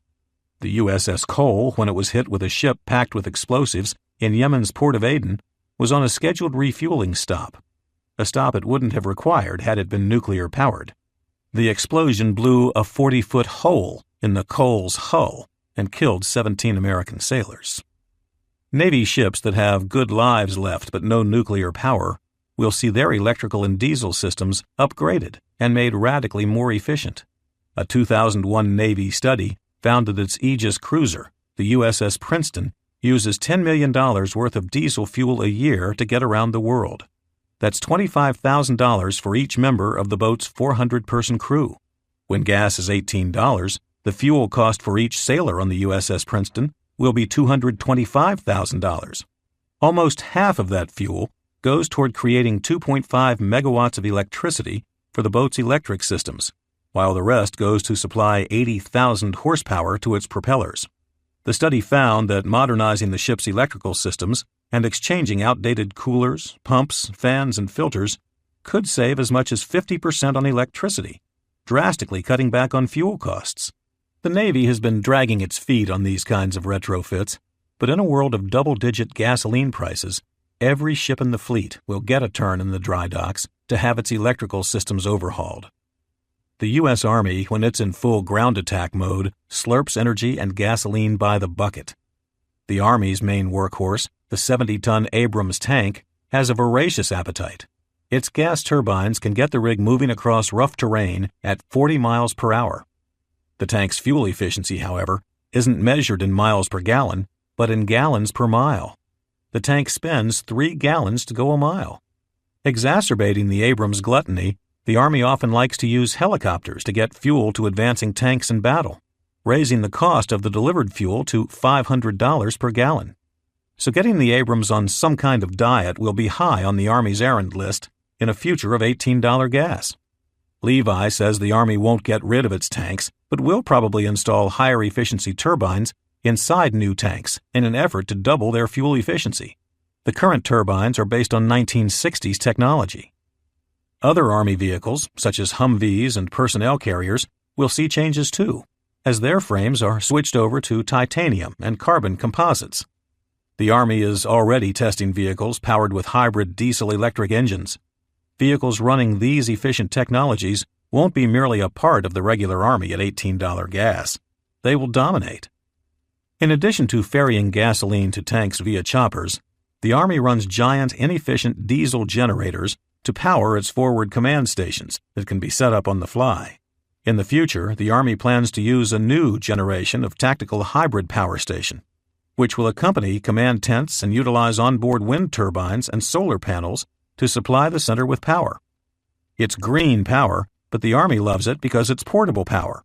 No helicopter flights for barrels of diesel fuel here, just pure, unattached mobility and energy. The Pentagon will not cease to be a force in the world with gas priced at $18, but it knows that it can't stay relevant in a world of ever-advancing technologies if it's blowing half its budget on fuel. That's why the military is actually ahead of many other sectors of the government and the economy when it comes to looking toward a future of high gas prices. It can't afford to be complacent, nor can the rest of us. Chapter $20. The Future of Energy. Greener than green, curbing our energy waste. The Kanawha River Valley of West Virginia roils with grittiness. Slag piles, coal mounds, and sooty mine shafts have been ubiquitous here for more than a century, as this valley's coal has powered our society from an agrarian muddle to a wondrous exhibit of technology and progress.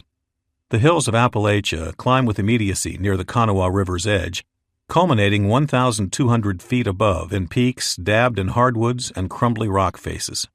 Many of the steep hillsides here bear the scars of our energy scavenging. Tunnel mouths and roughly cut roads etching the greenery with their brown switchback patterns. Coal trucks rumble down the 2-lane blacktop. Their cargo, prone to the bounces and curves of the road, flecks the highway shoulder with obsidian streaks of black. The air smells of dust and metallic soot. It sticks in the mouth and tastes like a mild, bloody lip.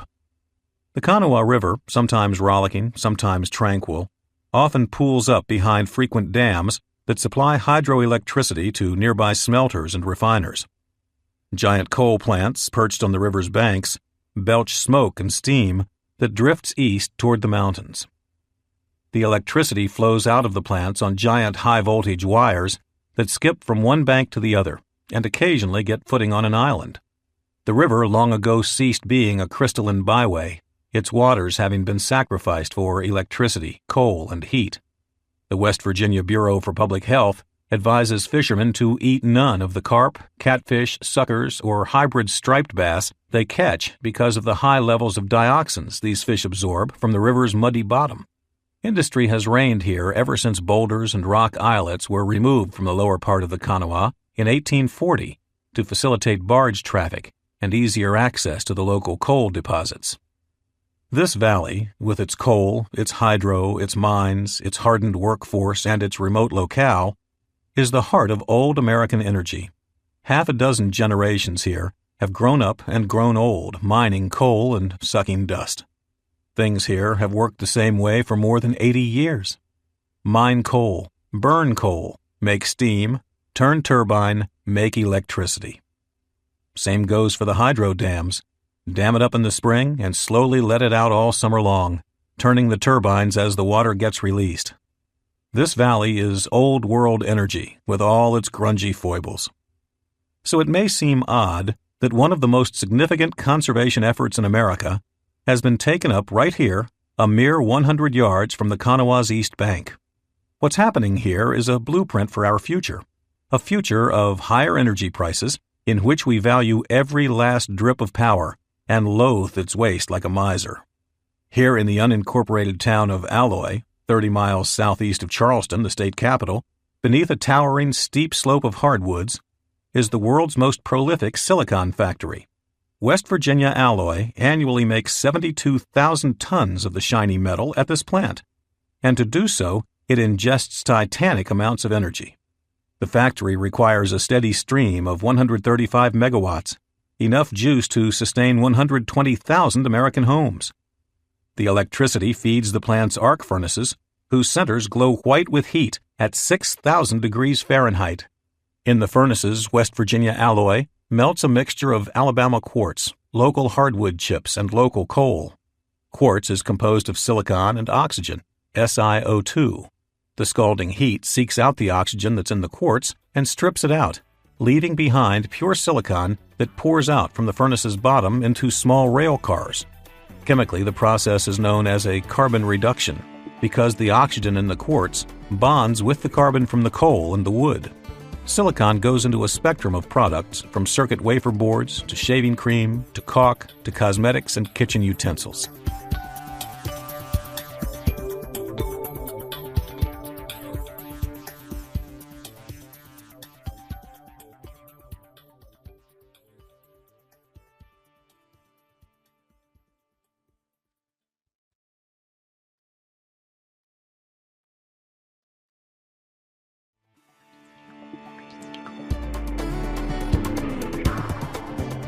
The energy conservation efforts here are mammoth. This plant will produce more green energy, 50 megawatts, than $300 million worth of large windmills or $2.8 billion worth of solar panels. And it will cost only $75 million. The project focuses on the plant's furnaces that currently belch heat as promiscuously as a raging bonfire. Getting closer than 20 feet threatens Gawker's eyebrows. The company warns visitors not to wear polyester, whose low melting point could be eclipsed during a walking tour. Near the upper half of the furnace, where the wood, coal, and quartz get mixed together by what amounts to a giant spatula attached to a small forklift, the heat feels like standing in Death Valley sun on a 130-degree scorcher of a day. Moving inside of 30 feet for a better look, at the behest of my factory guide, I stuffed my notebook into my pocket, because its pages felt close to igniting. The furnace is left open to vent heat any way possible to avoid melting parts of the furnace that aren't supposed to melt. Just like a car engine requires cooling, so does the furnace. In addition to the random venting, the furnace's innards are water-cooled by 2-foot-wide radiator pipes that dump their heat outside in 3 rows of 23 loops, each 100 feet high. This giant radiator is clearly discernible on Google Maps. Just zoom in on Alloy, West Virginia, and you'll see it.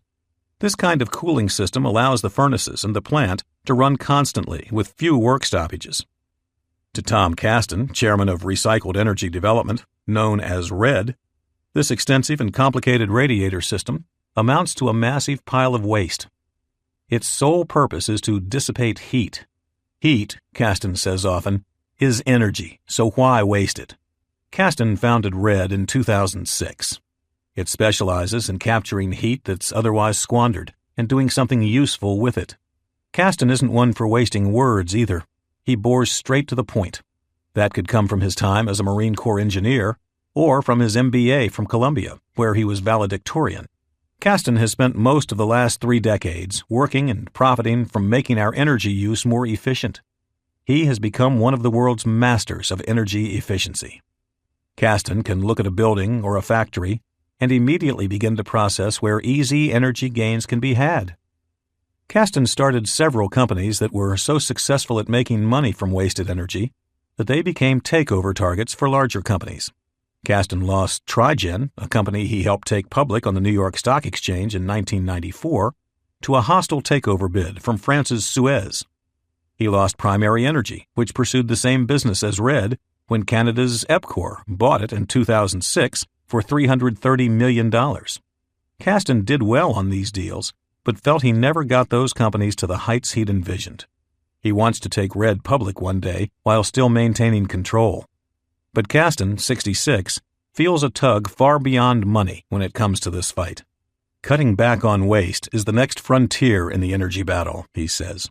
We will move toward a future of higher efficiency, or we will face the consequences of global warming and decreasing resources, Kasten explains. Grabbing the low-hanging energy fruit.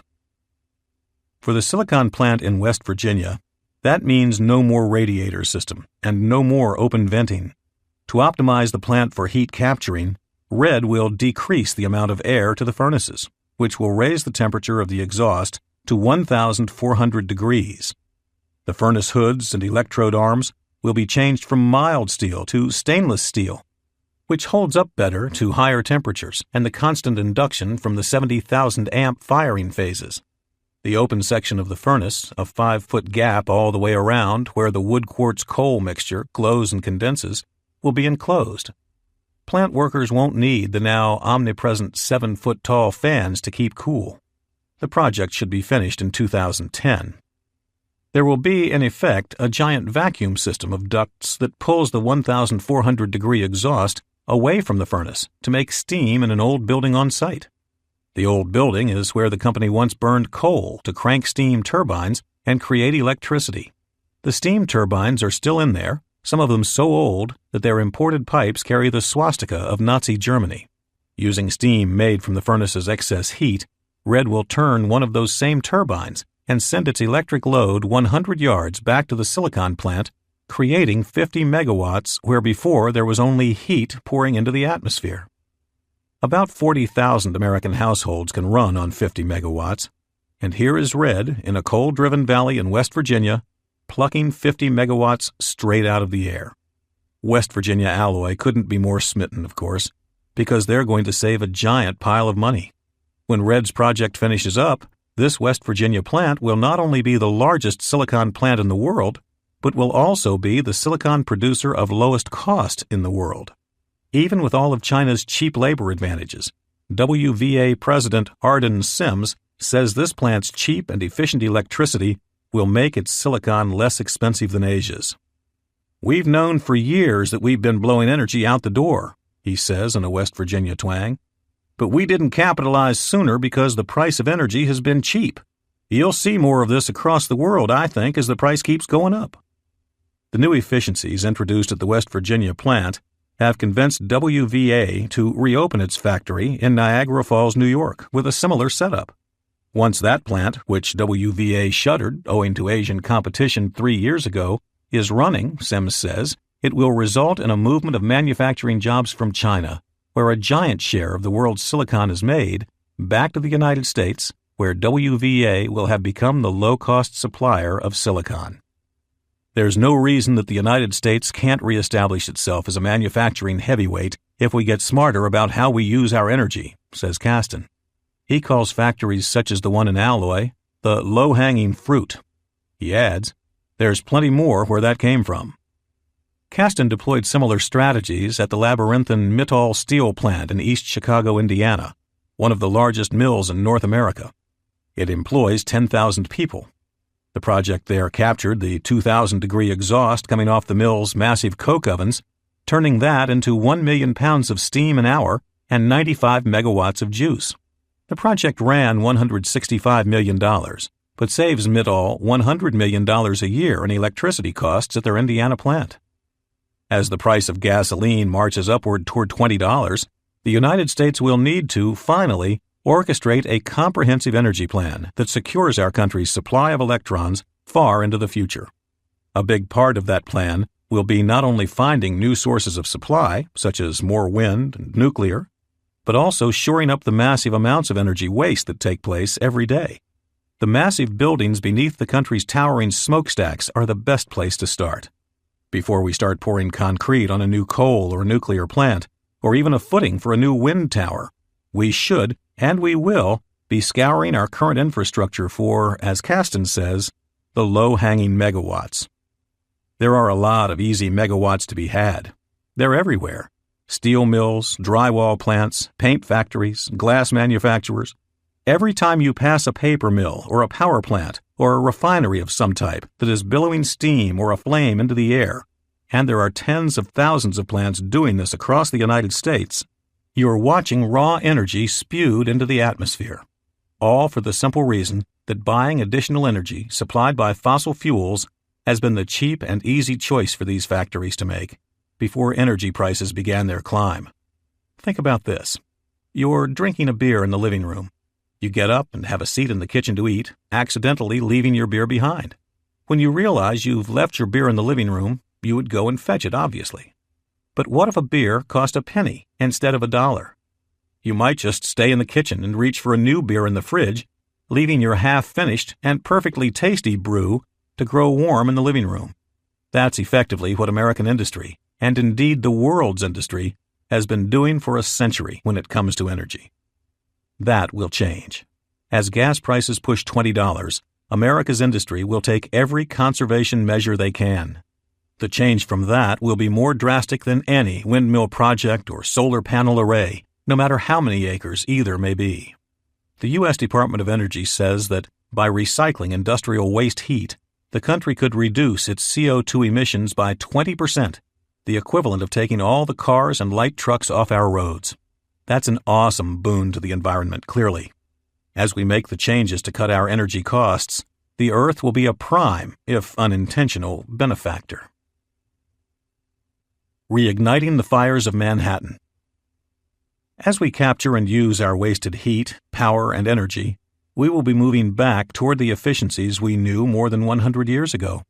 Our electric grid, small as it might have been in 1910, operated at 65% efficiency. That means that 65% of the power we made eventually got into the hands of end users.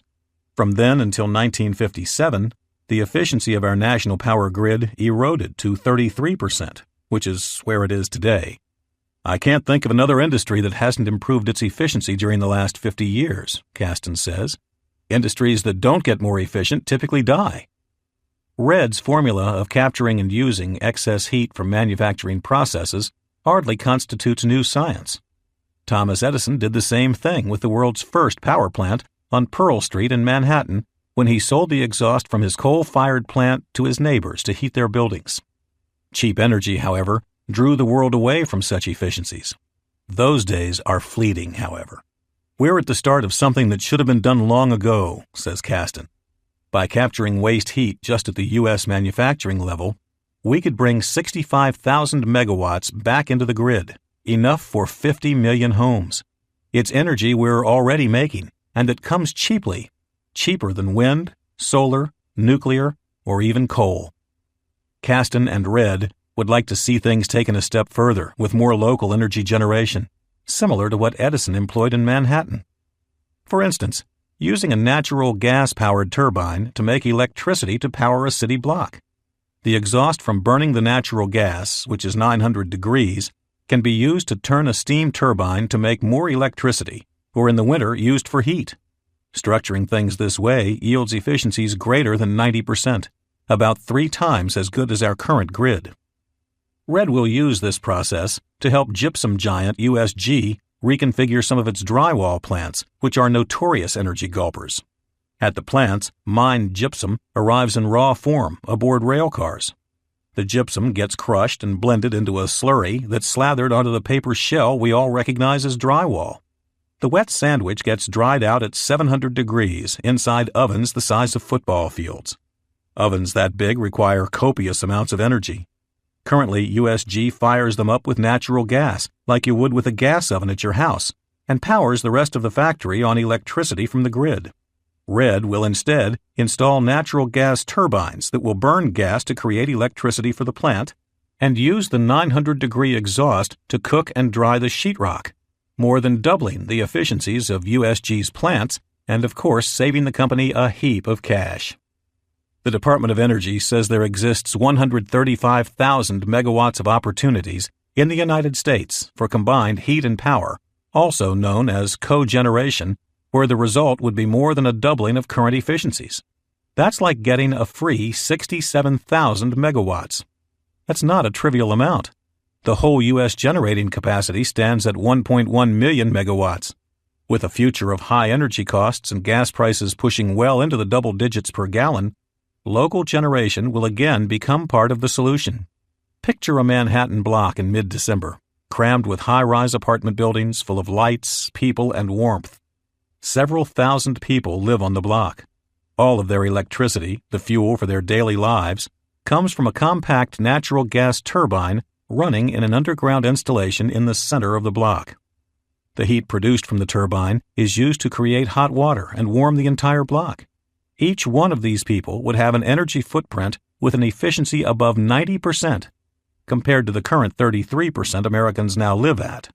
That means the same energy-intensive life a Manhattanite lives now, with the same perks of entertainment, climate control, and lighting, would require only a third of the energy it currently takes. The power of localized generation is enormous. The reason is simple. Heat doesn't travel well. You can't pipe it more than several hundred yards without bleeding off much of its warmth. When we burn coal or natural gas at remote power plants, that heat is utterly wasted. You're cutting up the cow and throwing out the T-bone, Kasten says. Localized combustion won't be the answer to all our energy ills, but it will certainly become more and more relevant as the price of gas climbs. It will become reality in some places when the price of energy and gasoline goes past $14. That's roughly 3 to 4 times what we pay now, more than enough to spur local generation projects. Kasten expects other kinds of proven resources, such as anaerobic digestion, to be more readily utilized as the price of energy creeps higher too. Anaerobic digestion takes place when microorganisms break down human and organic waste, producing methane, natural gas, that can be captured and used as fuel. Kasten often refers to farmers in Nepal and how they power their lights and stoves with gas supplied from the anaerobic digestion of their animals' dung. Kasten has talked to Chicago officials about digesting the human waste at the city's O'Hare International Airport, usually the first or second busiest airport in the world. No reason to waste it, he chuckles. O'Hare has 77 million passengers a year passing through its terminals. In addition, it handles the sewage from the thousands of planes that dock there on their way to somewhere else. The airport is a hub for both United and American.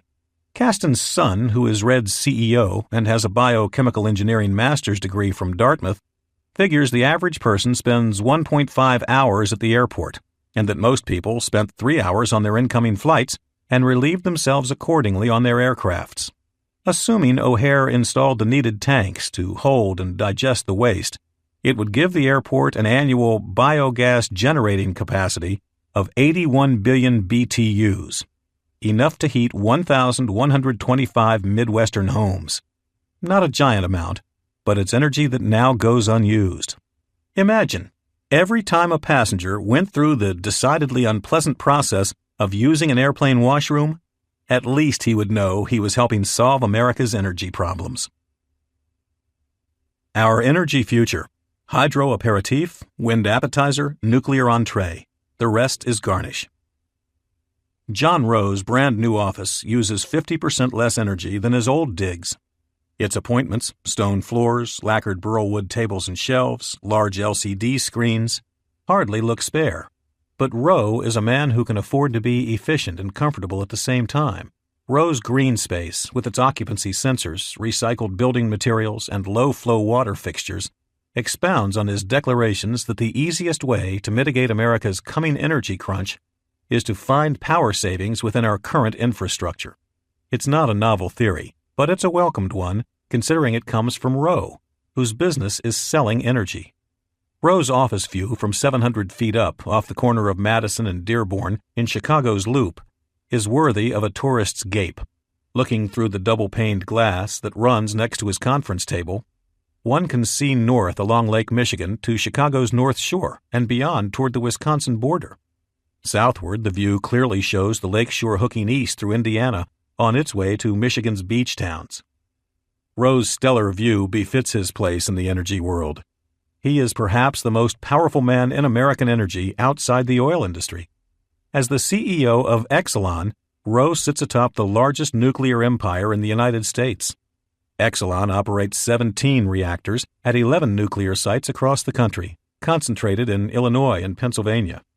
Exelon's nuclear fleet accounts for 20% of the United States' 100,000 megawatts of nuclear capacity. Its total energy portfolio creates 24,000 megawatts. At the very moment I'm sitting down with him, Rowe is tangled in a cutthroat Wall Street poker match.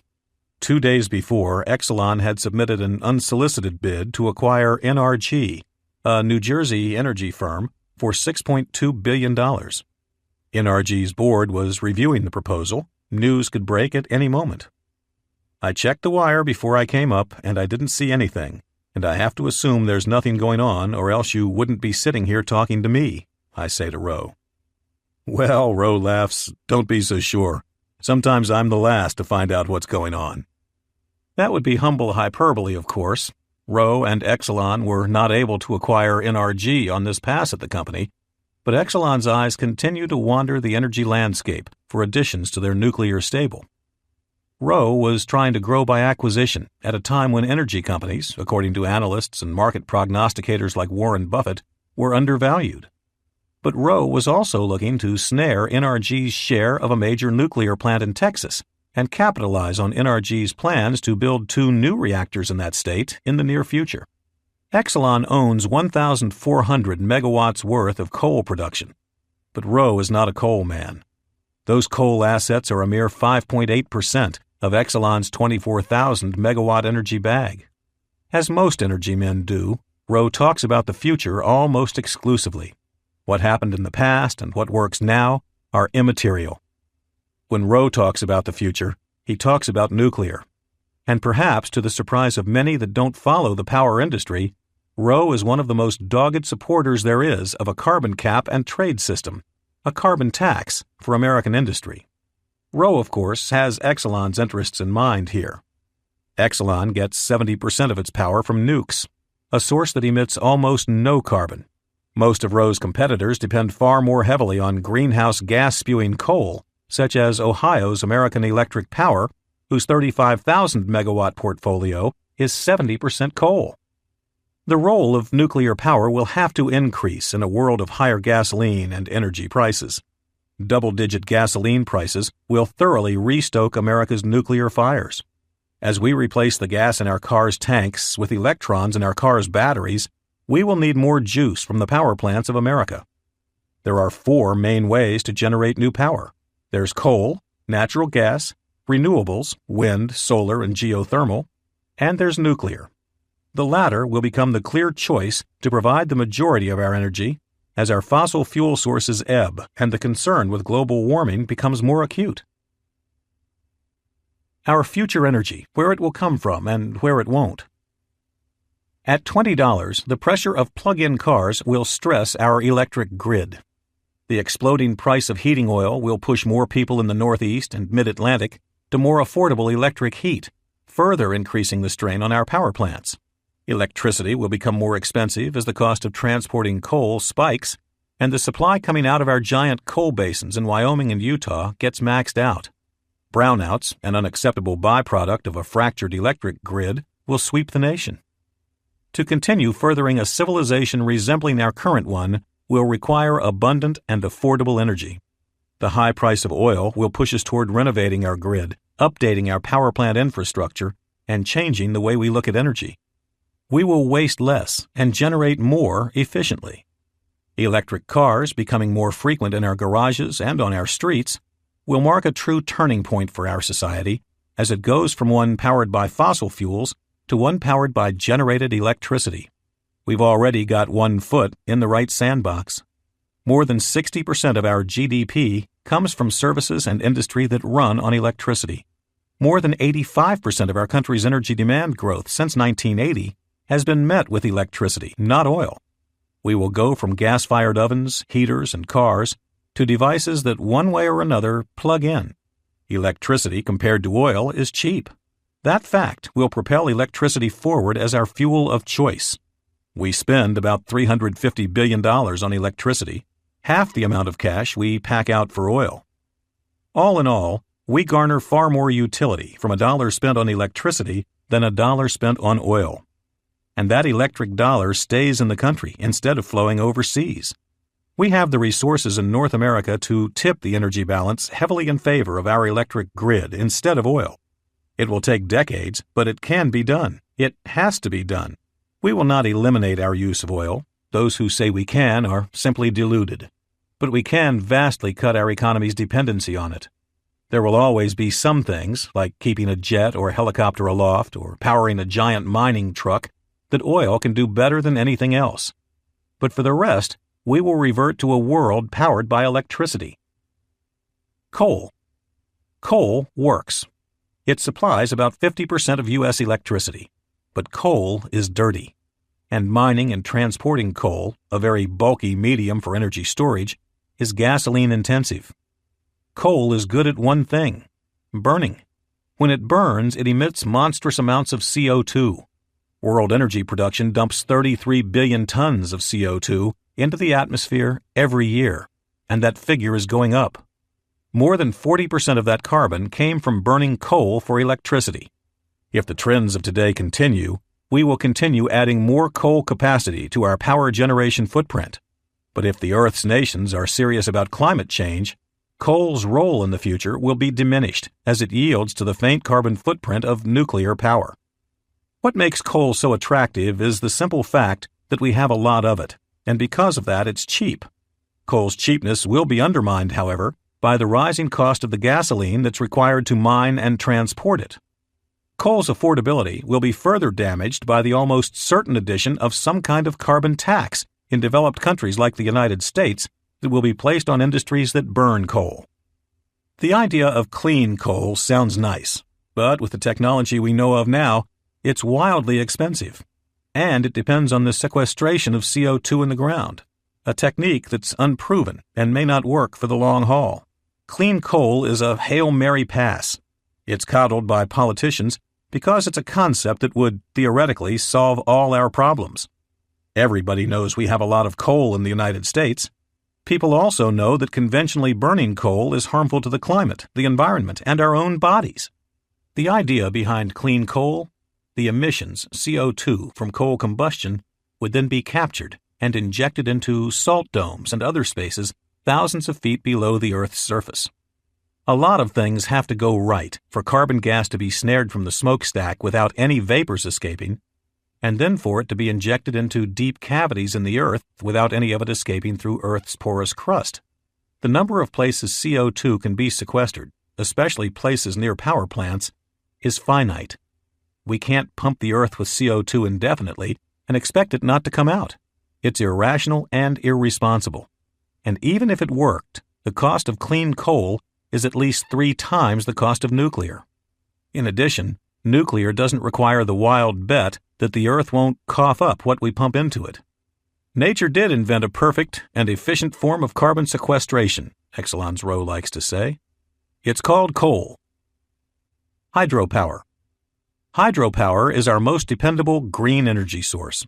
It supplies almost 10% of our electricity, and some places, like Washington State, get nearly 80% of their electricity from water moving from higher elevations to lower elevations.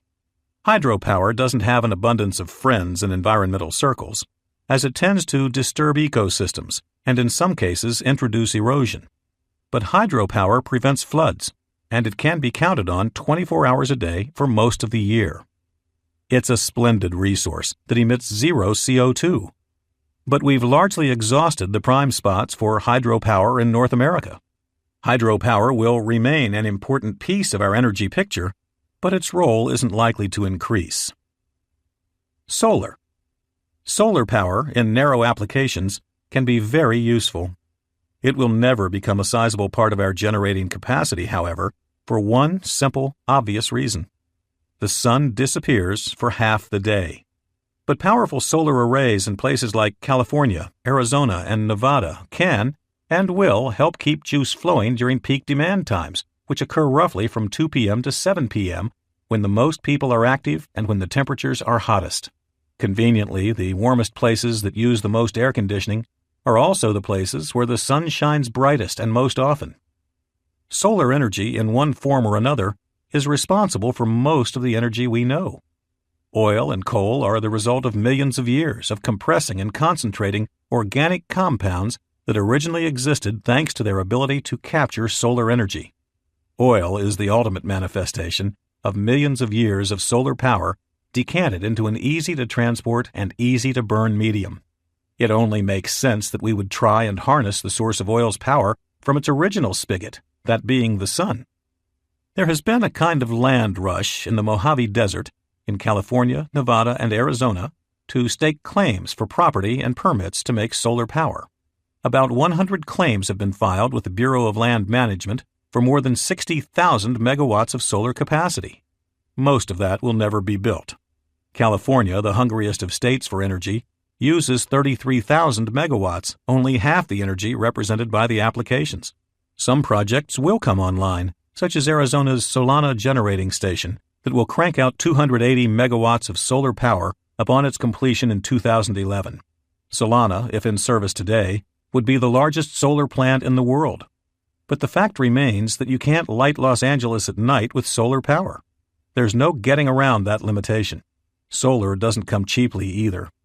To install a megawatt of solar capacity can cost 3 times what a megawatt of wind costs. And wind, though it doesn't always blow, often blows both at night and during the day. Wind. Aside from capturing the thousands of megawatts we waste, as RED is doing in West Virginia, wind power is the most promising avenue to increasing our use of green energy. Wind turbines are colossal works of wonder. Their presence across the country has not yet become ubiquitous, but turbines dot enough states that most Americans have seen their giant fiberglass blades whooping with the wind. Wind turbines face some of the same generation fluctuation issues as solar panels. Sometimes the wind just doesn't blow. But in our country's best spots, like western Iowa, Minnesota, North Dakota, and the ridges of Texas, the wind blows more often than not. Wind also enjoys a decided cost advantage when compared with solar power. Wind power can be competitive, says Exelon's Rowe, at 8 cents a kilowatt hour. Most of the nation pays more than that for its electricity. A kilowatt of wind power can be installed for $1,700, a price similar to new installations of coal power. In fact, the only generation that comes cheaper is natural gas, which can run as low as $1,100 per kilowatt to install, but then requires expensive natural gas to burn. Wind is free. Wind towers' affordability is clear. They're sprouting up like weeds across the heartland down into Texas and as far east as New England. In 2007, the United States added 5,300 megawatts of wind power, increasing its wind capacity by 46% in just 1 year. That increase accounted for 35% of U.S. generation additions in 2007. No country has ever brought on the amount of wind power in 1 year that the United States brought on in 2007. Better still, we broke our own record in 2008. The American Wind Energy Association says the United States added 8,400 megawatts in 2008, giving it 25,000 megawatts of wind capacity and vying with Germany for the world lead. After 2008, the United States will have led the world in wind power installation during 4 straight years, and that's after not registering a blip in 2004. As the United States has headed the world pack, Texas has been our frontrunner. Of the 5,300 wind megawatts added in the United States in 2007, Texas had 1,700 of those, 32% of the total. Among foreign countries, only Germany, Spain, and India have more wind power than Texas and its 5,500 megawatts. We will continue to lead the world in added wind capacity, and while the United States may soon have more cumulative wind power than any other country, it plays much less of a role in our energy puzzle than it does for many other smaller countries. Denmark, the king of wind, derives 20% of its electricity from gusts. Spain is at 12%, Portugal is near 10%, Ireland is at 8%, and Germany at 7%. The United States gets 1.4% of its electricity from wind. For our country to get to 5%, we would need an additional 46,000 megawatts of wind power, an amount that's twice as much as we or anybody else has at this point.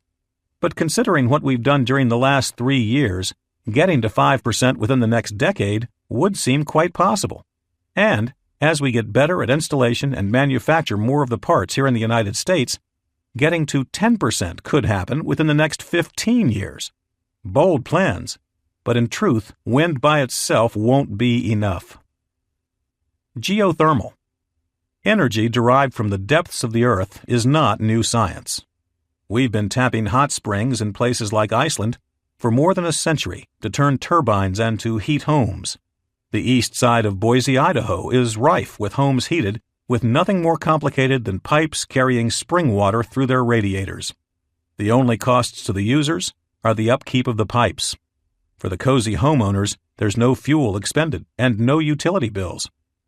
Places where hot springs bring forth the Earth's core energy and allow us to easily tap it don't dot the planet often. Outside of those spots, we have found clever ways of capturing the ambient heat in our soils with geothermal furnaces that in the winter collect heat from the unfrozen dirt below the frost line, and in the summer cool our homes by using the 55-degree deep soil as a heat sink for the hot air in our house. But those systems need assistance from traditional fossil fuels and electricity in times of extreme cold and heat. And they can be very expensive, more than $20,000 for homeowners to install. A new turn in geothermal energy technology, though, holds large-scale promise for the future of renewable energy. In Australia, a company called Geodynamics is working on a project to drill a set of wells more than 16,000 feet into the rock underlying the hot climate of the central continent. The project will use dozens of wells to heat water that will run turbines and make electricity as part of a 50-megawatt installation that will supply power to Australia's grid. The power plant, whose wells will be spread around a 400-square-mile swath, will cost $250 million to build. That comes to $5,000 a kilowatt, more than twice the cost of wind power installations. The big difference, however, is that these geothermal power plants aren't at the mercy of the wind's whims. They'll produce 24 hours a day, and that price of installation will fall as companies hone geothermal building techniques. Geothermal power plants won't work everywhere, but a 2007 MIT study said that 100,000 megawatts of large geothermal projects could be brought online in the United States by 2050, a tantalizing prospect.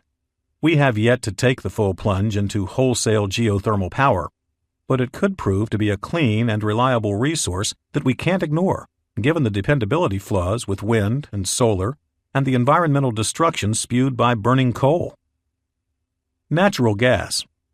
Natural gas-fired power plants currently supply 20% of our electricity, and as mentioned earlier, they account for much of our unused or cushion capacity. Natural gas's role in the near term is likely to increase for several reasons. The plants are cheap, it can be fired up fast, and perhaps most importantly, plants that burn natural gas are the easiest to build politically. Nobody wants a coal plant near their town, with good reason.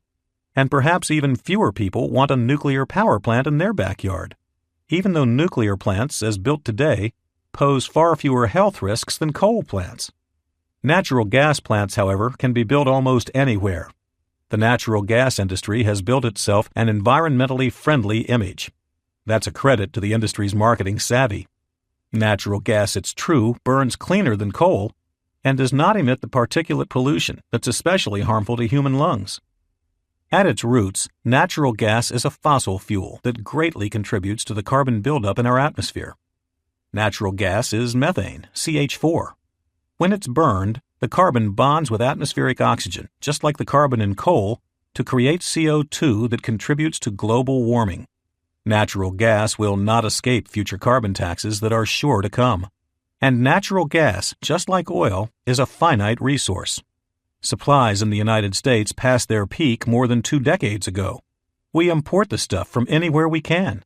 Canada, Venezuela, Qatar, Russia.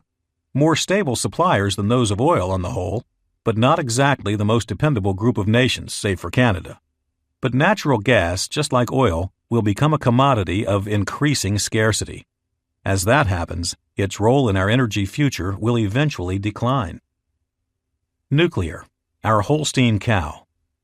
Nuclear power is elegant. All the energy one person would ever require in the form of enriched uranium fits in a tuna can. 4 pounds of enriched uranium has as much energy as 1 million gallons of gasoline, and there are no sooty nuclear emissions. Nuclear power plants create electricity by allowing uranium-235 to split into 2 smaller atoms. When that happens, 2 or 3 neutrons, the bonding elements of atoms, are released. Those neutrons go on and smash into another 2 or 3 uranium atoms, releasing more neutrons, restarting the process. Under the right conditions, a chain reaction unfolds quickly and neutrons are spraying everywhere. Every time a neutron splits an atom, it releases an enormous amount of energy. This is where Einstein's E equals mc squared comes in, which says, in simplified terms, that the energy released is directly related to the mass forfeited by the atom, the neutrons, times the speed of light squared. Neutrons don't weigh much, but they don't have to when there are billions of them, all multiplied by the squared speed of light. You can see how the energy piles up quickly. Nuclear power plants simply take the heat, energy, made during this reaction to create steam, which turns a turbine, which makes electricity. Nuclear isn't considered green energy, but perhaps it should be. According to a British government report, nuclear energy has a carbon footprint close to that of wind energy. The study accounted for emissions that occur building the plant, mining the uranium, enriching the uranium, operating the plant, and deconstructing the plant.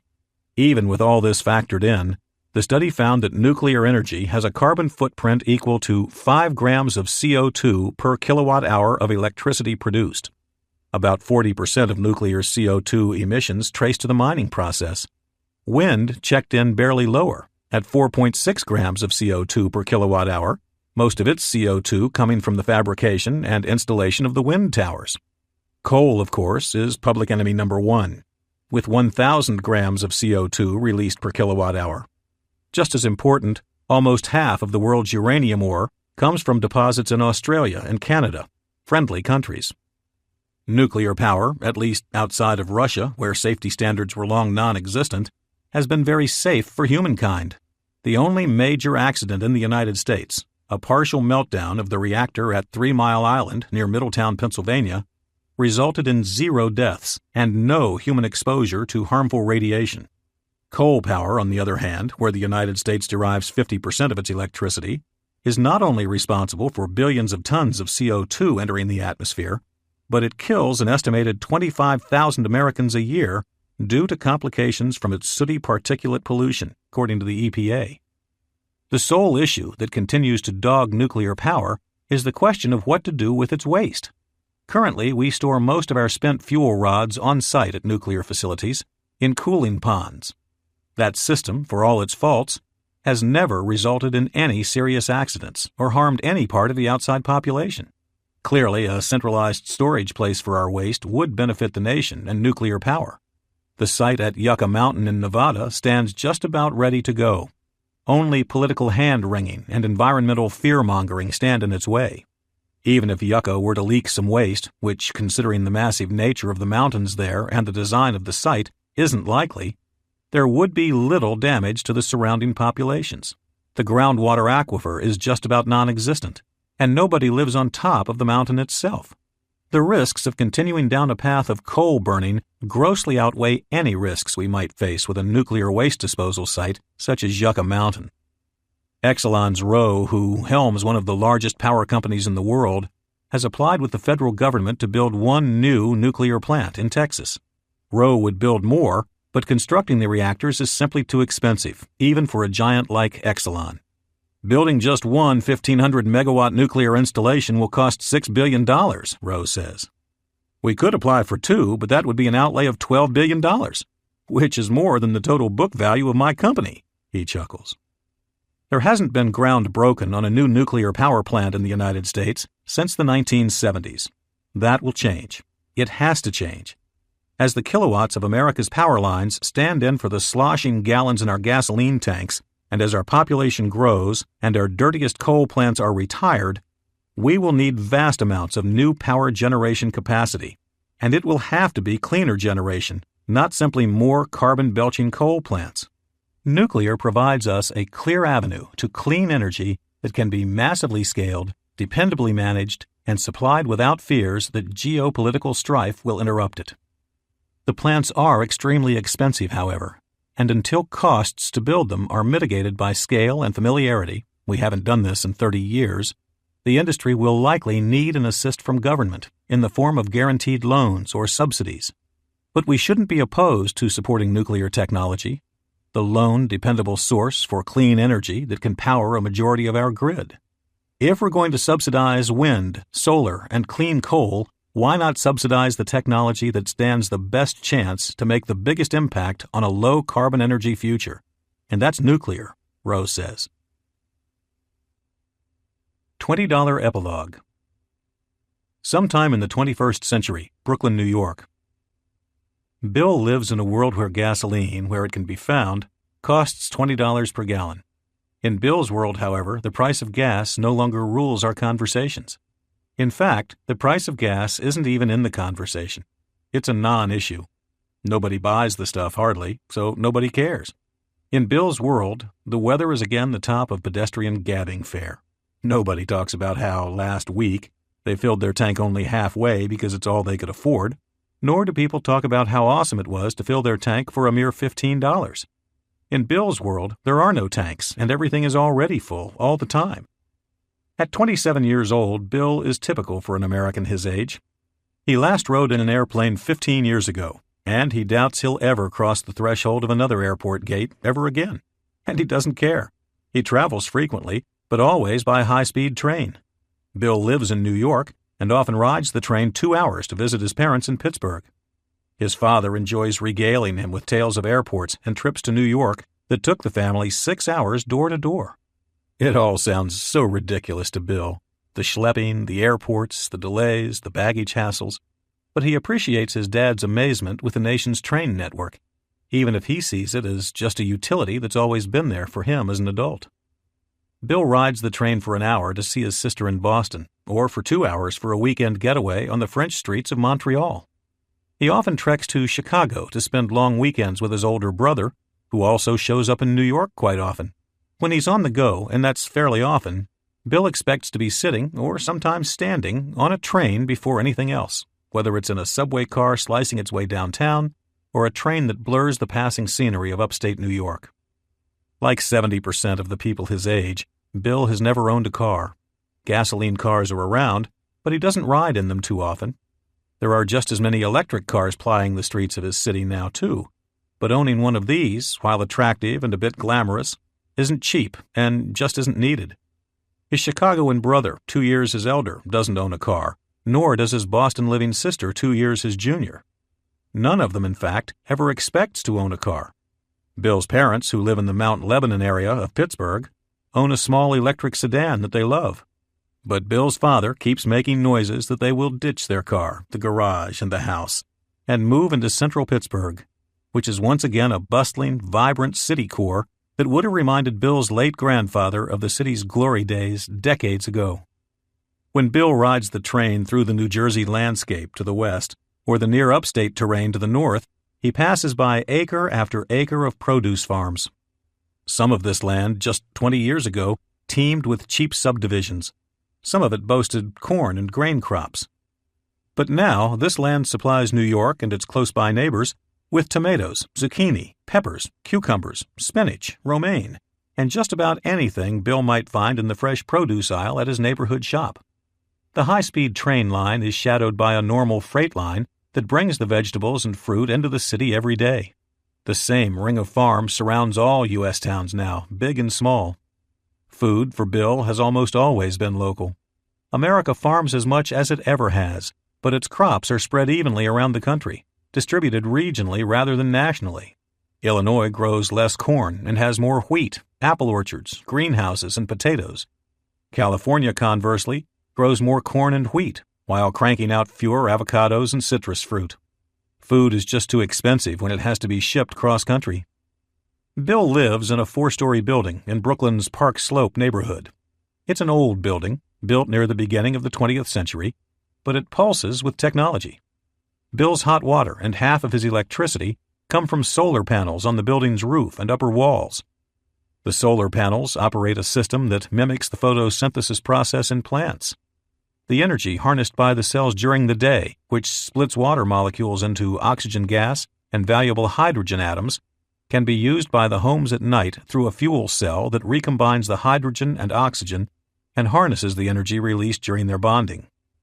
Flat roofs in New York, Pittsburgh, California, or anywhere else that aren't used for solar cells often have gardens or grass installed. 6 inches of dirt nourishing an overhead collection of plants helps keep buildings insulated in the winter and cool in the summer. The green roofs displace less water, which helps keep sewage plants from being overwhelmed, while their insulating effects allow power plants to produce less electricity. Many homes, including many walk-up buildings in New York City, boast extensive produce gardens on their roofs. The gardens are often maintained by a tranche of companies that have cropped up solely for the purpose of keeping the building's inhabitants deep in sustainable and fresh vegetables throughout 6 months of the year. It's the ultimate supply chain reduction. When Bill turns on anything in his house that's sucking power from an outlet, he can track its exact power usage down to hundredths of kilowatt hours. In a $20 world, many homes in America will be equipped with an energy monitoring system. Bill can track the usage of each light socket and outlet throughout his apartment. He knows that watching that last hour of television cost him 80 cents. These systems in a $20 world had been mandated in places like the Northeast and California to help consumers conserve energy and prevent grid blackouts. The strategy has worked brilliantly. When people can see exactly what it costs them to leave that extra light or that unwatched television on, they quickly wise up, encouraged by savings they can see and realize instantaneously. When Bill gets outside his apartment door and locks the bolt from the outside, the electronic lock relays the signal to the home's interlinked electric system, extinguishing all the lights and turning off air conditioning systems. During times of peak demand, a small LED light glows on all the light switches and outlets in Bill's flat, reminding him that electricity is more expensive at that moment.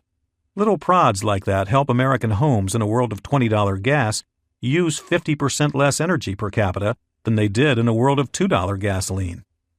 In his kitchen, Bill brews tea heated by the energy of the sun. Bill's kitchen cups are not plastic made from oil, but plastic made from the sugar of a corn plant grown in Ohio. The spent water from Bill's building is recycled to flush toilets or to water back and front yard plants. Bill jogs in athletic shirts made of finely knit wool, not polyester, which is used less and less because of its high costs. Bill's running shoes have natural rubber bottoms, as in tree rubber, since the composite petro-based materials that used to be made from petroleum and were so common in the past's sneakers are all but forgotten. Bill's street has been paved with concrete as part of New York's plan to get its small streets on a 20-year pavement plan. Without as much car traffic, the streets can survive longer. If they're concrete, they can withstand the rigors of winter better than asphalt, which has seen its main advantage, cheapness, erode. Along the concrete streets, New York has installed fee-based electrical outlets for the charging of cars. Trolley cars have returned to the streets of Brooklyn, Chicago, Sacramento, and dozens of other towns, serving as bridges between some cities' subway-deprived warrens and their newly expanded, glistening, and efficient underground lines. During rush hour, when the trolleys come frequently, people boarding a trolley car can usually see another car up the street within 2 blocks, and one down the street within the same distance. Bill lives in the original heart of American urban density, but 90% of Americans also call high-density urban centers home now.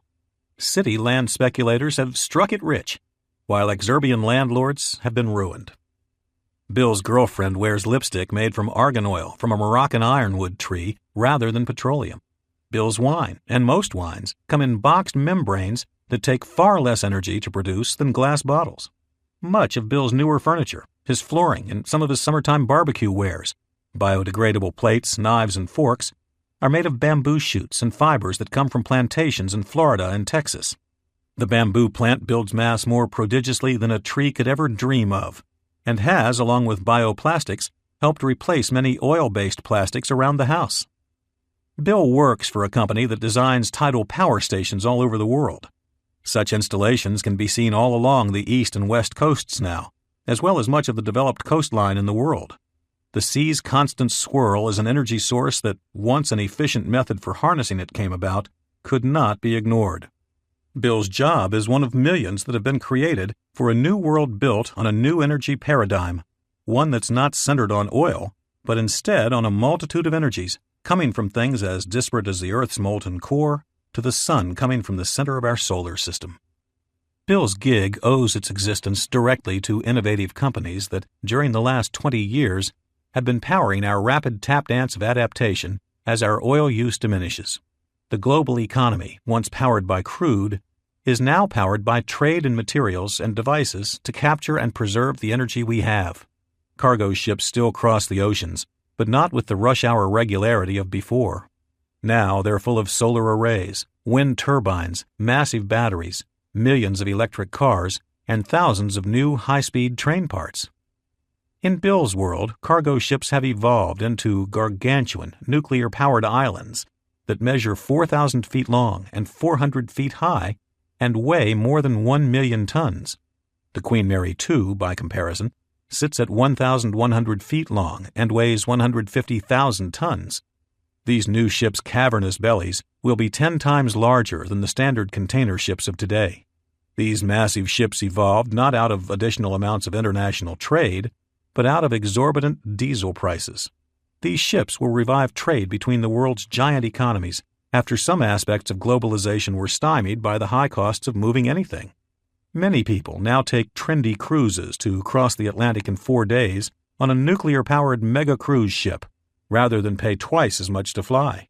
European vacations don't disappear for Americans, but they come less often, and when they do, they last 2 or 3 weeks rather than just 1. These nuclear ships will be, in Bill's $20 existence, the latest manifestation of nuclear power's democratization. The United States' current policy of keeping nuclear power away from anybody but our closest allies will be incompatible in a world of rapidly expanding energy demand and decreasing crude oil supplies. Hundreds of new nuclear plants will dot the globe, from South America to the Middle East to Southeast Asia. The multinational companies that build these reactors, such as GE, will revel in a worldwide nuclear renaissance. The reactors will be built to generate as little high-level nuclear fodder, the stuff of nuclear bombs, as possible. But tight international policing will still be needed. The world won't have any other choice, as these changes will be dictated from an economic pulpit, not an emotional one.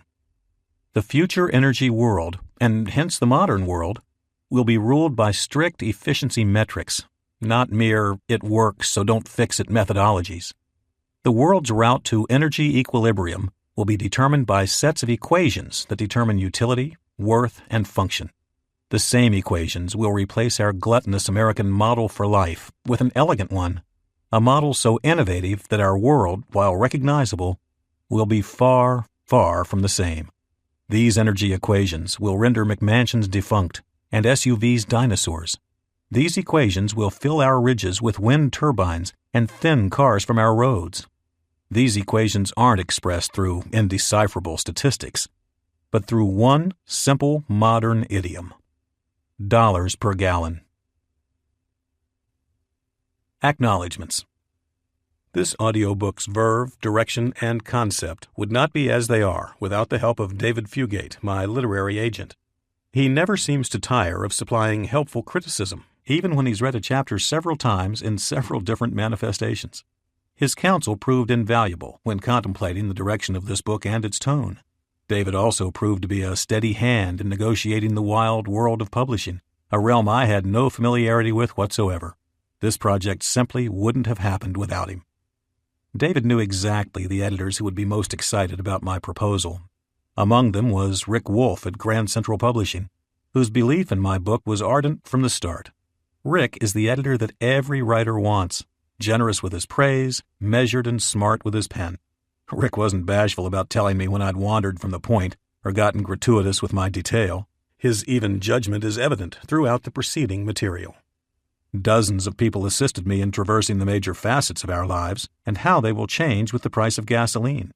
Uttam Shivar did a splendid job illustrating how rapidly developing parts of the world, such as Shivar's India, want nothing more than to emulate the lives we already have in America, and to pump gasoline and drive cars just like us.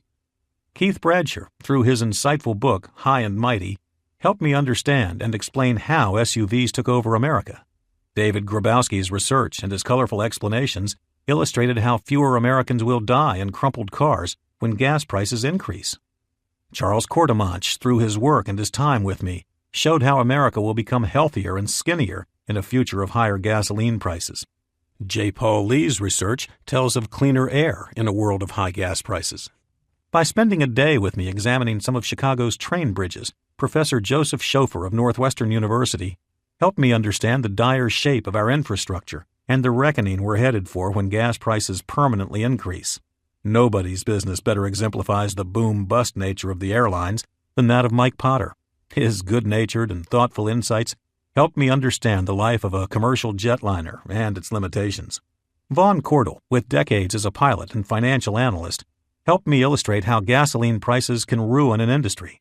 Aerospace behemoth Boeing, by letting me on their factory floor in Washington State, helped me show how the industry is trying to combat a future of higher gasoline prices with technology. UPS is one of the largest companies on the planet. It's certainly one of the most ubiquitous. In my experiences, UPS is also one of the most cooperative, transparent, and innovative big companies in the world. By allowing me to work a day on one of its electric trucks in Manhattan, UPS not only showed me how it orchestrates daily one of the most complex tricks in logistical engineering, but also how it has acknowledged its gasoline dependency and how it is preparing for a future of using less fuel. Shai Agassi has shared his theories on revolutionizing the world's car fleets with more people than me, but that doesn't make his quest any less compelling. His vision gives us a base point for optimism in a future of thinning oil supplies. Metabolic CEO Rick Eno helped me understand that plastics needn't come from oil, now or in the future. Civil engineer Edward Kennedy of Hatch Mott McDonald showed me the amazing netherworld of New York City and what it takes to extend its labyrinthine reach. Bill Peterson of Cohn Peterson Fox illustrated the finer points of urbanism and how the design world views the future of humanity. Stan Gale and John Hines at Gale International were generous in their time with me, explaining how they've built a city for the future out of nothing in South Korea's new Songdo City. Marianne Lazarus of HOK helped me understand how twisted many of our zoning laws have become under the rule of cheap oil. Al Norman dissected the operations of a big box store and how slowly but steadily their abandoned stores have pockmarked America's small towns and how they will continue to do so. Mark Levinson's book, The Box, helped me understand how the shipping container has changed world commerce and how that world will have to be unfolded thanks to a silent shipment of truck trailers from Newark to Houston more than 50 years ago. Orion Briney and Michael Schaefer, by bringing me out on the waters of the Illinois River, exhibited how tightly our global food economy is woven. Sasha Isenberg's The Sushi Economy helped me understand how sushi's rise was enabled by cheap gasoline and globalization, and how it all started with a Japanese airline and some Canadian fishermen. Tim Fuller spent a day showing me around his organic farm in northern Illinois and explaining how hard it is for local produce to compete against agriculture grown on a massive scale half a world away. Steve Grun explained to me our reliance on natural gas for food and how we might break that dependency in a future of higher energy costs. Through David R. Montgomery's book, Dirt, I gained a grasp on the curious relationship man has had with different forms of fertilization during the last several centuries, including that with guano. Rick Harnish of the Midwest High-Speed Rail Association took time to explain to me the inequities of the way we fund transportation and how the deck has been fixed in favor of roads. While still CEO at Amtrak, Alex Kumant spoke his mind to me with no restraint. His approach was refreshing. I only wish that he could be at Amtrak's helm for what looks to be a renaissance, thanks to new funding from the Obama administration. Kumant played no small part in establishing the legitimacy and the need for a stronger national rail system in the United States. His work put Congress on notice and helped bring in more federal money.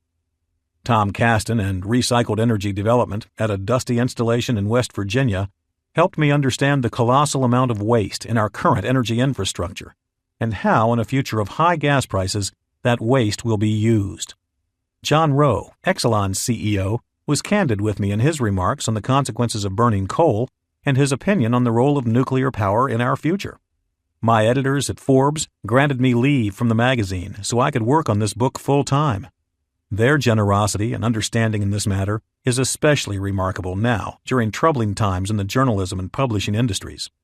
William Baldwin, Tom Post, Bruce Upton, Stuart Pinkerton, and Neil Weinberg, among others, have been supportive from the start, and their confidence in me helped propel this project. Stephanie Fitch and Emily Lambert, with whom I share Forbes' Chicago bureau, were always up for a bright conversation on sources and the book's contents, and were encouraging even during my time away from the magazine. I always owe thanks to Northwestern professor Marcel Pacati, who has continually been a positive force in my writing career, even as the years have piled on since graduation. Most of all, I have to thank my wife Sarah, a gifted teacher of English, who helped hone my ragged prose and who put up with me spending more than a few late nights at the computer screen. And finally, I'd be remiss to not thank my son Jackson, who was born roughly when I started this project, and whose giggly smile made the hard days easy, and the easy days pure joy. About the author. Intrigued by rising gasoline prices in spring 2008, Christopher Steiner conceived of the concept for $20 per gallon when he wondered simply, how will our lives change in a future of higher gas prices? A civil engineer and a staff writer at Forbes who regularly reports on energy, technology, and innovative entrepreneurs, Steiner researched the question. His examination roamed from Manhattan tunnels to desert plain graveyards to organic farm fields and manifested in this book, which breaks down our future and its coming changes in terms of dollars per gallon. Before his first reporting job at the Chicago Tribune, Steiner worked as a civil environmental engineer in San Francisco and Park City, Utah. He holds degrees from the University of Illinois at Urbana-Champaign and Northwestern University. He lives in Evanston, Illinois with his wife Sarah and his son Jackson.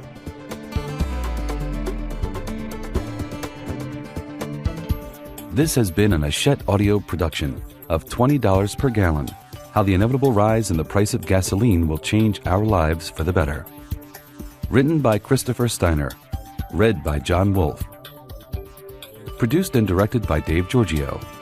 Recording and post-production by Audiobright. Production supervised by John Clem.